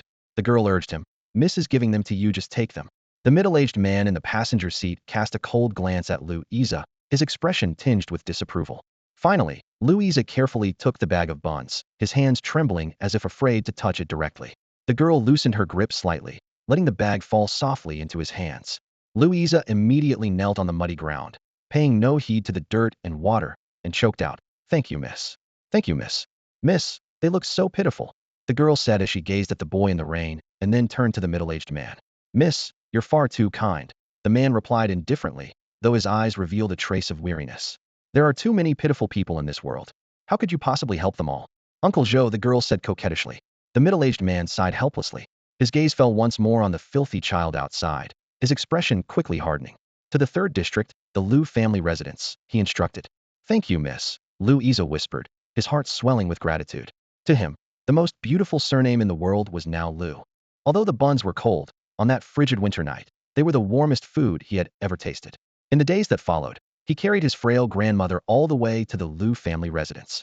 Despite the cold indifference of the man named Zhou, they were given a temporary place to stay, a storage room. It had no bed or blankets, but at least it sheltered them from the wind and rain. That night was the first restful sleep they had since leaving Luqing. His grandmother's condition even showed slight improvement. Perhaps it was fate. Lu Hui, the frail eldest daughter of the Lu family, rarely went outside due to her poor health and had very few friends her age. At this time, however, Lu Yi, who was staying at the Lu residence, unexpectedly filled that void. Though Lu Yi was merely a servant performing odd jobs at the Lu household without pay, he could at least ensure that he and his grandmother had enough to eat. Surprisingly, these days became the happiest time of his life. Whenever Lu Hui sought him out to play, the two children would often engage in role-playing games. In their games, Lu Hui was always the noble princess, while Lu Yi played the loyal knight. As for the prince, he was nothing more than a tree in the yard or a random wooden carving, but never, under any circumstances, could he be Lu Yi. Even at a young age, he understood his place and was content with the thought of staying by the young lady's side as her knight in the future. However, these happy days did not last. Lu Yi's elderly and frail grandmother passed away within 2 years, succumbing to her long-standing illnesses. To make matters worse, due to the close proximity of the two towns, word of Lu Yi's background quickly spread throughout Huzhou City. People gossiped about his father, a drunkard and gambler who had deserted the army and implicated half a city, and his mother, who had been a prostitute. For the Lu family, who were well respected in Huzhou City, a child with such a background, even at the age of 10, could no longer remain in their household. And so, Lu Yize was expelled from the Lu family, leaving as empty-handed as he had arrived. This time, however, he carried with him a treasure more precious than anything else. Lu Hui had secretly chased after him and pressed a steamed bun and 100 yuan into his hands. "Silly bun," she said, "I don't care what others say. The teacher once said that you can't judge a person by their background. Your father may have been a bad person, but that doesn't mean you are. Take these and live well out there. Don't forget your promise to Mio, said you'd be my knight when you grow up. We made a pinky promise." That steamed bun became the most delicious food he ever tasted, and that 100 yuan remains untouched to this day, kept alongside his grandmother's ashes as his only memento. From then on, he worked various odd jobs around Huzhou City, indifferent to how much he earned, seeking only a place to stay and enough to eat. At the same time, he began pursuing a way to enter Huzhou Academy because Lu Hui had once said that her knight must be a powerful armor master. This determination became his driving force. Had to become an armor master so that he could stand proudly by her side. One day, while working for a boss, he heard a casual remark.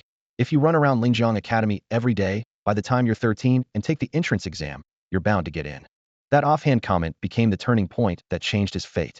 Lu Yize wasn't sure if it would make a difference, but he still ran a lap around Huzhou Academy every day. At first, his stamina was so poor that he couldn't even finish one lap. Sweat soaked through his clothes, and his legs felt like they were made of lead. However, through persistent training, he gradually improved. He was eventually able to run 2 laps each morning at dawn and 2 more after finishing his part-time job, his strides growing steadier with time. At the age of 13, his test results showed that his mental willpower was only rated B, barely passing, and his physical fitness was mediocre at best. It was then that he realized a harsh truth. Becoming a Mech Master required much more than just physical strength. The reality was unforgiving. Had no resources, his talent was average, and even his teachers shook their heads in disappointment when they looked at him, their eyes filled with dismay. Faced with such adversity, Lu Yize could only continue down the path of physical training. Besides his daily running, he added weightlifting and pull-up exercises to his routine. Over time, his muscles began to take shape, and his determination grew stronger through relentless effort. Meanwhile, Lu Hu's health gradually improved, and her social circle expanded. After joining Huzhou Academy, she gained more and more friends and even developed a crush on a boy. Lu Yize, however, remained quietly by her side, using his meager wages to buy her breakfast and fulfilling her every request. Even when Lu Hu's friends mocked him as her lapdog, and even when her gaze towards him grew colder, he didn't mind. All he wanted was to stay by her side. When Lu Yize finished recounting his story, the tent fell into silence, broken only by the sound of rain pattering outside. The others looked at him, their gazes filled with a mix of complexity and pity. "I know," Lu Yize said with a bitter smile tugging at the corner of his lips. "You might call me a lapdog for how I treated Lu Hui, but when I was just a stray dog with nowhere to go, she was the one who took me in." Qiu Longxiang opened his mouth, wanting to say something, but no words came out. Just then, De Huang slowly walked over to Lu Yize, sat down beside him, and placed a paw on his shoulder, as if to say, "From now on, I've got your back. All right, everyone has their own path to choose and follow. It's their own business," Qin Shouyi said, breaking the heavy atmosphere. He glanced at Zheng Ye. "Your turn." Qin Shouyi's words felt like a dividing line, naturally moving the group past the somber moment. Zheng Ye hesitated for a moment after being called out. At this point, the other 4 had already shared their stories, and Lu Yize had even bared his painful past. If she stayed silent now, she would undoubtedly appear out of place in the group. Taking a deep breath, Zheng Ye downed the drink in front of her in one gulp, exhaled slowly, and stood up. "My story isn't much of a secret at the academy. I have a father who abandoned his wife and became a deserter." As Zheng Ye recounted her past, Qin Shouyi watched her closely. Her eyes reflected a storm of emotions: anger, confusion, and resentment, all distinctly visible. By the time she finished, Zheng Ye's eyes were red, and unshed tears shimmered in her gaze. Su Weiwei held her hand tightly, silently offering support and comfort. Forcing a smile, Zheng Ye tried to sound nonchalant. "Back at the academy, when people found out about my background, they used my father's actions to mock me. Every time, I fought them. I fought the girls, and I fought the boys too. I fought until they didn't dare to mock me anymore." Her voice grew firm. "And I swore that I would become the strongest Mech Master. They'll find the king-level behemoth that killed my mother, and he'll slay it with my own hands." When her story ended, all 5 students instinctively turned their eyes to Qin Shouyi, waiting for his response. At this moment, the atmosphere in the classroom had grown much more relaxed than usual, with the effects of alcohol setting in. The usual reverence in the eyes of the special class 2 students toward Qin Shouyi had noticeably diminished. Taking advantage of the liquid courage, Su Weiwei locked eyes with Qin Shouyi and voiced the question that had been on everyone's mind. "Mr. Qin, who exactly are you?" Her voice echoed clearly in the room. Why did my grandfather appoint you as the teacher of special class 2? Your training methods have been so unique. And then there's the Huang's Sacred Soul Mech. You're definitely not just an ordinary armor craftsman. She paused, curiosity gleaming in her eyes. You're an armor master too, aren't you? What's your level? As soon as Su Weiwei's barrage of questions spilled out, the classroom fell into silence. The other students instinctively perked up their ears and fixed their eyes on Qin Shou, eagerly awaiting his response. A faint, mysterious smile played at the corner of Qin Shou's lips. Me? He swirled the liquid in his glass lightly. I am indeed an armor master. Once, I was a criminal wanted by the world, the strongest titled armor master, and even a saint-level armor master. Setting his glass down, he made a casual slicing motion in the air with his fingers, as if recounting someone else's tale. I've even killed saint-level armor masters and catastrophe-level beasts. Right now, in the Eastern Alliance, more than half of the leaders of various organizations have to call me teacher when they see me. The students' eyes widened in shock, and Qin Shou continued. Do you know about those two titled armor masters who've been making waves recently, both under 25? What are their titles again? Oh, the Rakshasa Lady Armor Master, Su Shu, and the Meteor Sword Sage Armor Master, Li Li. Back then, they begged to join my Armor Knight Corps and become my students. But I thought their talent was mediocre, so I didn't take them.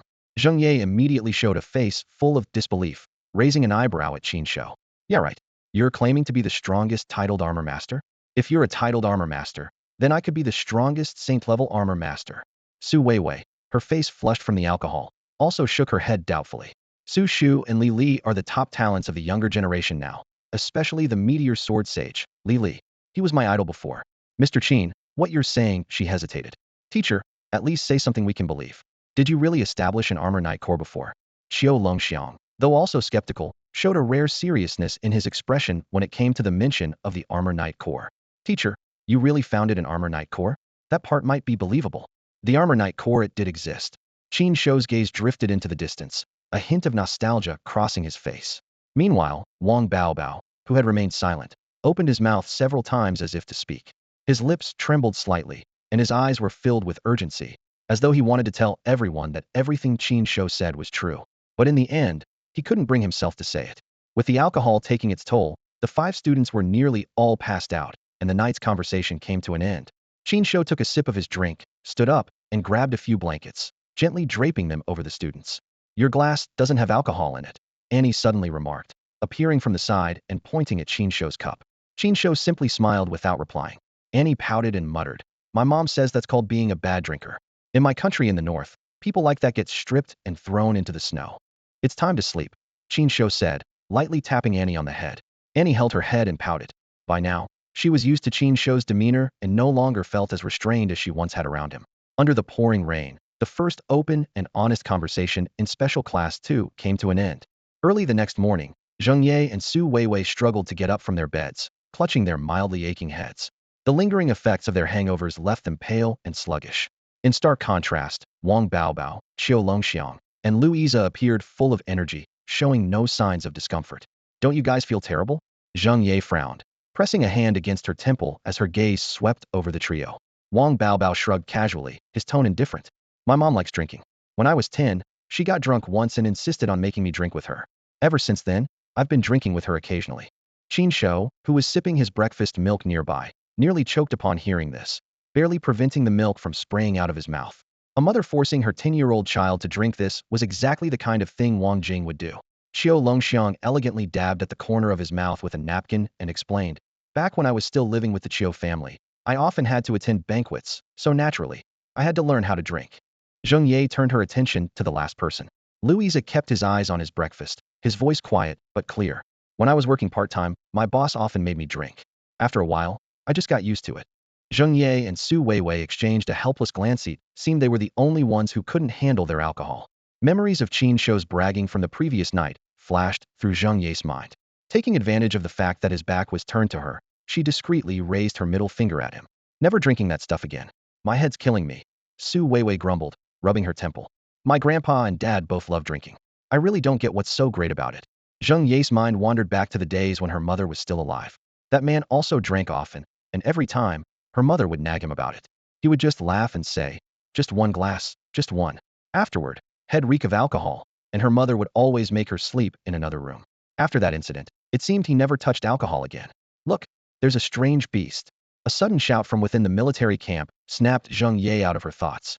The shout immediately caused a commotion as students rushed to the edge of the camp, where they could overlook the full expanse of the Lingjiang Dam. Zheng Ye and her group followed the crowd. From the elevated vantage point, it was clear that the water level downstream of the Lingjiang Dam had risen significantly.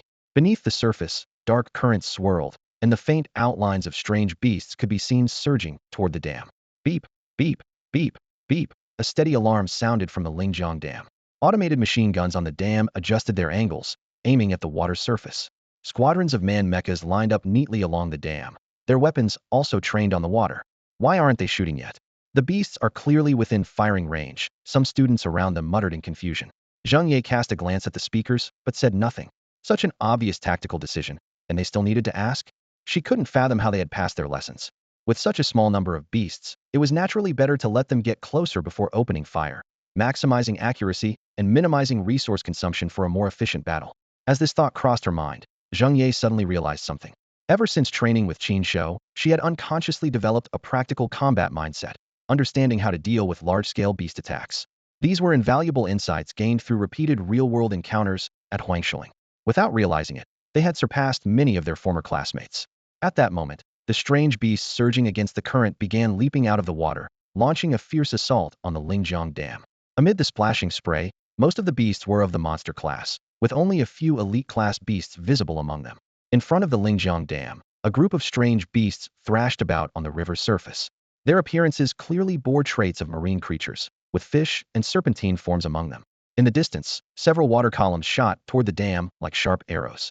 Though they appeared to be ordinary streams, their destructive power was extraordinary, capable of easily penetrating standard walls. The defensive systems on the dam immediately activated. Mech squads opened fire in unison, taking down the beasts one by one. Each kill erupted into a cloud of blood mist that floated on the water's surface. This was merely the prelude to the Lingjiang tide, a relatively minor threat, but it signaled the imminent arrival of the true tide, expected within no more than 3 days. Why don't these beasts attack the dam from underwater? Why do they insist on leaping out of the water? Wang Baobao asked, frowning, his eyes glinting with curiosity. Qiu Longxiang crossed his arms over his chest, gazing down at the Lingjiang Dam below. His tone carried the confidence of an expert. The dam's construction materials are highly specialized, designed to repel ordinary beasts, making them hesitant to get too close. However, the stronger the beast, the weaker this repelling effect becomes. Such materials are incredibly rare and valuable, so they couldn't be used for the entire dam. Instead, they were concentrated in the middle and lower sections to prevent underwater attacks. As a result, most deep-sea beasts can only attack from the surface, attempting to leap onto or over the dam. Wang Baobao nodded in sudden understanding. Soon, this wave of beasts was successfully repelled by the stationed troops, leaving only the floating corpses of the creatures on the river. Several boats ventured out, and crew members cast nets to collect the remains. Occasionally, a surviving beast would ambush these recovery teams, resulting in the first casualties of the Lingjiang tide. However, no one paid much attention to the deaths of these low-ranking personnel. The onlookers within the military camp began to disperse, returning to their respective posts. In the following days, the rain grew heavier, and reinforcements continued to bolster the troops stationed at the Lingjiang Dam. The frequency of beast waves increased from once every half-day to hourly attacks. Some beasts began to successfully breach the dam, causing casualties among the defenders, though the overall situation remained under control. The Northeastern Tiger Mecha Knight Regiment and the faculty and student teams from Lingjiang Academy began taking turns guarding the dam. Special Class 1 and Special Class 2, however, were exceptions. As elite squads, they would only be deployed in critical moments. No one questioned the elite status of Special Class 1. Even though their instructor, Yang Tiansheng, was injured, the class still boasted 2 4-star Mecha Masters and 6 3-star Mecha Masters. While they lacked 6-star or higher fighters, they were among the best at Lingjiang Academy, fully capable of handling ordinary elite-level beasts. Special Class 2's privileges, on the other hand, sparked considerable controversy.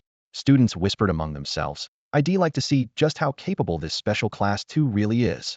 I heard Lingjiang Academy has set up a leaderboard this time, with rewards and academic credits for outstanding performance.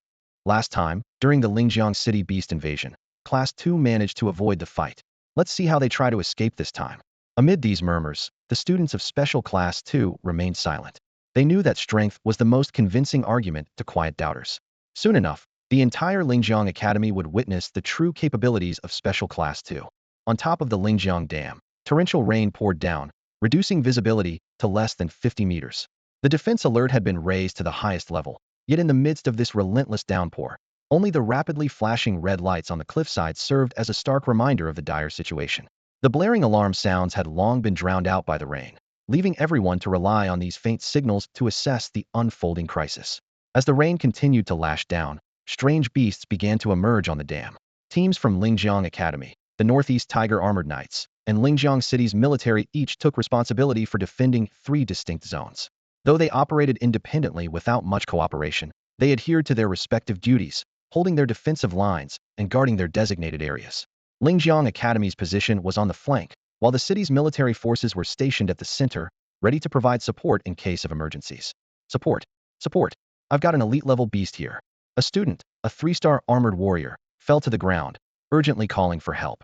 In front of him, on the dam's defensive line, a vicious lizard-like monster with 4 legs was climbing up aggressively. Move aside. A figure suddenly darted forward. It was a 4-star armored warrior fully suited in armor. Accompanying him were 2 3-star armored warriors. The 3 quickly entered combat formation, forming a triangular attack pattern, while 2 other 3-star warriors provided long-range support from afar.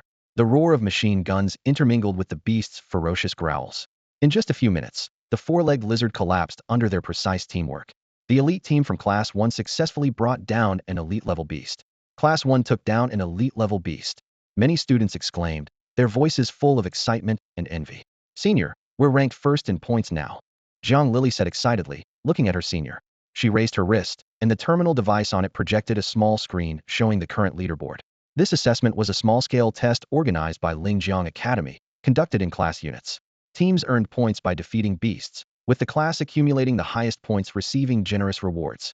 The rewards were not just material, but also a matter of honor. Don't focus too much on that, said Sun Ming, the 4-star senior, in a steady tone. Fall back immediately and adjust your stance. Our main task is to take down elite-level beasts. At this pace, we should be able to handle a mature elite beast within 3 minutes. As he gave his orders, Sun Ming couldn't help but glance at the leaderboard on the screen. Initially, the command of Class 1 wasn't his responsibility. Su Weiwei had always been the leader, her brilliance overshadowing everyone else, leaving him in a supporting role. However, with Su Weiwei transferring to Class 2, Sun Ming now had a rare opportunity to prove himself. He vowed that this time, no one would outshine him. At the rear of the dam, assistant instructor Yi Tianming stood wearing a raincoat and holding an umbrella next to Yang Tianqing, who was seated in a wheelchair. Though neither of them could participate in the battle, as teachers, they remained focused on observing their students' performance. They're coordinating well, Yi Tianming remarked with a slight nod, his gaze never leaving the combat on the dam. Given the current situation, even against elite-level adult beasts, they stand a fair chance of victory. Assistant instructor Yi Tianming stood in the rain, water streaming down his protective suit as his gaze remained fixed on the battlefield ahead. Yang Tianqing nodded, his sharp eyes narrowing. They have an advantage in these routine operations. What they lack is experience in extreme combat situations. Without that, they're missing a crucial piece of the puzzle. Yi Tianming agreed wholeheartedly. Having transitioned from student to teacher, he understood this truth well. It was like comparing 2 mech pilots of the same level, one trained in an academy and the other hardened by battlefield experience. In a controlled dueling arena with clear rules, the academy-trained pilot might win due to superior resources and advanced mechs. But in the chaos of real-world combat, their chances would plummet to nearly zero. This gap couldn't be bridged through classroom teaching. It could only be closed through repeated real-life battles. What about Special Class 2? Yang Tianqing glanced at the leaderboard, frowning when he didn't see their ranking. Yi Tianming raised a hand and pointed toward the rear of the battle line, where a group of figures in raincoats stood. The rainwater streamed down their bodies like small rivers. Special Class 2 is serving as the rotation combat team. When Special Class 1 needs rest, they'll take over. Su Weiwei and Zheng Ye are passable, but that Wang Baobao? His capabilities are a mystery. And as for Qiu Longxiang and Luiza, don't even get me started. Yang Tianqing let out a cold scoff, his tone laced with clear disapproval. The dean sure has some nerve, letting Special Class 2 act as our backup. This isn't the academy, it's a battlefield. You don't need to worry about that, Yi Tianming quickly explained. There's a reserve team of instructors stationed nearby. If anything goes wrong, the instructors will step in to handle it. Yang Tianqing dropped the subject, instead focusing his attention on the raging river beyond the dam. The torrential rain lashed against the embankment as the water roared and surged. He murmured quietly, the water level and rainfall this year are far higher than usual. This flood, it's going to be brutal. The battle raged on. When a class squad's mental energy was depleted or injuries occurred, they were rotated out and replaced by fresh teams. On the Academy leaderboard, Special Class 1 stats were already far ahead, surpassing the combined totals of the 2nd through 5th rankings. This came as no surprise, given that their team consisted entirely of 3- and 4-star mech pilots who were hunting elite-level beasts. From the start, the other class squads had no illusions about claiming first place. For them, securing second place was already an achievement. However, many still kept an eye on Special Class 2, as they had been generating significant buzz recently. The rain intensified, the droplets pounding against the protective barriers like bullets. After taking down 3 elite-level beasts, over a dozen adult-tier monster-class beasts, and several more ordinary monsters in succession, Special Class 1 was reluctantly ordered by their instructors to retreat and rest. At that moment, the students of Special Class 2, who had been waiting in readiness, heard the command through their earpieces: Special Class 2, prepare for combat. Enter the battle zone within 30 seconds. Despite their raincoats, the cold seeped into their very bones. Yet the fire burning within them was even fiercer, threatening to evaporate the chill entirely. It's our turn. Zheng Ye's eyes blazed as she stared through the rain at the surging river, her fingers already poised on the activation mechanism. I've been waiting for this. Qiu Longxiang's voice came through the comm system of his mech, the metallic tone failing to mask his excitement. With special authorization from the city lord, he had been granted permission to pilot a manned mech in the fight. Wang Baobao struck a mock photo-taking pose with his hands, his eyes gleaming with fighting spirit. My cannons have been itching for action. Behind Su Weiwei, her Saint Soul mech radiated a steady blue glow. Her voice was calm and resolute. Stick to the training. Let's shut up those gossiping fools for good. Lu Yize silently stepped forward, his gaze shifting toward the dam's defensive line. The rain was so heavy that he couldn't make out faces, but he knew that Lu Hui was there, fighting on a defensive position 100 meters away. Clenching his fists, he whispered to himself, "Today, they'll prove to everyone I can be your knight." Saint Soul, activate. The withdrawal of the elite class 1 significantly increased the pressure on the defensive line, causing a relentless surge of ferocious beasts. Without the firepower support of those outstanding upperclassmen, the battle situation became increasingly dire. Suddenly, a deafening roar shattered the sky. A massive beast leaped into the air, vaulting over the dam. It ignored the dense barrage of bullets around it and landed heavily atop the dam, the resulting shockwave flinging a 3-star armored warrior who couldn't dodge in time. Although this beast stood only 5 meters tall, its entire body was covered in brown scales, its powerful fish-like tail lashed with force, and its sharp fangs and menacing snout were terrifying. In its hand, it wielded a bone spear. This was none other than a behemoth siren, an elite-class beast. Just as the distant teacher support team rushed to the scene, a blinding red beam streaked through the air, striking the behemoth siren squarely in the chest with pinpoint accuracy. The shot left a charred dent on its otherwise impenetrable scales. It was none other than Wang Baobao's Rose Cannon Spider Queen, the barrel of the weapon still glowing faintly from the residual heat of the blast. Not done yet. 2 more shots.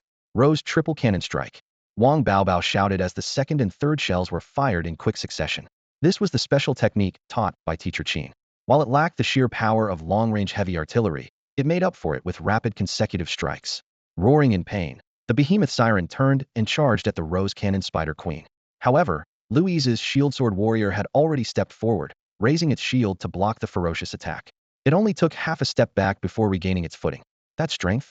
Not even close. Louise scoffed, an uncharacteristic smirk on his face. At that moment, a red sword shadow flitted through the torrential rain like a phantom.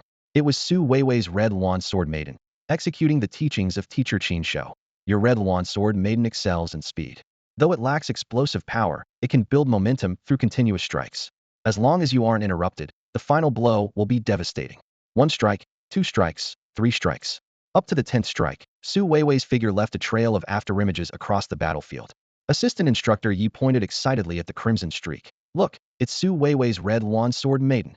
Yang Tiansheng watched his former prize student with knowing admiration. This was the sword momentum stacking technique employed by most sword-type Saint Soul mechas. Though seemingly straightforward, it was exceedingly difficult to master. Ordinary armored warriors could manage 3 or 5 consecutive strikes at most, while the legendary Meteor Sword Saint could unleash over 100 strikes in succession. If the momentum wasn't interrupted, the final blow could even slay a fully grown king-class beast. This technique of continuous sword momentum stacking might appear to be multiple strikes, but in essence, it was a single seamless strike, sustained by channeling the same stream of mental energy from start to finish. It felt like fighting underwater, holding your breath the entire time. This was already the 20th strike. Assistant Instructor Ye's voice was tense, almost anxious. The Red Luan Sword Maiden was fully focused, her eyes locked forward as she swung her sword with precision. Her sword energy gradually built up, accumulating power with each slash. Finally, as the 36th strike was unleashed, the sword's energy erupted dramatically, as if consuming the heavens and earth, fully manifesting her sword in tint red, Wan's 36 sword technique. A dazzling red light pierced through the stormy darkness, slicing through countless raindrops like lightning, splitting the rain curtain in two. Her final strike, unstoppable and precise, landed exactly where the Rose Artillery Spider Queen had attacked moments earlier. With a thunderous roar, a deep gash exploded across the sea beast Leviathan's body, blood gushing out like a fountain, staining the ground red. The massive sea monster collapsed with a resounding crash. 36 strikes. What had she been through in these mere 2 months? Each of her sword strikes was flawless, as though she could foresee the sea beast's every move, perfectly evading its counterattacks. The power of her final strike alone was enough to take down most elite-level mature beasts in an instant. For a 4-star armor master to achieve this, if her strength advanced to 5 stars, she might even challenge a 6-star armor master. What exactly had Qin Shouyi taught her? Yang Tianqing stared at the figure of the red wand sword maiden, utterly speechless with shock. In the pouring rain, she remained as composed and indifferent as ever, not sparing even a glance at the fallen sea beast. Her gaze stayed fixed ahead, ready to face the relentless wave of beasts. In her eyes, there were only living beasts and dead ones. Is this what Special Class 2 is capable of? Someone nearby muttered in disbelief. When did Lu Iza become this strong? He's already at 3-star level now. Su Weiwei's strike was incredible, another student shouted in awe. The surrounding warriors erupted into discussion, their gazes filled with reverence. Meanwhile, in the distance, Zheng Ye was also fighting fiercely, her spear moving through the rain with fluid precision. Every motion was calculated, as if meticulously planned. With a single thrust of her spear, she could take down a beast without needing a second strike. Her speed was nearly on par with Su Weiwei's, and every attack carried lethal intent.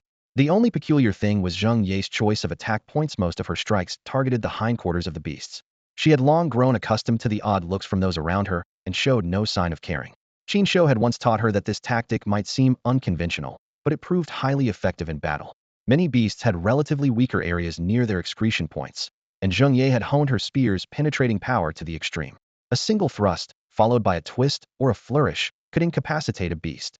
Even if it didn't kill them outright, it rendered them completely incapable of fighting, leaving them for Lu Iza and the others to finish off.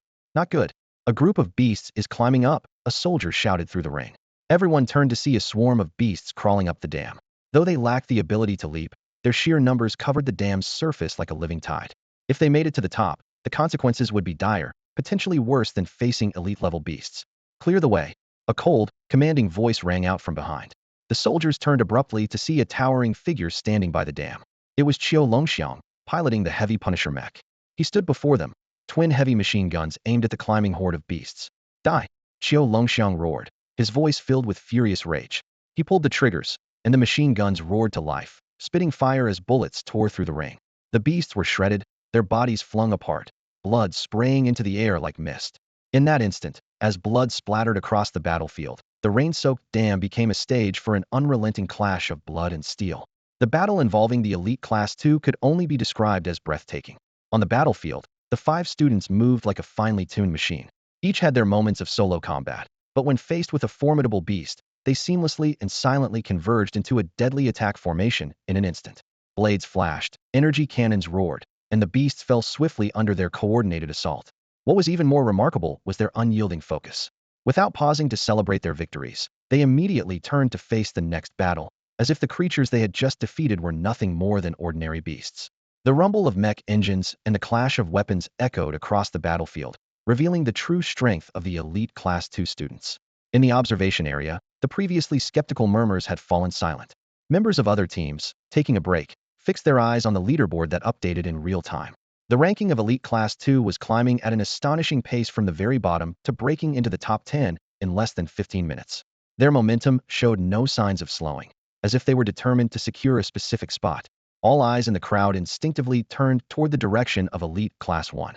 The lineup displayed by Elite Class 2 at this moment: 2 4-star mech pilots, 2 3-star mech pilots, and Qiu Longxiang piloting his fearsome mech was proving to be a force that could rival the formidable Elite Class 1. Ha ha ha ha ha ha. In the dam's command center, Dean Ding's hands trembled slightly with excitement. His face lit up with an uncontrollable smile. What had worried him most was the potential failure of teacher Qin Shouyi, whom the City Lord had personally invited. Despite the City Lord's assurance that Qin would be dismissed if Elite Class 2 underperformed during the Lingjiang Tide, The dean knew that the enormous resources invested over the past 2 months would go to waste, and the reputation of the city lord's office would suffer greatly. But now, the extraordinary performance of Elite Class 2 was undeniable proof of Teacher Qin Shouyi's exceptional teaching abilities. What's this? You all still doubting Teacher Qin Shouyi? Xiao Hu, standing before the massive screen in the command center, glanced at the other teachers with obvious mockery in his tone. These students seemed pretty capable to decisive in action, perfectly coordinated, and experienced in combat. No flashy, useless moves. If you don't want this teacher, I'd gladly invite him to teach those brats in my Northeast Tigers unit. The other teachers could only respond with awkward, forced smiles at the commander of the Northeast Tigers Mech Knights. Who would dare question the commander? 10 years ago, countless families had offered fortunes just to have him give a single lecture or offer a few pointers. Their doubts now seemed laughable. Not far away, the old city lord Su and Commander Chao exchanged a knowing smile. Among everyone present, only a select few, including the two of them, were aware of Qin Shouyi's true identity. Meanwhile, atop the Lingjiang Dam, Zhang Lili and the others were left speechless by Elite Class 2's performance. Zhang Lili stared wide-eyed at the battlefield, her gaze fixed on a familiar figure in disbelief. How is it possible for Zheng Ye to have this kind of strength? Zhang Lili murmured to herself. Having entered the academy at the same time and been evenly matched in talent, the only difference between them seemed to be their family background. Constant comparisons had turned them into rivals over time. Su Weiwei's combat abilities are also astonishing. Compared to the last time she was in our class, her performance has clearly seen a significant improvement. Senior Sun Ming, standing beside Zhang Lili, furrowed his brows. As someone familiar with Su Weiwei, he could easily tell that her abilities had undergone a qualitative leap. Compared to 2 months ago, although he was still at the level of a 4-star Mech Master, the difference in strength was worlds apart. The improvement in combat techniques was especially noticeable.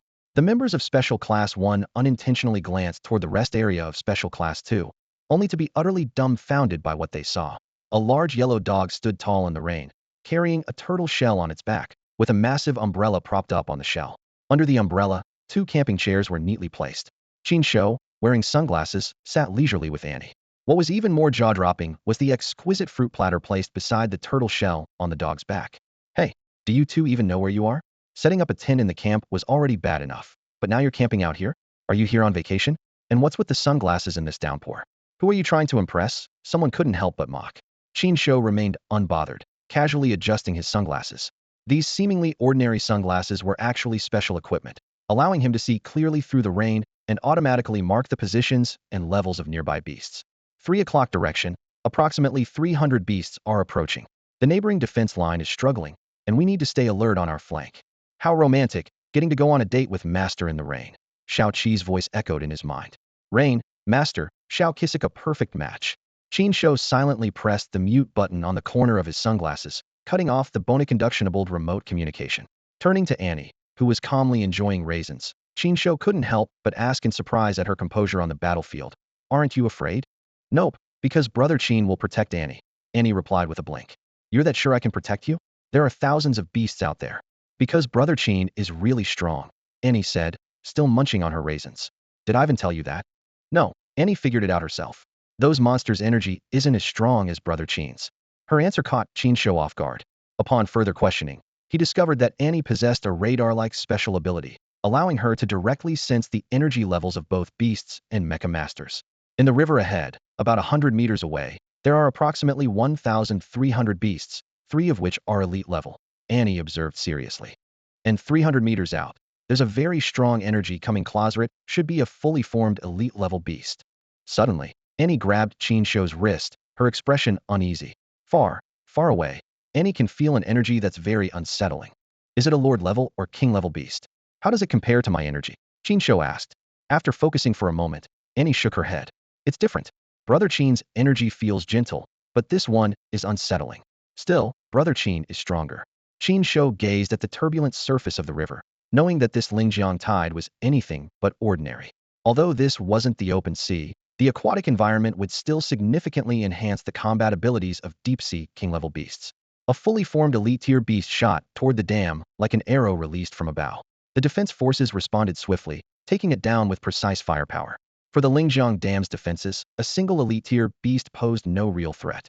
The true dangers lay in the possibility of a horde stampeding toward them or the appearance of a lord-tier beast with unfathomable strength. Fortunately, the dam was currently safeguarded by top-tier combatants like Director Ding, Commander Chao Hu, and Elder Director Zuul Aces prepared specifically to deal with Lord-tier beasts. The battle against the Lingjiang surge had raged on for an entire day. Even as night fell, sporadic attacks by beasts continued, prompting even tighter security on the dam than during the day. Beams from powerful searchlights crisscrossed the area, illuminating every detail of the dam and the river. Commander Chao Hu, clad in a thin layer of armor, stood resolutely at the forefront of the dam with his hands clasped behind his back, his sharp gaze fixed on the water. At dawn, Director Ding arrived to take over. Commander Chao, you've worked hard. Go get some rest. I'll take over here. Chao Hu nodded in acknowledgement and turned to head toward the dam's command room. Once inside, he removed his armor and noticed that his clothes were completely dry. The rain doesn't seem to be letting up at all, he grumbled. It was then that he noticed someone else in the room besides Elder City Lord Su Qin Shouyi. Qin, teacher. Chao Hu's eyes lit up with surprise, but quickly returned to a calm demeanor. Feel free to speak openly. There's no one else here, and the room is soundproofed, said Elder City Lord Su. Good to know. Chao Hu's tone grew more animated. Teacher, your students are outstanding, especially that Louis' a kid. His talent may be average, but his combat skills are exceptional. Once he graduates, why not have him join our Northeastern Tigers? I'll personally arrange for him to be a deputy commander. Elder City Lord Su chuckled wryly. Commander Chao, your team is already brimming with talent. Why come to our small city to poach people? City Lord, it's not that I want to poach anyone. Chao Hu replied candidly. It's just that Lingjiang City is too small to hold on to such talents. Rather than letting others benefit, why not let us take them in? Elder City Lord Su could only shake his head helplessly. Over the past 2 months, Qin Shouyi's teaching results had indeed exceeded all expectations. If things continued at this pace, it seemed unlikely that Lingjiang City, this small temple, could retain such talented individuals for long. Let's get to the main topic, Qin Shouyi interrupted, cutting their conversation short. Elder City Lord Su immediately adopted a serious expression and spread the latest meteorological data and cloud charts across the table. The latest intelligence shows a rapidly moving typhoon forming over the sea. It's expected to make landfall in 2 days, just 50 kilometers from here. The resulting rainfall will far exceed the seasonal average and could significantly amplify the might of the Lingjiang surge. Reliable sources suggest that during this Lingjiang tide, there might be the appearance of a quasi-king level beast. A quasi-king level beast. Chao Hu suddenly stood up, his expression turning grave in an instant. A quasi-king level beast? In the history of Lingjiang tides, the most that had ever appeared were fully evolved lord-level beasts. The Lingjiang River isn't particularly wide. How could a deep-sea beast of quasi-king level show up here? Chao Hu paused, then continued, and this time, it's a deep-sea beast. That level of combat power is almost equivalent to a king-level beast. According to the protocols of our allied cities, dealing with a king-level beast requires at least 1 titled armor master leading the team, supported by 5 9-star armor masters. But right now, we only have 2 9-star armor masters here. As for a titled armor master, we don't even have. He trailed off, his gaze involuntarily shifting toward Qin Shouyi. Qin Shouyi, however, remained calm, his steady gaze falling on the elderly city lord, Su. Are you hoping he'll step in? You should know the consequences if I do. Su, the old city lord, let out a weary sigh, his tone carrying a hint of exhaustion. Whether you step in or not, those higher-ups are still deliberating. Then let them send a titled armor master themselves. Chao Hu interjected impatiently, his voice filled with urgency. The old city lord shook his head slightly, a trace of helplessness in his expression. It's just before winter, and beast activities are rampant everywhere. Almost all titled armor masters are already assigned tasks. The Alliance can't mobilize anyone in the short term. He hesitated, his eyes revealing a difficult-to-express sense of frustration. Chao Hu, seething with anger, retorted sarcastically, what a convenient excuse. Isn't it just that everyone's busy protecting their own turf, afraid that their resources will get destroyed by the beasts? Qin Shouyi crossed his arms, his expression indifferent, entirely unaffected by Chao Hu's frustration. Since that's the case, they'll step in for the sake of this old man. But you need to understand the consequences and be prepared. Don't come looking to pin the blame on me later when some people try to downplay the impact. The old city lord quickly nodded. I understand. I'll apply to the higher-ups as soon as possible and prepare for all contingencies. No matter what, the Lingjiang Dam must hold. If it falls, several southern cities will be affected. While other cities might still evacuate in time, Lingjiang City will be the first to fall, with no chance of escape. Qin Shouyi remained silent for a moment, a determined glint flashing in his eyes. If a quasi-king level beast appears, the battle absolutely cannot take place on the Lingjiang Dam. Not only would it expose my whereabouts, but a battle of that magnitude would destroy the dam itself. The best plan is to move the fight downstream, even to the estuary, and eliminate it in advance. The old city lord nodded immediately. Exactly what I was thinking. He'll make preparations and set off right away. Qin, they'll leave your students in your care. Qin Shouyi frowned slightly. I won't concern myself with anything else. but my students must remain unharmed. Don't worry, Qin. He'll arrange for their safety and ensure the students of Special Class 2 are protected, Su assured him earnestly. Then he'll leave it to you. Qin Shou replied coldly, standing up to leave. At that moment, Xiao Hu suddenly stepped forward and grabbed the old city lord by the collar, his eyes blazing with anger. Do you have any idea he's still injured? Sending him alone to face a Quai-Psyking level beast, are you trying to get him killed? It's been 10 years. 10 years since he last fought. The old city lord stared at Xiao Hu, momentarily stunned, as if lost in thought. After a moment, he spoke slowly. If it comes to it, I'm willing to give everything for Lingjiang City. He paused, his voice low and heavy. This time, I owe Qin a debt. In my next life, I'll repay him, even if I have to be a beast of burden. Xiao Hu's anger didn't abate. His gaze filled with conflicting emotions. You only the captain has the patience for this. If it were me, I'd have walked away long ago. His eyes reddened with pent-up frustration, and he stormed out of the room, his emotions finally erupting. The old city lord remained seated quietly, his gaze lowered, his face etched with sadness and guilt. He didn't chase after Xiao Hu but instead let out a silent sigh, as though bracing himself for the inevitable. The rain poured down in torrents as Qin Shou moved swiftly through the downpour. Xiao Hu chased after him for several steps and finally caught up. Commander, let me go with you. Xiao Hu said firmly, standing by Qin Shou's side as rainwater streamed down his face. No need. I can handle this alone. Qin Shou replied without looking back. Commander, that's a Quai-Psyking level beast. In this kind of weather, it's too dangerous for you to go alone. Xiao Hu shouted urgently.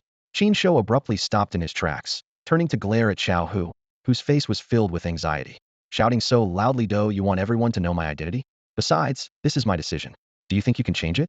Don't forget who you're talking to." Xiao Hu. Hearing the commander call his name directly, Xiao Hu froze as if transported back 10 years. But commander, his voice trembled, unable to complete the sentence.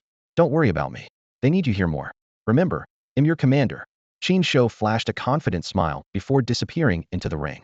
As he watched the commander's figure fade away, Xiao Hu collapsed to his knees in anguish, letting out a heart-wrenching cry.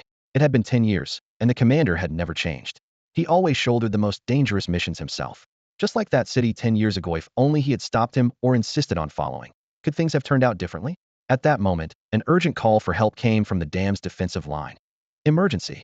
A fully formed elite-level beast has appeared, requesting immediate backup. An elite-level beast, towering 10 meters tall, emerged on the dam, its sheer presence intimidating the surrounding squads. Suddenly, a shadow streaked through like lightning. It was a mech, only 3 meters tall. Despite its relatively small size, it exuded an overwhelming sense of power. The mech bore no obvious weaponry and resembled a warrior clad in black armor. The black mech leapt high into the air, landing atop the beast's head. Its right leg swung up like a mighty battle axe, slamming down with immense force. The beast's head caved in instantly, crashing heavily onto the dam's surface. Clear the way. That's Commander Xiao Hu. Ding Ding exclaimed. That's Commander Xiao Hu's top-tier Earth-grade Saint Soul Mech Black Tiger Fist King. Murmurs of awe rippled through the crowd. In a wheelchair, Yang Tiansheng gazed at the custom Saint Soul mech, envy flickering in his eyes. Yi Tianming explained to the curious students. This is a close-combat custom mech with incredible durability. In hand-to-hand combat, it's nearly invincible. With those fists alone, it has taken down countless Lord-level beasts single-handedly and even participated in the siege of King-level beasts. If only I could have a custom mech like that, Zhang Lily said wistfully. Piloting the Black Tiger Fist King, Xiao Hu swiftly subdued the beast within moments. However, he seemed to be venting something, relentlessly punching the beast's massive body dozens of times, reducing its thick outer shell to a bloody mess. At the end, the Black Tiger Fist King stood atop the dam wall, his hands tightly gripping the monstrous beast's body. His muscles tensed, and with a low growl, he suddenly exerted immense force. With a sickening tear, the beast was ripped in half by sheer strength. Blood splattered everywhere as the Black Tiger Fist King, expressionless, grasped the crystal core and casually flung the beast's mangled remains into the distance. Rain washed the beast's blood off his body, creating an eerie sheen under the lights. The scene left everyone present in stunned silence, their spines tingling. No one could understand why the Black Tiger Fist King was so enraged. During a break in the battle, Qin Shou summoned the Special Class 2 students who were resting. Despite enduring several rounds of fierce combat, the 5 students maintained a good mental state. This was thanks to their prior experience with even more intense battles and their systematic training in mental strength utilization and recovery techniques. Compared to other warriors, they consumed less energy, recovered faster, and had a better grasp of managing their condition. I have something to tell you, Qin Shou said, scanning the 5 of them with a calm voice. There's a batch of mechas at the military camp that need repairs. I need to head over there. Annie and De Huang will come with me. You all stay here and hold the line. Don't embarrass me while I'm gone. Don't worry, teacher, we've got this, Wang Baobao said confidently, patting his chest with a grin. We'll be fine, Qiu Longxiang added, clearly in high spirits. Though piloting a penal colony mecha, returning to the battlefield had significantly lifted his mood. Honestly, you being here or not doesn't make a difference, Zheng Ye muttered with her usual bad temper, rolling her eyes. Su Weiwei stayed silent, simply watching Qin Shou. She keenly sensed something unusual. She had noticed earlier that Qin Shou had been away for a while, and while the military camp did have mechas, they also had their own armorers and repair personnel. Why would they specifically need Qin Shou? Still, she trusted that Qin Shou had his reasons. Don't worry, Mr. Qin.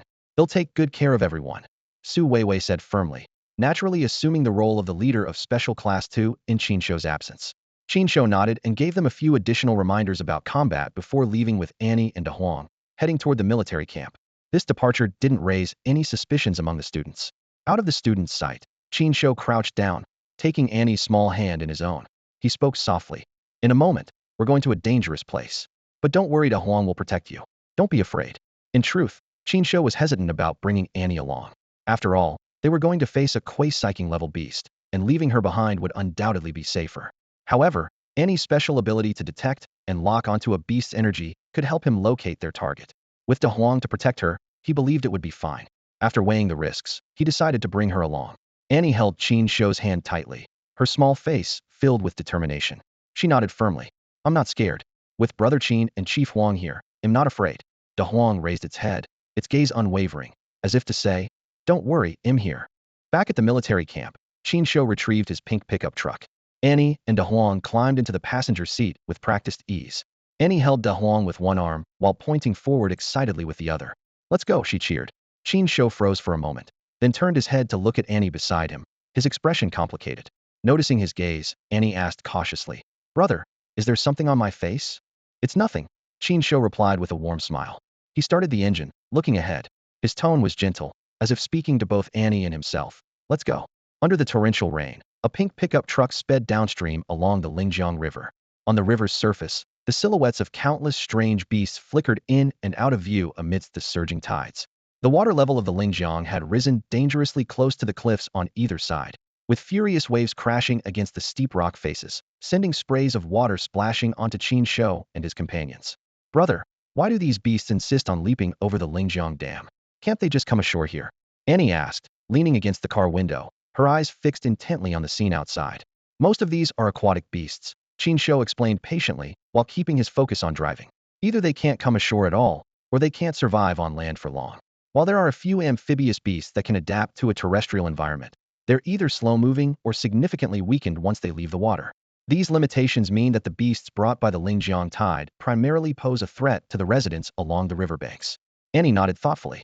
So, does that mean if we just relocate the cities and settlements away from the Lingjiang shores, we could avoid the threat of the tide? In theory, yes, Qin Shou replied, his gaze fixed straight ahead, his tone serious. But humans can't survive without water sources. Losing the Lingjiang, a crucial waterway in the southern region, would deal a devastating blow to the area's development and survival. That's why we built Lingjiang City, to hold the line and defend this key front. As the wind and waves grew fiercer, the pickup groaned under the strain. If not for its weight, the powerful winds might have flipped the vehicle over entirely. Occasionally, beasts that spotted the truck would leap ashore to attack. Undeterred, Qin Shou kept his foot on the gas, using the specially designed reinforced bumper made of mech-grade materials to ram them aside. Blood and flesh splattered onto the vehicle and windshield, only to be swiftly washed away by the wipers and the relentless rain. Suddenly, a toad-like beast as large as a small mountain appeared in the middle of the road, blocking their path. The colossal creature towered over 10 meters high, its body covered in a disgusting layer of mucus. It was clear this was not an opponent that could be dealt with by ramming. Qin Shou brought the truck to a halt and cast a disdainful glance at the rain-slicked ground, had always hated fighting in the rain. Without hesitation, he grabbed De Huang, who was sitting in the passenger seat, and tossed him out of the vehicle. Woof! De Huang barely had time to react before he was flung toward the toad beast. The monstrous creature immediately opened its gaping maw, its tongue shooting out like a cannon to claim the meal delivered right to its doorstep. In that critical moment, a massive wolf-shaped mech materialized out of nowhere, its razor-sharp mechanical fangs clamping down on the toad beast's tongue with precision. Hurry up, we're on the clock, Qin Shou urged impatiently, resting his arm on the car window as his gaze swept toward De Huang outside. Woof! De Huang responded softly, his eyes filled with grievance but not daring to protest. He hated toads. The Wolf King Mecha roared to life, bursting forward with fury, charging at the toad-like mutant beast attempting to flee. The toad, sensing the hostility, abruptly turned to escape. But the Wolf King, drenched by the relentless rain, had no intention of backing down.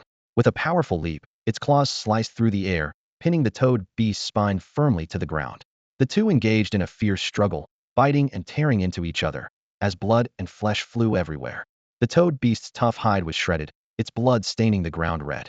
Finally, with a pained shriek, it collapsed, lifeless between the muddy ground and the iron claws. The Wolf King lowered its head and spat out a piece of grayish-green toad flesh, shaking its head in disdain. Tasteless.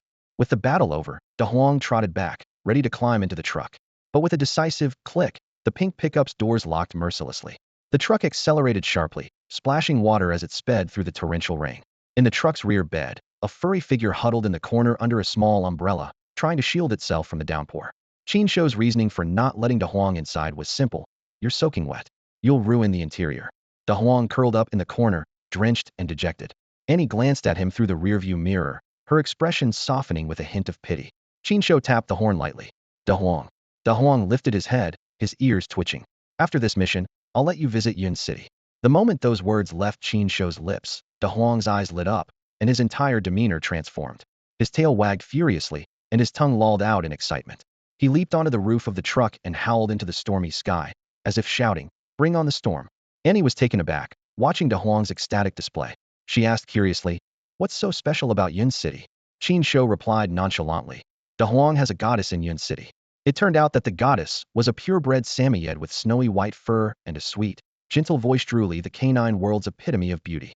She had captured De Huang's heart completely, though she barely acknowledged his existence. Despite this, every time De Huang visited Yun City, he would persistently seek her out, undeterred by rejection. Annie finally understood why De Huang's mood had shifted so dramatically. The pink pickup truck raced through the storm for an indeterminate amount of time until, finally, a vast, churning sea came into view at the edge of Annie's line of sight. They had reached the estuary of the Ling River. The winds here were fiercer, the rain more relentless. Had she not been inside the truck, Annie felt she might have been swept away. Qin Shou gazed out the window, his expression calm. "Looks like we'll have to wait here for a while." He leaned back in his seat, arms crossed, as the pink truck idled by the shore, buffeted by wind and rain. Occasionally, mutant beasts would draw near, only to be effortlessly dispatched by De Huang. The growing pile of corpses deterred weaker creatures, leaving only the occasional elite mutant beasts to cautiously approach. And so they waited for 2 days and 2 nights. Based on their calculations, it was now the 4th day of the Ling River's tidal surge. The trio, well, 2 humans and 1 dog, took turns resting. Or rather, De Huang slept under the truck. Woof! De Huang suddenly perked up, his eyes locking onto a black shadow approaching steadily from the horizon over the sea. "Brother, there's a Lord-level mutant beast energy signature approaching," Annie warned. Qin Shou nodded, his gaze sharp. Before long, a massive creature, towering 20 to 30 meters tall, emerged from the waves of fully matured Lord-level mutant beast, a 2-headed Jiao dragon, standing like a mountain over the ocean's surface. "Brother, there's another Lord-level energy signature behind us," Annie exclaimed, turning sharply to look behind the truck. "Behind us?" Qin Shou raised an eyebrow. Through the torrential rain, a military-grade armored vehicle burst out of the forest, its rear dragging a trailer as if fleeing for its life. Behind it, trees snapped and toppled as a colossal beast charged forward, a hulking creature resembling a wild boar, its body covered in steel-like spines. The steel-spined Porcupine King, a Lord-level mutant beast. Through the armored vehicle's windows, Qin Shou immediately recognized a few familiar faces: Yang Tianqing, the instructor of the Elite Class 1, and the teaching assistant, Yi Tianming. What were they doing here? The sudden appearance of 2 Lord-level exotic beasts immediately put De Huang into battle mode, its entire body shrouded in sacred soul armor. The Wolf King mecha form quickly materialized on its body, metallic luster gleaming in the rain. Its claws and fangs were poised for attack, exuding a stance of unwavering readiness. The military armored vehicle came to a screeching halt, its tires skidding on the slick ground and leaving a long mark. They hadn't stopped by choice. Ahead of them lay an endless expanse of ocean, and in the distance, a massive Lord-level exotic beast could be seen approaching across the water. What shocked them even more was the sight of a flamboyant pink pickup truck parked conspicuously on the dangerous coastline, rainwater streaming down its vivid exterior. "Isn't that Mr. Qin Shou's car?" Yang Tianqing and assistant instructor Yi almost simultaneously recognized the iconic vehicle. However, what unfolded before their eyes stunned them even further. A seemingly ordinary yellow dog, now fully clad in sacred soul armor, had transformed into an imposing wolf-shaped mecha. Its metallic claws dug deep into the ground with every step, leaving visible marks. Yang Tianqing and assistant instructor Yi stared wide-eyed, almost questioning whether they were dreaming. A dog, capable of wielding sacred soul armor? This completely shattered their understanding of reality. What are you doing here? Qin Shou and the two people in the other vehicle asked in unison, their voices cutting through the sound of the rain. Qin Shou's sharp gaze swept over the situation in the other vehicle. Yang Tianqing was clearly injured, blood staining the corner of his mouth and multiple tears visible in his clothing. Assistant instructor Yi was also covered in blood, though it didn't seem to be his own, but his pale face betrayed the intensity of the battle they had just endured. In the back seat of the armored vehicle lay several severely injured individuals, one of whom was none other than Colonel Xie, one of Lingjiang City's only two 8-star soul armor masters and the highest-ranking military officer. You? Yang Tianqing began, but Qin Shou had no time for questions. The two Lord-level exotic beasts were rapidly closing in, known from the land, and the other from the sea, forming a perfect pincer attack. De Huang, guard the car and the people. Qin Shou commanded succinctly before pushing open the car door. His old boots stepped onto the muddy ground, and strangely, despite the torrential rain, the water seemed to hit an invisible barrier around him, leaving him completely dry. A soul armor master. Yang Tianqing and assistant instructor Yi immediately noticed this. This was an advanced soul armor technique that required a high level of spiritual energy manipulation. Ordinary individuals would never use their spiritual energy so extravagantly unless they had an exceptionally vast reserve. And judging by his stance and aura, Qin Shou appeared ready to take on both beasts single-handedly. Fully formed Lord-level exotic beast, Steel Spine Porcupine King. Fully formed Lord-level exotic beast, Bipedal Flood Dragon. These were both top-tier Lord-level exotic beasts. The bipedal Flood Dragon, in particular, being aquatic, would have its combat abilities significantly enhanced in this rainy environment. They had already struggled against a single Steel Spine Porcupine King earlier. Facing both of these beasts now, even a 9-star soul armor master would likely have no choice but to flee. In the pouring rain, Qin Shou raised his right hand slightly, and a hazy silhouette of a sacred soul mecha holding a long spear appeared behind him. In the next moment, the silhouette dissolved into countless particles of light, flowing like a stream and converging onto Qin Shou's body. In an instant, a towering white mecha, over 10 meters tall, stood amidst the storm. Its body was adorned with intricate golden patterns, its design both elegant and brimming with power. At this moment, it stood with its right hand extended, spear in hand, its tip aimed directly at the exotic beasts ahead. The white-robed ranger? Yang Tianqing and assistant instructor Yi immediately recognized the legendary sacred soul mecha that had long been rumored in the Lingjiang City region. Realization dawned on Yang Tianqing's face as he leaned weakly against his seat. No wonder the city lord inexplicably arranged for this person to teach the special grade class. So he's the white-robed ranger. If that's the case, he absolutely qualifies to be the instructor for the special grade class. But the rumors say the white-robed ranger's strength is at most that of a 7-star or 8-star soul armor master. Against these two lord-level exotic beasts. Assistant instructor Ye's voice was filled with worry.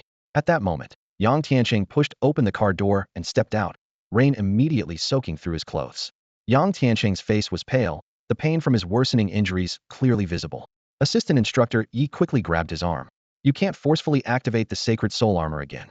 If you keep going, you'll worsen your condition. Her voice was filled with urgency, though her gaze remained unwavering.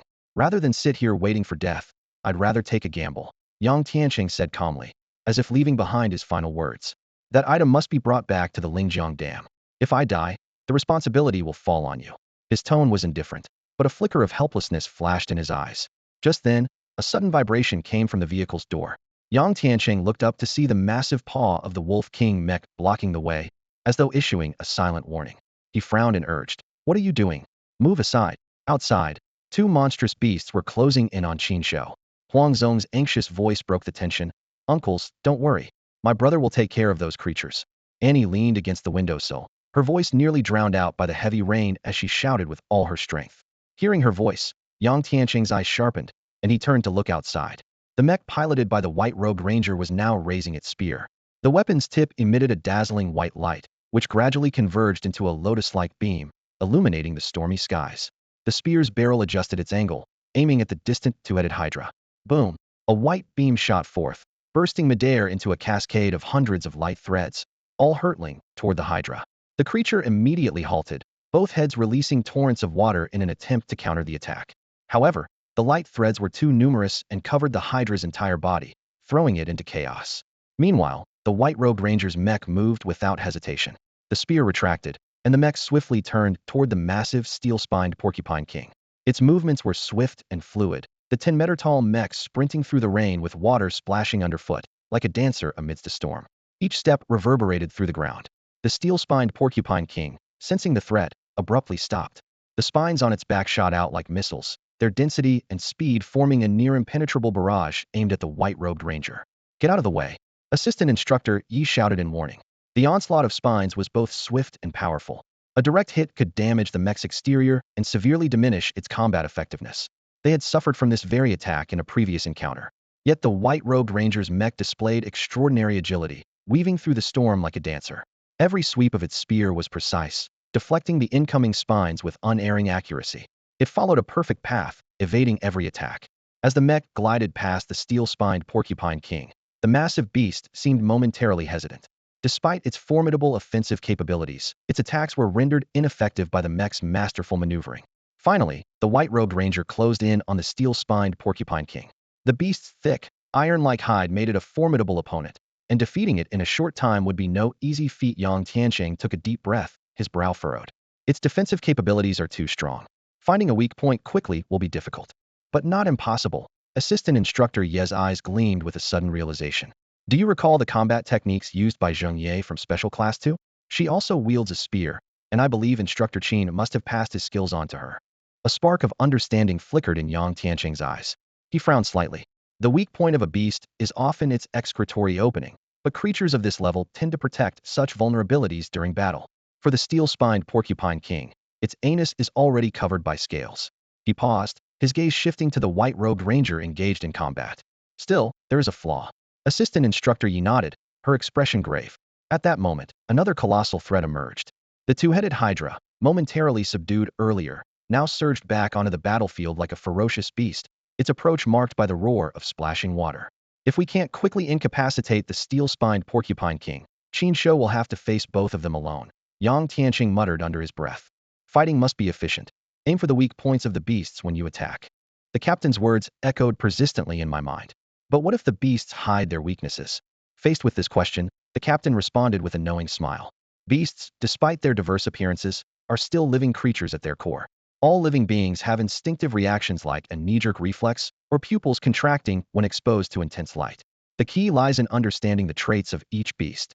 And to understand them, the captain paused. You need to kill more beasts. Rain poured down in torrents as Qin Shouyi stared at the massive steel-spiked hedgehog king before him. Suddenly, he leapt into the air, the butt of his spear slamming heavily onto a specific spot on the creature's back. Why use the spear handle? What kind of damage can that even do? Yang Tianqing asked, clearly puzzled.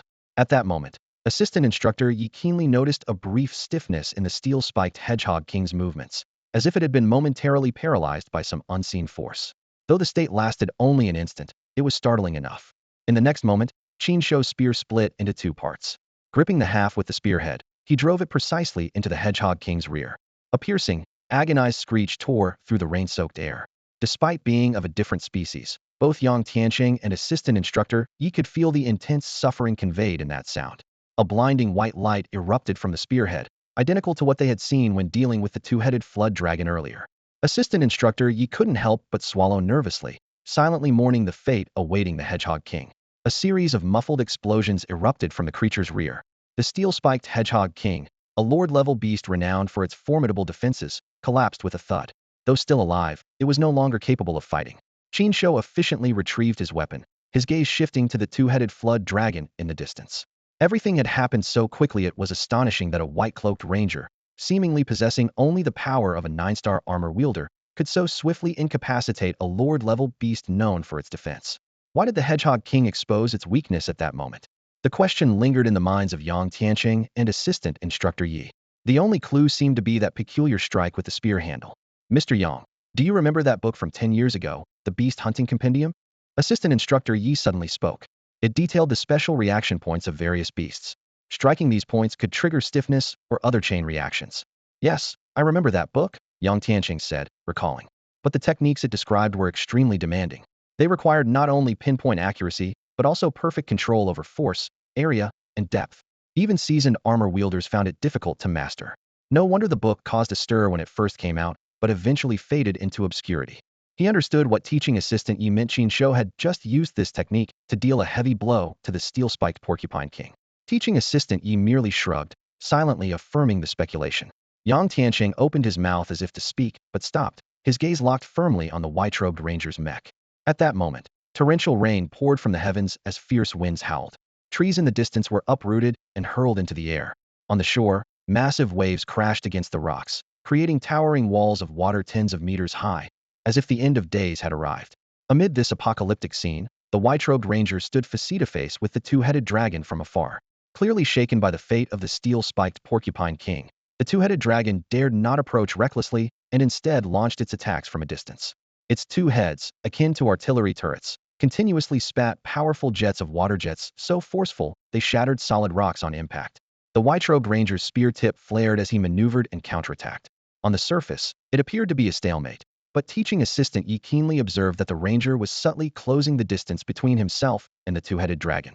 The white beams he fired primarily neutralized the dragon's attacks, with the collision of their forces in the air creating dense mist that obscured visibility. By the time the two-headed dragon realized the danger and tried to retreat, it was too late. A white figure burst through the mist, darting forward at near ground level, reaching the dragon in an instant. Before the dragon could react, the ranger had already clasped one of its necks with a single hand, thrusting his spear directly into its gaping mouth. Teaching assistant Yi almost gagged. The same spear had been used to pierce the vital spot of another creature earlier, and now it was plunged into the dragon's maw. Hopefully, it didn't taste too awful. In close combat, the two-headed dragon was completely outmatched, unable to escape back to the sea.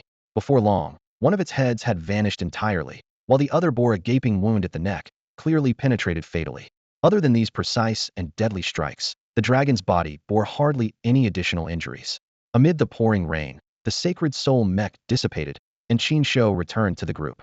He instructed Da Huang to deal with the injured Porcupine King and collect its crystals. Da Huang eagerly obeyed, taking the opportunity to sneak a few bites of the exotic beast meat. It was indeed tastier than the toad-like beast they had encountered earlier.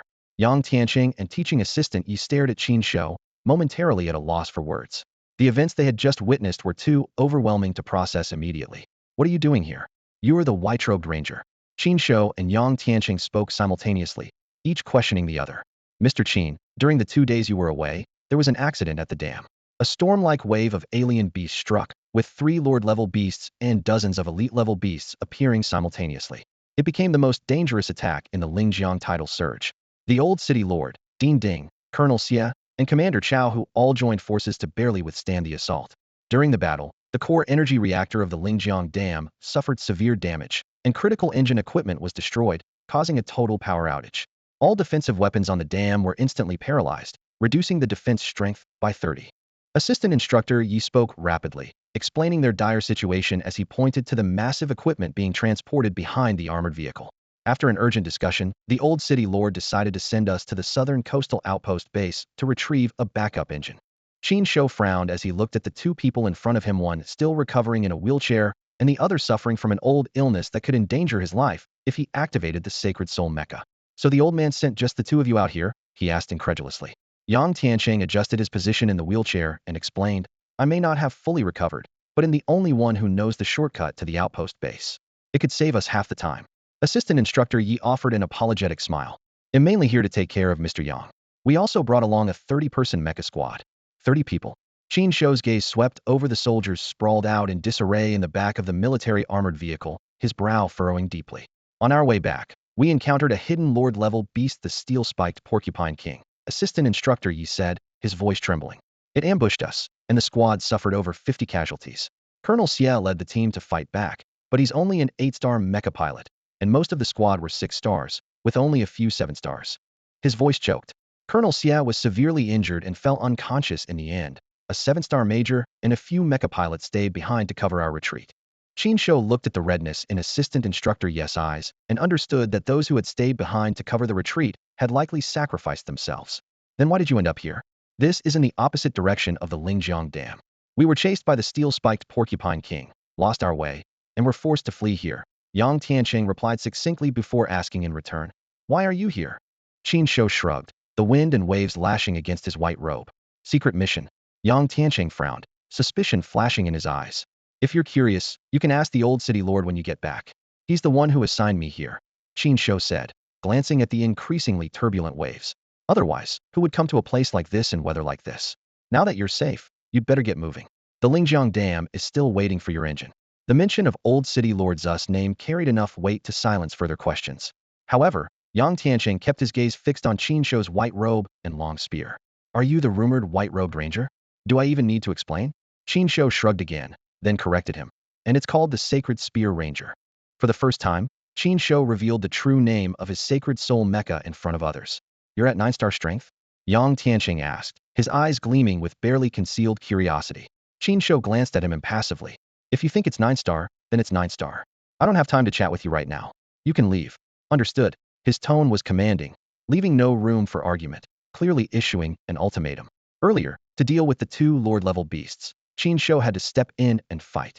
However, he chose the Sacred Gun Ranger form, a calculated risk. Revealing this form would merely hint at hidden strength, but using any of his other Sacred Soul mechas would expose far more.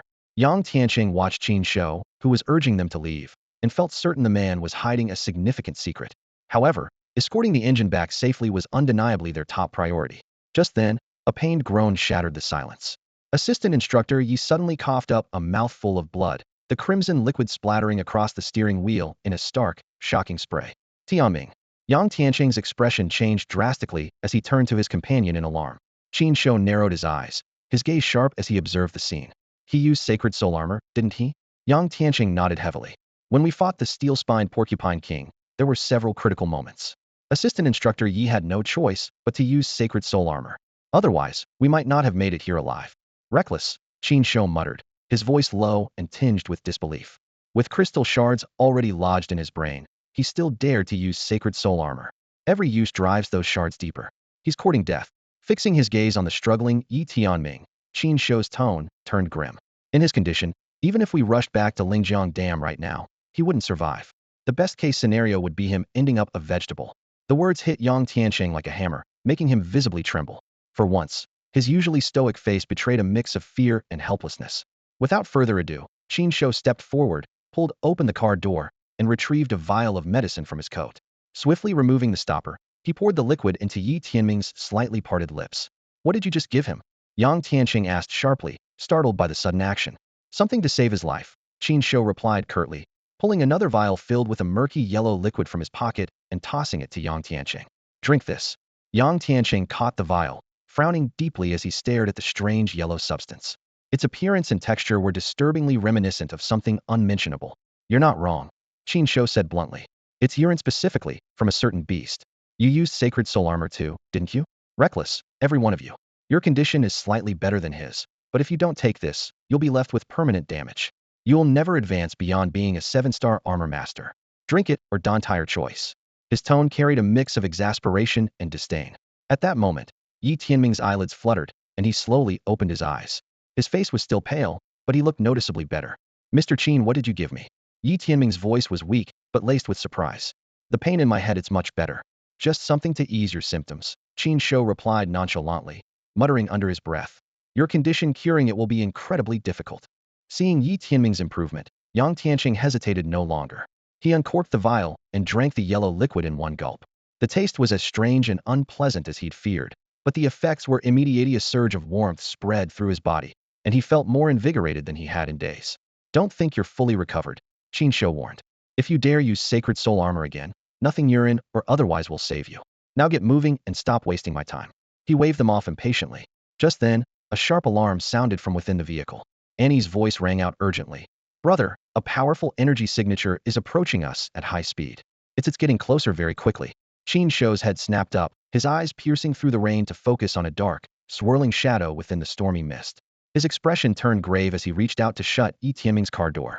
Too late to leave now, Qin Shouyi said, his voice low and cautious. Looks like you're stuck here. Yang Tianqing and Yi Tianming also noticed the shadow looming in the distance. Even from afar, it radiated a palpable sense of dread. A primal instinct warned them of the imminent danger, sending shivers down their spines. What in the world is that? They both wondered silently, their eyes fixed on the rapidly approaching threat. A thunderous dragon's roar echoed from the direction of the sea near the Lingjiang Dam. Despite the raging storm, the sound was unmistakably clear, sending chills down the spines of those who heard it. Colonel Chow, who squinted at the ominous, overcast sky in the distance, his expression grave. His fists clenched instinctively as a thought solidified in his mind. This must be the quasi-psychic level beast mentioned in their intelligence reports. Aquatic beasts were already difficult to deal with, and with the added complication of a torrential downpour, coupled with the fact that this was a dragon-type beast, its combat power could very well surpass that of ordinary king-level beasts. Striding purposefully toward the command center, his face betrayed his rising anger. A soldier from the Northeastern Tiger Armored Cavalry Regiment glanced at him in confusion. "Colonel, focus," Chao barked sharply. "Keep your eyes peeled. If even a single beast slips through, you can all pack your bags and head to Siberia to grow potatoes." Inside the command center, the tension was palpable. Ever since the dam's energy engine had been disabled, everyone had been on edge. Many bore visible injuries that had yet to fully heal. As soon as Chao Hu entered, the veteran city lord, Su Lao, dismissed the others with a wave of his hand. Those leaving couldn't help but notice the strained and hostile atmosphere between the two leaders over the past 2 days. Their relationship had become increasingly combative. "You heard that sound outside," Chao Hu said bluntly. "A quasi-psychic level aquatic dragon, and in weather like this. No, I have to go find the commander immediately, and no one can stop me." "I'm not stopping you," Su Lao replied, placing an object on the table with a firm motion. "But perhaps this can." Chao Hu froze mid-step as he turned to look. It was a weathered badge, worn down by time. Etched on its surface was the image of a warrior wielding a sword and shield, standing before a rising sun. He had a similar badge himself. It was the emblem of their armored cavalry regiment. There was no need to check the name on the back. The aged marks on the badge alone told him it belonged to the commander. "Always like this," Chao Hu muttered through gritted teeth, his fists trembling. His throat felt constricted, as though he wanted to roar, but couldn't find his voice. Su Lao gazed at the badge, his voice soft, but heavy with emotion. "What a badge it is. 10 years ago, because of it, everyone on this continent felt like they could see the dawn of hope." Without another word, Chao Hu turned and stormed out. It was clear the beast outside was about to face a very grim fate. At the Special Class 2 camp, Zheng Ye was massaging her tired legs, while Lu Yize and Su Weiwei were focusing on recovering their spiritual energy. Xiao Longxiang, meanwhile, was diligently inspecting their heavy-duty mech, skillfully replacing parts as simple maintenance technique he had learned from Instructor Qin. Wang Baobao stood gazing at the darkened sky in the distance, the echo of the dragon's roar still lingering in his ears. He couldn't help but feel a growing sense of concern for Instructor Qin. Along the southern coastline, beneath the swirling mist, a pitch-black flood dragon emerged. Compared to the previous two-headed dragon, this one was on an entirely different level. Its body was significantly larger. Its scales gleamed with a dark, eerie luster, and black energy coiled around it. "Thighs is the black flame flood dragon," Assistant Instructor Yi exclaimed, his eyes wide with shock as his trembling finger pointed at the dark figure spiraling through the air. His voice was filled with disbelief. Yang Tianqing's expression grew grave as he added, "And it's on the verge of fully maturing into a black flame demon dragon. When that happens, it will become a true king-class beast." "This was originally a lord-class aquatic dragon-type beast," Yang Tianqing explained, his voice steady but tinged with tension. "However, research has shown that this species has the ability to evolve and break through its limits, potentially transforming into a black flame demon dragon. No wonder there's a quasi-king-class beast threatening the Lingjiang Dam. It's because of this creature." Qin Shouyi gazed intently at the dark silhouette twisting amidst the torrential rain and analyzed. "That makes sense. Ordinary king-class beasts from the deep sea rarely venture inland. There aren't rivers large enough to accommodate them. But this black flame flood dragon is an exception. While it can't truly fly, it possesses wind-riding abilities. Over the ocean, it can glide at low altitudes by harnessing the wind. Inland, such opportunities are rare, but now, with the typhoon, it's found the perfect chance to make landfall." Hearing this, Yang Tianqing's face turned pale. This is a quasi-king-class beast, and in this kind of battlefield environment, if it gets near the Lingjiang Dam, the dam will be destroyed. "We absolutely cannot let it reach the dam," Yang Tianqing declared firmly. Without hesitation, he shoved the car door open and stepped out into the pouring rain. Assistant Instructor Yi, having just regained a bit of strength, also followed suit.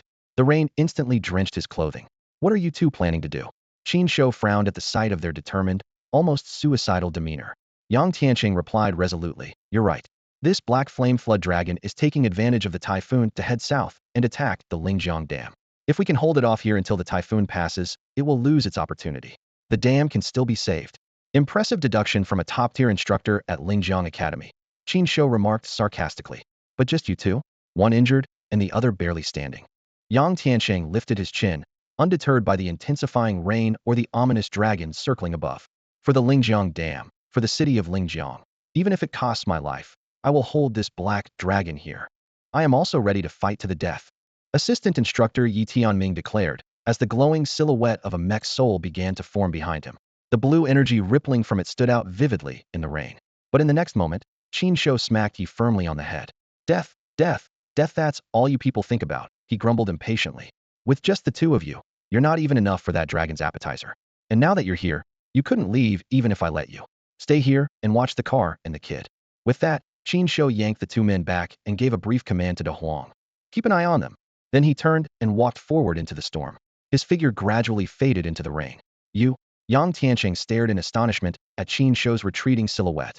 He wanted to argue that even for a 9-star Mech Master, or even for the Saint Gun Ranger from earlier, facing the dragon alone was almost certain doom. But at that moment, they spotted something behind Qin Shouyi Mech Soul entirely different from the Saint Gun Ranger. It was a humanoid mech with 6 pairs of wings and a long spear in hand. Even as a mere projection, it radiated an indescribable sense of sanctity, glowing faintly even in the dark, stormy night. Old friend, it's been a while since we fought together, Qin Shouyi said without turning his head, raising his right hand as if greeting an old companion. The Saint Soul Mech, a towering white mech, over 20 meters tall and adorned with 6 pairs of wings, stood amidst the torrential rain, hovering several dozen meters above the ground. The relentless downpour seemed powerless against it. Each raindrop was stopped by an invisible barrier before it could touch the mech's surface. In its hand, the mech held a radiant white spear that shimmered with an otherworldly light, its design resembling an angel descending from Western mythology. Yang Tianqing stared intently at the one-fakened angelic mech, his pupils contracting sharply. The sight left him more astounded than when he had seen Qin Shouyi summon the Holy Lance Ranger to single-handedly slay 2 Lord-level beasts. It even surpassed the shock of witnessing a dog capable of wielding a sacred armor soul. Beside him, Yi Tianming pointed at the majestic mech in the sky. His lips moved, but all that escaped was an incoherent ah. The sheer awe had rendered him temporarily speechless. Yang Tianqing was the first to regain composure, swallowing hard, though his voice still trembled slightly. This is the 12-winged holy angel. Yi Tianming nodded fervently, his eyes shining with excitement. Yes, this is the legendary 12-winged holy angel, a top-tier heavenly-grade mech soul. On this continent, top-tier heavenly-grade mech souls were exceedingly rare, each belonging to a figure of unparalleled renown. Yet here it was, this legendary holy angel mech, appearing before their very eyes as if in a dream. What made the moment even more staggering was the identity of the mech's owner, the fabled Mech Master. A decade ago, he had shocked the world, only to vanish without a trace.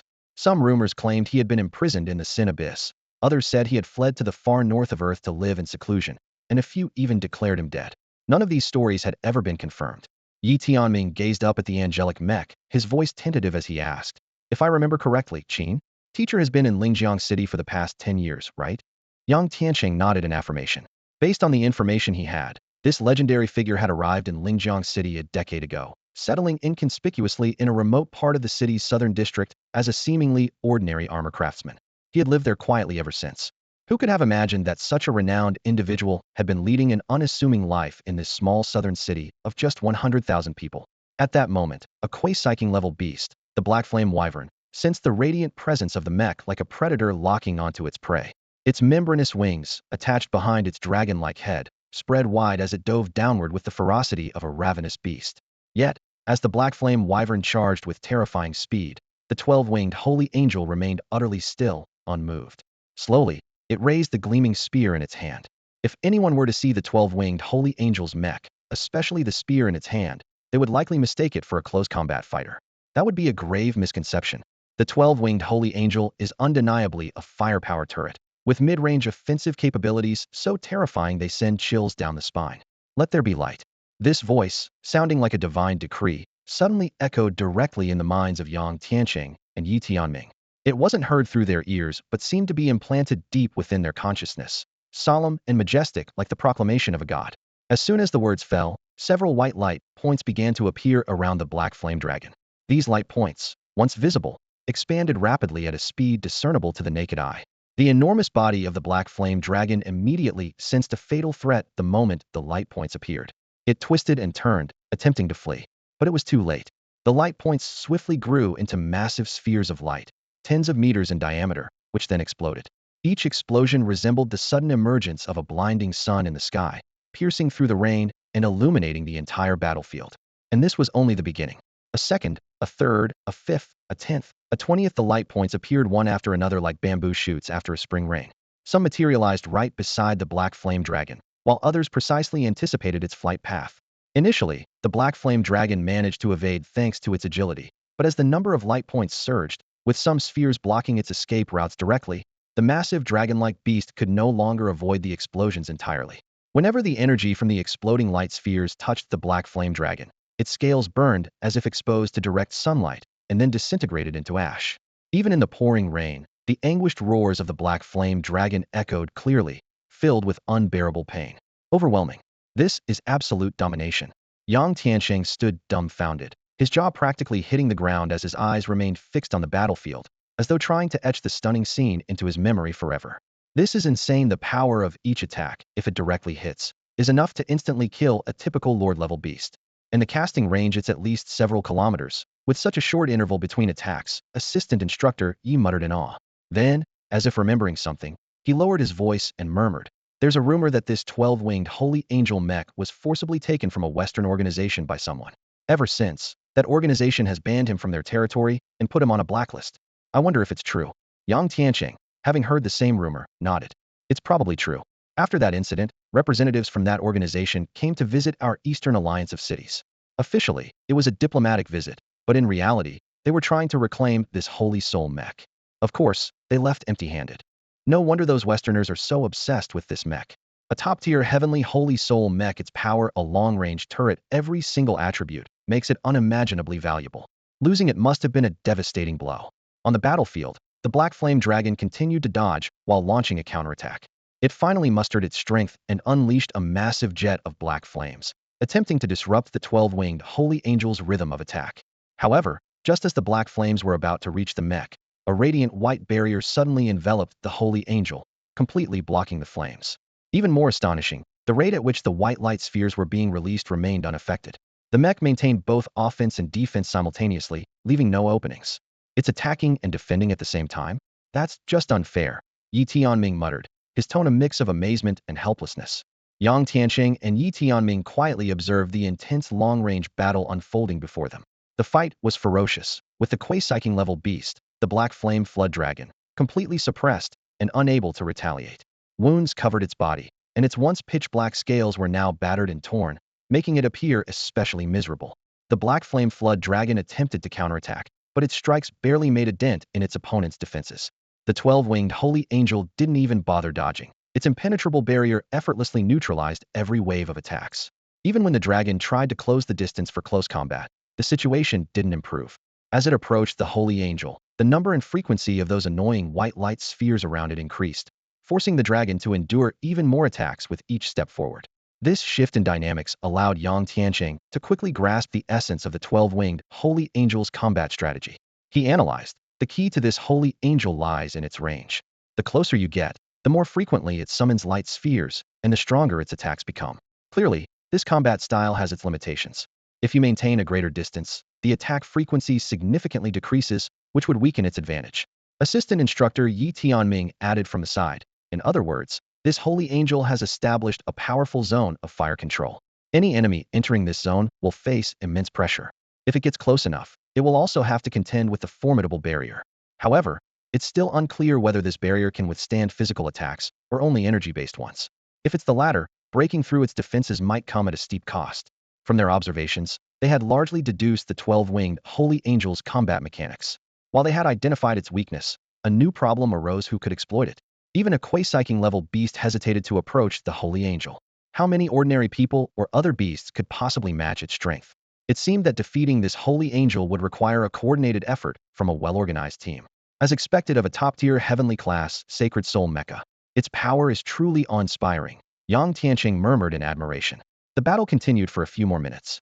Realizing it couldn't gain the upper hand, the black flame flood dragon suddenly turned and prepared to flee. However, its flight was neither swift nor straightforward. It seemed to be deliberately circling around the holy angel, flying along the river's surface with its sights set on attacking the Lingjiang Dam. Clearly, it was attempting to lure the 12-winged holy angel into pursuit. Yang Tianqing quickly saw through the black flame flood dragon's intentions. Although the dragon's flight speed was relatively slow, if it succeeded in bypassing the holy angel and leveraging the advantages of the river, it could potentially launch a counteroffensive. On the other hand, if the Holy Angel chose not to pursue, the dragon could use the wind to select another landing point. Trying to escape? Did I say you could? A low, commanding voice rang out. Though it still carried Qin Shou's tone, the sheer authority in it was enough to instill a sense of awe. At this moment, the battle entered an even more intricate phase. This time, the 12-winged Holy Angel launched a new offensive. The 12 wings behind him suddenly radiated a dazzling brilliance, shining like 6 pairs of luminous wings. These wings gradually folded forward, and from the tip of each pair erupted a blinding beam of light, all converging onto the battle spear in his hands. Instantly, the spear was infused with an astonishing amount of energy, glowing with a light so intense it sent shivers down the spine. The black flame dragon immediately sensed the deadly threat. The sheer energy emanating from the spear was enough to annihilate it completely.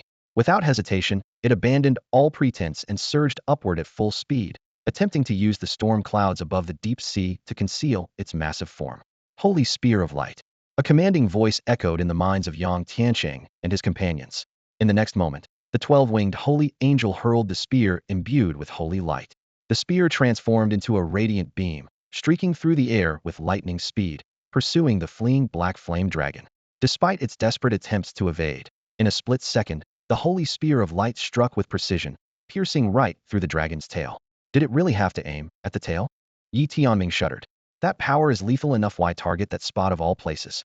The enormous body of the black flame dragon plummeted straight down, crashing heavily into the ocean, sending towering waves surging into the sky. Is it over? Yi Tianming gazed at the gradually calming sky. It's over. Yang Tianqing murmured, his eyes fixed on the majestic 12-winged Holy Angel. No one had anticipated that a Kuei-Psyking-level dragon-like beast would be subdued so effortlessly. The angel's power was indeed as fearsome as the legends suggested. Witnessing it firsthand was far more awe-inspiring than anything he had heard a decade ago. However, when they noticed that the 12-winged Holy Angel remained in a vigilant stance, a chilling sense of foreboding crept into their hearts. Sure enough, the previously tranquil ocean suddenly erupted. A massive column of water shot skyward, and within it, a faintly visible dark red figure began to emerge. It actually broke through? Yi Tianming stared in disbelief at the unfolding scene. A colossal figure ascended from within the water column. Its body was now covered in dark red dragon scales, its limbs adorned with powerful dragon claws, each claw bearing 4 razor-sharp talons. The dragon's physique had grown 2 to 3 times more robust than before, making Yang Tianqing's giant sword, the Berserker, seem as insignificant as a mere toothpick in comparison. The only flaw was the gruesome scar on its tylon, unhealed wound from where the Holy Spear of Light had pierced through earlier. Roar! Roar! Roar! The black flame demon dragon, now evolved into a true king-level beast, let out earth-shaking roars. It was unclear whether it was challenging the 12-winged Holy Angel or venting its fury over the humiliation it had suffered. But one thing was certain. The creature before them, the true king-level black flame demon dragon, was a completely different beast from what it had been before.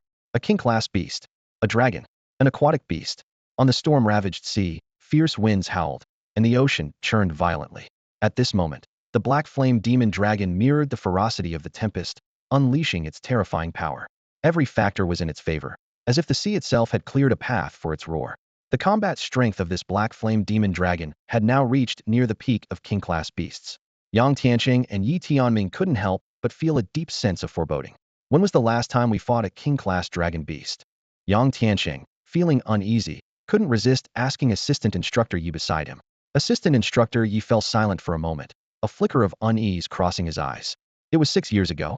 Back then, a beast rift suddenly appeared outside a major northern city, and a king-class dragon beast emerged from it. To deal with it, the allied cities assembled 3 titled Mech Masters, over a dozen 9-star Mech Masters, and a range of long-range artillery support. After 3 days and nights of intense battle, they barely managed to take down the dragon beast. In that battle, 1 titled Mech Master succumbed to severe injuries, 3 9-star Mech Masters perished on the spot, and the casualties among those below 8-star were countless. Hearing this, Yang Tianqing's heart tightened, and his expression grew heavier. It had taken 3 titled Mech Masters to barely defeat a single king-class dragon beast. And now, facing this equally powerful demon dragon, there was only Qin Shou. Could he handle it? Yang Tianqing muttered under his breath. Is this fate's arrangement? Just then, a ghostly voice echoed through the air, cold and brimming with menace. Those who should have died peacefully, why must they die again? The voice lacked the majesty it once held, replaced instead by an intense killing intent, like a blade slicing through the air, sending chills down their spines. Yi Tianming's gaze flickered sharply as he pointed to the sky, his voice trembling. That is, Yang Tianqing abruptly looked up, his eyes locking onto the figure in the sky, and his pupils shrank. He saw what was once a pure white, godlike 12-winged holy angel. Its feathers were now turning black, its divine radiance fading away. The pristine white frame was gradually enveloped by a sinister glow of black and red. In an instant, the once sacred 12-winged angel transformed into a black fallen angel. At that moment, a name involuntarily surfaced in Yang Tianqing's mind: 12-winged fallen angel, Lucifer. Yi Tianming stared at Yang Tianqing in astonishment and asked, "Is this the second form of the 12-winged holy angel?" Yang Tianqing nodded silently. That seems to be the case. Certain specialized Holy Spirit mechs did indeed possess multiple forms, and the 12-winged fallen angel before them was clearly one of them. What was even more shocking was that it bore the name of the fallen angel from Western legend. Holy Spirit mechs were typically named by their model numbers, rarely given such unique names. This indicated that this mech was extraordinarily special, its existence so secretive that even its operators had never publicly revealed it. At this moment, Qin Shou's mind was consumed by a violent rage, a burning desire to destroy everything in his path. To him, activating the second form of the fallen angel was not a choice he made willingly. This form had a tendency to affect the Mech Master's mental state. Combined with its terrifying appearance and combat style, even those who revered it as sacred feared to acknowledge its existence. They couldn't accept it themselves, let alone present it to the world. Now, Qin Shou had been forced into a corner, compelled to unleash this form. Despite anticipating this moment, he still found himself on the verge of losing control, his fury nearly uncontainable. At this point, only one thought remained in his mind: end this quickly. The 12-winged fallen holy angel slowly lifted its head, its gaze locking onto the black flame dragon hovering in the sky. It was as if, for the first time since the battle began, the Holy Soul Mecha was truly examining this formidable beast. Then, with a sudden and powerful sweep of its 6 pairs of jet black wings, the air roared as the 12-winged fallen holy angel transformed into a blinding streak of black lightning, charging straight toward the black flame dragon in the air. It paid no heed to the fact that the vast ocean below was the dragon's primary battlefield. Seeing this, the black flame dragon immediately shifted tactics, transforming from an attacker into a stationary turret.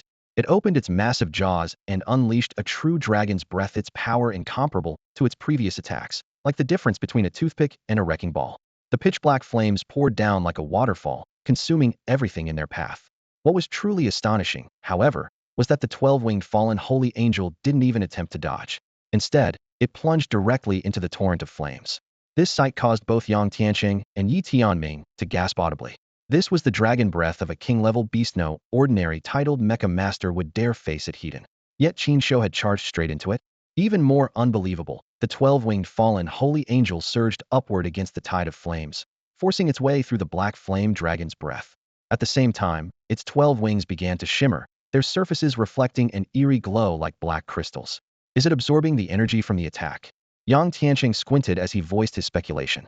The black flame dragon clearly hadn't anticipated this turn of events.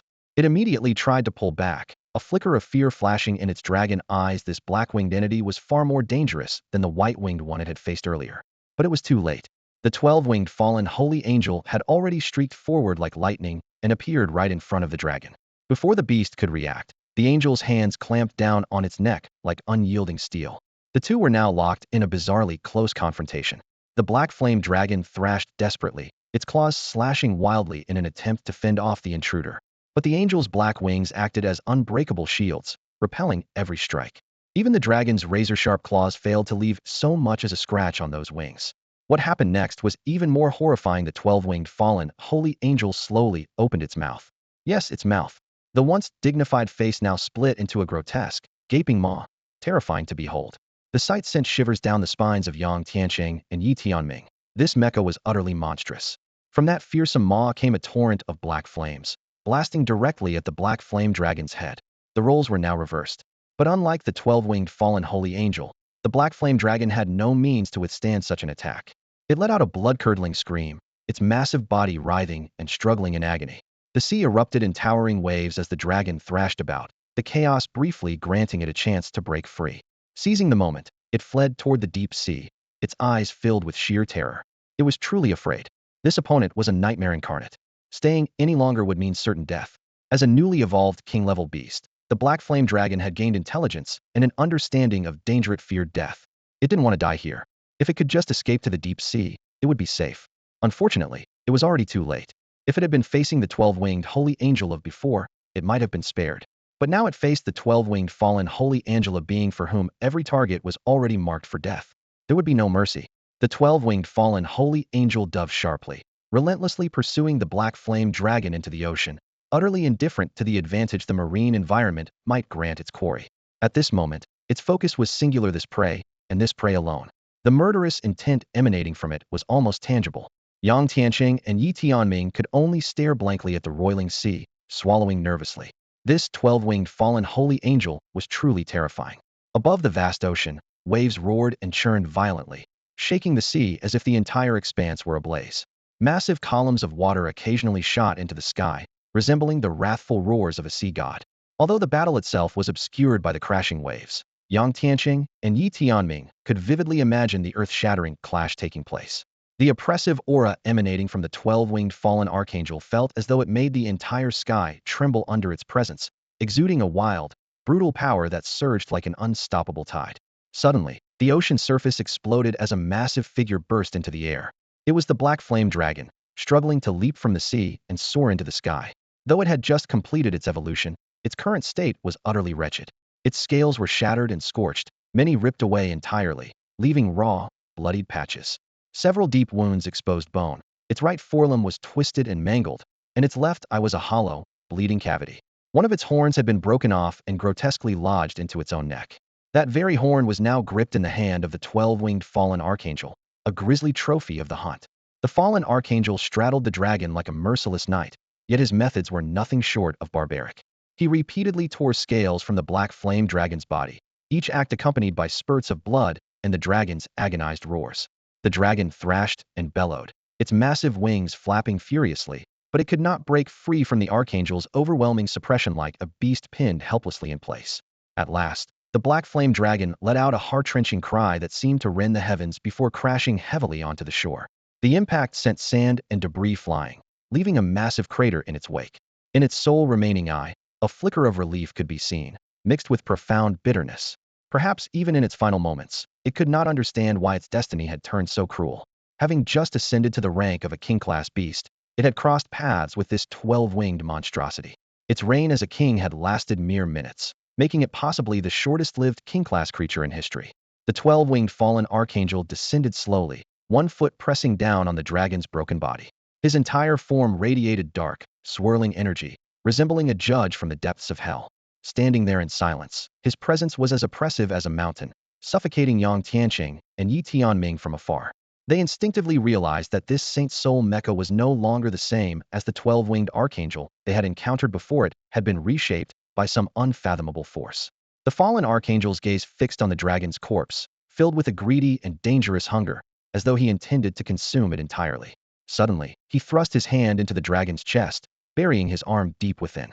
When he withdrew it moments later, he held a massive beast Korea crystal over a meter in diameter, glowing blood red and pulsating with the essence of the king-class dragon's life force.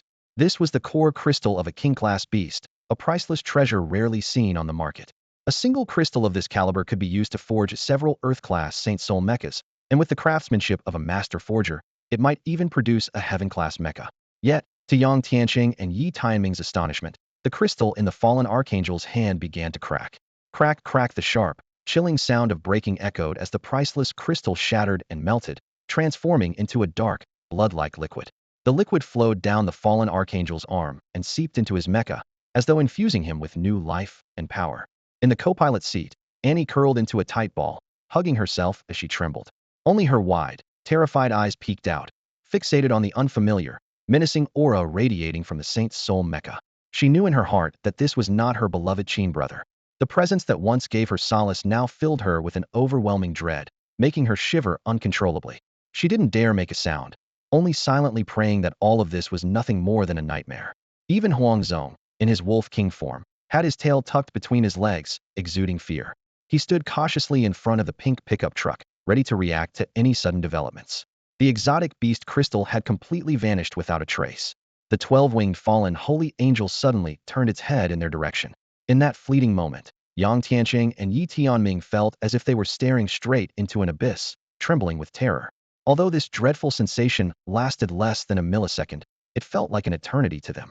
By the time they regained their composure, the 12-winged fallen holy angel had disappeared, leaving only Qin Shou seated calmly on the black flame dragon's massive body. Qin Shou lifted his head, his face showing signs of weariness. It had been a long time since he'd experienced such an intense battle, and his body was struggling to adjust. At some point, the storm around them had ceased. Sunlight pierced through a crack in the clouds, illuminating him. Looking up, he noticed a large opening in the cloud layer, revealing a clear blue sky above. Unbeknownst to them, they had arrived at the eye of the typhoon, where everything was calm and serene. Qin Shou slowly rose to his feet, dusted off the dirt on his body, and started walking toward the pink pickup truck in the distance. Yi Tianming swallowed nervously, lacking even the courage to meet the gaze of the legendary Qin Shou. Yang Tianqing, though equally uneasy, managed to maintain a semblance of composure on the surface. Qin Shou walked straight past the two of them and stopped in front of the pickup. Pointing at the black flame dragon's corpse in the distance, he addressed the wagging-tailed Huang Zong. Find a spot, dig a hole, and bury that big guy. Make sure to mark the area with some scent. Huang Zong immediately sprang into action, transforming back into his wolf king form. He grabbed hold of the black flame dragon's body and began searching for a suitable burial site. Digging and burying things was second nature to him. Leaning against the pickup truck's hood, Qin Shou glanced at the stunned Yang Tianqing and Yi Tianming. Don't just stand there. We're in the eye of the storm right now, so take this chance to organize the vehicle and equipment. In 15 minutes, we're heading back to the Lingjiang Dam to retrieve that engine you mentioned. As for these exotic beast corpses, bury them here for now. We'll have the people from Lingjiang City come and collect them later. The two snapped out of their daze, suddenly remembering the mission at hand. Qin Shou then called out to Huang Zong again. Huang Zong, don't forget the other two exotic beast corpses. Even though the crystals have been extracted, the corpses of Lord-tier beasts are still valuable. Bury them all and don't sneak a bite. Startled, Huang Zong quickly swallowed the piece of exotic beast meat had been chewing on, pretending nothing had happened before resuming his digging. At that moment, Yang Tianqing approached Qin Shou, his expression serious. Despite being a man in his 30s and a top-tier teacher, he now resembled a nervous schoolboy summoned to the principal's office. Summoning his courage, he finally looked up, his gaze complicated as it settled on Qin Shou. You're the commander of the Dawn Vanguard Knights, Qin Shou, aren't you? Qin Shou took out his terminal device and snapped a photo of the sky at the eye of the storm. The serene, azure blue of the sky starkly contrasted with the raging tempest surrounding it, like a tranquil island encircled by a furious sea. Take a picture for me. Get the sky in the shot, and place me in the bottom left corner, Qin Shou said, handing the device to Yang Tianqing. He struck a pose, a slight upward curve to his lips forming a natural, practiced smile. His posture and expression exuded a confidence born of familiarity with being photographed. Yang Tianqing froze for a moment, clearly not expecting a photo op in such circumstances, but he took the device and followed Qin Shou's instructions, completing the task. Qin Shou walked over quickly, retrieved the device, and inspected the photo. He glanced at Yang Tianqing with a faintly teasing smirk. No girlfriend, huh? The unexpected question left Yang Tianqing momentarily speechless. He instinctively shook his head. With photography skills like that, no wonder, Qin Shou quipped, curling his lips in mock disdain. It'll do for now. Effortlessly, he operated the device and sent the two photos of himself, only for the screen to display a no signal, unable to send message. It was only then that Qin Shou seemed to remember. Oh right, still in the eye of the typhoon.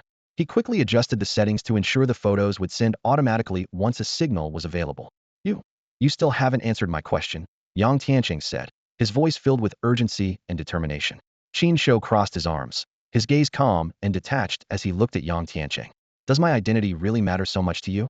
Whether I'm Qin Shou or Qin Shouyi, will it make any difference to your life? Yang Tianqing faltered for a moment but then straightened his back, stubbornly replying, I want to know. You already know the answer in your heart. Why do you need me to say it out loud? Qin Shou shrugged, a trace of exasperation flickering in his eyes, as if Yang Tianqing's persistence was more tiresome than intriguing. So you are Qin Shouyi. Yang Tianqing suddenly raised his voice, his eyes alight with excitement. The commander of the Dawn Mecha Knights, Qin Shouyi. The only SS-ranked spiritual aptitude in history, gifted with the infinite contract Sacred Soul Mecha. At 13, you tested as a 1-star Mecha Knight, and, within just a month, advanced 3 ranks to become a 4-star Mecha Knight. By 18, you broke through to the rank of titled Mecha Knight, with hopes of reaching the saint level before turning 20. Aeon seen a lifetime genius. Hearing these titles that had echoed around him a decade ago, Qin Shou's lips curled into a faint, self-deprecating smile. Aeon seen a lifetime genius. He shook his head, saying no more, and turned to open the door of a pink pickup truck, sliding into the driver's seat. The window slowly rolled up. Yang Tianqing abandoned all pretense of composure, rushing forward and gripping the edge of the window tightly. His eyes burned into Qin Shou's. 3 million citizens of Huzhou City. Was it really you who killed them? Qin Shou's gaze turned icy in an instant, his voice cold and cutting. This was settled 10 years ago. The people of Huzhou City were killed by me. Impossible. That's impossible. Qin Shouyi would never do such a thing. Yang Tianqing shouted hysterically, his face a portrait of disbelief.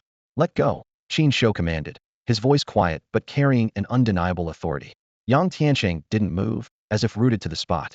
Qin Shou's gaze shifted to him, devoid of any emotion, like two lifeless pools of water.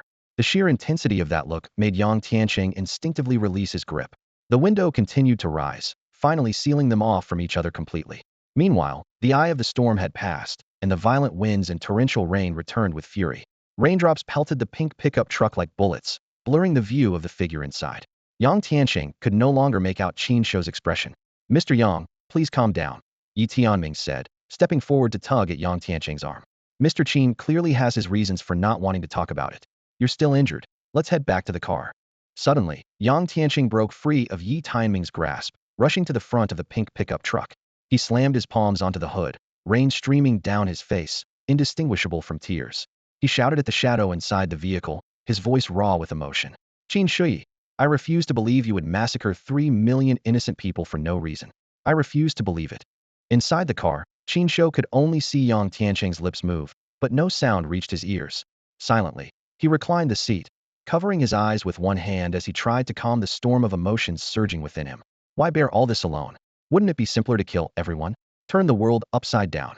Kill, kill, kill. A frenzied voice roared in his mind. Shut up, Qin Shou growled through clenched teeth. He was fully aware that this was the negative influence of the 12-winged fallen archangel, reigniting the turmoil in his heart that had been dormant for the past 10 years. Unbidden, his thoughts drifted back to that fateful day a decade ago in the city. It was also a stormy day. At the gates of Huzhou City, a man knelt in the mud, cradling the lifeless body of a woman. Her skin was a warm tan, her face adorned with a few freckles, and her simple ponytail was tied neatly. Though not a stunning beauty, her features exuded a comforting warmth, like a gentle spring breeze. A red string on her wrist stood out vividly in the pouring rain. Her chest had been pierced by a dagger, its blade lodged directly in her heart. The hand gripping the dagger belonged to Qin Shouyi, once hailed as a peerless genius, now pale as death and trembling uncontrollably. Not far away, a middle-aged man in military uniform knelt on one knee, his long hair soaked by the rain and plastered to his face. A gaping hole in his chest revealed he had been killed instantly from a distance. Huzhou City, renowned for its intricate waterways and home to 3 million people, was once considered one of the most livable cities in the Alliance of Cities. Now, it was eerily silent, with only the sound of rain washing away the blood. A convoy of vehicles bearing the Alliance's insignia approached. The Major General leading the team recognized Qin Shouyi and noticed the two lifeless bodies. Shortly after, soldiers returned from their search of the city, bringing back a chilling report. Sir, report all residents, none survived. It was me, Qin Shou said calmly, including my father, who tried to stop me. As he spoke, the corpses of the woman and General Qin suddenly ignited, the flames refusing to be extinguished even under the torrential rain. Qin Shou turned and walked deeper into the city, a Black Soul Reaper mech wielding a scythe materializing behind him. The Major General hesitated, activating his own soul armor in an attempt to intervene, but faltered in the face of this legendary figure. From the heart of the city, dark red flames erupted, resembling the infernal fire of hell itself, impervious to the relentless downpour. The inferno, like the rain, raged for 3 full days and nights. Brother? Brother? Qin Shou snapped back to reality, opening his eyes to see Annie's concerned gaze from the passenger seat and Da Huang's dog face leaning close. Woof woof, Da Huang barked twice, as if reporting the completion of its mission to its master. Sorry, I was feeling a bit drowsy just now. Qin Shou rubbed his temples. Since everything's taken care of, we should head back. He started the vehicle, rolled down the window, and honked a few times at the armored transport vehicle beside them. The window on the other side lowered, revealing Yi Timing's face. In contrast to Yang Tianqing, he appeared to be in much better condition. So long as he wasn't using the holy soul armor, he seemed no different from an ordinary person. Follow my car, Qin Shou said curtly.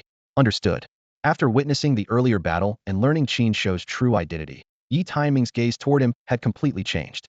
Naturally, he wouldn't disobey his command.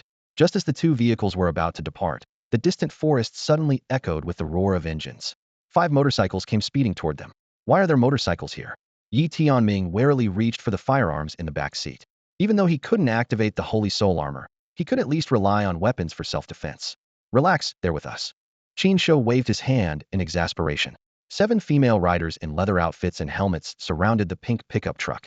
Their motorcycles bore the scars of battle, and they were covered in dirt and sand.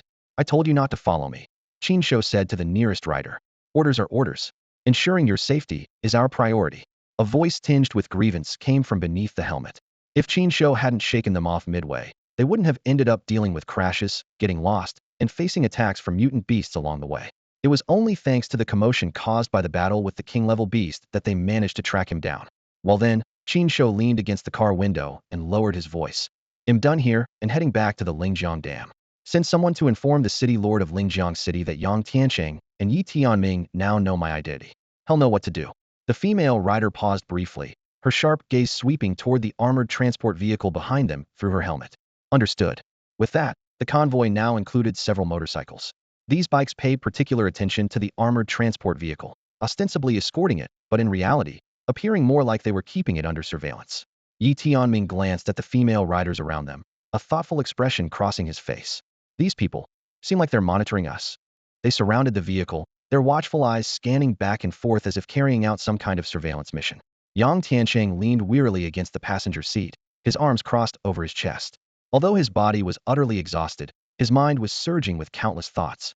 That man was undoubtedly Qin Shouyi, and the old lord of the city, Su, must be aware of the truth behind it. I'll get to the bottom of this when we return, he resolved silently. Otherwise, this matter will leave no peace of mind. The convoy continued its journey toward the Lingjiang Dam. Along the way, they encountered several attacks from mutated beasts, but each was swiftly dealt with, causing no significant trouble. Before long, the towering silhouette of the dam loomed into view. Annie gazed out the car window at the colossal structure in the distance. The water level below the dam had risen to an alarming height, leaving less than 3 meters from the top. A single large wave could easily spill over the dam, and even ordinary mutated beasts could leap onto it without effort. The defensive line had been pulled back to the middle section of the dam. One side of the dam's top was piled with the corpses and remains of mutated beasts, which had to be cleared regularly to prevent them from forming mound-like obstructions. Due to a severe energy shortage, most defensive weapons were out of commission, leaving only a few devices with independent power sources barely operational, a mere drop in the bucket. Thankfully, the dam still remained firmly under the control of the defending forces. At that moment, a military unit suddenly appeared ahead of the convoy, blocking all the vehicles. They allowed the pink pickup truck and motorcycles to pass, but stopped the armored transport vehicle. A commanding officer approached and knocked on the window. Just as Yi Tianming was about to explain their transport mission, the officer interrupted. I know your mission. Get out of the vehicle immediately. We will take over the supplies. From this moment on, you are not allowed to speak. We will escort you to see the city lord. This is a direct order from the city lord. With that, he gave a solemn military salute. While Yi Tianming was puzzled by this prisoner-like treatment, Yang Tiancheng got out of the vehicle without a word, only briefly mentioning that the injured in the rear compartment needed medical attention. After the officer acknowledged his request, the two were escorted onto a military truck. Inside the truck, they were closely guarded by 4 soldiers, 2 seated on either side of each of them. Before long, the truck stopped in front of a military camp perched atop a cliff beside the dam. Standing guard outside a tent were 2 armored masters, and the officer gestured for them to enter. Inside the tent, the old city lord, Su, sat alone at a table, a kind and gentle smile on his face. Please, have a seat. You've worked hard, he said. Once the 2 were seated, he slid 2 confidentiality agreements across the table. As for Mr. Qin, let's pretend none of it ever happened. Now please sign these.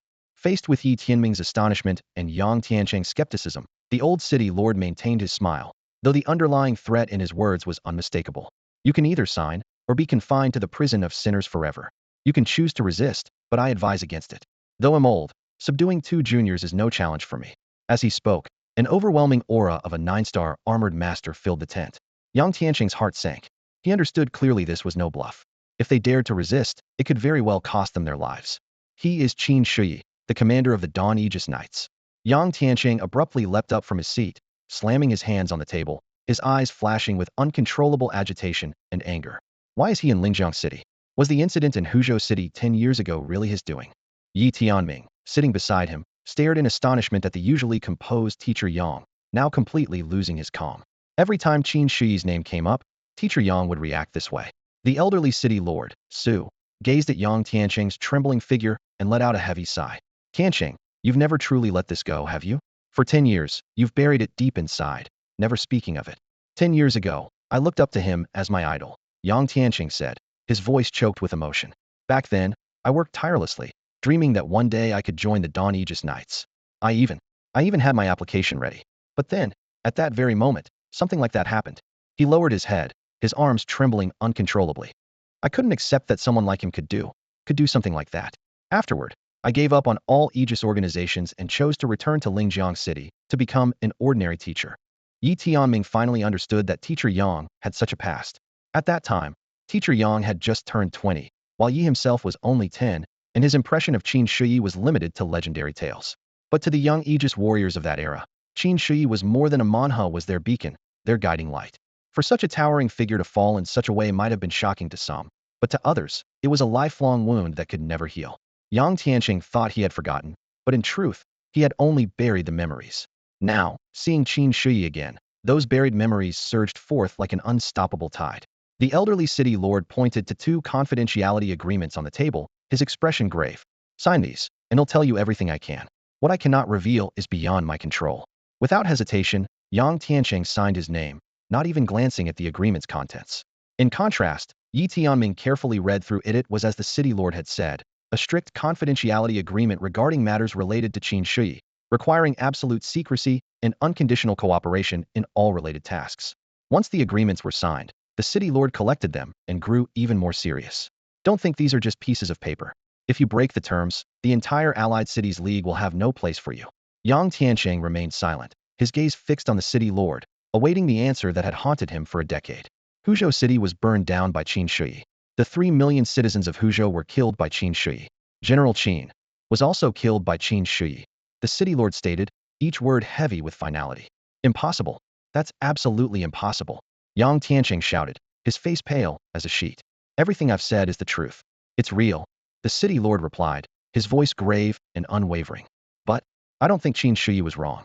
The old city lord, Su Jian, spoke in a low, resolute voice. Sometimes, even if you or I were in the same situation, we might not have done any better. At least I couldn't. So, I, Su Jian, have only admired one person in my life, and that person is Qin Shouyi. Yang Tianqing keenly caught the deeper meaning in the old city lord's words and pressed urgently. So Qin Shouyi had his reasons, didn't he? What exactly happened in Huzhou City back then? The old city lord's expression grew heavy as he shook his head. That, I cannot tell you. Don't ask any further, it's for your own good. Those who know the truth are either high-ranking members of the Alliance or dead. I don't want anything to happen to you. Yang Tianqing's emotions gradually settled.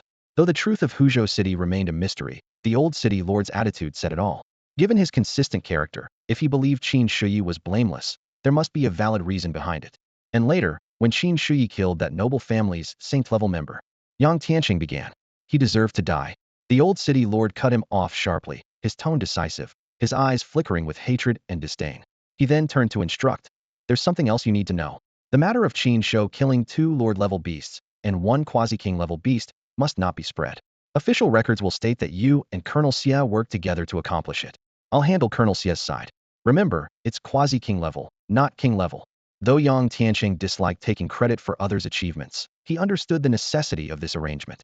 If the outside world learned that Qin Shou had single-handedly killed a king-level beast, it would cause an uproar, and his identity would inevitably be exposed. Downgrading the beast's level to quasi-king would significantly reduce attention. After the 2 left, Qin Shou appeared silently. The old city lord couldn't help but grumble. You made too much noise this time.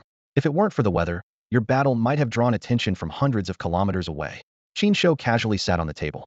And I haven't even complained yet. It was supposed to be a quasi-king level beast, but it turned out to be a king level 1, and I even ran into Yang Tianqing and the others. When it came to handling the corpse of the Black Flame Demon Dragon, the old city lord had initially intended to follow Alliance protocol. However, when Qin Shou mentioned using it to craft a heavenly grade Saint Soul mech for Su Weiwei, the old man immediately changed his stance. This was hunted in the territory of Lingjiang City. We've paid such a price, why should we hand it over? Not just the Black Flame Demon Dragon, but those 2 lord-level beasts as well, they all stay. After giving his instructions, Qin Shou turned and left. Watching his retreating figure, the old city lord called out, should I send someone to keep an eye on things now? At that moment, his mind was entirely preoccupied with the thought of his granddaughter soon acquiring a heavenly grade Saint Soul mech. A convoy of dozens of vehicles drove off from the Lingjiang Dam in a grand procession. The convoy included not only several military transport trucks, but also a specialized team tasked with handling the remains of exotic beasts. Their destination was a mystery, but their urgency was evident. At this moment, Qin Shou returned to the Lingjiang Dam, his steps heavy. What greeted his eyes were a few utterly exhausted students, slumped on the ground without caring about the filth beneath them. The mech of the convicted felon was riddled with scars of varying sizes. Despite its powerful self-repair capabilities, it couldn't keep up with the toll of high-intensity combat. Qiu Longxiang lay sprawled on the ground, letting the rain fall freely on his face. Suddenly, a pair of boots entered his line of sight, accompanied by a familiar figure. Teacher. Lu Yize was the first to react, immediately standing up to greet him. His voice roused the others, who opened their tired eyes to see Qin Shou, along with Annie and De Huang, standing behind him. Instantly, a sense of calm washed over them. At some point, Qin Shou had become their anchor of stability. His mere presence brought them immense reassurance. Is anyone hurt? Qin Shou carefully examined the students before him. Nope. Wang Baobao proudly lifted his head. Indeed, apart from their obvious exhaustion, none of the five appeared to have any significant injuries. However, Qin Shou keenly noticed something unusual about Zheng Ye. Just as he was about to inquire, Su Weiwei tugged at his sleeve and subtly shook her head. Rest well. The Lingjiang tidal surge isn't over yet, so stay vigilant at all times. Qin Shou reminded them before stepping aside with Su Weiwei. What's going on with Zheng Ye? Qin Shou asked with a frown. Based on her performance over the past 2 months of training, although she was stubborn and hot-tempered, she had never slacked off and should know how to control her emotions. Teacher Qin, take a look at this. Su Weiwei pulled up a holographic projection from her terminal, showing a report about a typhoon in the south. The report mentioned a suspected sighting of a king-class exotic beast, the blue-striped berserk python, near the ruins of Huzhou City. It also noted that due to the typhoon, many deep-sea exotic beasts that had been missing for years were reappearing along the coast. After Ye saw this report, she lost her composure. During the battle, she acted recklessly several times. If we hadn't been there to cover for her, Su Weiwei trailed off, but the underlying danger was clear. Hearing this, Qin Shou turned and walked toward Zheng Ye. Behind him, Su Weiwei's worried voice called out, "Teacher." But he didn't stop. "Zheng Ye, stand up," he said sternly, standing before the girl curled up on the ground. Zheng Ye stared blankly at Qin Shou, only realizing after a moment that she should get up from the ground. Rain trickled down her hair, soaking her battle armor. "Go back to the camp and rest now." Qin Shou's voice was heavy, cutting through the downpour. "Why? I can still fight." Zheng Ye clenched her fists tightly, her voice filled with defiance. Qin Shou locked eyes with her, his gaze unwavering. "Are you sure you can still fight? You can't even control your emotions right now. If you go on like this, you'll only harm yourself and put others in danger. Now go rest immediately." The rain poured down on Zheng Ye's face as she lowered her head, her body trembling slightly. "Get out of here." Qin Shou's tone intensified, each word striking like a hammer. Zheng Ye suddenly jerked her head up, her bloodshot eyes glaring at him. "I'm not leaving. I want to fight. I want to grow stronger. I want revenge." Her voice tore through the storm. Qin Shou stared at her, his expression unreadable. "You want to fight? I won't stop you. You want to grow stronger? Fine. You want revenge? That's your choice. But right now, you need to rest." Zheng Ye bit her lip, her face a blur of rain and tears. "Why I just want to fight, I just want to grow stronger, is that so wrong?" Her voice cracked with emotion. Nearby, Su Weiwei and the others watched with heavy hearts, too afraid to intervene. "Listen to me, Zheng Ye." Qin Shou's voice was cold as ice. If anger could solve everything, there wouldn't be a single unsolved problem in this world. Anger can make you stronger, sure, but letting it control you will only make you weaker. From now on, if you lose control of your emotions during a fight, you'll either go back to rest or leave Special Class 2 altogether. With that, Qin Shou turned and walked away, his silhouette resolute against the rain. Zheng Ye stood there, staring at his retreating figure, her clenched fists betraying the turmoil within her. In the battles that followed, she did manage to keep her composure. Though every strike she dealt to the mutant beasts carried a fierce killing intent, and those that fell by her hand met brutal ends, she no longer lost control. She began to understand the importance of teamwork. Meanwhile, in the northern plains of the continent, a tense standoff was unfolding. A massive rhino-like king-level mutant beast lay in the center, its legs severely injured and unable to move. Surrounding it were various factions of armored fighters, all watching intently for the right moment to act. The most precarious situation, however, belonged to an all-female team of armored warriors caught between the beast and the surrounding forces. Though their strength was formidable, and they had a titled armored warrior among them, that very warrior was visibly injured, unable to maintain her full-body armor. These vultures aren't just eyeing the beast. They've got their sights on us too. A fiery-haired woman scanned the area warily. The major factions might hesitate to act openly, but the opportunistic thugs wouldn't miss a chance like this. A Sacred Soul mech stood at the front of the group, its pilot's voice resolute. "Even if we abandon the hunt and retreat now, we'll still be attacked and stripped of our resources. With second sister injured, we're already stuck between a rock and a hard place. I'll activate the sacred soul armor to shield you while you break through. The injured woman staggered to her feet, clutching her abdomen as blood continued to pour from her wound. Second sister, your injuries are too severe. Using the sacred soul armor again will kill you. Several women pleaded anxiously, their worry written all over their faces. The standoff persisted, with the roles of hunter and prey constantly shifting. Suddenly, a woman in black leather armor, her face hidden behind a mask, descended step by step from the sky. Her cold voice pierced through the battlefield's tense silence. Afraid now, are you? Where was this fear when you defied orders and fled back then? Hearing that voice, the women froze, then looked up at the masked figure. Their expressions lit up with joy. Big sister, stay put. The black-clad woman shot them a sharp glare. Ignoring their gazes, she strode toward the distant king-level rhinoceros beast. Her commanding entrance instantly drew everyone's attention. Walking through the air without armor was a feat only a titled soul armor master could achieve.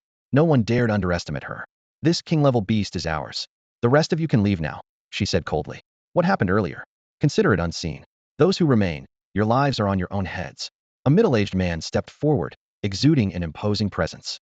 You may be a titled soul armor master, but there are at least 2 of us here, along with many 9-star soul armor masters.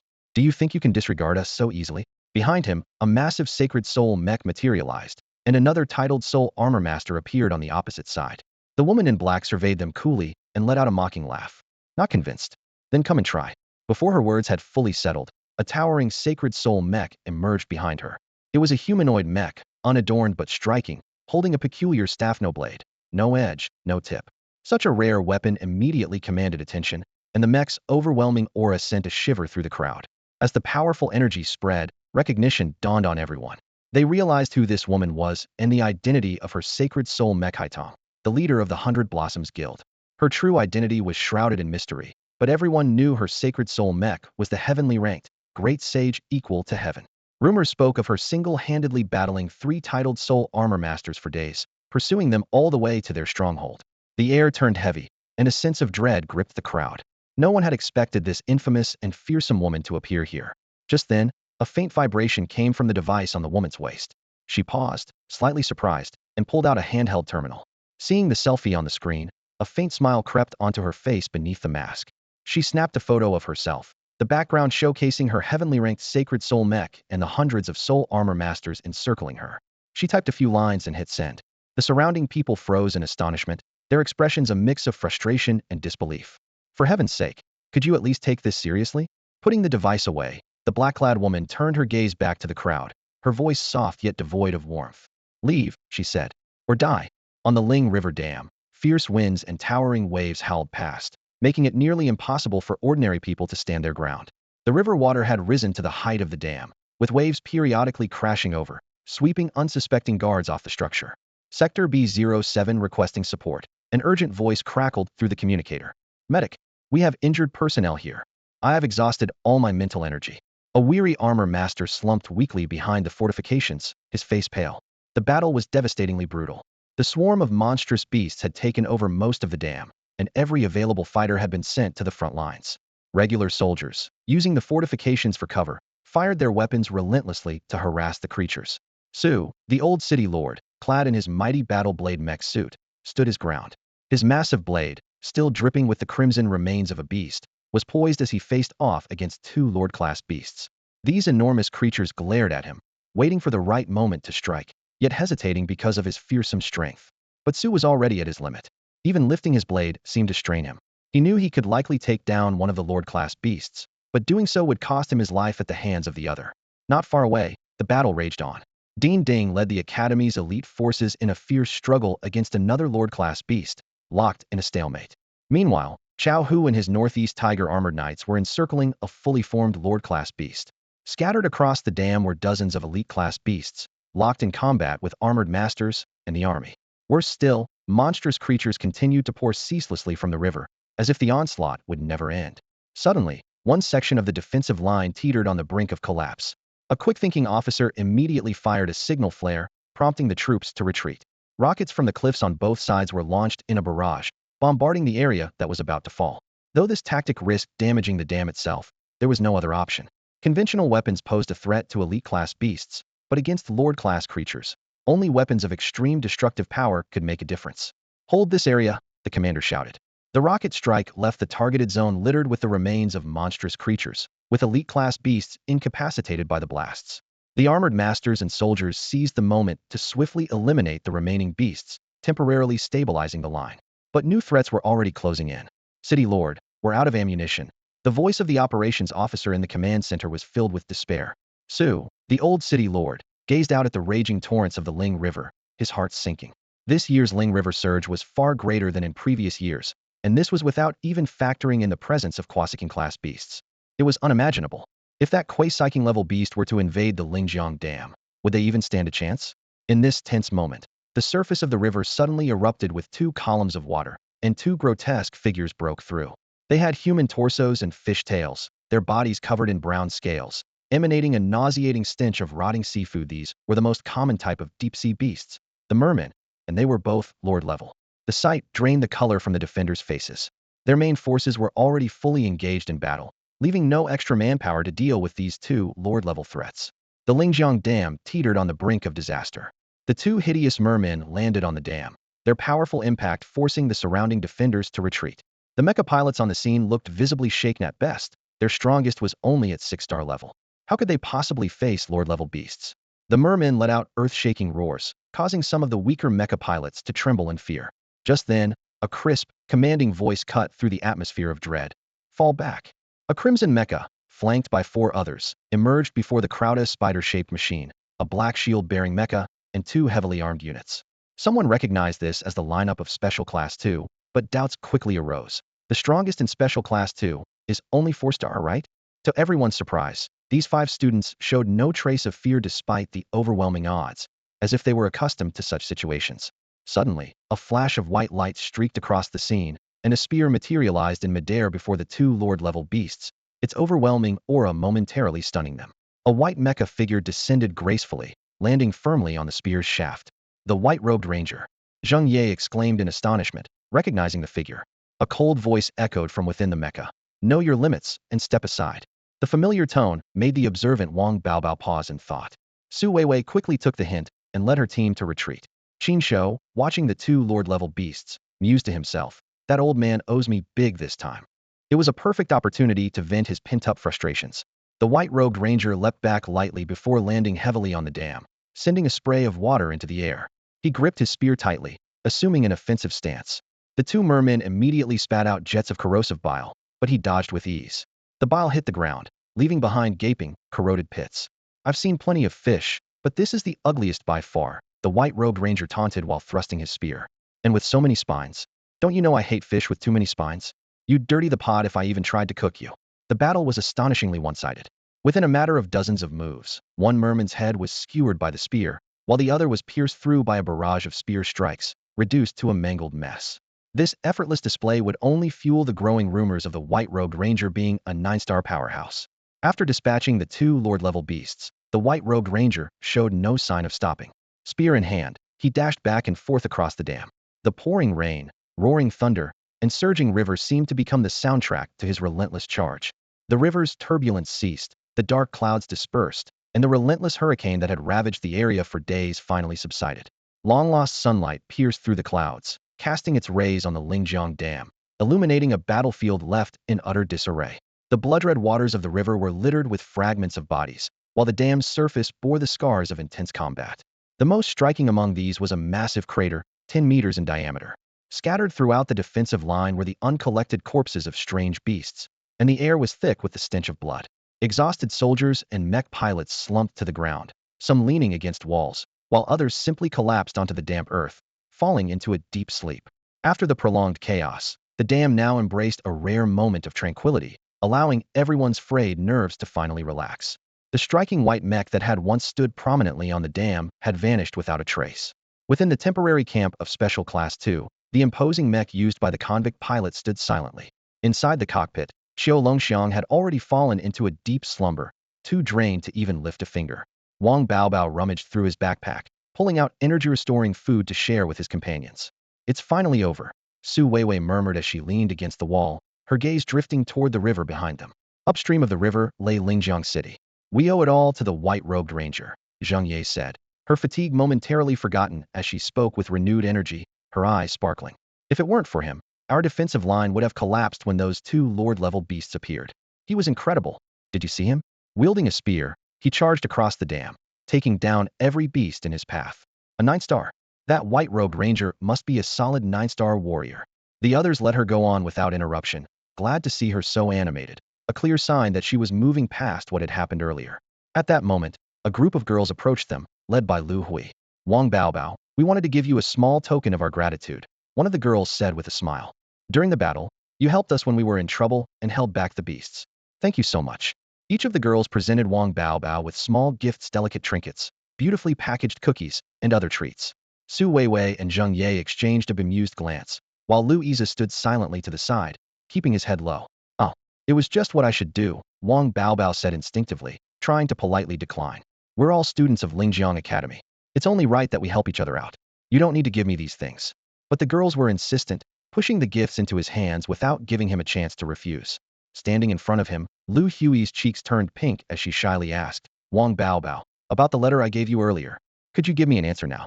Perhaps it was because Wang Baobao's performance in this battle had been particularly outstanding. The way he piloted the Rose Gunner Spider Queen, a mech known for its firepower and endurance, was exceptional for a 4-star mech pilot.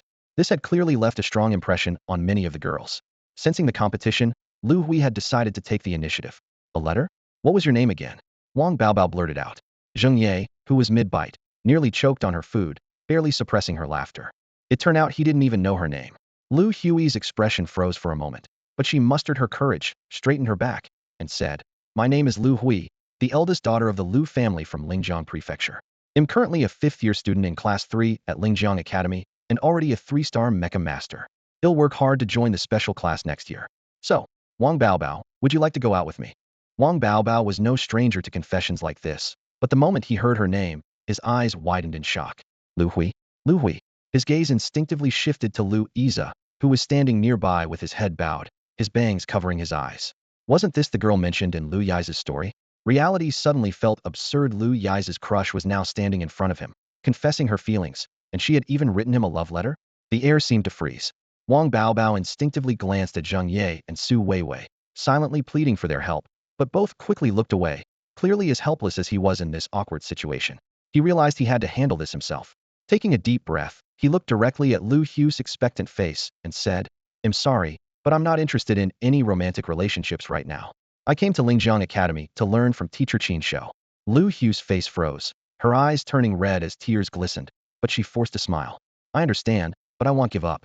He'll become a strong Mech Master too. When that time comes, I hope you'll reconsider, Wang Baobao. With that, she bowed deeply and then quickly ran off with the other girls. Wang Baobao turned to Lu Yize, his face full of embarrassment. Oh man, can a beast just come and knock me out right now? This is too awkward. He felt so mortified that it was as if his toes could dig a dam into Lingjiang. But Lu Yize was staring in the direction Lu Hui had left, a hint of concern visible in the eyes peeking out from under his hair. This subtle detail didn't escape the observing Zheng Ye and Su Weiwei, who exchanged a knowing glance, both wearing expressions of helplessness. Lu Yize's feelings for Lu Hui had clearly reached a heartbreaking level. During the previous battle, it wasn't just Wang Baobao's Rose Cannon Spider Queen that had been instrumental. Lu Yize's sword and shield warriors had frequently provided support to other positions, especially to Lu Hui's team. Perhaps without her even realizing it, Lu Yize had saved her several times. Maybe it was because one was a high-tier Sacred Soul mecha, and the other a mass-produced warrior model. People always noticed the dazzling prince, but overlooked the unremarkable knight hidden among the crowd. Everyone, take a short break and get ready. Lingjiang Academy students will depart for Lingjiang City in 10 hours, a teacher announced as they walked by. The Lingjiang tide had ended, and it was time to return to Lingjiang City.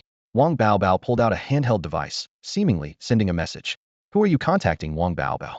Zheng Ye asked, her eyes lighting up with envy as she looked at the device in his hand. It was a handheld terminal, a tool that, before the Great Cataclysm, was known as a phone and used for long-distance communication. Now, these devices had many additional functions, but due to their scarcity and high cost, they were only owned by the wealthy or influential. Zheng Ye recalled that teacher Qin Shouyi also had one and often used it to take selfies during their training sessions. She couldn't believe someone like him could be so vain. Still, the device's ability to take photos was undeniably appealing. What girl wouldn't like it? She gazed at Wang Baobao's terminal with a tinge of longing, but the cost of maintaining one was far beyond what her family could afford. Forget it, she thought to herself. They'll focus on my training. One day, they'll have things like that too. Lingjiang City was especially lively today. The southern gate was wide open, and the streets on both sides were packed with people eagerly waiting. They're here. The convoy is here, someone shouted, sparking an immediate commotion. A convoy slowly entered the city, carrying the teachers, students of Lingjiang Academy, and military soldiers. Heroes. Cheers erupted from the crowd in waves. That's my son. Honey, you're the best. Some waved excitedly, while others searched anxiously for familiar faces. The young people on the vehicles waved back to the crowd, their faces glowing with pride. However, as the convoy passed, another set of vehicles appeared at the rear. These carried rows of small boxes, each about the size of a fist. Every box was adorned with the emblem of Lingjiang City and engraved with a name beneath it. The cheers abruptly stopped. Everyone understood that these small boxes held the ashes of those who had fallen during the Lingjiang tide. Families who had not found their loved ones broke down instantly. Some fainted, others wailed uncontrollably, while sympathetic gazes surrounded them. Atop Mount Jin in Lingjiang City, several new stone monuments stood solemnly, forming a forest of memorials alongside hundreds of older ones. Each monument bore the names of the deceased. Su Jian, the city lord of Lingjiang, announced that the Lingjiang tide had been quelled. He honored the outstanding individuals who fought in the battle and solemnly read the list of the fallen, urging the entire city to forever remember the heroes who had sacrificed their lives to defend Lingjiang. Meanwhile, the surviving students of Lingjiang Academy had gained significant rewards. Those who participated in the battle earned a large number of academic credits by hunting the beasts, especially the academy teams listed on the leaderboard. Their scores were hundreds of times higher than those of the average students. I heard the academy is planning to give a huge reward to the team with the highest average score. That must be Class 1 of the special grade taking the crown. I wonder what rank Class 2 of the special grade will get. If Class 2 doesn't perform well, it might be disbanded, and that armorer teacher, Qin Shouyi, might have to pack up and leave. As everyone eagerly awaited the leaderboard results, the announcement left everyone in shock. Class 2 of the special grade was at the top of the list. The crowd fell into stunned silence. Some rubbed their eyes repeatedly to confirm, while others questioned in disbelief. Could it be that the staff accidentally wrote 2 instead of 1? It's possible they made a mistake with the number, someone chimed in. At the top of the leaderboard for the special Class 2 was a clear list of 5 names: Su Weiwei, Wang Baobao, Zheng Ye, Lu Yize, and Xiao Longxiang. The crowd was filled with disbelief and immediately contacted the students who had participated in the Lingjiang Tidal Wave event to verify the truth. As the performance of Special Class 2 during the event gradually spread, people began to accept the fact Special Class 2 had indeed claimed the top spot on the leaderboard for this year's Lingjiang Tidal Wave. People couldn't help but start discussing, is that armor smith named Qin Shouyi really that capable? At this moment, the students of Special Class 2, who had now become the talk of Lingjiang Academy, were busy with an important task in the credit exchange hall, spending their points. I never imagined my points would be this high. Zheng Ye stared at her total, swallowing involuntarily. The 30 bonus for ranking first on the leaderboard meant her points far exceeded the sum of all her earnings from previous years. Su Weiwei remained composed. After quickly operating the terminal, she retrieved a card. Weiwei, what did you exchange for? Zheng Ye curiously leaned closer. Some high-quality crystals, Su Weiwei explained. Cultivation consumes a lot of resources. Although my family supports me, I want to rely more on myself. Zheng Ye glanced at the terminal's list of devices. Although she had enough points, she hesitated for a long time before also choosing crystals. Improving my strength is the priority, she thought to herself. Watching her points convert fully into crystals, she exhaled deeply. Once it's spent, I won't have to think about it anymore.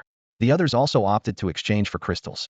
While the academy provided basic crystals, their quality was far inferior to high-quality ones, which were much more practical. On this matter, their teacher, Qin Shouyi, never interfered, adhering to his philosophy of a teacher shows the way, but progress depends on the individual. Meanwhile, Qin Shouyi, another central figure in the recent events, was leisurely sitting in the dean's office. Legs crossed, his gaze occasionally swept across the room, as if calculating which items he might help the dean take off his hands. As for Chao Hu, true to his habit of avoiding farewells, he had left halfway through, taking the armored knights with him. In a nearby meeting room, a group of teachers was discussing Qin Shouyi's position. In this Lingjiang tidal wave, the performance of Special Class 2 students has fully demonstrated teacher Qin Shouyi's teaching capabilities, Dean Ding said, looking around the room. A sharp-faced teacher stepped forward, voicing his skepticism. Xiao Longxiang piloted a traditional mech, which doesn't align with the training direction of our armored mech academy. The other students were already talented, so their progress is hardly surprising. Before he could finish speaking, Yang Tiancheng, the teacher of Special Class 1, suddenly raised his hand. I support teacher Qin Shouyi staying on. This unexpected statement left the room in stunned silence. According to the prior agreement, 5 individuals were to decide Qin Shouyi's future. Although the elder city lord Su was absent, he had entrusted the dean to express his support for Qin Shou staying. Ultimately, the remaining 2 evaluators wisely agreed as well.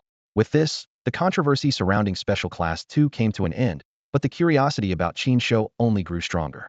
Time flew by, and before they knew it, it was already late at night. The members of Special Class 2 were preparing to return to their small courtyard. Earlier, the boys and girls' dormitories in the courtyard had been tidied up. Ever since the battle in Lingjiang City, everyone had been utterly exhausted and slept deeply for a long time. Since then, Zheng Ye had grown accustomed to living in the dormitory, and Su Weiwei often stayed there as well. I feel like after this battle during the Lingjiang tide, I'm showing signs of a breakthrough, Zheng Ye said excitedly, her eyes sparkling with hope. Reaching the rank of 4-star armor master had always been her dream. She knew that if she could achieve this milestone before turning 20, her future would hold even greater possibilities. Keep it up. You're so close to breaking through to 4-star. Push a little harder, and maybe you'll even reach 5-star before 20. Su Weiwei encouraged her, her eyes full of anticipation. At that moment, Wang Baobao suddenly chimed in. Speaking of breakthroughs, I think I'm showing signs of one too. Her words left everyone stunned. Wang Baobao was only 16, and the idea of her breaking through to 5-star armor master at such a young age was almost unimaginable. Louisa walked quietly behind them, saying nothing. Qiu Longxiang patted him on the shoulder with a grin.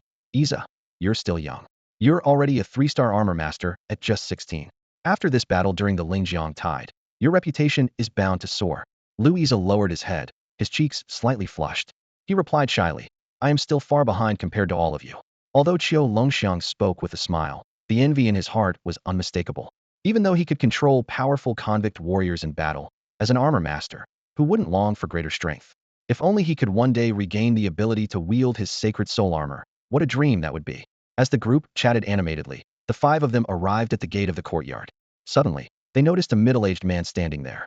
The sight of him caused Zheng Ye to freeze instinctively. The others also recognized him. It was Zheng Ye's father, Zheng Jiwei. Zheng Jiwei greeted his daughter with a warm smile, the wrinkles around his eyes radiating a deep sense of hope. Zheng Ye's expression immediately turned cold. She quickly walked forward, pulling her father aside into a corner. Why are you here?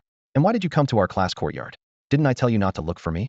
Zheng Jiwei sighed softly, his tone filled with helplessness. I noticed it was late, and you hadn't returned home, so I came to check on you. Today is your 18th birthday. I've prepared dinner and a big cake at home. Why don't you invite your classmates and come back with me to celebrate? Zheng Ye's face darkened even further. She waved her hand dismissively. I'm too old for birthdays. Just go home. I'm not going back tonight. Normally, hearing such a firm rejection from his daughter, Zheng Jiwei would quietly leave. But tonight, he seemed different. He looked up at Zheng Ye with a soft smile on his face, his gaze carrying a subtle, yet unmistakable determination. Yeah, you've grown up. Other birthdays can be skipped, but your 18th birthday is special. It must be celebrated. I know you've disliked me, even hated me, over these past years, but I've never blamed you. Tonight, I have just one small request. Can we go home and celebrate your birthday together? Please? For some reason, Zheng Ye felt a strange emotion stirring deep in her heart, but she stubbornly turned her head away. I said no, and I mean it. With that, she turned and walked straight into the courtyard. Zheng Jiwei stood there quietly, watching her retreating figure. He remained motionless, saying nothing for a long time. Su Weiwei approached at that moment. Seeing the tension between father and daughter, she couldn't help but fall silent as well. Uncle Zheng, today is Yi Ye's 18th birthday. We're going to celebrate it for her. Why don't you head back for now? Su Weiwei looked at the middle-aged man before her, and a trace of pity welled up in her heart. He should have been in his early 40s, yet his face was marked with deep wrinkles, his temples streaked with gray, and his calloused hands bore the marks of a hard life. If not for knowing his real age, anyone would have mistaken him for a man well into his 60s. All right. Yi is lucky to have such good friends like you, Zheng Jiwei said, his voice trembling slightly. Please, take care of her in the future. She's a bit stubborn, but her heart is in the right place. If she ever makes mistakes, I hope you can forgive her. After finishing, he bowed deeply, then turned and walked away. Under the moonlight, his elongated shadow looked especially lonely. Su Weiwei and the others watched him leave before heading back to the courtyard to prepare Yi Ye's birthday cake. As night fell, in the courtyard of their home in the southern part of the city, Qin Shou was setting the dining table when he heard a knock at the front door. Annie, who was reading a book, looked up. I'll check it out. You can keep reading, Qin Shou said as he stepped out to open the door. Standing there was a completely transformed Zheng Jiwei. His hair was neatly combed, and he wore an old yet impeccably maintained combat uniform of a royal armor master. He radiated a long-lost aura of confidence and determination. Mr. Qin, I hope I'm not disturbing you, Zheng Jiwei said with a faint smile. Are you heading somewhere? Qin Shou asked, sensing something unusual. There are some things that have been left unresolved for far too long. It's time to take care of them, Zheng Jiwei replied softly, his fingers subconsciously fiddling with the hem of his uniform. When Zheng Jiwei handed over a letter addressed to Yi, Qin Shou's expression grew complicated. Zheng Jiwei gave a bitter smile and explained that he had prepared Yi Ye's favorite birthday cake and dishes in the courtyard, but knew his daughter still harbored resentment toward him. After a brief moment of silence, Qin Shou brought out a vial containing an experimental potion, explaining its ability to unlock a person's full potential at the cost of their life. Without hesitation, Zheng Jiwei took the potion, picked up a wine flask he hadn't touched in 10 years, took a deep swig, and laughed heartily before walking away. Qin Shou stood silently, gazing at the figure disappearing at the street corner. The Zheng Jiwei who had lived in obscurity in Linjiang City for the past decade was gone. In his place stood the legendary 7-star Royal Armor Master of 10 years ago. The back gate of the City Lord's mansion in Linjiang City slowly creaked open. Elder Su, the former City Lord, stepped out, accompanied by the respectful and composed old steward. In front of them stood Zheng Jiwei, who froze for a moment. He had expected only the steward, never imagining the City Lord himself would appear. You have so many responsibilities. You could have just sent Uncle Tian, Zheng Jiwei said with a slight bow, his tone tinged with reluctance. When a student departs, it's only right for the teacher to personally see him off. Elder Su replied, gazing at Zheng Jiwei with a deep, faint sadness in his eyes. Have you made up your mind? Zheng Jiwei nodded. Yes, it's time for me to go. Did you say goodbye to Yi? Elder Su asked softly, a trace of concern flickering in his expression. Zheng Jiwei gave a bitter smile and answered in a low voice. That child has inherited my stubbornness. If she knew, she'd never let me leave. Elder Su extended a trembling, aged hand, holding out a key. The vehicle is ready. The city gates are under strict lockdown tonight, so leaving won't be easy. Old Tian will escort you out. Thank you, City Lord. Zheng Jiwei accepted the key, bowing again with gratitude. As Zheng Jiwei spoke, Elder Su opened his mouth as if to say something, but hesitated. After a moment of silence, he finally said, it's getting late. City Lord or not, you should rest early. I'll take my leave now. Zheng Jiwei bowed deeply once more, this time with utmost respect, holding the posture for a long time. Elder Zu's gaze turned distant as he watched Zheng Jiwei walk away. All right, he murmured, shifting his gaze as if suppressing an emotion. Zheng Jiwei straightened, turned, and left. The old steward softly bid farewell to the City Lord, and then followed closely behind. As they exited the courtyard of the City Lord's mansion, Zheng Jiwei heard a faint voice from behind. Jiwei, this teacher has failed you and your wife in this lifetime. Zheng Jiwei's body trembled violently, and his steps quickened involuntarily. The old steward sighed and caught up with him. The streets were empty and eerily quiet. The steward spoke softly. The decisions made back then weren't the City Lord's fault. He had no choice. At that time, the only option was to have your squad cover the retreat. I know, Zheng Jiwei replied in a low voice. Then why, after all these years, have you refused to call him teacher again? The steward's voice carried a hint of sorrow. Back then, the City Lord mentored an entire class of students. Now, you're the only one left. They reached the city gates, where the steward produced a pass to leave the city. It granted them smooth passage. Outside the gates, a military truck was already waiting, alongside a motorcycle with a full tank of gas, clearly prepared for a long journey. The vehicle is ready. Everything has been arranged, the steward said quietly. Zheng Jiwei removed his hat, donned his helmet, inserted the key, and started the motorcycle. The steward placed a hand on the motorcycle's front, hesitating for a moment before speaking. Do you have to go? Can't you stay and take care of Yi? Can you really bear to leave her? Zheng Jiwei looked up at the steward, pain flashing in his eyes. I can't bear to leave Yi, but I can't bear to let my wife wait alone any longer. She's been waiting for me for 10 years. Yi is grown now. She can take care of herself. She has Teacher Qin and her classmates by her side. For the past 10 years, I've lived for my wife's memory and for raising Yi. This time, I want to live for myself. The steward was silent for a moment, then slowly let go and turned away, as if there was more he wanted to say but couldn't. Finally, he sighed. Tell the City Lord for me. I don't blame him. But Zheng Jiwei, the student, died 10 years ago in Nanyu City. Tell him to take care of himself, to rest more, and not overwork. Wei Wei has the ability to shoulder the responsibilities ahead. Zheng Jiwei tightened his grip on the handlebars, started the engine, and rode off into the night. The motorcycle disappeared into the darkness as raindrops began to fall from the sky. The road quickly turned muddy from the rain, the tires kicking up splashes as the bike sped away. Soon, it vanished into the distance. Mud splattered continuously on the helmet, obstructing his vision. Zheng Jiwei had to stop his motorcycle again and again to wipe it clean with his hand. Each time he stopped, he would take out a flask from his waist and take a sip. As the alcohol buzzed faintly in his mind, the figure of a young girl gradually emerged in his thoughts. She once sat on the back seat of his motorcycle, her arms wrapped around his waist, her laughter carried freely by the wind. We'll travel to every corner of the world, she had once said. Yet after they had a child, she willingly settled with him in this small southern city, saying it was her entire world. She used to joke that if he ever dared to leave her, she'd turn into a vengeful ghost and haunt his dreams every night. But in the past 10 years, she had never appeared in his dreams. Perhaps she didn't want to, or maybe he was too afraid to see her. The rain fell harder, but Zheng Jiwei's speed unconsciously increased, as if driven by the same urgency he felt when he used to ride to meet her during their courtship. As dawn broke, he finally reached the familiar city. The air reeked of a nauseating stench of decay. He parked his motorcycle and removed his helmet. Looking out at what used to be Nanyu City, he saw a vast expanse of water, with only a few high-rise buildings still visible above the surface. In the center of this flooded landscape, a colossal figure stood out, the king-class beast, the blue-striped berserk python. Instead of acting immediately, he took out a box of pastries from his bag. It was her favorite snack, the black rice cakes from a shop deep in 6th Street, adorned with a special touch of osmanthus. He picked up a piece and put it in his mouth. It had already turned sour. "Why don't you come and scold me?" he murmured to himself. The blue-striped berserk python swam closer, its massive snake eyes fixed on the insignificant human before it. Zheng Jiwei set the pastries aside and pulled out some cigarettes, lighting one for each of his fallen comrades. "Shaoli, Shaosong, old Peng, I've kept you waiting." Taking a deep drag of the cigarette, he tilted his head back and drained the last drop of liquor from the flask before tossing it aside. As he stood up, a phantom of a mecha soul appeared behind him, a humanoid mech wielding a long spear. His aura surged dramatically, revealing the strength of an 8-star Mech Master, with faint signs of breaking through to 9-star. He retrieved a vial of serum given to him by Teacher Qin and injected it into his neck without hesitation. The empty vial hit the ground with a crisp clink. "Hey, you oversized worm, it's time to finish what we started 10 years ago."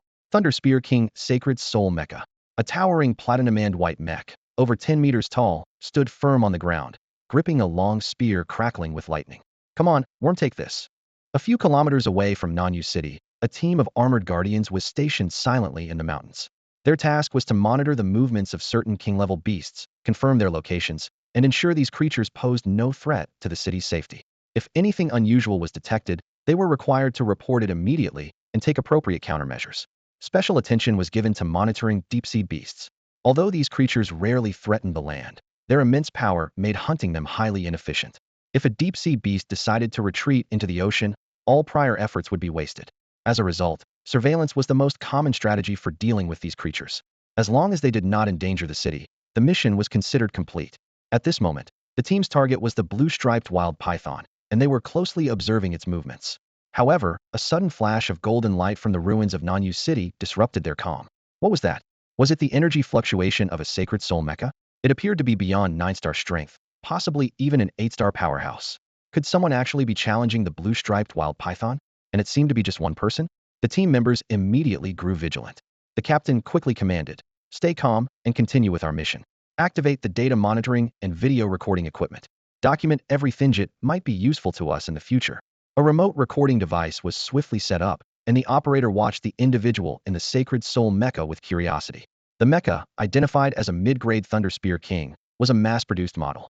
While not extremely rare, it wasn't particularly common either. "Record his movements and find out which guardian he is later," the captain instructed in a low voice. Although his strength seemed to fall short of 9-star, daring to challenge the blue-striped wild python was an audacious move. After all, this beast had the potential to evolve into a catastrophic level threat. The battle erupted quickly. The Thunder Spear King wielded its spear with the ferocity of a lightning storm, launching strike after strike with unstoppable momentum against the blue-striped wild python. The python retaliated fiercely with torrents of blue venom and massive water blasts, surging toward the mecha like a raging beast. Despite the Thunder Spear King's agility allowing it to evade most attacks, its spear relentlessly sought opportunities to strike. However, the python's scales were incredibly tough. Even the mecha's full-powered attacks failed to leave a mark. Yet the pilot did not waver. On the contrary, he grew more resolute, and each spear strike seemed to grow increasingly powerful. Zheng Jiwei could feel his spiritual energy surging within him at an astonishing rate. His speed increased, his spear strikes gained greater force, and he sensed a strange resonance with the thunder in the sky. At that moment, he realized that all these changes stemmed from the special potion given to him by Teacher Qin. It was pushing him to his limits, but it could also mean that his life force was rapidly depleting. In a sudden burst of power, his spear struck the python's scales, leaving behind a scorched mark. The sight shocked everyone. The observation team's instruments recorded astonishing data. This single strike had reached the level of a titled armored guardian. This battle had clearly exceeded all of their expectations. Not long ago, he was just an 8-star Mecha Master, and now he possesses the strength of a titled Mecha Master? This wasn't just a minor breakthrough, it was a leap across an entire tier. At this moment, Zheng Jiwei had entered a peculiar battle state, his consciousness solely focused on the spear in his hand and the enemy before him. Even though he now held the power of a titled Mecha Master, it was still insufficient against a king-level beast. After several exchanges, he confirmed a chilling truth: that blue-striped berserk python had already reached the quasi-calamity level. If it were allowed to continue growing, it could ascend to a true calamity-level beast in just a few years. Such an astonishing growth rate was extraordinary, even among beasts, marking it as a prodigy of its kind. Today, I may not be able to kill you, Zheng Jiwei said, staring intently at the monstrous creature before him. But someday someone will. And that person will bear the name Zheng. Since I'm here today, I'll make sure to leave my mark on you. The Thunder Spear King raised his spear high above his head, and in an instant, the clouds above roared with thunder. Bolts of lightning crashed down onto the spear, enveloping his entire mecha in a dazzling aura of electric light. Is this guy insane? He's using his own mecha to draw lightning. A member of the observation team exclaimed in shock. The team leader, rubbing his chin thoughtfully, explained, if I remember correctly, this Holy Soul mecha does have the ability to absorb lightning to enhance its attack power. But no one's ever dared to try Itone misstep, and it's a death sentence. The blue-striped berserk python seemed to sense the danger and launched a ferocious assault. Yet the Thunder Spear King, with his exceptional agility, deftly evaded each lethal strike. Enraged, the python's blue patterns suddenly glowed brightly, and the surrounding waters coalesced into several serpent-shaped shadows. Each one carried the full force of a king-level beast's attack. But instead of retreating, the Thunder Spear King pressed forward, weaving through the barrage of attacks with precision. As the ninth bolt of lightning surged into his spear, Zheng Jiwei felt his consciousness start to blur. He knew the effects of the potion given to him by Teacher Qin had reached their limit. Big Snake, my wife once said I look my best when wielding my spear, he shouted as he leapt into the air. This will be my final strike, take it if you can. The Thunder Spear King's mecha tensed midair like a drawn bow. The lightning-charged spear in his hand transformed into a streak of blinding light, aimed directly at the python's vital spot. The power of this strike had already reached the threshold of a quasi-sage Mecha Master. A deafening roar reverberated across the South Jade City, shaking the area for miles. Towering waves erupted from the sea as the golden, glowing spear pierced deep into the vulnerable spot on the python's neck. The massive beast thrashed wildly in agony. Big Snake, you think you can ascend to calamity level without my permission? The Thunder King of the Sky trembled under the ferocious assault of the blue-patterned pythons, its frame enduring blow after devastating blow. Through the shattered cockpit, he gazed up at the sky above, and for a fleeting moment, he saw her silhouette. That familiar figure seemed to look at him with a mix of reproach and heartache, as if in the next instant she would grab his ear, scolding him for his disheveled state, while anxiously checking his wounds. Wife, I miss you, he murmured softly. How could you be so heartless, leaving like that, and forbidding me to find you? It's been 10 whole years. Before the words fully escaped his lips, the massive mecha crashed down with a deafening roar, slamming into the lake and sending a towering spray of water skyward. The enraged swarm of blue-patterned pythons surged toward the wreckage, their thick tails repeatedly lashing the now deformed armor, while their deafening roars echoed relentlessly. Suddenly, a gasp erupted from the observation team. My God, he shattered the reverse scale of the blue-patterned python at the last moment, a team member exclaimed, staring in shock at the recorded footage. That strike has completely destroyed this blue-patterned python's chance to ascend to a catastrophic level beast, an older member of the team remarked with profound respect in his voice. Noticing the puzzled look on a younger teammate's face, he elaborated. For serpentine, python-like, and dragon-like beasts, the reverse scale is not only their toughest defense, but also the key to their cultivation breakthrough. Once it's destroyed, it can never regenerate. Their level will drop significantly, and they will forever lose the potential to advance further. This blue-patterned python had a strong chance of breaking through to catastrophic level within 10 years, but now its future has been completely obliterated by one man. No wonder it's so furious, the team murmured in realization. If their hopes of becoming saint-level mecha pilots were crushed, they, too, might feel the urge to exact vengeance. The team captain watched the frenzied blue-patterned python with a grave expression. An 8-star mecha pilot managed to single-handedly destroy the future of a catastrophic-level beast. Such a feat deserves to be called heroic. Boom. A thunderous roar ripped through the sky, jolting Zheng Ye to her core. The steady energy absorption she had been maintaining was abruptly interrupted. She frowned slightly, sensing an indescribable pressure weighing down on her. Ye, what's wrong? You've seemed distracted all day, Su Weiwei asked with concern, her brows knitting together as she glanced over. Zheng Ye clutched her chest, her eyes clouded with confusion. She murmured softly, I don't know.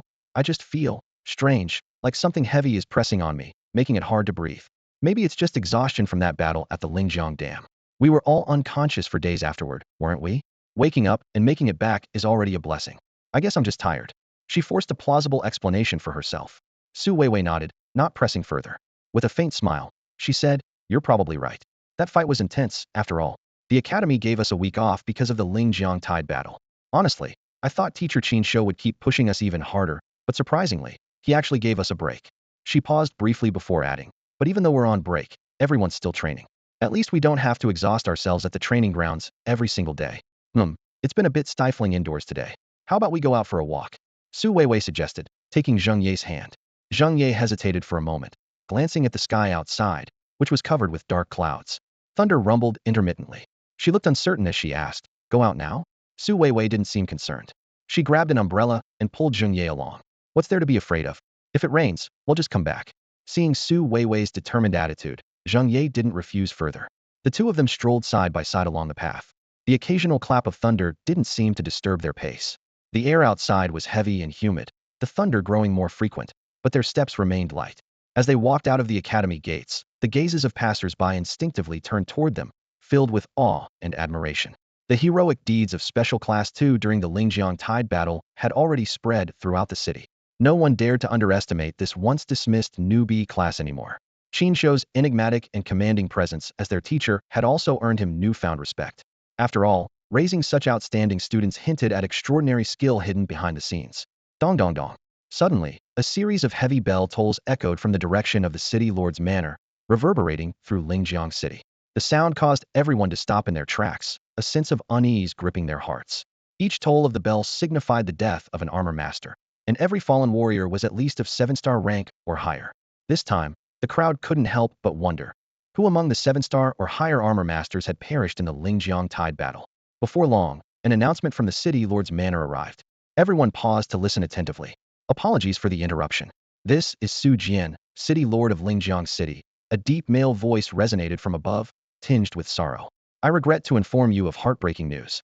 According to confirmed reports from the Alliance of Cities, Lingjiang City's 8-star armor master, Zheng Zhuwei, recently engaged in a fierce battle at the ruins of Nanyu City against a quasi-catastrophe-level beast, the blue-striped berserk python. Piloting the Thunder Spear King Mech, Zheng Zhuwei fought valiantly in a life-or-death confrontation. In a final, decisive strike, he pierced through the beast's reverse scale with the force of thunder, preventing it from advancing to catastrophe level. However, he heroically sacrificed his life in the process. Zheng Zhiwei's sacrifice will forever be etched in the history of Lingjiang City. Su Jian's voice carried profound grief, his sorrow palpable in every word. As the last sentence was spoken, Su Weiwei's face froze in shock. Her gaze turned sharply to Zheng Ye. Zheng Ye's complexion turned ashen in an instant. She stood there motionless, her lips trembling slightly before she forced a weak smile. Weiwei, the name you just heard, did I hear it wrong? Could it be? Could it be someone else in Lingjiang City with the same name? Su Weiwei murmured to herself, her face full of confusion. She knew her grandfather's cautious personality all too well. He would never make such a mistake. While Lingjiang City had a large population and duplicate names weren't impossible, such a coincidence seemed highly unlikely. More importantly, she vividly remembered that Uncle Zheng's mecha soul was none other than the legendary Thundergun King. Zheng Ye was struck as if by lightning. Her entire being felt hollow, as though her soul had left her body. She suddenly turned and bolted out of the academy without a second thought. Alarmed, Su Weiwei hurried after her. At that moment, a light rain began to fall from the sky. Zheng Ye ignored everything around her, her mind consumed by a single thought. Go home. It must be a mistake. That man must still be waiting for her at home. Mecha soul activation, she muttered under her breath. In an instant, her body was enveloped in a metallic sheen, her speed increasing dramatically. Yay! Su Weiwei called out anxiously from behind, but Zheng Ye was deaf to her cries. Left with no other choice, Su Weiwei activated her own mecha soul and followed closely. The news spread quickly across Lingjiang City. In the office of the head of the Beast Carcass Disposal Department, the minister stared at Zheng Zhiwei's resignation letter on his desk, muttering, "This guy came suddenly, left even more suddenly. I'm docking his pay." Those who had once fought alongside Zheng Zhiwei and survived together looked toward the direction of Nanyu City, their faces a mix of sorrow and joy. "Brother Zheng, you're going to find Sister Xia, aren't you?" In the city lord's residence, the elderly city lord soon nearly stumbled as he stood up after broadcasting the news. His butler rushed to support him. I'm fine. The old city lord waved his hand dismissively. I'll return to my study. He steadied himself against the wall, step by step making his way back to his study. There, he retrieved a spotless photo frame from a corner. The picture showed a middle-aged man who bore a striking resemblance to him sitting in a chair, with 7 young individuals standing behind him. Among them were Zheng Zhuwei and his future wife, standing close together. They're all gone. Every single one of you little rascals has left, leaving me behind while you go off to reunite. The old city lord murmured, his face etched with deeper lines of sorrow and age. On the rain-soaked streets of Lingjiang City, pedestrians hurried to find shelter from the downpour, while 2 figures raced through the rain. The person in front stumbled and fell into the mud, but immediately got back up and continued running. The road she had once despised for 10 years now seemed endlessly long, as if she would never reach its end. At last, she arrived at the familiar gate of the small courtyard but hesitated to push it open. Her hand rested on the doorframe, and her face was indistinguishable between tears and raindrops. When Su Weiwei caught up and saw Zhang Ye's disheveled state, she was momentarily at a loss for words. Just then, the courtyard gate creaked open from the inside. A glimmer of hope rose in Zhang Ye's heart as she eagerly looked inside. However, standing there with an umbrella was not the familiar figure she longed for, but Qin Shou. Teacher Qin, why are you at Ye's house? Su Weiwei asked, her voice full of surprise. Come in, Qin Shou said calmly. Weiwei, you should head back, or wait for me at my courtyard. With that, he turned and walked back inside. Zhang Ye stood frozen at the threshold, unable to step over it. After a long moment, she finally mustered the courage to walk through the doorway. Zhang Ye stepped into the courtyard. The setting was just as she remembered, neat, clean, as though time had frozen there for the past 10 years. She looked around and suddenly realized that despite having grown up, the arrangement of the courtyard remained completely unchanged. Qin Shou had already gone into the house ahead of her. Rainwater dripped from Zhang Ye as she walked inside, leaving a trail of wet footprints behind her. Her eyes immediately fell on the dining table, where a spread of familiar dishes was laid out: braised lion's head meatballs, braised chicken wings, spicy pickled cabbage, and scrambled eggs with tomatoes. Every dish was something she had loved as a child. But the food had gone cold. A thin layer of grease congealed on the surface. At the center of the table sat an open cake. 18 candles were placed on top, along with a clumsy inscription, Happy 18th birthday, Ye love, Mom and Dad. This is from your dad, Qin Shou said, handing her an envelope. Instinctively, Zhang Ye reached out to take it, but then she looked down and realized her clothes were soaked. She paused, wiping her hands on her shirt, but the more she wiped, the wetter they became. Desperately, she glanced around and finally spotted a towel in the corner. She grabbed it and hastily dried her hands before carefully accepting the envelope. With delicate movements, she opened it. Inside were several folded sheets of paper, a card, and a bracelet. The bracelet was old and simple in design, but she recognized it instantly. It was the gift her father had prepared for her mother's birthday 10 years ago, a gift he never got the chance to give. Zhang Ye placed the card and bracelet on the table and lowered her head to read the letter. Ye, by the time you read this letter, I might already be gone. I've gone to find your mom. This might seem irresponsible, but honestly, I should have gone with her 10 years ago. If you're angry with me, I won't blame you. It's my fault I couldn't bring your mom back. She insisted I leave that day, saying I needed to live for you. So I did. But these past 10 years, I've been living like a shell of myself, consumed by the memory of her and haunted by the rainstorm in Nanyu City, the storm that took her away and trapped me in its shadow. I'm so tired, Ye. I want to be with your mom. I'm sorry. From now on, you'll have to walk this road on your own.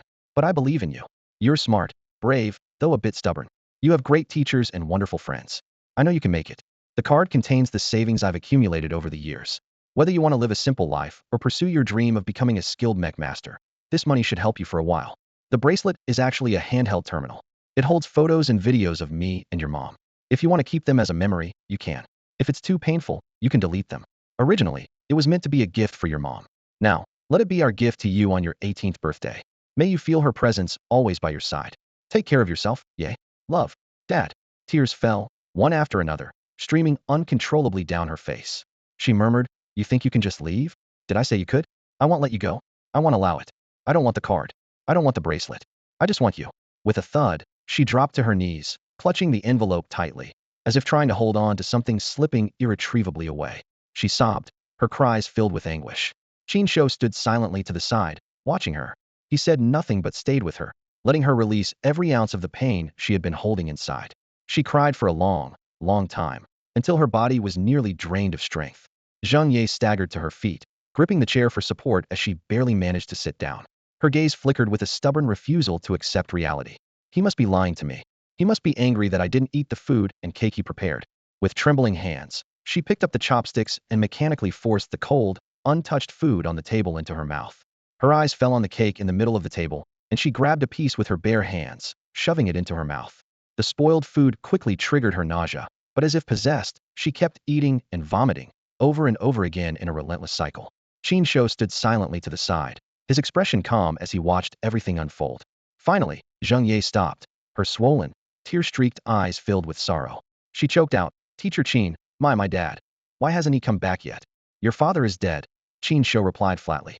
"He died in Nanyu City, during a battle with the blue-striped python. I've already passed on the items he entrusted to me for you." With that, he turned and walked out of the courtyard, holding an umbrella. Outside, Su Weiwei was waiting anxiously. "Teacher, how is Ye? Should I go in and check on her?" "Don't disturb her. This is something she must face on her own," Qin Shouyi said, stopping Su Weiwei from entering. Though worried, Su Weiwei obeyed her teacher and stayed by the street, keeping watch on the Zheng family's gate. Just then, the Qin family's gate opened, and Annie stepped out with a small but thick coat in her hands, shielding herself with a little umbrella. "Why, Weiji, it's cold outside tonight, and you're not dressed warmly enough. Here, wear this," Annie said, handing her the coat. "Thank you, Annie," Su Weiwei said, patting her head affectionately. "Why, Weiji, is Yeji's dad gone?" Annie asked softly. "Yeji must be really sad right now, but crying it all out will help." When Annie's mom and dad, or Uncle Ivan, weren't around, Annie would hide under the blanket and cry all night. "If there wasn't a blanket, I'd stick my head into my big school bag instead, hee." Su Weiwei's heart ached at Annie's innocent words. The rain intensified, and Annie insisted on staying with her, nearly dozing off a few times. In the end, Su Weiwei wrapped Annie in the coat shed brought and held her close. Around midnight, the Zheng family's gate creaked open, and a drenched Zheng Ye emerged. "Ye? Yeji," Annie called out in alarm, suddenly wide awake. Zheng Ye, seemingly oblivious, walked straight into the open courtyard next door. The big yellow dog curled up in the doghouse glanced at her briefly before rolling over and going back to sleep. Zheng Ye walked to the center of the front yard and dropped heavily to her knees. She said nothing, remaining kneeling in the pouring rain. Both Su Weiwei and Annie froze at the sight, unable to move or speak. Su Weiwei thought for a moment and softly asked Annie to inform Teacher Qin about the situation. Raindrops kept pounding the ground, and before long, Annie hurried back with Teacher Qin's message. "If Zheng Ye wants to kneel, let her kneel. No one is to stop her." Su Weiwei froze in place, staring at Zheng Ye, who stubbornly knelt in the rain. Clenching her teeth, she finally stepped forward. Opening her umbrella, she stood beside Zheng Ye, shielding most of the rain from her. Zheng Ye slowly lifted her head, her unfocused gaze briefly landing on Su Weiwei before she lowered it again, maintaining her kneeling posture. Time passed second by second. The night deepened, and the damp air carried an icy chill that seeped into their bones. Su Weiwei's arm had grown sore, but she continued to hold the umbrella steadily. Suddenly, the sound of footsteps echoed through the rain. She turned toward the sound and saw the figure of Teacher Qin becoming clearer. "What are you kneeling for?" Qin Shouyi asked, his eyes fixed on Zheng Ye kneeling on the ground. Zheng Ye's dull eyes flickered with a faint light, and her hoarse voice broke the silence. "I want to become stronger. I want to kill that beast. Then why kneel to me?" Zheng Ye stared intently at Qin Shouyi. "Among everyone I know, you're the only one who can make me strong enough to defeat that beast. If you can help me personally destroy it, I'll give you my life." "I don't want your life," Qin Shouyi replied calmly but firmly. "I'm your teacher. If you're willing to learn, I will teach you." As he spoke, Qin Shouyi tossed a small box toward Zheng Ye. Beneath its transparent lid lay a tiny chip, no larger than a fingernail. "During his final battle, your father not only disrupted that blue-striped berserk python's path to ascension, but also implanted a tracking chip inside it. This is a companion chip that can detect the python's location at any time. Even if it hides in the depths of the ocean, it won't escape detection." Su Weiwei was stunned upon hearing this. It meant Zheng Ye wouldn't have to wait decades like other hunters to find her target. As long as she became strong enough, she could track down the deep-sea monster whenever she wanted. Zheng Ye's trembling hands cradled the box as she stared at the tiny chip inside, her eyes bloodshot. Even in his final moments, her father had been paving the way for her. She clutched the box tightly to her chest, opening her mouth to speak, but no words came out. Only tears mingled with rainwater streamed down her face. Finally, she lifted her head to look at Qin Shouyi, her voice choked with emotion. "Teacher, I don't have a father anymore." The rain had stopped, but some things could never return to how they once were. Inside the North House restaurant, Zheng Ye sat on a chair, completely drenched.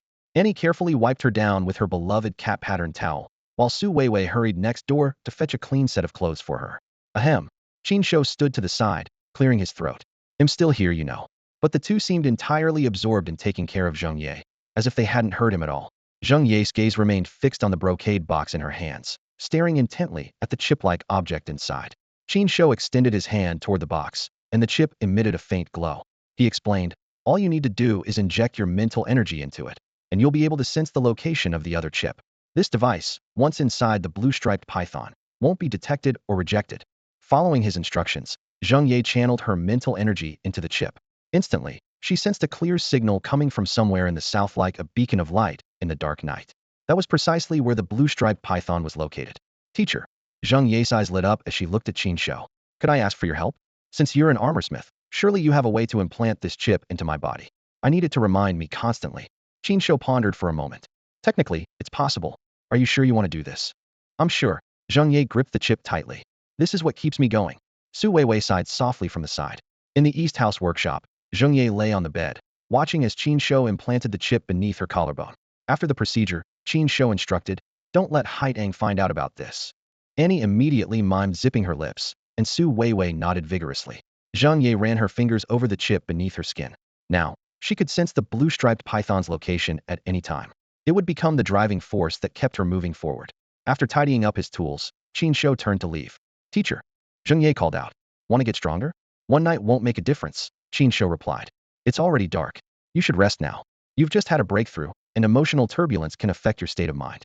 Your father may be gone, but he must feel comforted now that he can reunite with the one he loved. And you're their only concern. Live well, so they can be at peace. Annie, time for bed, Qin Shou said as he walked toward the door. Kids who don't sleep at night won't grow tall. Annie wants to grow tall. The little girl chirped, skipping after him. Before leaving, she cheerfully wished Zheng Ye and Su Weiwei good night. I had a breakthrough? Zheng Ye asked in disbelief. Su Weiwei pulled out a portable lens for identification and examined her. That's right. You're now a 4-star armor master. You were probably so overwhelmed with emotion that you didn't even notice the change. Su Weiwei stood in the courtyard, taking in the scene before her. She had already pieced together the whole story in her mind.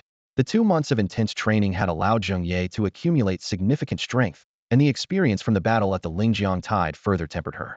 She was on the verge of a breakthrough, and this emotional turmoil had unexpectedly become the final catalyst, pushing her directly to the level of a 4-star armored master.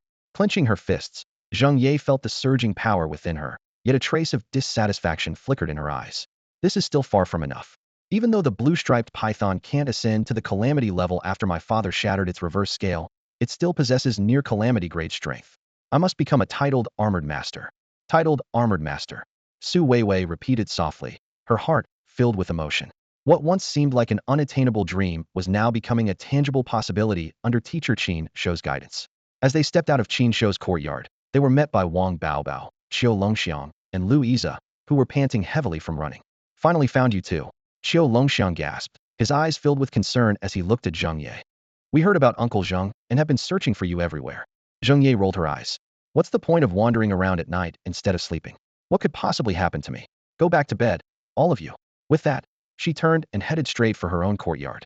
The three exchanged glances, and Su Weiwei quickly whispered, Ye's fine now. You all should go back. I'll stay with her tonight. Qiu Longxiang let out a sigh of relief. That's good to hear. Wang Baobao was worried she might impulsively go challenge that blue-striped python. Su Weiwei thought to herself, she will go after that blue-striped python, but not tonight. Out loud, she reassured them, don't overthink it. I've got this. Go get some rest. All right, we'll head back then. If anything happens, let us know. We're all comrades who've faced life and death together and hesitate to reach out. Qiu Longxiang said with genuine concern.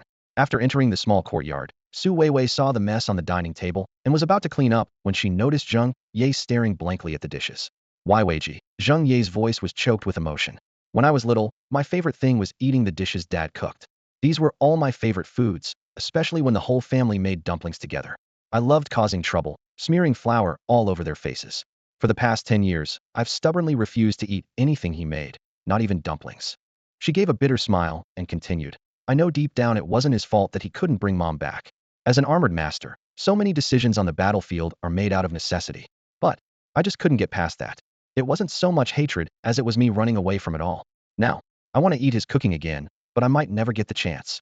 Su Weiwei silently began tidying up the table.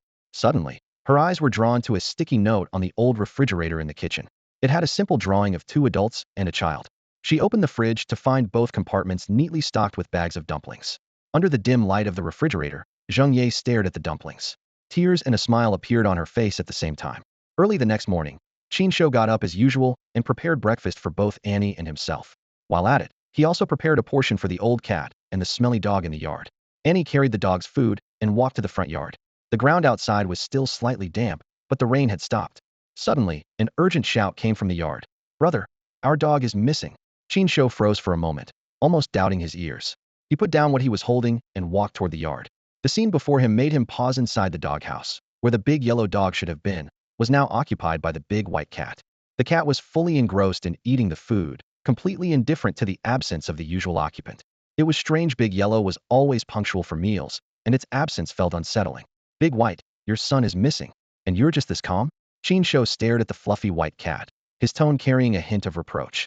The big white cat lifted its head, glanced at Qin Shou indifferently, then lowered its head again to continue eating. "Brother, there's a clue here." Annie suddenly pointed to a cat treat wrapper in the doghouse, licked clean, and called out, "A cat treat?" Qin Shou raised an eyebrow, then frowned. "Big White, you didn't trade your son for this treat, did you?" The big white cat seemed a bit exasperated, flicking its tail as if unwilling to engage further. It slightly turned its head, its gaze drifting toward the direction of the workshop in the east wing. The east workshop? Qin Shou furrowed his brows. Impossible. Shaoqi would never let Big Yellow into its territory. However, a thought suddenly flashed through his mind. Without hesitation, he stepped out of the yard, crossed the east workshop, and headed toward the training yard across the street. From the outside, the training yard looked unremarkable, but the moment he pushed the door open, the scene inside was entirely different. Again, Zheng Ye's voice rang out. She held a long spear, pointing it menacingly at Big Yellow's backside. "Big Yellow, if you dare sit on my face with your butt again, he'll cut your balls off." Woof, woof, woof. Big Yellow barked in response, dodging Zheng Ye's spear attacks. It seemed to express its frustration with its voice, though it also looked somewhat resigned. Its eyes occasionally darted toward the female dogs behind Zheng Ye, who were reluctantly participating in the training. Woof, woof.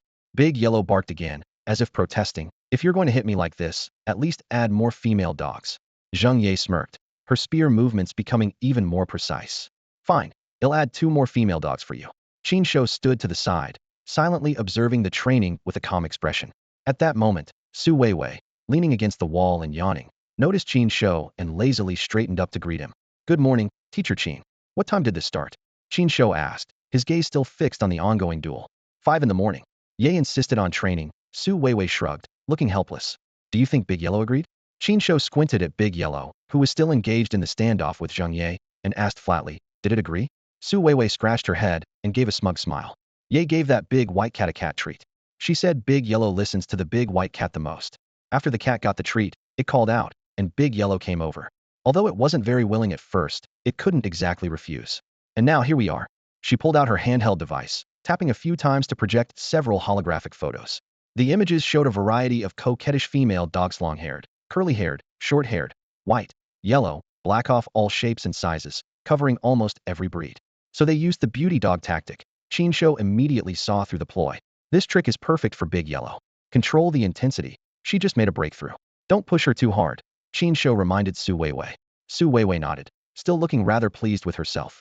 When Big Yellow spotted Qin Shou, it immediately cast a pleading look his way. However, Qin Shou showed no mercy, shutting the gate firmly behind him and leaving Big Yellow and Zheng Ye to continue their battle. Time passed slowly, and Huzhou City outwardly returned to its usual calm.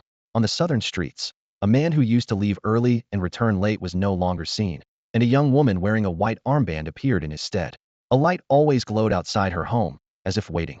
Behind the city lord's mansion, a new gravestone on Jin Mountain now stood alongside 2 others on a small hill in the south of the city. These graves were meticulously cleaned every day without fail. By November, the cold had grown sharper. People on the streets donned thick coats and busied themselves preparing for the harsh winter ahead. The winters in the southern region after the Great Cataclysm were no longer mild, replaced by bone-chilling cold and heavy snow. Lakes froze over, and mountain roads were often blocked by snow. In response, the residents of Huzhou City began stockpiling supplies for the winter early, creating a bustling scene across the city. During this time, a team sent to Huangshuling to gather supplies reported an unexpected finding. The population of giant-toothed rats there had dwindled significantly, and signs of fierce battles were evident at the site. Although the mission's yield was less than anticipated, the resources accumulated during the previous Lingjiang tide were more than sufficient to sustain the city's residents through the winter and even meet next year's needs. It was a rare year of abundance. Classes at the academy gradually returned to normal, except for the students of Special Class 2, who had yet to receive any notice from teacher Qin Shou about resuming their training. Qin Shou seemed to appear and vanish unpredictably. Even when he returned to his residence, he would lock himself in the workshop in the East Wing, hanging a sign that read, "No entry." This left the students without proper training opportunities and hesitant to venture to Huangshiling to challenge the giant-toothed rats on their own. The one suffering the most, however, was the dog. From dawn to dusk, it was subjected to special training by 5 people, sometimes starting before sunrise and extending into the night if someone was in the mood to continue. With no breaks in between, the once majestic dog found itself utterly worn out. On several occasions, it tried to slip away, but every time, it was caught by its weakness whenever the white cat meowed. It had no choice but to obediently reappear.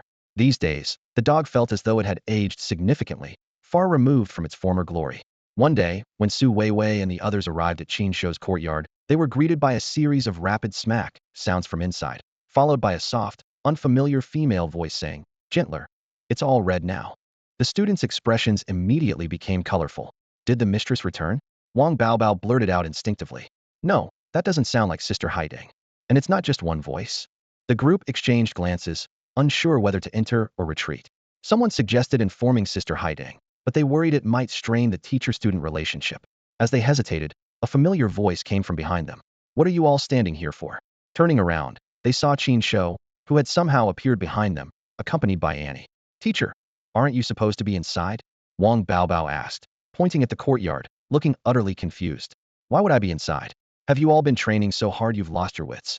Qin Shou looked at their bewildered faces as if they were fools, then pushed open the courtyard door. In the courtyard, several women were forced into humiliating positions, hands pressed against the wall, bodies leaning forward. Haidang held a ruler in her hand, her expression cold and stern as she disciplined them one by one. "How bold you've all become." With each word, she struck hard. "You dare to disobey me now?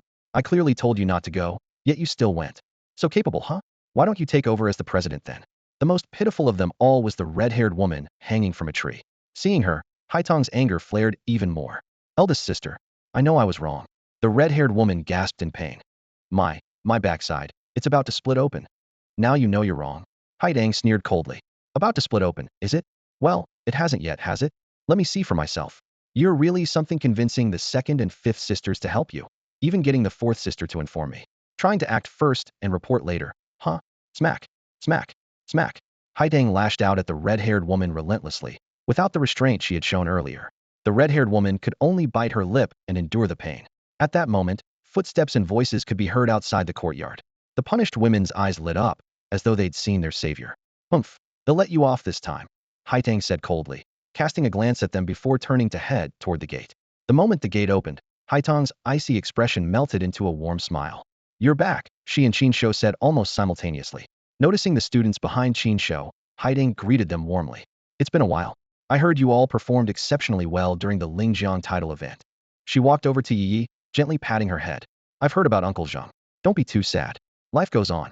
If you need anything, just let me know." It was then she noticed a small figure hiding timidly behind Qin Shou, clutching at his coat. Haidang raised an eyebrow and asked, "And this child is?" "She's Qin teachers," Wang Baobao blurted out. Qin Shou nearly tripped over the threshold. Qiu Longxiang quickly elbowed Wang Baobao. "Are you trying to get us all in trouble?" "Madam, don't misunderstand, this is a child entrusted to teacher Qin by a friend." Haidang maintained her smile, her gaze shifting to Qin Shou. "She's the child of the adoptive parents of Uncle Ivan's family," Qin Shou explained. "Her parents have passed away, and before Ivan left, he asked Xiaohu to bring her here for us to take care of." Understanding the situation, Haitang nodded in realization. At that moment, Annie spoke timidly. Madam, hello. My name is Annie. Annie eats very little, is well-behaved, and can wash dishes and do chores. If Annie makes a mistake, Madam can punish Annie. Just, please don't send Annie away. Annie likes it here." With her ability to sense energy fluctuations, Annie could clearly feel the overwhelming power and volatile aura emanating from this gentle-looking woman. She was both terrified of Haidang and deeply attached to everything here, her brother, everyone else, and the warmth of this newfound home. The next moment, Haidang crouched down and gently picked up Annie. Her movements were tender, and a warm smile spread across her face. "So, you're Ivan Uncle's niece." "Hello there, my name is Haidang," she said softly. "I'm not a bad person. Of course, you can keep living here without doing chores. You can eat whatever you want and do whatever you like. If anyone bullies you, just tell your sister." Haidang leaned in and planted a gentle kiss on Annie's rosy cheek, making the little girl's face flush. Annie blinked her big eyes and thought to herself, "This sister doesn't seem bad at all. Hey, Tangji is so kind. Wang Baobao said with a playful grin. The others in the courtyard froze for a moment when they heard this. They recalled the days spent with their elder sister, as well as the fierce, tiger-like figure she became during battles. Kind. Since when could kind be used to describe her? Didn't everyone outside call her a human-shaped Trex? Perhaps sensing the gazes behind her, Haitang turned around, her smile as gentle as a spring breeze, and looked at them. Let me introduce them. These are my former teammates from my adventuring days. We just finished some business and decided to take a vacation in our little southern town. Isn't that right? Haidang cast a meaningful glance at the group. Yes, that's correct. We're here to see the town where Big Sister lives and take a little break. A woman in a white dress, whose demeanor closely resembled Haitang's, quickly chimed in. You can call me Sister Bai. Just call me Sister Zhu, said the woman in a purple dress, awkwardly rubbing her lower back as she spoke. Manju introduced another woman with her hair tied up in a bun. Her walking posture seemed noticeably stiff. At that moment, everyone's attention turned to the red-haired woman, who was holding onto a rope with one hand while struggling to untangle it with the other. Ahem, ahem. The red-haired woman cleared her throat awkwardly. I was just working out and accidentally got caught in the rope. Call me Sister May. If you're friends with Big Sister, you're friends with me. If you run into any trouble, just let me know.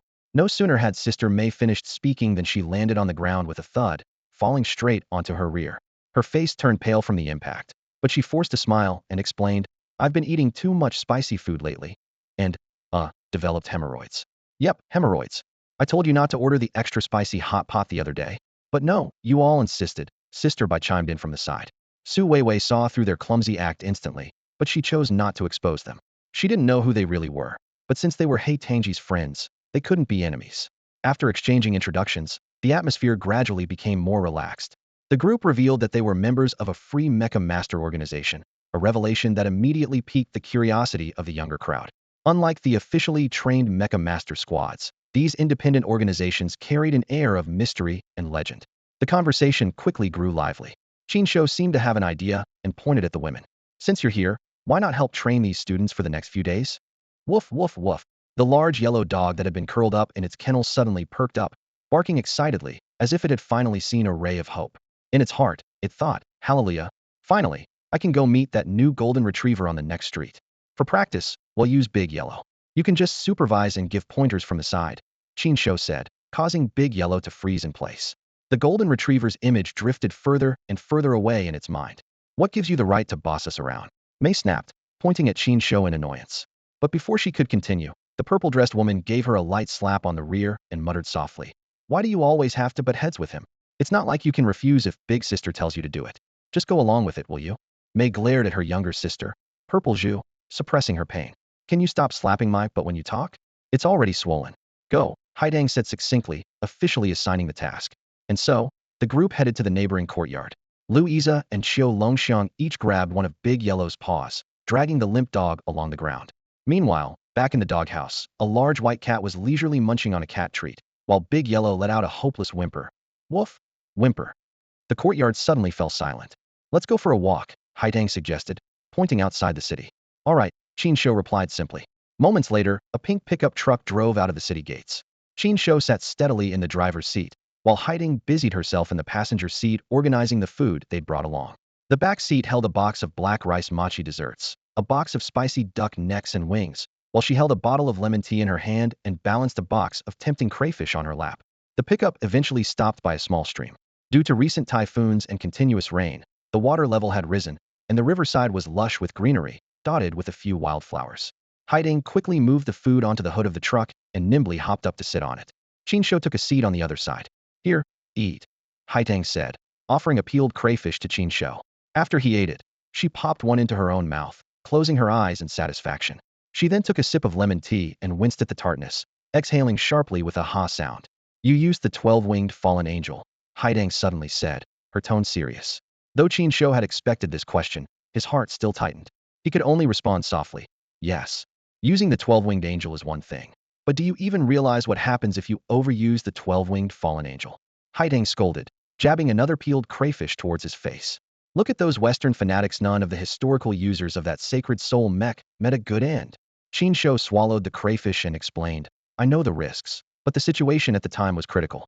I thought using the 12-winged angel form would end the fight, but that guy broke through to the king level at the last moment. To finish the battle quickly, I had to activate the second form. But I'm fine now, no side effects at all. He puffed out his chest to emphasize his point. You always act tough, just like before. Such a bad habit. Haiding pouted in frustration. If I had known, I wouldn't have left. I should have stayed to keep an eye on you. And those others, I specifically told them to watch over you. Yet they still lost track of you. It wasn't their fault, Qin Shou replied, while stuffing a crayfish into Haitang's mouth. You know my driving skills. If I want to shake someone off, no one can catch me. As Haidang tried to say more, Qin Shou fed her another crayfish, then a third, and finally a large crab. Only then did he seem satisfied, pulling out a handheld device to snap a photo of the two of them. Fine, fine, I can't win with you, Haitang said, swallowing the food in her mouth. She pointed 2 fingers at her eyes and then at Qin Shou. But from now on, I'm keeping my eyes on you. Are things on your end all sorted out? Why'd you bring them all here? Qin Shou quickly changed the subject. Those girls have been getting bolder in my absence. They actually dared to hunt a king-level beast without my permission. If I hadn't arrived in time, something terrible could have happened. Haidang mimed a spanking motion. I brought them back to teach them a lesson they won't forget. They're adults now, maybe go easy on them. Give them some dignity, Qin Shou chuckled. Haidang pouted. When I was in my 20s and messed up, you spanked me without a second thought. Why didn't you say that back then? So it turned out Shed picked up this habit from him. If Rose were to find out about this, she would probably hate Qin Shou. It seems like your trip this time really paid off. Qin Shou's gaze fell on Haitang. With a wave of Haitang's hand, the massive corpse of a colossal beast appeared next to the vehicle. It was none other than the king-class beast that had been hunted down by multiple factions, the iron-armored rhinoceros. Though not the most powerful among king-class beasts, its body was considered an excellent material for crafting Saint Soul mechas. Especially below the dragon-type beasts, it was regarded as the best. Its outer shell, skeleton, and horns were unparalleled premium resources. While iron-armored rhinoceroses were not rare, their numbers among king-class beasts were relatively limited. Qin Shou stared at the giant beast's corpse, his perspective shifting to that of an armorsmith, and spoke slowly. Rose didn't lead the team to hunt down this iron-armored rhinoceros for herself. She did it for Lily. Haiding nodded and continued. Lily is already a titled Mecha Master, but her Saint Soul Mecha is still just a high-grade Earth Level 1. If she could have a Heaven-level Saint Soul Mecha, it would help her stabilize her realm more quickly and enhance her strength. Moreover, since she's only recently entered the titled realm, a Heaven-level Saint Soul Mecha is particularly crucial for her at this stage. As Haidang spoke, her tone grew more complex. Rose may have a fiery personality, but she genuinely cares about the sisters in the guild. She's always trying to take on more responsibilities for everyone. While speaking, Haitang picked up a crayfish, dipped it into the unique lobster sauce of Huzhou City, and showed an expression of pure enjoyment. Qin Shou nodded slightly. So, you're asking me to craft a Heaven-level Saint Soul Mecha for Lily? Haidang licked the sauce off her fingers and chuckled lightly. Yes, exactly. She's not the only one. Rose, Violet Bamboo, and Manju are all at the 9-star level. Most of them will likely step into the titled realm within a year or 2, or at most 3 years. I want to prepare Heaven-level Saint Soul Mechas for them in advance. I regret not having considered this earlier and neglecting the needs of the 100 Flowers Guild. If I had planned ahead, they wouldn't have had to take such risks this time. As Haidang spoke, she grabbed a duck neck, took a bite, and displayed a satisfied expression. Qin Shou looked at her and smiled. So, that's 4 Heaven-level Saint Soul Mechas. But the materials won't be enough.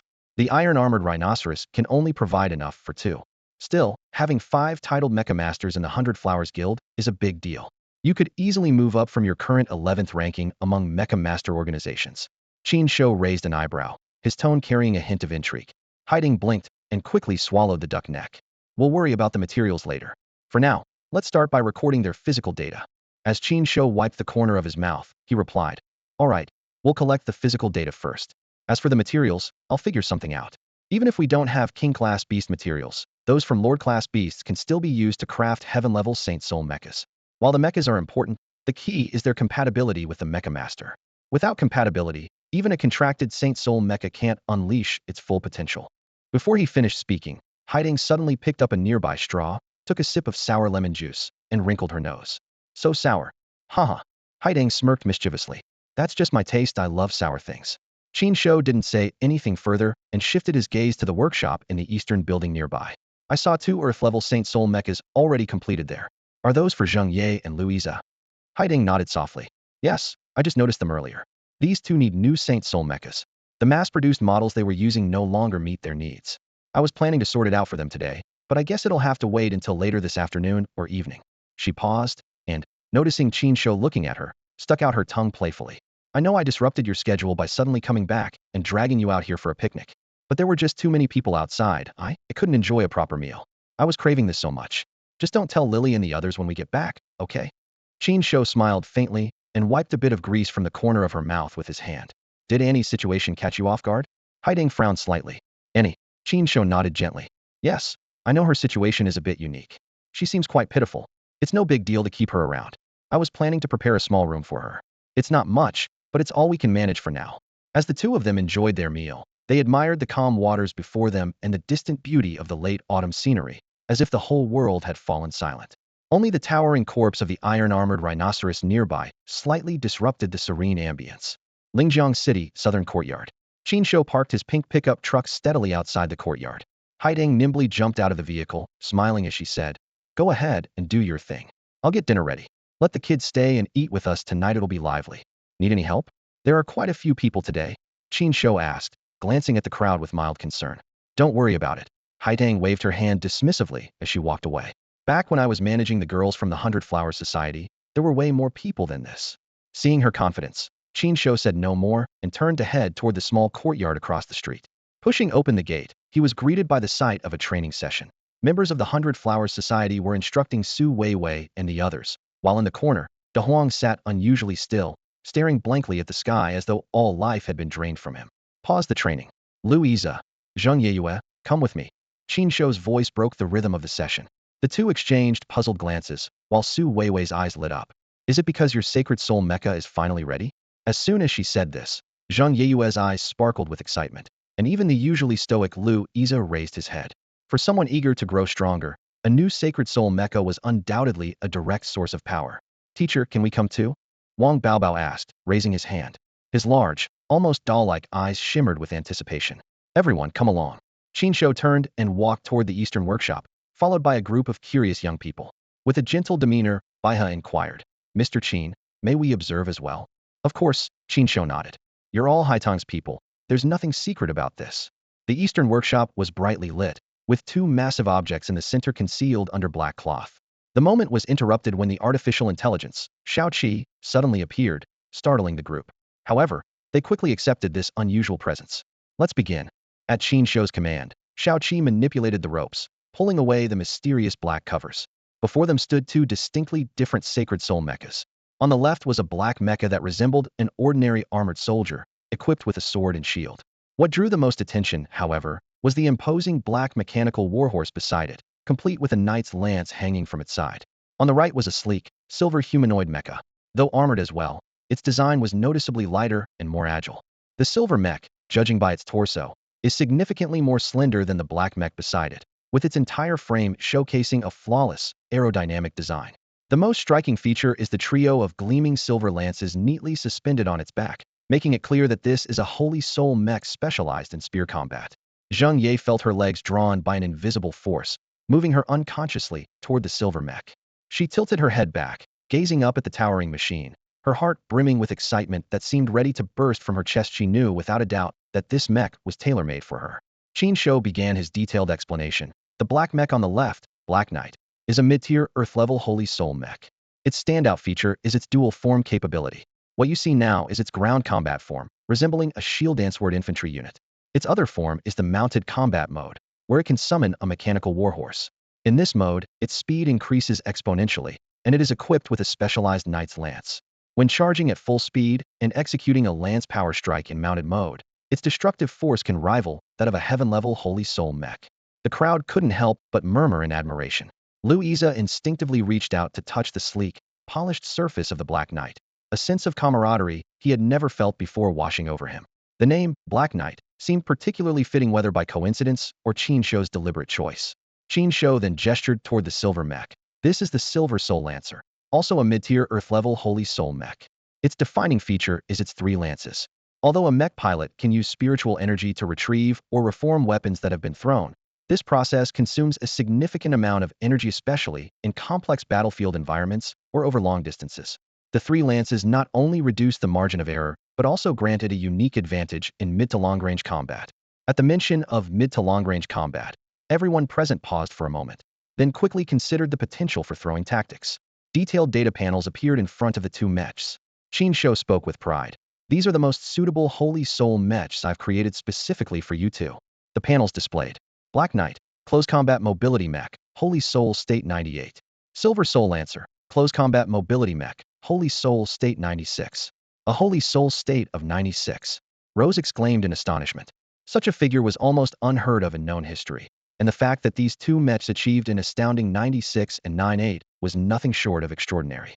The 9-star mech pilots from the 100 Flowers Guild present couldn't hide their envy. Mechs of this caliber were priceless treasures, unattainable in the open market. Now, let's begin the bonding process, Qin Shouyi said, pointing to the Holy Soul crystals in front of Lu Iza and Zheng Ye. Do we need to separate our original warriors first? Zheng Ye asked with a serious expression. Qin Shouyi's face was solemn as he explained in detail. A typical mech master can only bond with one sacred soul mech. Contracting multiple mechs at the same time places immense pressure on one's mental will. It's like an ordinary person carrying 1 pound of weight, while you are trying to carry 2. He continued, separating a sacred soul mech can be done actively or passively. Passive separation, like what Xiao Longxiang experienced, causes significant damage. Active separation, however, has relatively minor effects. That said, the higher the level of the sacred soul mech, the more severe the side effects of separation. Raising his hand to illustrate, Qin Shouyi shared the research findings from the Alliance of Cities. Separating ordinary or beast-level sacred soul mechs is almost harmless. For Earth-level mechs, it depends on the circumstances and may result in a few days of weakness at most. But the consequences of separating a heaven-level sacred soul mech are extremely severe. At best, one might become crippled. At worst, it could be fatal. That's why no one dares to take such a risk. He fixed his sharp gaze on the 2 students before him. If you can't handle even 2 sacred soul mechs, there's no need to continue. Keep in mind, every titled mech master can at least bond with 2 sacred soul mechs. At this point, someone nearby added that while it's true that titled mech masters and above typically possess dual sacred soul mechs, experts refer to this as a pseudo-dual sacred soul mech. This is because they often first bond with a weaker beast-level or earth-level sacred soul and only contract a heaven-level sacred soul after reaching the titled rank. A true dual sacred soul mech consists of 2 mechs of comparable quality. Hearing her teacher's words, a determined glint flashed in Zheng Ye's eyes. For revenge, for surpassing the titled mech masters, what were these difficulties compared to her goal? Qin Shouyi stood firmly in place, his voice deep and commanding. Begin the bonding process. If you experience rejection, you must suppress it yourself. Remember, you are the master of the sacred soul mech, not its servant. Lu Iza and Zheng Ye each approached their respective sacred soul mechs, gently placing their hands on the sacred soul crystals. Everyone held their breath, watching the scene unfold. Quietly, Rose leaned over to Zizhu and whispered, "Fourth brother, what exactly is the benefit of dual sacred soul mechs?" Zizhu explained, "It's a double-edged sword. Normally, our spiritual energy only needs to nourish one sacred soul mech, allowing for a regular cultivation pace. But with the second one, your spiritual energy must nourish both simultaneously, drastically slowing your cultivation progress. That's why most people wait until they reach the titled rank before bonding with a second sacred soul mech." One of them was a 3-star mech master, while the other was a 4-star. At this moment, their decision to contract 2 mech holy souls meant that their future cultivation journey would be far more challenging than that of ordinary people. However, this choice came with significant advantages. Their mental strength would become more solid and profound, and the process of forming the contract would temper their willpower. This was an effective way to enhance mental resilience postnatally. More importantly, when one mech holy soul reached its limit during combat, they could switch to the other, allowing them to continue fighting and significantly extending their battle duration. This could become a critical life-saving trump card in actual combat. As fourth brother Zizhu voiced his insights, Zheng Ye's expression suddenly turned agonizing. Behind her, 2 distinct figures of light emerged: a spear-wielding warrior and the silver soul spearman. The tension between the 2 was palpable, as if a conflict could erupt at any moment. In contrast, Lu Iza's side remained much calmer. Qin Shouyi's gaze did not linger on Lu Iza. He was confident that this young man could complete the contract. However, Zheng Ye's situation was worrisome. At this moment, Zheng Ye felt as if her head was about to explode. In her mind, it was as though 2 small figures were locked in a fierce battle, trying to tear her consciousness apart. Blood surged, and bright red blood trickled from the corner of her mouth. "Yay!" Su Weiwei gasped in alarm, her face full of concern. "I almost forgot," fourth brother Zizhu muttered under his breath. The silver soul spearman, with its 96 flaw rate, was already challenging to contract. Adding the dual contract situation doubles the difficulty. Everyone's attention was fixed on Zheng Ye, their faces filled with apprehension. Second brother Baiha, on the other hand, turned to Lu Iza and was surprised to find the seemingly ordinary-looking boy unnervingly calm, with no visible signs of distress. "Ah!" Zheng Ye suddenly let out a blood-curdling scream, her eyes bloodshot as she howled toward the sky. Veins bulged on her forehead, her cheeks drenched in sweat. Her fingernails dug deeply into her palms, causing blood to seep through her fingers. "Everyone, shut the hell up and behave," she roared, her voice filled with suppressed pain and determination. In the next moment, she coughed up a mouthful of blood, which spread across the ground. Wang Baobao was so startled by the scene that she covered her mouth, her eyes brimming with worry for Zheng Ye. Qin Shou, however, nodded in satisfaction. Zheng Ye has overcome her critical hurdle. In that instant, the holy soul crystal in Zheng Ye's hand dissolved into particles, along with the silver soul mech in front of her, breaking down into points of light that merged into her body. On the side of her neck, faint, mysterious patterns briefly flickered before fading away. Zheng Ye made no effort to display the markings left by the holy soul mech. She slowly opened her eyes and coughed up another mouthful of blood. "Yay!" Su Weiwei anxiously wanted to step forward to check on her, but hesitated to act recklessly. "She's fine," Qin Shou reassured. "It's just that forcibly suppressing 2 mech holy souls has caused some internal injuries. A couple of days of rest, and she'll recover." As he spoke, he pulled out a scanning device and aimed it at Zheng Ye. Beep. Assessing mental willpower strength. Assessment complete.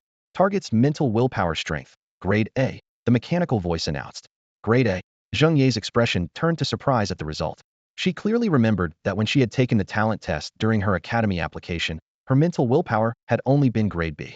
Now, it had reached grade A, signifying a significant increase in her potential for future development. "Congratulations, Ye. Your mental willpower has reached grade A," Su Weiwei exclaimed as she stepped forward to help Zheng Ye up, genuinely happy for her. The difference between grade A and grade B mental willpower was monumental, and Zheng Ye had now stepped into the ranks of prodigies. Meanwhile, Louisa also completed his contract process. The Black Knight mech and the Holy Soul crystal fully merged into his body, and the remarkable surge in his mental energy fluctuations was evident to everyone present. Louisa had also broken through to the 4-star level. 3 months ago, Louisa was merely a 2-star mech controller. Now, he has broken through 2 levels in succession, advancing to a 4-star mech controller. What's even more remarkable is that he possesses dual mech soul spirits. Qin Shou carefully observed Louisa's condition and activated the mental will assessment program. Moments later, the results displayed. Mental will strength rated at a level. This outcome was on par with Zheng Ye, but Louisa's rate of progress far surpassed hers. With talent like this, once word gets out, it will undoubtedly attract the attention of all the major families, Qin Shou muttered with a frown. Especially since he currently has no backing or affiliations and hasn't joined any Mech Knight Corps. Nearby, Su Weiwei's eyes flickered with contemplation. It was clear she was already considering informing her grandfather about this discovery. With breakthroughs in both mental will and strength, coupled with the uniqueness of the dual mech soul spirits, you need to suspend all combat training for the next week, Qin Shou instructed sternly. Focus on stabilizing your level and familiarizing yourself with your current state. Louisa nodded silently. Understood, teacher. He knew that his current achievements were the result of relentless training and perseverance. Among the crowd, Xiao Longxiang watched the scene unfold, his gaze tinged with a sense of despondency. As a 3-star mech controller who had yet to awaken his mech soul spirit, seeing his former companion reach such heights left him feeling a bit disheartened. Qin Shou, perceptive as ever, noticed the subtle shift in Xiao Longxiang's emotions. "The rest of you head to the front yard. Haidang is preparing the meal alone, it's too much for her. Go lend a hand," he instructed before stopping Xiao Longxiang. "You stay behind and help me tidy up here." The two of them quickly cleaned the workshop in the east wing. Although the cleaning robots managed by Shaoqi usually kept the space tidy, it still required some effort. Just as Xiao Longxiang thought the task was complete, Qin Shou suddenly tossed him a mask adorned with ghostly patterns. "This is a soul spirit mask," Qin Shou explained. "Wearing it allows you to summon a soul spirit mech for combat, and the mask itself provides a boost in strength." Xiao Longxiang asked in astonishment. "Are you saying that an ordinary person wearing this mask could gain the equivalent strength of a 3-star or even higher level mech controller?" Qin Shou nodded, crossing his arms and leaning against the workbench. "This is the result of research by certain cult organizations. It's said to have originated from a survivor faction on a small island to the east. Some masks are even capable of granting ordinary people combat power equivalent to 4-star or 5-star mech controllers. The Alliance of Huzhou Cities discovered this technology while dismantling these cult branches and is now secretly researching it as well." However, he paused briefly. "This technology can't exactly be called righteous." Seeing the solemn expression on Qin Shou's face, Xiao Longxiang found himself momentarily lost in thought. "These masks are said to be forged with the souls of armor masters on their deathbeds." Qin Shou's words instantly filled the room with an eerie atmosphere. Xiao Longxiang involuntarily gulped, half skeptical as he said, "You must be kidding. Do you actually believe that?" Qin Shou, unhurried, continued to explain. "In truth, they are crafted using the essence of exotic beasts. This mask, for example, holds the power equivalent to a 4-star armor master, and can summon the sacred soul armor of a crimson-faced Azura. However, compared to the sacred soul armor of a true armor master, this mask has its flaws. It has a very short duration and can be damaged with frequent use. Qiu Longxiang nodded thoughtfully. Got it. Heavy criminals may suffice for combat needs now, but they're not convenient to carry around. I'll keep this mask, but I'll only use it in critical situations. And when I do, I'll make sure to conceal it. Put on a bit of a show, you know. Qin Shou glanced at him. Exactly. Just drop a single drop of your blood on it, and it will transform into the shape of any object you desire. Hesitating for a moment, Qiu Longxiang followed Qin Shou's instructions and let a drop of his blood fall onto the mask. Instantly, the mask transformed into a necklace shaped like a ghostly head, much more convenient to wear. I don't have mental energy. Will that be an issue? He asked, frowning. This doesn't require your mental energy to control. It has its own power. Qin Shou replied casually. Your mental resilience has improved a lot, and the heavy criminal training from before has helped you. Controlling this mask shouldn't be a problem. Qiu Longxiang accepted the necklace and took his leave. Outside, the workshop returned to silence. Qin Shou walked alone to his office. Pushing open the door, he sat down in his chair and waved his hand. The floor beneath the chair suddenly vanished, and both Qin Shou and the chair descended rapidly. Darkness flashed briefly before he appeared in a spacious room. This space resembled an underground storage museum, with various items neatly arranged. Cabinets displayed exotic beast crystals and the potions that Zheng Jiwei had once taken, all meticulously organized in one section. Other cabinets stored a variety of potions and peculiar artifacts. In another area, duplicates of the mask he had just given Qiu Longxiang were lined up in rows. Alongside these were miscellaneous items, making the space feel like a combination of a museum and a laboratory. Qin Shou's chair moved forward automatically as the surrounding items shifted aside. Before long, he arrived at a section in the corner of the museum-like space that starkly contrasted with its surroundings. This area featured several stone statues standing in a circle. Each statue held a shield resting on the ground with one hand, while the other hand raised a sword high, the tips of the swords meeting in midair. A piercing voice echoed within the circle of statues. Qin Shou, you can't kill me, nor can you imprison me. I can feel the aura of destruction. I am about to return to this world. When that happens, I will make you watch everything you've sworn to protect turn to ashes. You can't protect anyone. A swirl of black mist floated within the circle of statues, its voice grating and unsettling. Qin Shou sat casually in his chair, legs crossed, looking at the black mist with a mocking expression. You've been saying that for 10 years now. My ears are practically calloused from hearing it. If you've got the guts, why don't you come out and bite me? I'll bark. No bite, you're not even as good as my pet dog. As he spoke, he willed the statue formation into action. Instantly, the statues emitted a dazzling golden light. The black mist let out a sharp, agonized scream, shrinking into a smaller and smaller mass under the intense glow. Qin Shou scratched his ear, seemingly in thought, and remarked, this sound is actually a bit more tolerable. 10 years, and I'm still not tired of it. Turning away with a cold sneer, he added, stay put and don't even think about escaping. As long as I, Qin Shou, am here, you'll never break free.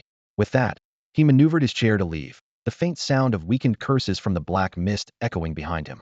After several days, Qin Shou returned to Lingjiang Academy once again, this time prompted by a message the dean had entrusted to Su Weiwei. Mr. Qin, you're finally here. We've been waiting for you. Assistant instructor Yi Tianming said as soon as he spotted Qin Shou at the end of the corridor. He quickly walked up to him, a visible expression of relief on his face. How's your recovery going? Qin Shou asked, studying Yi Tianming with a tone of genuine concern. Same as always. As long as I don't use the Holy Soul Mecha, they'll survive, Yi Tianming replied with a somewhat forced smile, though the exhaustion in his eyes was impossible to hide. Qin Shou's gaze lingered on Yi Tianming's head, observing him carefully for a long moment. His brows furrowed slightly. Yi Tianming's condition appeared simpler on the surface compared to Qiu Longxiang's, but in reality, it was far more challenging to address. Even with Qin Shou's expertise, he didn't dare to act recklessly, nor could he guarantee a complete resolution. Where's Teacher Yang? Qin Shou asked casually while walking down the academy's corridor. Teacher Yang is doing all right, Yi Tianming explained, keeping pace with Qin Shou. He could have recovered much earlier, but during the Lingjiang Tide event, he pushed himself and used the Holy Soul Mecha again. The doctor said he needs more rest, but at least he's regained the ability to walk. As they chatted, the two soon arrived at the door of the academy's meeting room. Qin Shou opened the door and glanced inside. Looks like everyone's here early. Inside the meeting room, Dean Ding sat at the head of the table, his posture upright and his gaze sharp. Surrounding him were several department heads managing academy affairs, each with a serious expression. Further down were a few of the academy's top teachers, the most prominent among them being Yang Tianqing. From the moment Qin Shou stepped into the room, Yang Tiancheng's gaze locked onto him. His expression remained cold and impassive, like a frozen mask of indifference. Anyone unfamiliar with the situation might have assumed that Yang Tiancheng harbored deep resentment toward Qin Shou. Mr. Qin, please take a seat, Ding Ding said, his tone noticeably more amicable than usual. After all, the exceptional performance of Class 2's elite students was undeniable, and regardless of personal opinions about Qin Shou, his achievements spoke for themselves. Qin Shou nodded in acknowledgement and took his designated seat, which was conveniently to the left of Yang Tiancheng. Yi Tianming followed closely, sitting to Qin Shou's left. The three of them formed a row. Since everyone's here, let's get down to business, Ding Ding said, tapping the table for attention. His steady and commanding voice filled the room as his gaze swept over the gathering. The annual 100 Cities Academy tournament is about to begin. At the mention of this topic, the expressions of the teachers present grew tense, and the atmosphere in the meeting room visibly darkened. In recent decades, Lingjiang Academy's performance had been declining year after year. For every teacher in attendance, it was like reopening an old wound annually. Last year, out of 341 cities in the Eastern Alliance, we ranked. Ding Ding hesitated, clearly struggling to say it. 332nd. While there were external factors involved, this was the worst performance in Lingjiang City's history. He slammed his fist on the table with a resounding thud. If this continues, the future development of Lingjiang City will face serious challenges. This year, no matter what, we must improve our ranking. We need to break into the top 100. The top 100? The teachers exchanged astonished glances, their disbelief evident. Last year, they had failed to even keep their ranking from falling below 300, and now they were being told to aim for the top 100. The goal seemed overly ambitious. No one dared to speak, and the room fell into an uneasy silence. At that moment, Qin Shou felt something was off. Narrowing his eyes, a thought crossed his mind might have been set up by that old man surnamed Su. Su had tasked him with leading the team to break into the top 10, but now the dean's target was merely the top 100. Damn it, Qin Shou cursed silently. He had only heard about the 100 Cities Academy tournament before, but had never participated in it himself, so he wasn't familiar with all the details. Now he realized something was amiss. As for why Qin Shou didn't know these things, the reason was simply he had never attended school himself. In half a month, the Southern Division preliminaries will begin, Ding Ding continued. I've gathered you all here to discuss the selection of participants. As with previous years, the selection process will include internal recommendations followed by open competition within the academy. We need a total of 10 participants, and 2 teachers will be assigned to lead the team during the competition. The final decision on the candidate selection will be made by the lead teacher. Wait, 10 people? Qin Shou frowned, cursing silently. That sly old man was clearly taking advantage of the fact that he had never attended school. His class only had 5 students, and now they needed to send out 10? That meant he'd have to worry about the abilities of 5 additional students too. During the meeting, Qin Shou discreetly nudged assistant instructor Yi Tianming beside him and lowered his voice to ask, Assistant Yi, how exactly does this 100 Cities Academy battle work?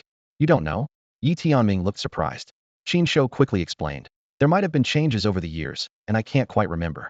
Of course, he couldn't admit that he never went to school. Yi Tianming began to explain seriously. The 100 Cities Academy battle consists of selection rounds and elimination rounds. Since the Alliance of Cities spans a vast region, the competition is first divided into 5 zones: East, South, West, North, and Central. We're in the Southern Zone. Each zone selects 4 spots, and on top of that, the top 10 teams from last year are directly invited and don't take up the zone's quota. Additionally, the Alliance reserves 2 special nomination spots for cities that have performed exceptionally in battles against the beasts but suffered heavy casualties, ensuring they can at least make it to the top 32. I see, Qin Shou said with sudden understanding. Such arrangements indeed saved a lot of resources. The selection rounds take place in December, while the elimination rounds happen between January and February of the following year, Yi Tianming added. And how are the rankings determined? Qin Shou asked sharply, sensing the key issue. Yi Tianming explained. For cities ranked beyond the top 100, the resource differences are minimal. It's mostly about pride. The higher-ups evaluate and rank based on battle recordings. The real competition is among the top teams. Is our Lingjiang Academy bad enough to be in the bottom 10? Qin Shou asked incredulously. At this point, Yang Tiancheng interjected. Last year, Qiu Longxiang suddenly lost his Mecha Soul, and several other key players from the Qiu family withdrew from the competition, which led to that result. Later, the entire Qiu family left Lingjiang City. When mentioning the Qiu family, there was a clear disdain in his tone. As Qin Shou was still processing this backstory, Ding Ding's voice suddenly rose. 2 special instructors. 2 instructors. Teacher Qin. Teacher Yang. Everyone's attention turned to them as Ding Ding announced. As per the City Lord's directive, Teacher Qin will serve as the lead instructor for this team. The news caused an uproar in the room.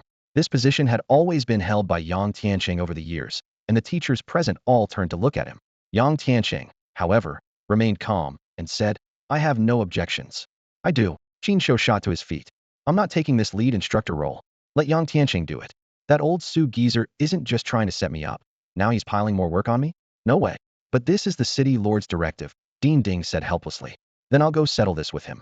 Qin Shou stormed out of the room, slamming the door behind him. I'm going to find that old man and settle the score.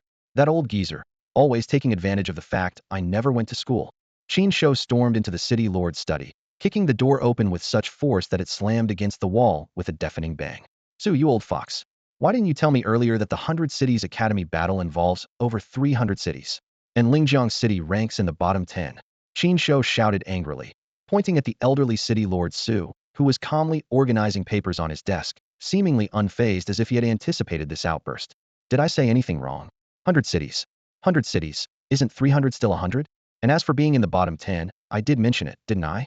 Su replied nonchalantly, his hands still busy as he didn't even bother to look up. As for the 10 participant slots, you never asked me about that. Besides, we agreed on a year later, but this just happens to align perfectly. Whether we participate this time or next, it's all the same. Think of this as a warm-up. He finally raised his head, his face bearing an expression of innocence. Qin Shou glared at the old man, who appeared as impervious as ever, his eyes blazing with frustration. He knew exactly what Su was up to. The old fox clearly wanted to improve their ranking first, so that next year, they could secure more resources for cultivating students. Qin Shou had seen right through his schemes. At this point, Su stood up, his kind and benign demeanor intact as he walked over to Qin Shou. Placing both hands on Qin Shou's shoulders, he gently pressed him down onto the sofa before pouring him a cup of hot tea. Honestly, whether it's 5 participants or 10, it doesn't make much difference. And as for aiming for the top 10, well, I might have just said that casually. We're old comrades, after all. Even if we don't make the top 10, as long as the results are decent, it'll be fine. Su said with a cheerful smile, lightly swirling the teacup in his hand. Qin Shou stared at Su suspiciously, clearly not buying his nonsense. As the saying goes, the older they are, the craftier they get.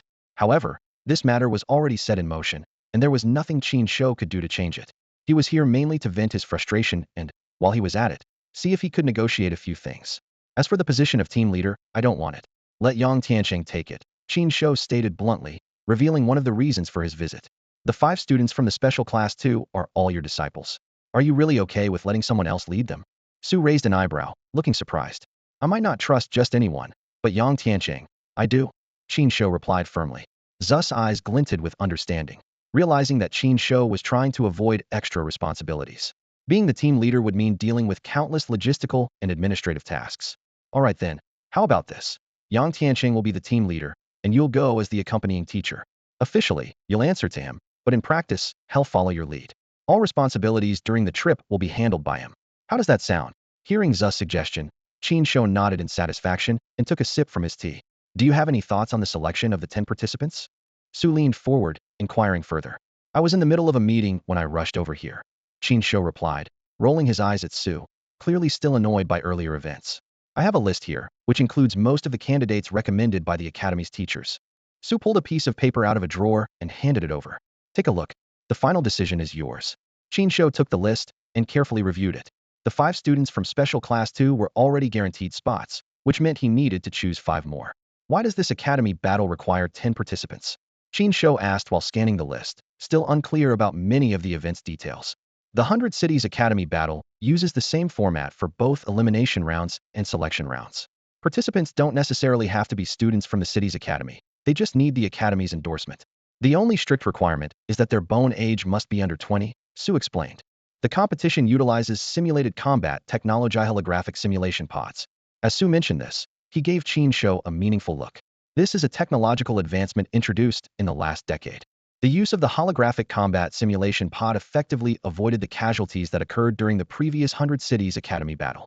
When Qin Shou heard the name, he suddenly recalled that this was the very technology he had developed in the past.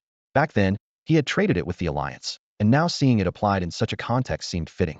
The competition is divided into 3 formats: individual battles, ring battles, and team battles. A team wins by securing victory in 2 out of the 3 formats. Individual battles follow a classic unknown setup with a best-of format. In ring battles, players from both sides take turns stepping into the ring. A player who successfully defends the ring continues to face the next opponent without rest. The team whose players endure to the very end wins. Team battles are the most complex, requiring both sides to send 8 to 10 students into a designated map for a single-round team-based match. The usual order is individual battles first, followed by ring battles, and finally team battles. Players participating in individual battles cannot take part in ring battles. The registration lists for individual and ring battles are submitted simultaneously. For team battles, there are no registration restrictions. The holographic combat simulation pod is incredibly powerful, capable of accurately replicating combat environments for levels up to 9 stars, with 99.99 realism. Qin Shou knew this better than anyone. Hearing the competition format, Qin Shou nodded in approval, finding it fairly reasonable. The structure was designed to test an academy's overall strength rather than relying on a single individual to carry the entire team. These 5 will do, Qin Shou said, circling 5 names on the registration list. The 5 selected were almost all students from the elite first class. This was not surprising, as Lingjiang Academy's top students had long been chosen by Yang Tianqing. Elder Su, the city lord, glanced over the names on the list and read them out one by one. Sun Ming, 20 years old, 6 months shy of turning 20, a 4-star Mecha Master. Sacred Soul Mecha, high-grade beast class Sacred Soul Mecha, dual gun cowboy. Zhang Lily, 19 years old, 3-star Mecha Master. Sacred Soul Mecha, mid-grade beast class Sacred Soul Mecha. Most of the selected participants were 3-star or 4-star Mecha Masters. Elder Su hesitated for a moment before suggesting, just in case, perhaps we should pick 2 substitutes. Qin Shou shook his head decisively. These are the only ones worth using. Adding anyone else would just be padding the numbers. Elder Su's expression turned slightly awkward, but he couldn't deny the truth in Qin Shou's words. In recent years, the quality of students at Lingjiang Academy had indeed declined, which was why they had fallen to their current state. The 100 Cities Academy battle was to be held in Yun City in half a month. Normally, it would take 2 days to travel from Lingjiang City to Yun City. While they had the freedom to choose their departure time, there was an update. Elder Su, with a hint of deliberation, continued, a team will be passing through Lingjiang City on their way. You can travel with them. Qin Shou raised an eyebrow. Who are they? Every year, while each region handles its own selection battles, the Alliance assigns representatives from other regions to supervise and prevent rule violations. This time, the team supervising the southern selection battles comes from Xianyuan Holy City. Elder Su explained, pausing to gauge Qin Shou's reaction. You could say they're acquaintances of yours. Xianyuan Holy City? Qin Shou was momentarily stunned before a faint smile appeared on his lips. Not exactly unfamiliar. They're not really just passing through Lingjiang City, Qin Shou remarked, emphasizing the words passing through. Elder Su shrugged helplessly. There's not much I can do. We're just a small city in the south, while Xianyuan Holy City is a major city. If they make a request, I can't exactly refuse. When are the Xianyuan family's people arriving? In 5 days. They'll stay in Lingjiang City for 1 or 2 days before heading to Yun City. You can travel with them then, Elder Su replied. That way, you'll have time to prepare in Yun City. Qin Shou paused, then looked at Elder Su with a hint of amusement. According to the rules, I'm not supposed to leave Lingjiang City. Rules are rigid, but people are flexible, Elder Su replied with a smile. Lingjiang City performed exceptionally well during the Lingjiang Tide. When I sought help back then, I received none. Now, if I stir things up a little and make a few requests, what's the harm? His tone carried a trace of resignation, as if reminding Qin Shou not to dwell on it too much. Understanding his point, Qin Shou nodded. After giving a few instructions, he left the study. The list for the 100 Cities Academy battle was announced quickly. As expected, Yang Tian from Special Class 1 and Qin Shou from Special Class 2 were appointed as the lead teacher and accompanying teacher, respectively. However, upon learning of the arrangement, Yang Tian immediately went to the city lord's mansion for a confidential meeting. After returning to the academy, he quietly began his preparations without mentioning a word about the matter. Meanwhile, the 10 selected students also immersed themselves in getting ready for the journey. At this time, Lingjiang City welcomed some special visitors. The city gates slowly opened, and a relatively small but imposing convoy drove into the city. The convoy consisted of both powerful military armored transport vehicles and luxurious off-road cars, each bearing a distinctive emblem. Unlike common designs, this emblem featured only 2 simple characters, Xianyuan. Look, it's the Xianyuan family's convoy, a passerby exclaimed. I heard they're coming to oversee the Southern 100 Cities Academy battle. Wait, weren't they supposed to head to Yun City? Another passerby asked in confusion. Xianyuan Holy City is in the east, and Yun City is in the south. Passing through Lingjiang City would be out of the way, wouldn't it? Who can really figure out the schedules of such important figures? Someone replied. As the convoy advanced slowly, a group of female bikers dressed in leather suddenly blocked their path with their motorcycles. Each of them wore a helmet, obscuring their faces. Who dares to block our way? A middle-aged man stepped out of the leading armored vehicle, adjusted his collar, and glared angrily at the uninvited group. The red-haired leader of the bikers rested her hands on the motorcycle's fuel tank and said coldly, "You've taken the wrong path. How dare you? Move aside," the man barked sharply. "I said you're on the wrong path." The red-haired woman raised her voice, her tone laced with defiance. Just as the tension was about to escalate, a melodious female voice came from behind the sunshade of a luxurious jeep further back in the convoy. "Cousin, this is probably that girl's doing. Since that's the case, let's change our route." The middle-aged man immediately suppressed his anger at her words and led the convoy to turn right at the intersection. As the luxurious jeep passed by the red-haired woman, the window rolled down slightly, revealing the graceful and dignified face of a noblewoman behind the curtain. "Pass on a message to that girl for me," the noblewoman said in a steady voice. "Since we're here, it would be inappropriate not to meet her. We'll pay a visit tonight." The red-haired woman, shedding her earlier arrogance, nodded respectfully. "Madam, I will deliver your message." As night fell, the small courtyard in the southern part of the city was much quieter than usual. Qin Shouyi had sent the students back to the academy early to pack their belongings in preparation for the upcoming journey to Yun City. The members of the 100 Flowers Society were also absent, leaving only Qin Shouyi and Haitang in the kitchen, busy preparing a lavish dinner. The wind chime outside the courtyard gate suddenly rang, its crisp ding-ding-ding, breaking the evening's tranquility. "They're here." Qin Shouyi put down what he was doing and got ready to open the door. "Let's go together." This time, Haidang didn't stay in the kitchen but followed him instead. The two walked side by side to the courtyard gate. Qin Shouyi slowly opened it, revealing a group of over a dozen people outside. Most of them were dressed in black uniforms, wearing sunglasses. There were both men and women among them, and they exuded an undeniable air of menace. At the center of the group stood a woman of extraordinary poise and a young girl who wasted no time rushing toward Haitang. "Sis, I missed you so much. I missed you so much." The girl threw herself on a Haitang, clinging to her neck and rubbing her head against Haitang's shoulder. She inhaled deeply, as if trying to take in all of Haitang's scent. This girl still so unruly. The elegant and dignified woman frowned and shot the girl a disapproving look. "Get down now." Only then did the girl reluctantly let go, sliding off Haitang with clear reluctance. If Zheng Ye and the others were present, they would undoubtedly exclaim that this girl was practically a miniature version of Haitang, bearing at least a 70 to 80% resemblance. "Auntie," Haitang greeted the woman respectfully. Qin Shouyi merely nodded slightly in acknowledgement, and the woman returned the gesture in kind. Haitang glanced around the gate. Seeing no one else besides the bodyguards, she asked, "Didn't Uncle come?" The woman chuckled softly. "If your uncle came, would you even let him in? My courtyard is small. It can't accommodate such a big personality as Uncle." Haitang replied with a playful smile. The woman sighed. "We should have been more considerate earlier and not come here directly during the day." As she spoke, her gaze shifted meaningfully toward Qin Shouyi. "Come on in, don't just stand outside. Dinner is already prepared," Qin Shouyi said, stepping aside to invite them in. The woman walked into the courtyard, but the bodyguards outside remained motionless. "Brothers, please come in as well," Qin Shouyi called out again. "Thank you, but we'll wait outside." A middle-aged man, who seemed to be the leader, replied with a stoic expression. Qin Shouyi rolled his eyes. He wasn't being genuinely polite to these people, but was more concerned that their intimidating presence might alarm the neighbors. "Since the host has invited you, you should all come in," the woman ordered. The bodyguards immediately complied, filing into the courtyard in an orderly manner. The large yellow dog resting in its kennel lazily opened one-eyed glance at the newcomers. Recognizing them as fellow guards, it paid them no further attention and went back to sleep.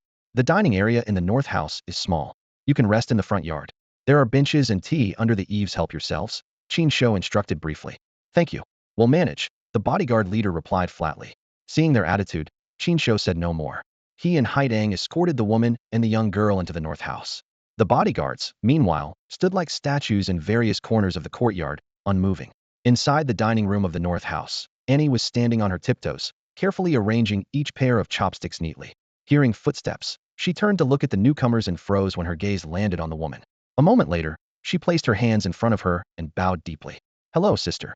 The woman was momentarily startled by the sight of the little girl.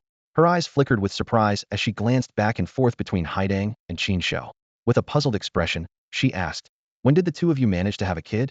Why didn't I know about this?" In an instant, Haitang's cheeks and neck turned bright red. She quickly raised her hands, shaking them as she explained, "No, no, it's not like that. This isn't Qing's child." A glimmer of mischievous amusement flashed in the woman's eyes, clearly pleased with her teasing. She knew very well that the white-haired girl couldn't possibly be their child, just the genetics alone made it implausible. Besides, given the girl's age, it was almost impossible for the two of them to have had a child nearly a decade ago. "She's the child of a friend of ours, from the northern lands. Her parents passed away, so she's staying with us now. She's a sweet girl," Her name is Annie. Qin Shou explained gently, patting Annie's head with a warm expression. From the time Annie first arrived in their home, nervous and too shy to interact with strangers, she had come a long way. Though she still got anxious, she no longer hid silently behind Qin Shou like she used to. Annie, this is your sister Haitong's relative. The elder sister here is your sister Haitong's aunt, and this young lady is her younger sister. Qin Shou introduced them to each other.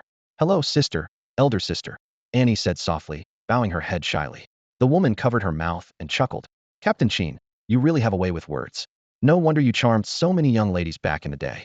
Shaking her head with a smile, she added. I'm over 40 now. How could I be called elder sister? Annie, dear, just call me aunt. Haitong's expression soured slightly at the comment, and she shot an irritated glance at Qin Shou.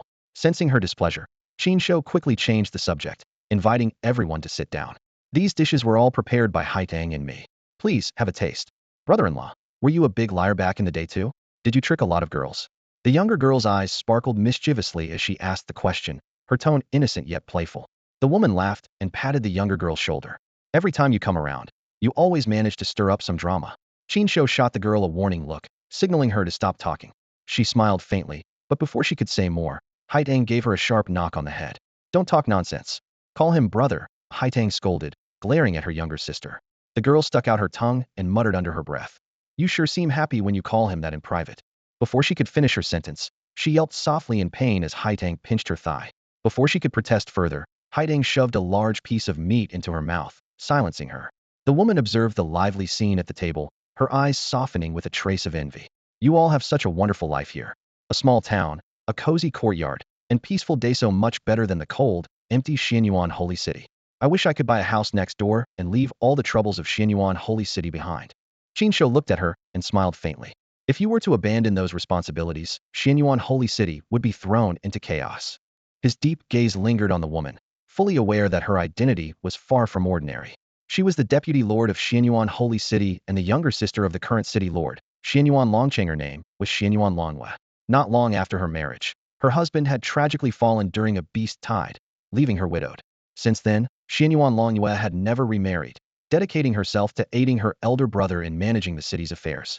While it was publicly known that Xianyuan Longcheng was the city lord and the head of the Xianyuan family, Qin Shou understood that the true power behind the governance of the city was this formidable woman.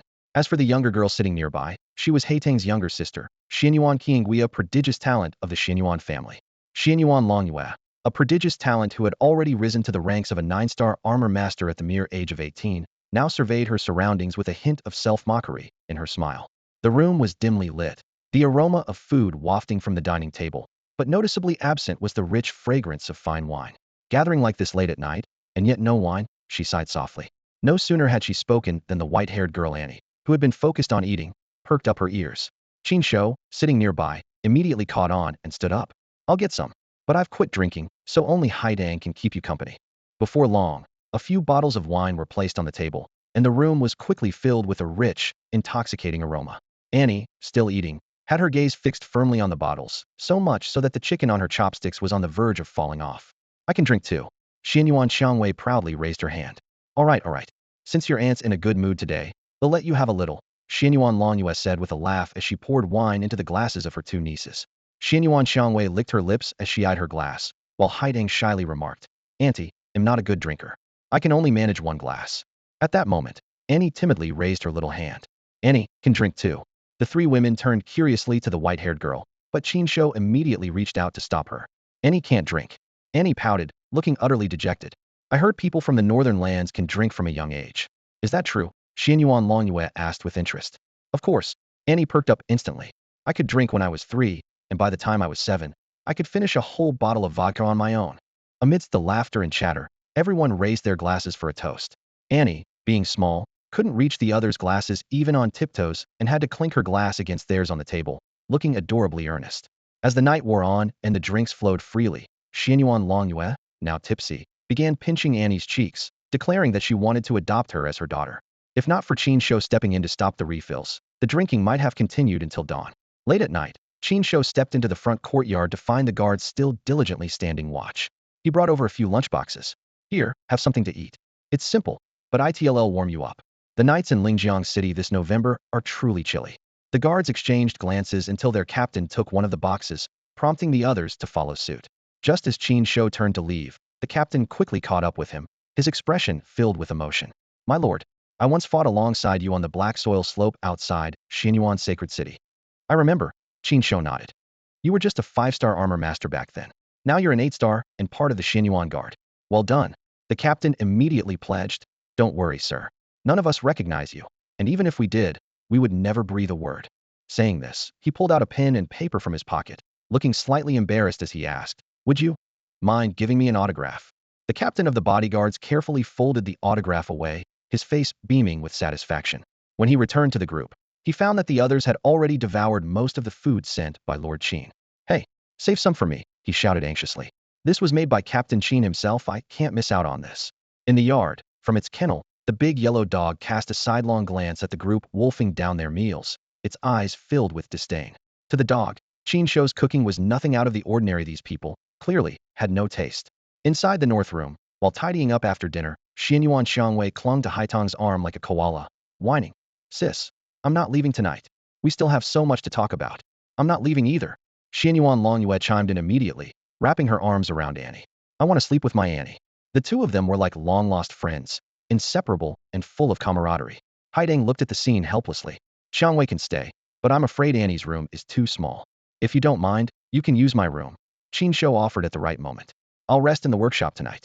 His workshop already had a bed, which he often used when working late. Xianyuan Longyue's eyes lit up. Before Haidang could respond, she grinned and said, well, I won't say no then. Thank you, Captain Qin. Haidang could only silently shake her head at her usually composed and elegant aunt, who had clearly let loose after a few drinks. The four ladies took turns freshening up and getting ready for bed. Meanwhile, Qin Shou set up tents for the bodyguards in the yard.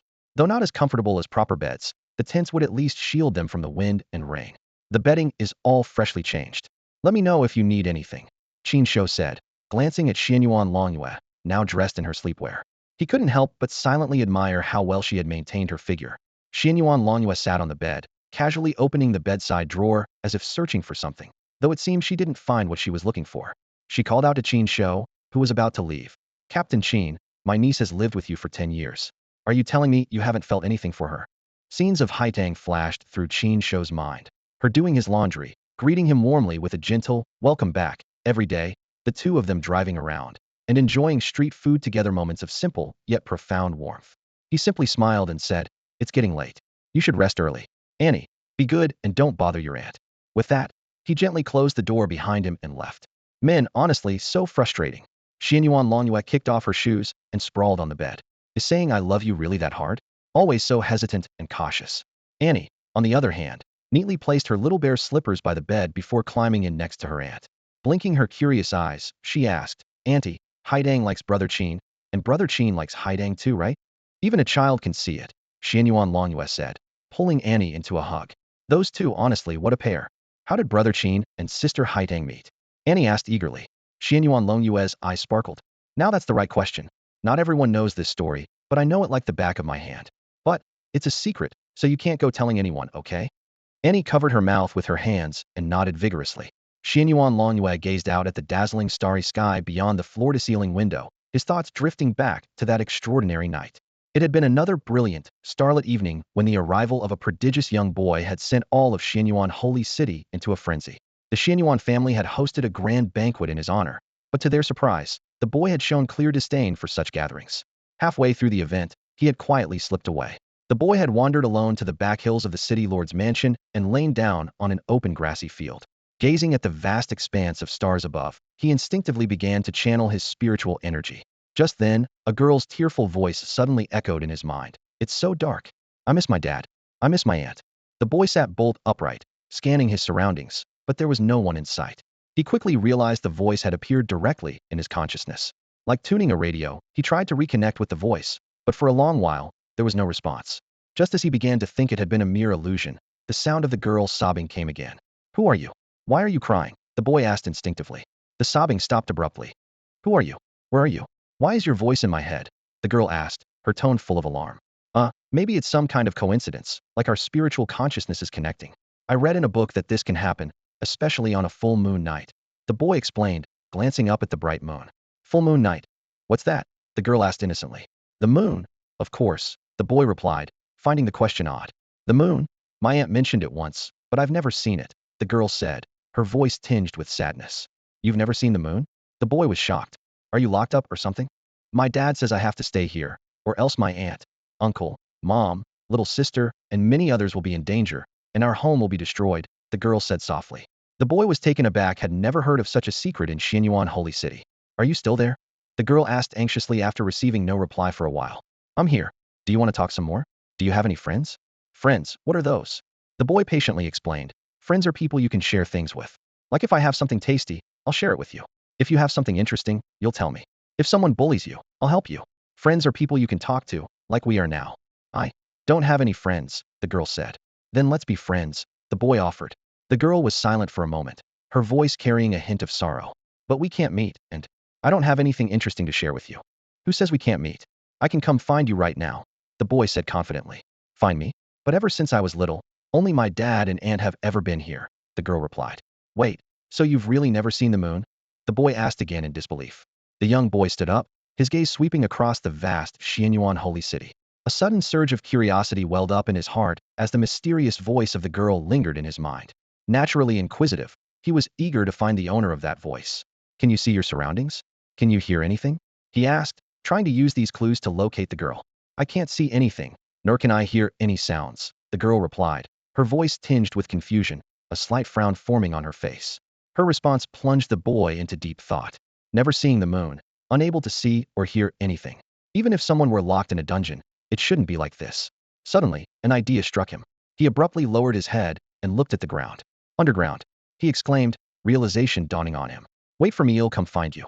The boy immediately unleashed his powerful mental energy, beginning to search for the girl's exact location. There's no need. Just being able to talk to you makes me happy, the girl said softly. Can you tell me what the moon looks like? Is it round or square? But before she could finish her sentence, she realized the boy was no longer responding. Slowly, she curled up, hugging her knees tightly, as a familiar sense of loneliness washed over her. At that moment, an unusual sound came from above her, a noise unlike the ones her father and aunt made when they visited. Then, there was a dull thud, followed by a voice exclaiming, Ouch, my butt. The girl tensed, clenching her fists as her aunt's warning echoed in her mind. If you encounter a bad person, fight.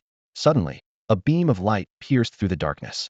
In the faint glow of a fluorescent stick, she saw a dust-covered boy rubbing his sore backside with one hand while holding the light source in the other. Their eyes met, and the boy's face broke into a warm smile. It's you, isn't it? The energy fluctuations told me I found the right person. Hi, my name is Qin Shouyi. I keep my promises. I came to find you, he said sincerely, extending his hand. The girl recognized his voice. It was the same one that had spoken to her in her mind.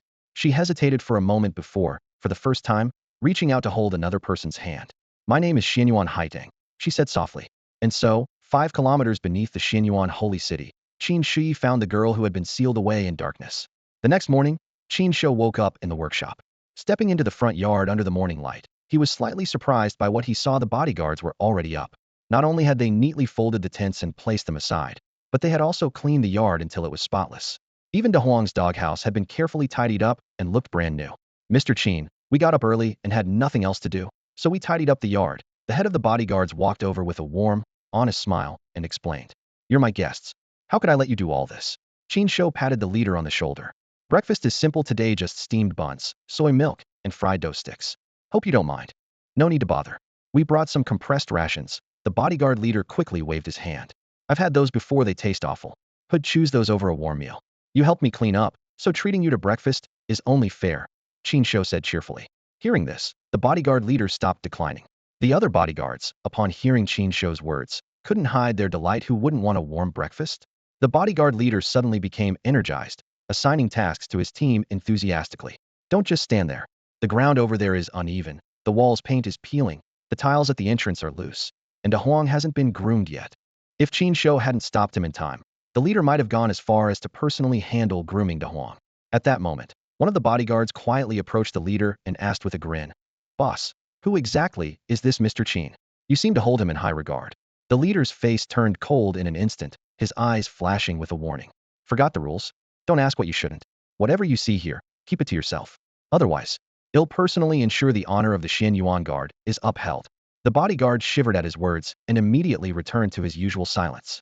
Before long, the aroma of food wafted from the kitchen. The others inside had finished washing up, and upon seeing the table full of hearty breakfast dishes, couldn't help but feel their appetites grow. "This is the life," Xian Yuan Longyue said as she sipped her soy milk. "They'll speak to the city lord of Lingjiang later about buying a house nearby. Then I can come over and mooch off your meals every day. I want to live here too." Xian Yuan Xiangwei raised her hand in agreement. Qin Shou simply smiled quietly. If these two prominent figures from the Xian Yuan family really stayed in Lingjiang City, it would undoubtedly cause a sensation, instantly putting this small southern town on the map. However, he knew Xian Yuan Longyue was only joking. There were still plenty of family affairs waiting for them to handle. "Captain Qin, I heard that half of the Lingjiang Academy team this year consists of your students?" Xian Yuan Longyue turned to Qin Shou and asked. Qin Shou nodded and replied, "I made a deal with old Su to teach his students for a year. We've lived in Lingjiang City for 10 years, and he's looked out for us a lot. Consider it a way to pay some rent. Looks like Lingjiang City's rankings are going to move up this year," Xian Yuan Longyue remarked with a smile. "When the time comes and you encounter our Xian Yuan City team, make sure to go easy on us, alright?" Xian Yuan Longyue teased, her bright eyes sparkling with amusement and a playful smile tugging at her lips. Qin Shou took a small sip of his soy milk, shaking his head with a chuckle. "You're really joking with me. Xian Yuan Sacred City's team has guaranteed top 10 placements, and they've consistently been in the top 3 these past years. Just having Miss Rose with her 9-star prowess is enough to sweep all 10 of us from Lingjiang City. Honestly, we're just here to gain some experience this year." Hearing the compliment, Xian Yuan Rose lifted her chin with pride. As a contestant under the age of 20, she and Xian Yuan Sacred City had earned an automatic qualification based on their top 10 placement last year.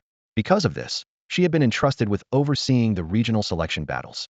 "How about I open a backdoor for you during the Southern Division selection?"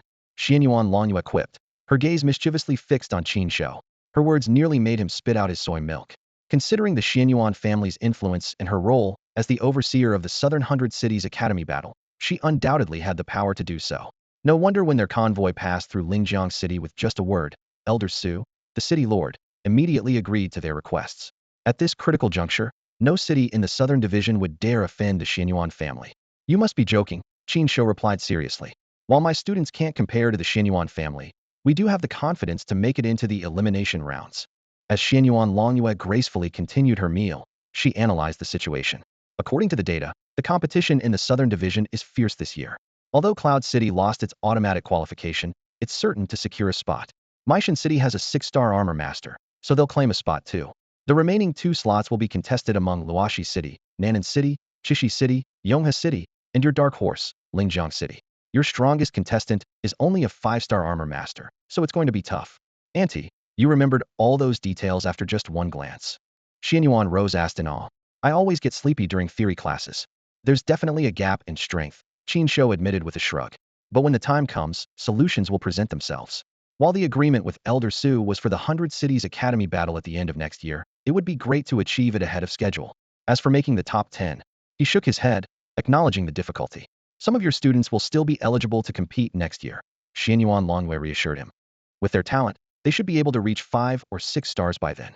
At that moment, the ring on Xian Yuan Longyue's finger flashed. Without hesitation, she activated it in front of everyone. A holographic projection displayed an urgent message. A massive surge of tides had struck Nanzhou City, accompanied by strong winds and waves. Deep-sea beasts in the surrounding waters were showing signs of aggression. Out of the city's 700,000 residents, less than 1/10 had been evacuated. It was estimated that 600,000 people would perish in Nanzhou City due to the inability to evacuate in time. The atmosphere at the dining table instantly grew heavy upon hearing the news. Everyone's chopsticks paused slightly, and even the aroma of the food seemed to lose some of its appeal. "The situation in Nanzhou City is dire," Haitang said slowly, putting down her chopsticks. "The recent typhoon brought torrential rains, and along with the rampage of deep-sea beasts, the sea level has risen dramatically by several meters. This city, once several kilometers from the coastline, has now become an isolated island. The once bustling land has been swallowed by the surging waters, leaving only a few elevated bridges, like fragile lifelines, connecting the city to the outside world. This city is like a piece of meat placed right at the jaws of the deep-sea beasts," Haitang frowned. "If the seawater completely submerges Nanzhou City, the citizens will become their feast." Qin Shou, shoveling rice into his mouth, asked, "Isn't anyone stepping in?" Xian Yuan Longyue shook her head, her expression grave. "The Alliance actually listed Nanzhou City as abandoned 3 years ago. Its geographical location is too dangerous, and even armored masters can't defy the forces of nature. When the evacuation order was issued, the city had nearly 1 million residents, but over the past 3 years, only 300,000 have been relocated. Nanzhou City is indeed a prime piece of land, she continued to explain. The soil is fertile, and it rarely suffers from beast attacks. It's one of the few self-sufficient major cities in the south. Even knowing the danger is imminent, many people stayed, clinging to a sliver of hope. Now the Alliance only symbolically stations a few reception convoys at the bridgeheads, Xian Yuan Longyue side. They won't send armored masters into the city for rescue, nor will they stop the deep-sea beasts or the rising waters. Just abandoning 700,000 people like that. Xian Yuan Xiangwei pouted, her eyes flashing with anger. The table fell silent. Compared to the fiery Xian Yuan Xiangwei, the others had long come to terms with the harsh realities of the world. Those with power and influence had already left, leaving only ordinary people behind. To the Alliance's upper echelon, these civilians didn't hold enough value to warrant a significant investment of resources. Xian Yuan Xiangwei turned to Qin Shou, her eyes full of expectation. Weren't you once the commander of the Dawn Armored Knights? If it were you, you'd definitely go to the rescue, right? Don't even bring it up, Qin Shou said with a bitter smile, waving his hand dismissively. Back then, I was young and naive. In a situation like this, only a fool would go. I've since realized that personal strength alone is far from enough. Xian Yuan Longyue gently tapped Xiangwei on the head. All right, eat your food. Xian Yuan Xiangwei lowered her head and stirred the rice in her bowl without saying another word. After breakfast, once the dishes were cleaned up, the group agreed to set out the following morning. This time, come with us, Xian Yuan Longyue said, looking at Qin Shou with a hint of determination in her eyes. Then, she turned to Haitang. Haitang, will you join us? Haitang shook her head gently and replied warmly. Someone has to stay and look after the house. You all can go. Although her words seemed casual, she had her own reasons. She simply didn't want to appear at official events alongside the Xianyuan family, nor did she wish for her peaceful life to be disrupted. Xianyuan Longyue, perceptive as ever, nodded slightly, clearly understanding Haitang's concerns, and chose not to press further. All right then, Xianyuan Longyue concluded and set off with Qiangwei toward the city lord's manor. After all, since they had come to Lingjiang City, it would be improper not to meet with the city's leadership. Meanwhile, Qin Shou headed to Lingjiang Academy to check on the students' preparations, as they were scheduled to depart early the next morning. When Qin Shou arrived at the courtyard of the Special Class 2, he saw several students busy packing their belongings. It was clear they had already received the notice. Each student's bag was packed with essential supplies, though Louise's luggage was the lightest, just a small backpack. You're all packed already? We're not leaving until tomorrow, Qin Shou remarked in surprise. Qiu Longxiang chuckled and gestured toward Wang Baobao and a few others. Yes, but these guys barely slept last night. They were too excited. Wang Baobao grinned mischievously and said, it's the selection for the 100 City Academy battle. I've been looking forward to this. Competing on the same stage as students from other academies, it feels like something straight out of a novel. His voice was brimming with excitement. You've all experienced the Lingjiang tide. Try to stay composed, Qin Shou said, rolling his eyes. He nodded firmly and added, the time is set, we leave tomorrow morning. I'll bring a pickup truck, so just load your luggage onto it. Yes, sir. The students responded in unison. Seeing that the students were in good spirits, Qin Shou felt reassured. As he walked out of the courtyard, preparing to leave, Su Weiwei caught up with him. Mr. Qin, there's something I'm worried about that I need to tell you, Su Weiwei said with a concerned expression. The list of participants includes Qiu Longxiang, but it seems he hasn't fully recovered his mecha Sacred Soul yet. The rules for the 100 City Academy battle don't allow students with incomplete recoveries to pilot mechas. He might be violating the regulations. Before she could finish, her tone already revealed her unease. Qin Shou smiled and eased her concerns. Don't worry, he's already recovered. What? That's great news. Why didn't he tell us? Su Weiwei's eyes widened in surprise. Because it's not entirely stable yet, so he kept quiet, Qin Shou explained. Besides, the main players for the 100 City Academy battle are still you and the others. If he doesn't need to participate, he won't. Hearing this, Su Weiwei felt relieved and decided not to press further. Back in the courtyard, the first thing Su Weiwei did was congratulate Qiu Longxiang on his recovery. She nudged him lightly with her elbow and teased. How could you keep such good news from us? Qiu Longxiang, guessing that Qin Shou had said something, feigned innocence, and everyone laughed in the relaxed atmosphere. Just then, as Qin Shou was about to leave, a noise came from the neighboring courtyard of Special Class 1. A figure approached. It was Yang Tianqing, the lead teacher. Mr. Yang, how's your recovery? Qin Shou asked, showing his concern. Yang Tianqing walked up to Qin Shou with a smile. I've received the notice. We'll depart early tomorrow morning. Although I'm the official lead teacher for this event, all arrangements for the 100 City Academy battle will be under your charge. He was well aware of Qin Shou's identity and capabilities and had no illusions about his own role. Qin Shou patted his shoulder. All right, I'll count on you for this. His tone carried a hint of gratitude. Yang Tianqing smiled faintly. If there's anything you need my assistance with, just let me know. My students in Class 1 will follow your instructions. I only hope that Mr. Qin can lead Lingjiang Academy to secure a spot in the selection. He bowed respectfully before turning to leave. Watching Yang Tianqing's retreating figure, Qin Shou couldn't help but feel moved. Yang's dedication to Lingjiang Academy was evident. The night before their departure, the small courtyard in the southern part of the city was filled with a warm and cozy atmosphere. The night was tranquil, and the air carried a hint of autumn. Around the dining table, Qin Shou and the others sat together, enjoying delicious crayfish in a relaxed and cheerful mood. Xian Yuan Xiangwei lowered her head, a trace of the crayfish sauce still on the corner of her mouth. She exclaimed excitedly, "This tastes amazing. Why are the crayfish here so big and so flavorful?" Her eyes sparkled, clearly enchanted by the spicy and savory aroma. Xian Yuan Longyue also reached for a large crayfish, took a bite, and nodded in satisfaction. "This sauce is excellent. How is it made?" he asked. Annie, however, was a bit hesitant. She seemed to still be getting used to the dish. At first, the sight of the massive, fist-sized crayfish made her hesitant to try. But when Qin Shou personally peeled one for her and gently handed it to her, she took a bite. The burst of fresh and rich flavor immediately melted her reservations. From that point on, she couldn't stop, quickly peeling one crayfish after another. Qin Shou chuckled and pointed at the crayfish on the table, teasingly saying, "These oversized crayfish are one of a kind here." Despite Xian Yuan Qiangwei's repeated questions, Qin Shou didn't reveal the secret behind the crayfish's incredible flavor, leaving it as a mystery. The group could only laugh and continue enjoying the delightful dinner. Even the security team in the front yard had their share of the feast. Qin Shou had specially prepared several large pots of crayfish, not just for themselves, but also for the students at the academy.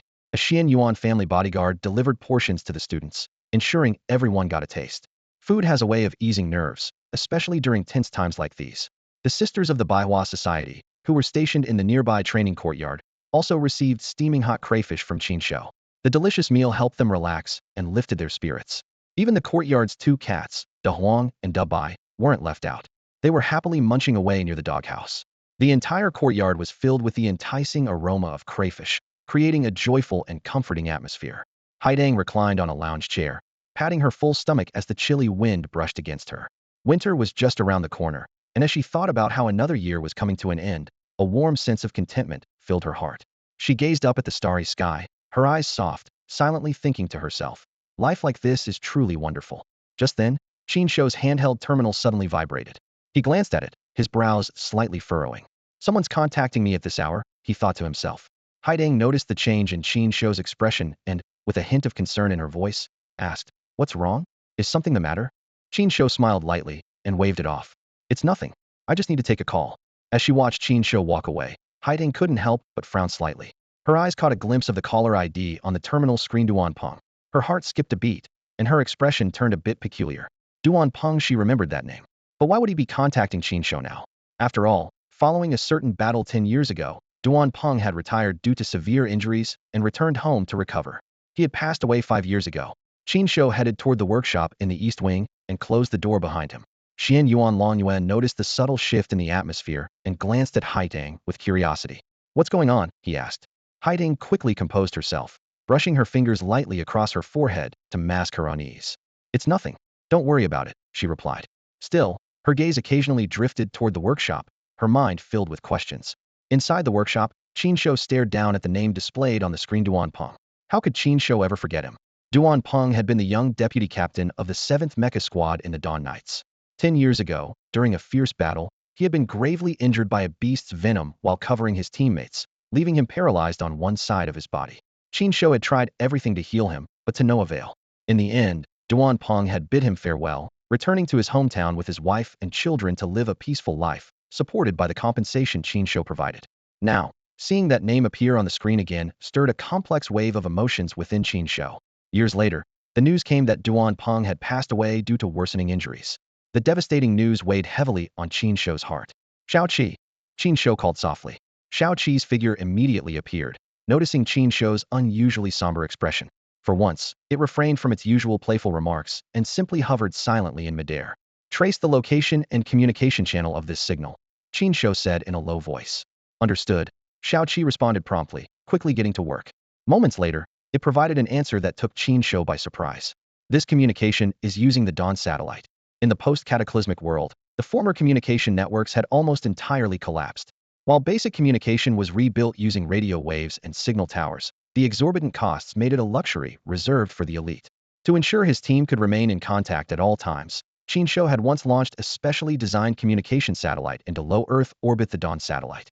However, after the disbandment of the Dawn Armor Knights 10 years ago, the satellite had gone into silent mode and had not been used since.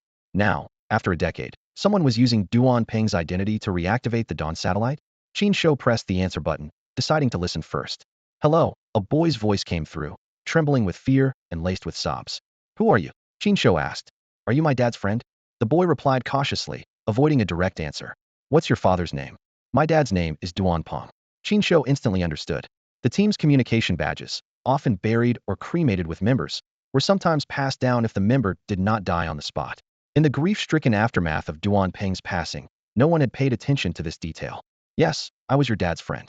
Little one, why are you contacting me so late? Qin Shouyi softened his tone. Please save my mom. The boy suddenly broke down, crying uncontrollably. Calm down. Let's take this one step at a time, all right? Qin Shouyi said patiently. Are you in danger right now? Yes, but no one is hurting us. Are you at home or outside? At home. What's wrong with your mom? Is she hurt or sick? Mom has a fever and a cold. The medicine isn't working, and the clinic is empty. No doctors, no medicine. Everyone outside is running away. I'm so scared, the boy sobbed. Before Dad left, he gave this thing to Shouyi and said if something really, really bad happened, I should use it to contact an uncle. Dad said that uncle would definitely help Shouyi. At that moment, Xiao Qi projected a line of text in front of Qin Shouyi, causing his pupils to contract sharply. It read, the communication signal is coming from Huzhou City. Huzhou City. Qin Shouyi gripped the communication device tightly, his voice steady as he asked, Shouyi, is that you? Your name is Duan Shouyi, right? Is there anyone else with you besides your mom? On the other end of the line, a tired yet tender young voice replied, no. After mom got sick, all the uncles and aunts left. It's just me and my little sister now. The boy paused, his voice trembling slightly. There's no food left in the house. I gave my sister the last half-pack of biscuits today. Her head feels hot, and no matter how much I call her, she won't wake up. There's no medicine left at home either. Listening to the boy's tearful words, Qin Shouyi's fingers unconsciously tightened around the device, his knuckles turning white. He took a deep breath and said firmly, Shouyi, don't be afraid. Your dad was right, uncle will definitely help you. Stay in your room with your family and don't go anywhere. No matter what happens outside, do not leave.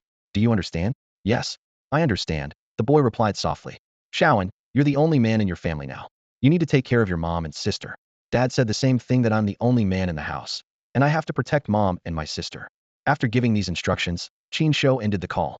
He stared at the device in his hand, his brows furrowed deeply, before finally making up his mind and dialing a number he was very familiar with but rarely connected to. Qin Shouyi, what made you think of calling me? A deep male voice answered on the other end. Do you have anyone in Huzhou City? Qin Shouyi asked directly, his tone urgent. Huzhou City? What? The man on the other end sounded puzzled. I have a former brother-in-arms from the Royal Armored Knights. His widow is in Huzhou City and hasn't been evacuated. Can you send someone to get them out? There was a long silence on the other end. After a while, the man spoke slowly. The situation in Huzhou City is dire. Everyone is fleeing. At this point, no one is willing to go in. He paused, his voice growing heavier. And based on the latest information we have, Huzhou City will be completely submerged within a day, and a large number of deep-sea beasts will flood the area. Even a titled Royal Armored Knight wouldn't go there now. It's a death sentence. The man sighed. Qin Shouyi, let it go. Beep, beep, beep. Qin Shouyi abruptly ended the call. The man stared at the now disconnected device and the busy tone, shaking his head helplessly. Still the same stubborn guy. In a small courtyard in the southern part of the city, Qin Shouyi strode out of the east workshop with a resolute expression.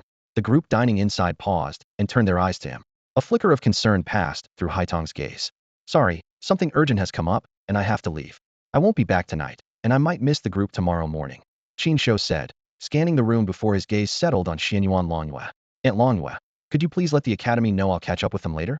Tell them to head to Yun City without me. Without waiting for a response, he turned and headed for the courtyard gate. Haiding quickly pressed down on Xianyuan Longyue, who was about to rise from her seat. It's okay, you all keep eating. I'll go check. She stood up and hurried after Qin Shouyi. Hearing footsteps behind him, Qin Shouyi stopped but didn't turn around. What happened? Haiding asked softly, her voice full of concern. Qin Shouyi didn't hide anything.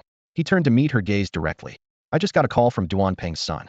The boy, his sick mother, and his sister are trapped in Huzhou City. I'm going to get them out. Haiding held his steady gaze, not trying to dissuade him. Instead, she reached out, straightened his collar, and gently wiped away the traces of lobster sauce and oil from the corner of his mouth.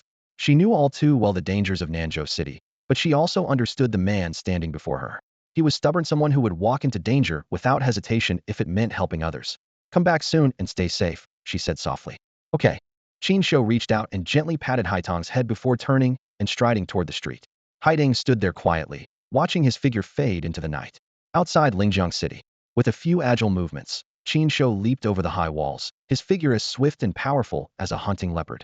Just as he was about to activate his sacred soul armor and head toward Nanzhou City, several shadowy figures emerged like phantoms, blocking his path. Captain Qin, leaving Lingjiang City in the dead of night, what's your intention? The men, dressed in plain merchant attire, stared at Qin Shou with wary eyes that glinted coldly. Qin Shou glanced at them indifferently, his voice calm, yet commanding. I'm heading to Nanzhou City. He'll return after handling some business. The group clearly hadn't expected Qin Shou to be so forthright about his departure. A flicker of surprise crossed their faces. Qin Shouyi, you should know that you are restricted to the boundaries of Lingjiang City. Leaving without authorization, do you understand the consequences of this? The leader raised his voice, his tone sharp.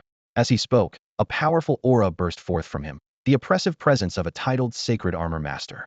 The others followed suit, each emanating the overwhelming energy of 9-star strength. Qin Shou chuckled lightly, though a trace of disdain flickered in his eyes. When Lingjiang City was in crisis, you did nothing. When the Lingjiang tide surged, you turned a blind eye. And now you stop me? Qin Shouyi, if you return to Lingjiang City now, we can pretend nothing happened. Otherwise, you'll bear the consequences.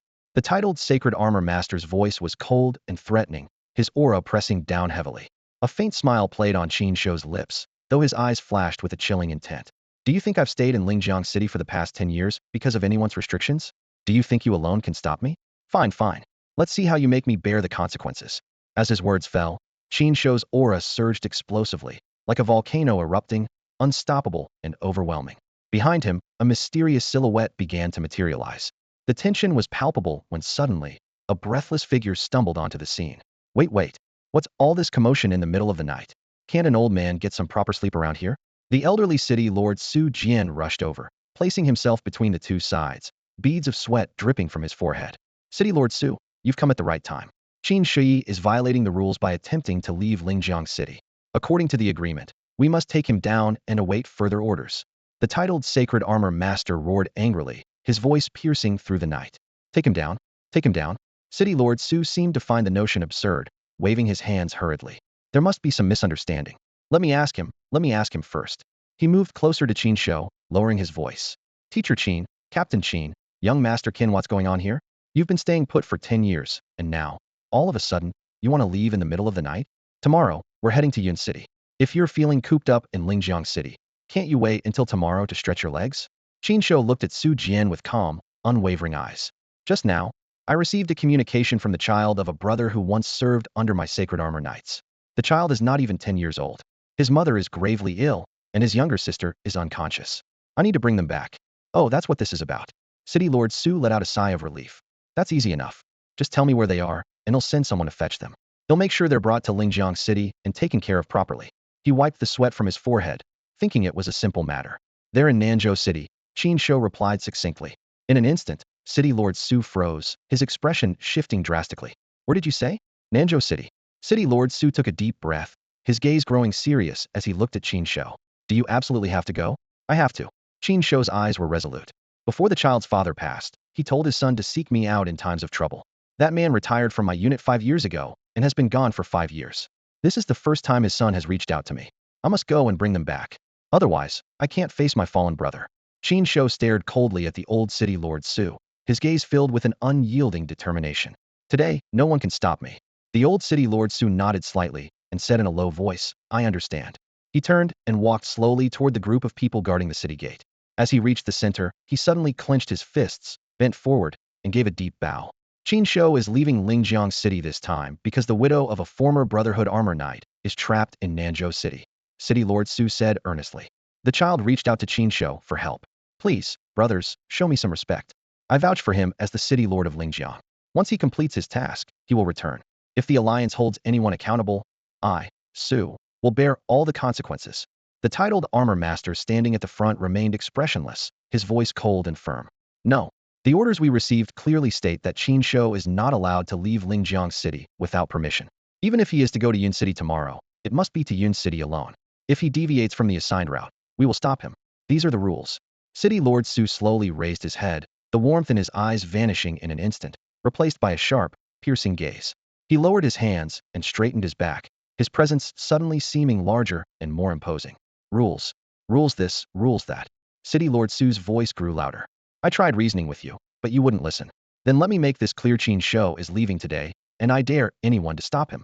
As his words fell, a sudden glow appeared behind him, and the outline of a massive mech began to take shape. Its metallic surface gleamed coldly under the light. The Dominator Blade Sacred Soul Mech appears. City Lord Su roared. Come on then. I've tolerated you bastards long enough. When Lingjiang was in trouble, you, a titled armor master, just stood by and watched, didn't you? Today, let's see just how capable you really are. The titled armor master's face flushed red with rage, clearly unprepared for such an insult. For someone of his rank to be publicly called a bastard, this was likely a first. Su Jian, do you even realize what you're doing? The titled armor master growled through clenched teeth. A disdainful smirk tugged at the corner of City Lord Su's mouth. Of course I know. If you've got the guts, come at me. Let's see if this old man can't take you all down. Qin Shouyi looked at the aged City Lord, Su, standing in his way, a faint sneer curling at the corner of his lips.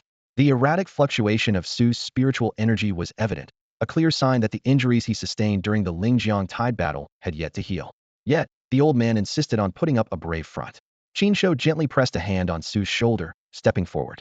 His gaze swept over the crowd like a blade. I'll say this one last time, move aside, or face the consequences.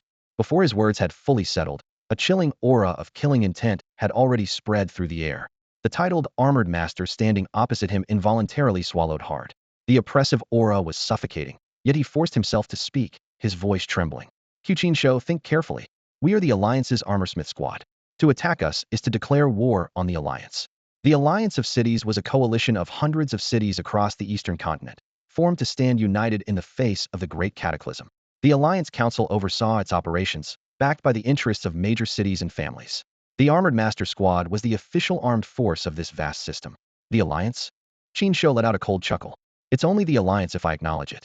If I don't, you're nothing but a ragtag bunch. The icy wind howled as Su, the old city lord, secretly gave Qin Shouyi a thumbs up. This kid had guts. Su himself would only dare to rebuke the armored master in front of him, but Qin Shouyi? He had just insulted the entire Alliance leadership. The titled armored master was left speechless, caught in a dilemma. Just then, a pair of bright headlights illuminated the scene from the direction of Lingjiang City. A luxurious jeep came to a slow stop, and the rear window rolled down, revealing the imposing face of Xianyuan Longyu.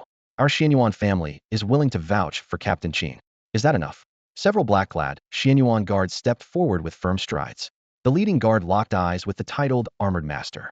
Sir, are you suggesting that even the Xianyuan family's word means nothing to you? Today, we're making sure Mr. Qin walks through. Let's see who dares to stop him. The black lines on the titled armored master's forehead deepened. What was happening today? Not only did Qin Shouyi completely disregard him, but even an old city lord of 9-star strength dared to stand up to him. And now, the Xianyuan family had joined the fray. Even an 8-star armor master bodyguard now dared to step forward and threaten him. Standing outside Lingjiang City, Qin Shouyi furrowed his brows slightly, his gaze drifting toward a nearby parked jeep. In the back seat sat a graceful womanette with Xianyuan Longyue. A hint of reluctance flashed across the titled armor master's face as he took a step back, his tone laced with warning. Since the Xianyuan family is willing to vouch for him, I have no further comments. However, today's incident will be reported in full detail. This half-conceding, half-threatening statement did nothing to sway those present. The head bodyguard snorted coldly, then strode up to Qin Shouyi, his face quickly softening into a friendly smile. Mr. Qin, please proceed with your journey. We've heard about what you're going to do, and we admire you greatly. As he spoke, he saluted Qin Shouyi with a standard Xianyuan guard gesture, which was soon echoed by the rest of the guards. These armor masters all understood the harsh reality they could fall in battle at any moment, leaving behind families and children who depended on them. Qin Shouyi's mission struck a chord with the most tender parts of their hearts. To fight for someone like him was an honor worth every risk. Qin Shouyi returned the salute solemnly, then turned to look at Xianyuan Longyue in the jeep. He realized this must have been Haitong's foresight, anticipating potential conflict outside the city and arranging for Xianyuan Longyue to assist. He raised his hand in a gesture of gratitude. In the next instant, a radiant apparition appeared behind Qin Shouyi, 12-winged angelic mech, glowing with divine brilliance. Even as a projection, it emanated an invisible, sacred pressure that awed everyone present. The titled armor master silently rejoiced that he hadn't acted rashly earlier. Had he done so, his squad might have been obliterated in mere moments. Saint Soul armor. Qin Shouyi's low command resonated as light particles enveloped him, forming a majestic 12-winged angelic mech. Outside Lingjiang City, it was as if a dazzling sun had risen. The holy angel spread its wings and soared swiftly toward Nanzhou City. The head bodyguard watched the radiant figure disappear into the distance, his peripheral vision catching the Alliance's Armor Master squad quietly retreating. Old City Lord Su approached Xian Yuan Longyue's car, clasping his hands in gratitude. Thank you for stepping in. Without your help, today's matter might not have ended so smoothly. Xian Yuan Longyue smiled faintly. I didn't expect the esteemed Old City Lord Su to risk offending the Alliance for Qin Shouyi. The Old City Lord scratched his head with a sheepish grin. A bond of 10 years, you see. My son passed away early, leaving only a granddaughter. I don't have many people to talk to these days, so I often chat with Brother Qin. Over time, I started seeing him as my own son. When your child stirs up trouble, isn't it a parent's duty to step in and set things right? Besides, I don't think he did anything wrong. It's getting late. Allow me to take you back to the city, Xian Yuan Longyue offered. I wouldn't dare impose by riding in your car. I'll just take a walk back instead. At my age, a stroll does me good. Old City Lord Su waved his hands repeatedly, well aware of Xian Yuan Longyue's status as a widow and the sensitivity surrounding her reputation within the Alliance. He was keen to avoid unnecessary complications. Xian Yuan Longyue didn't insist.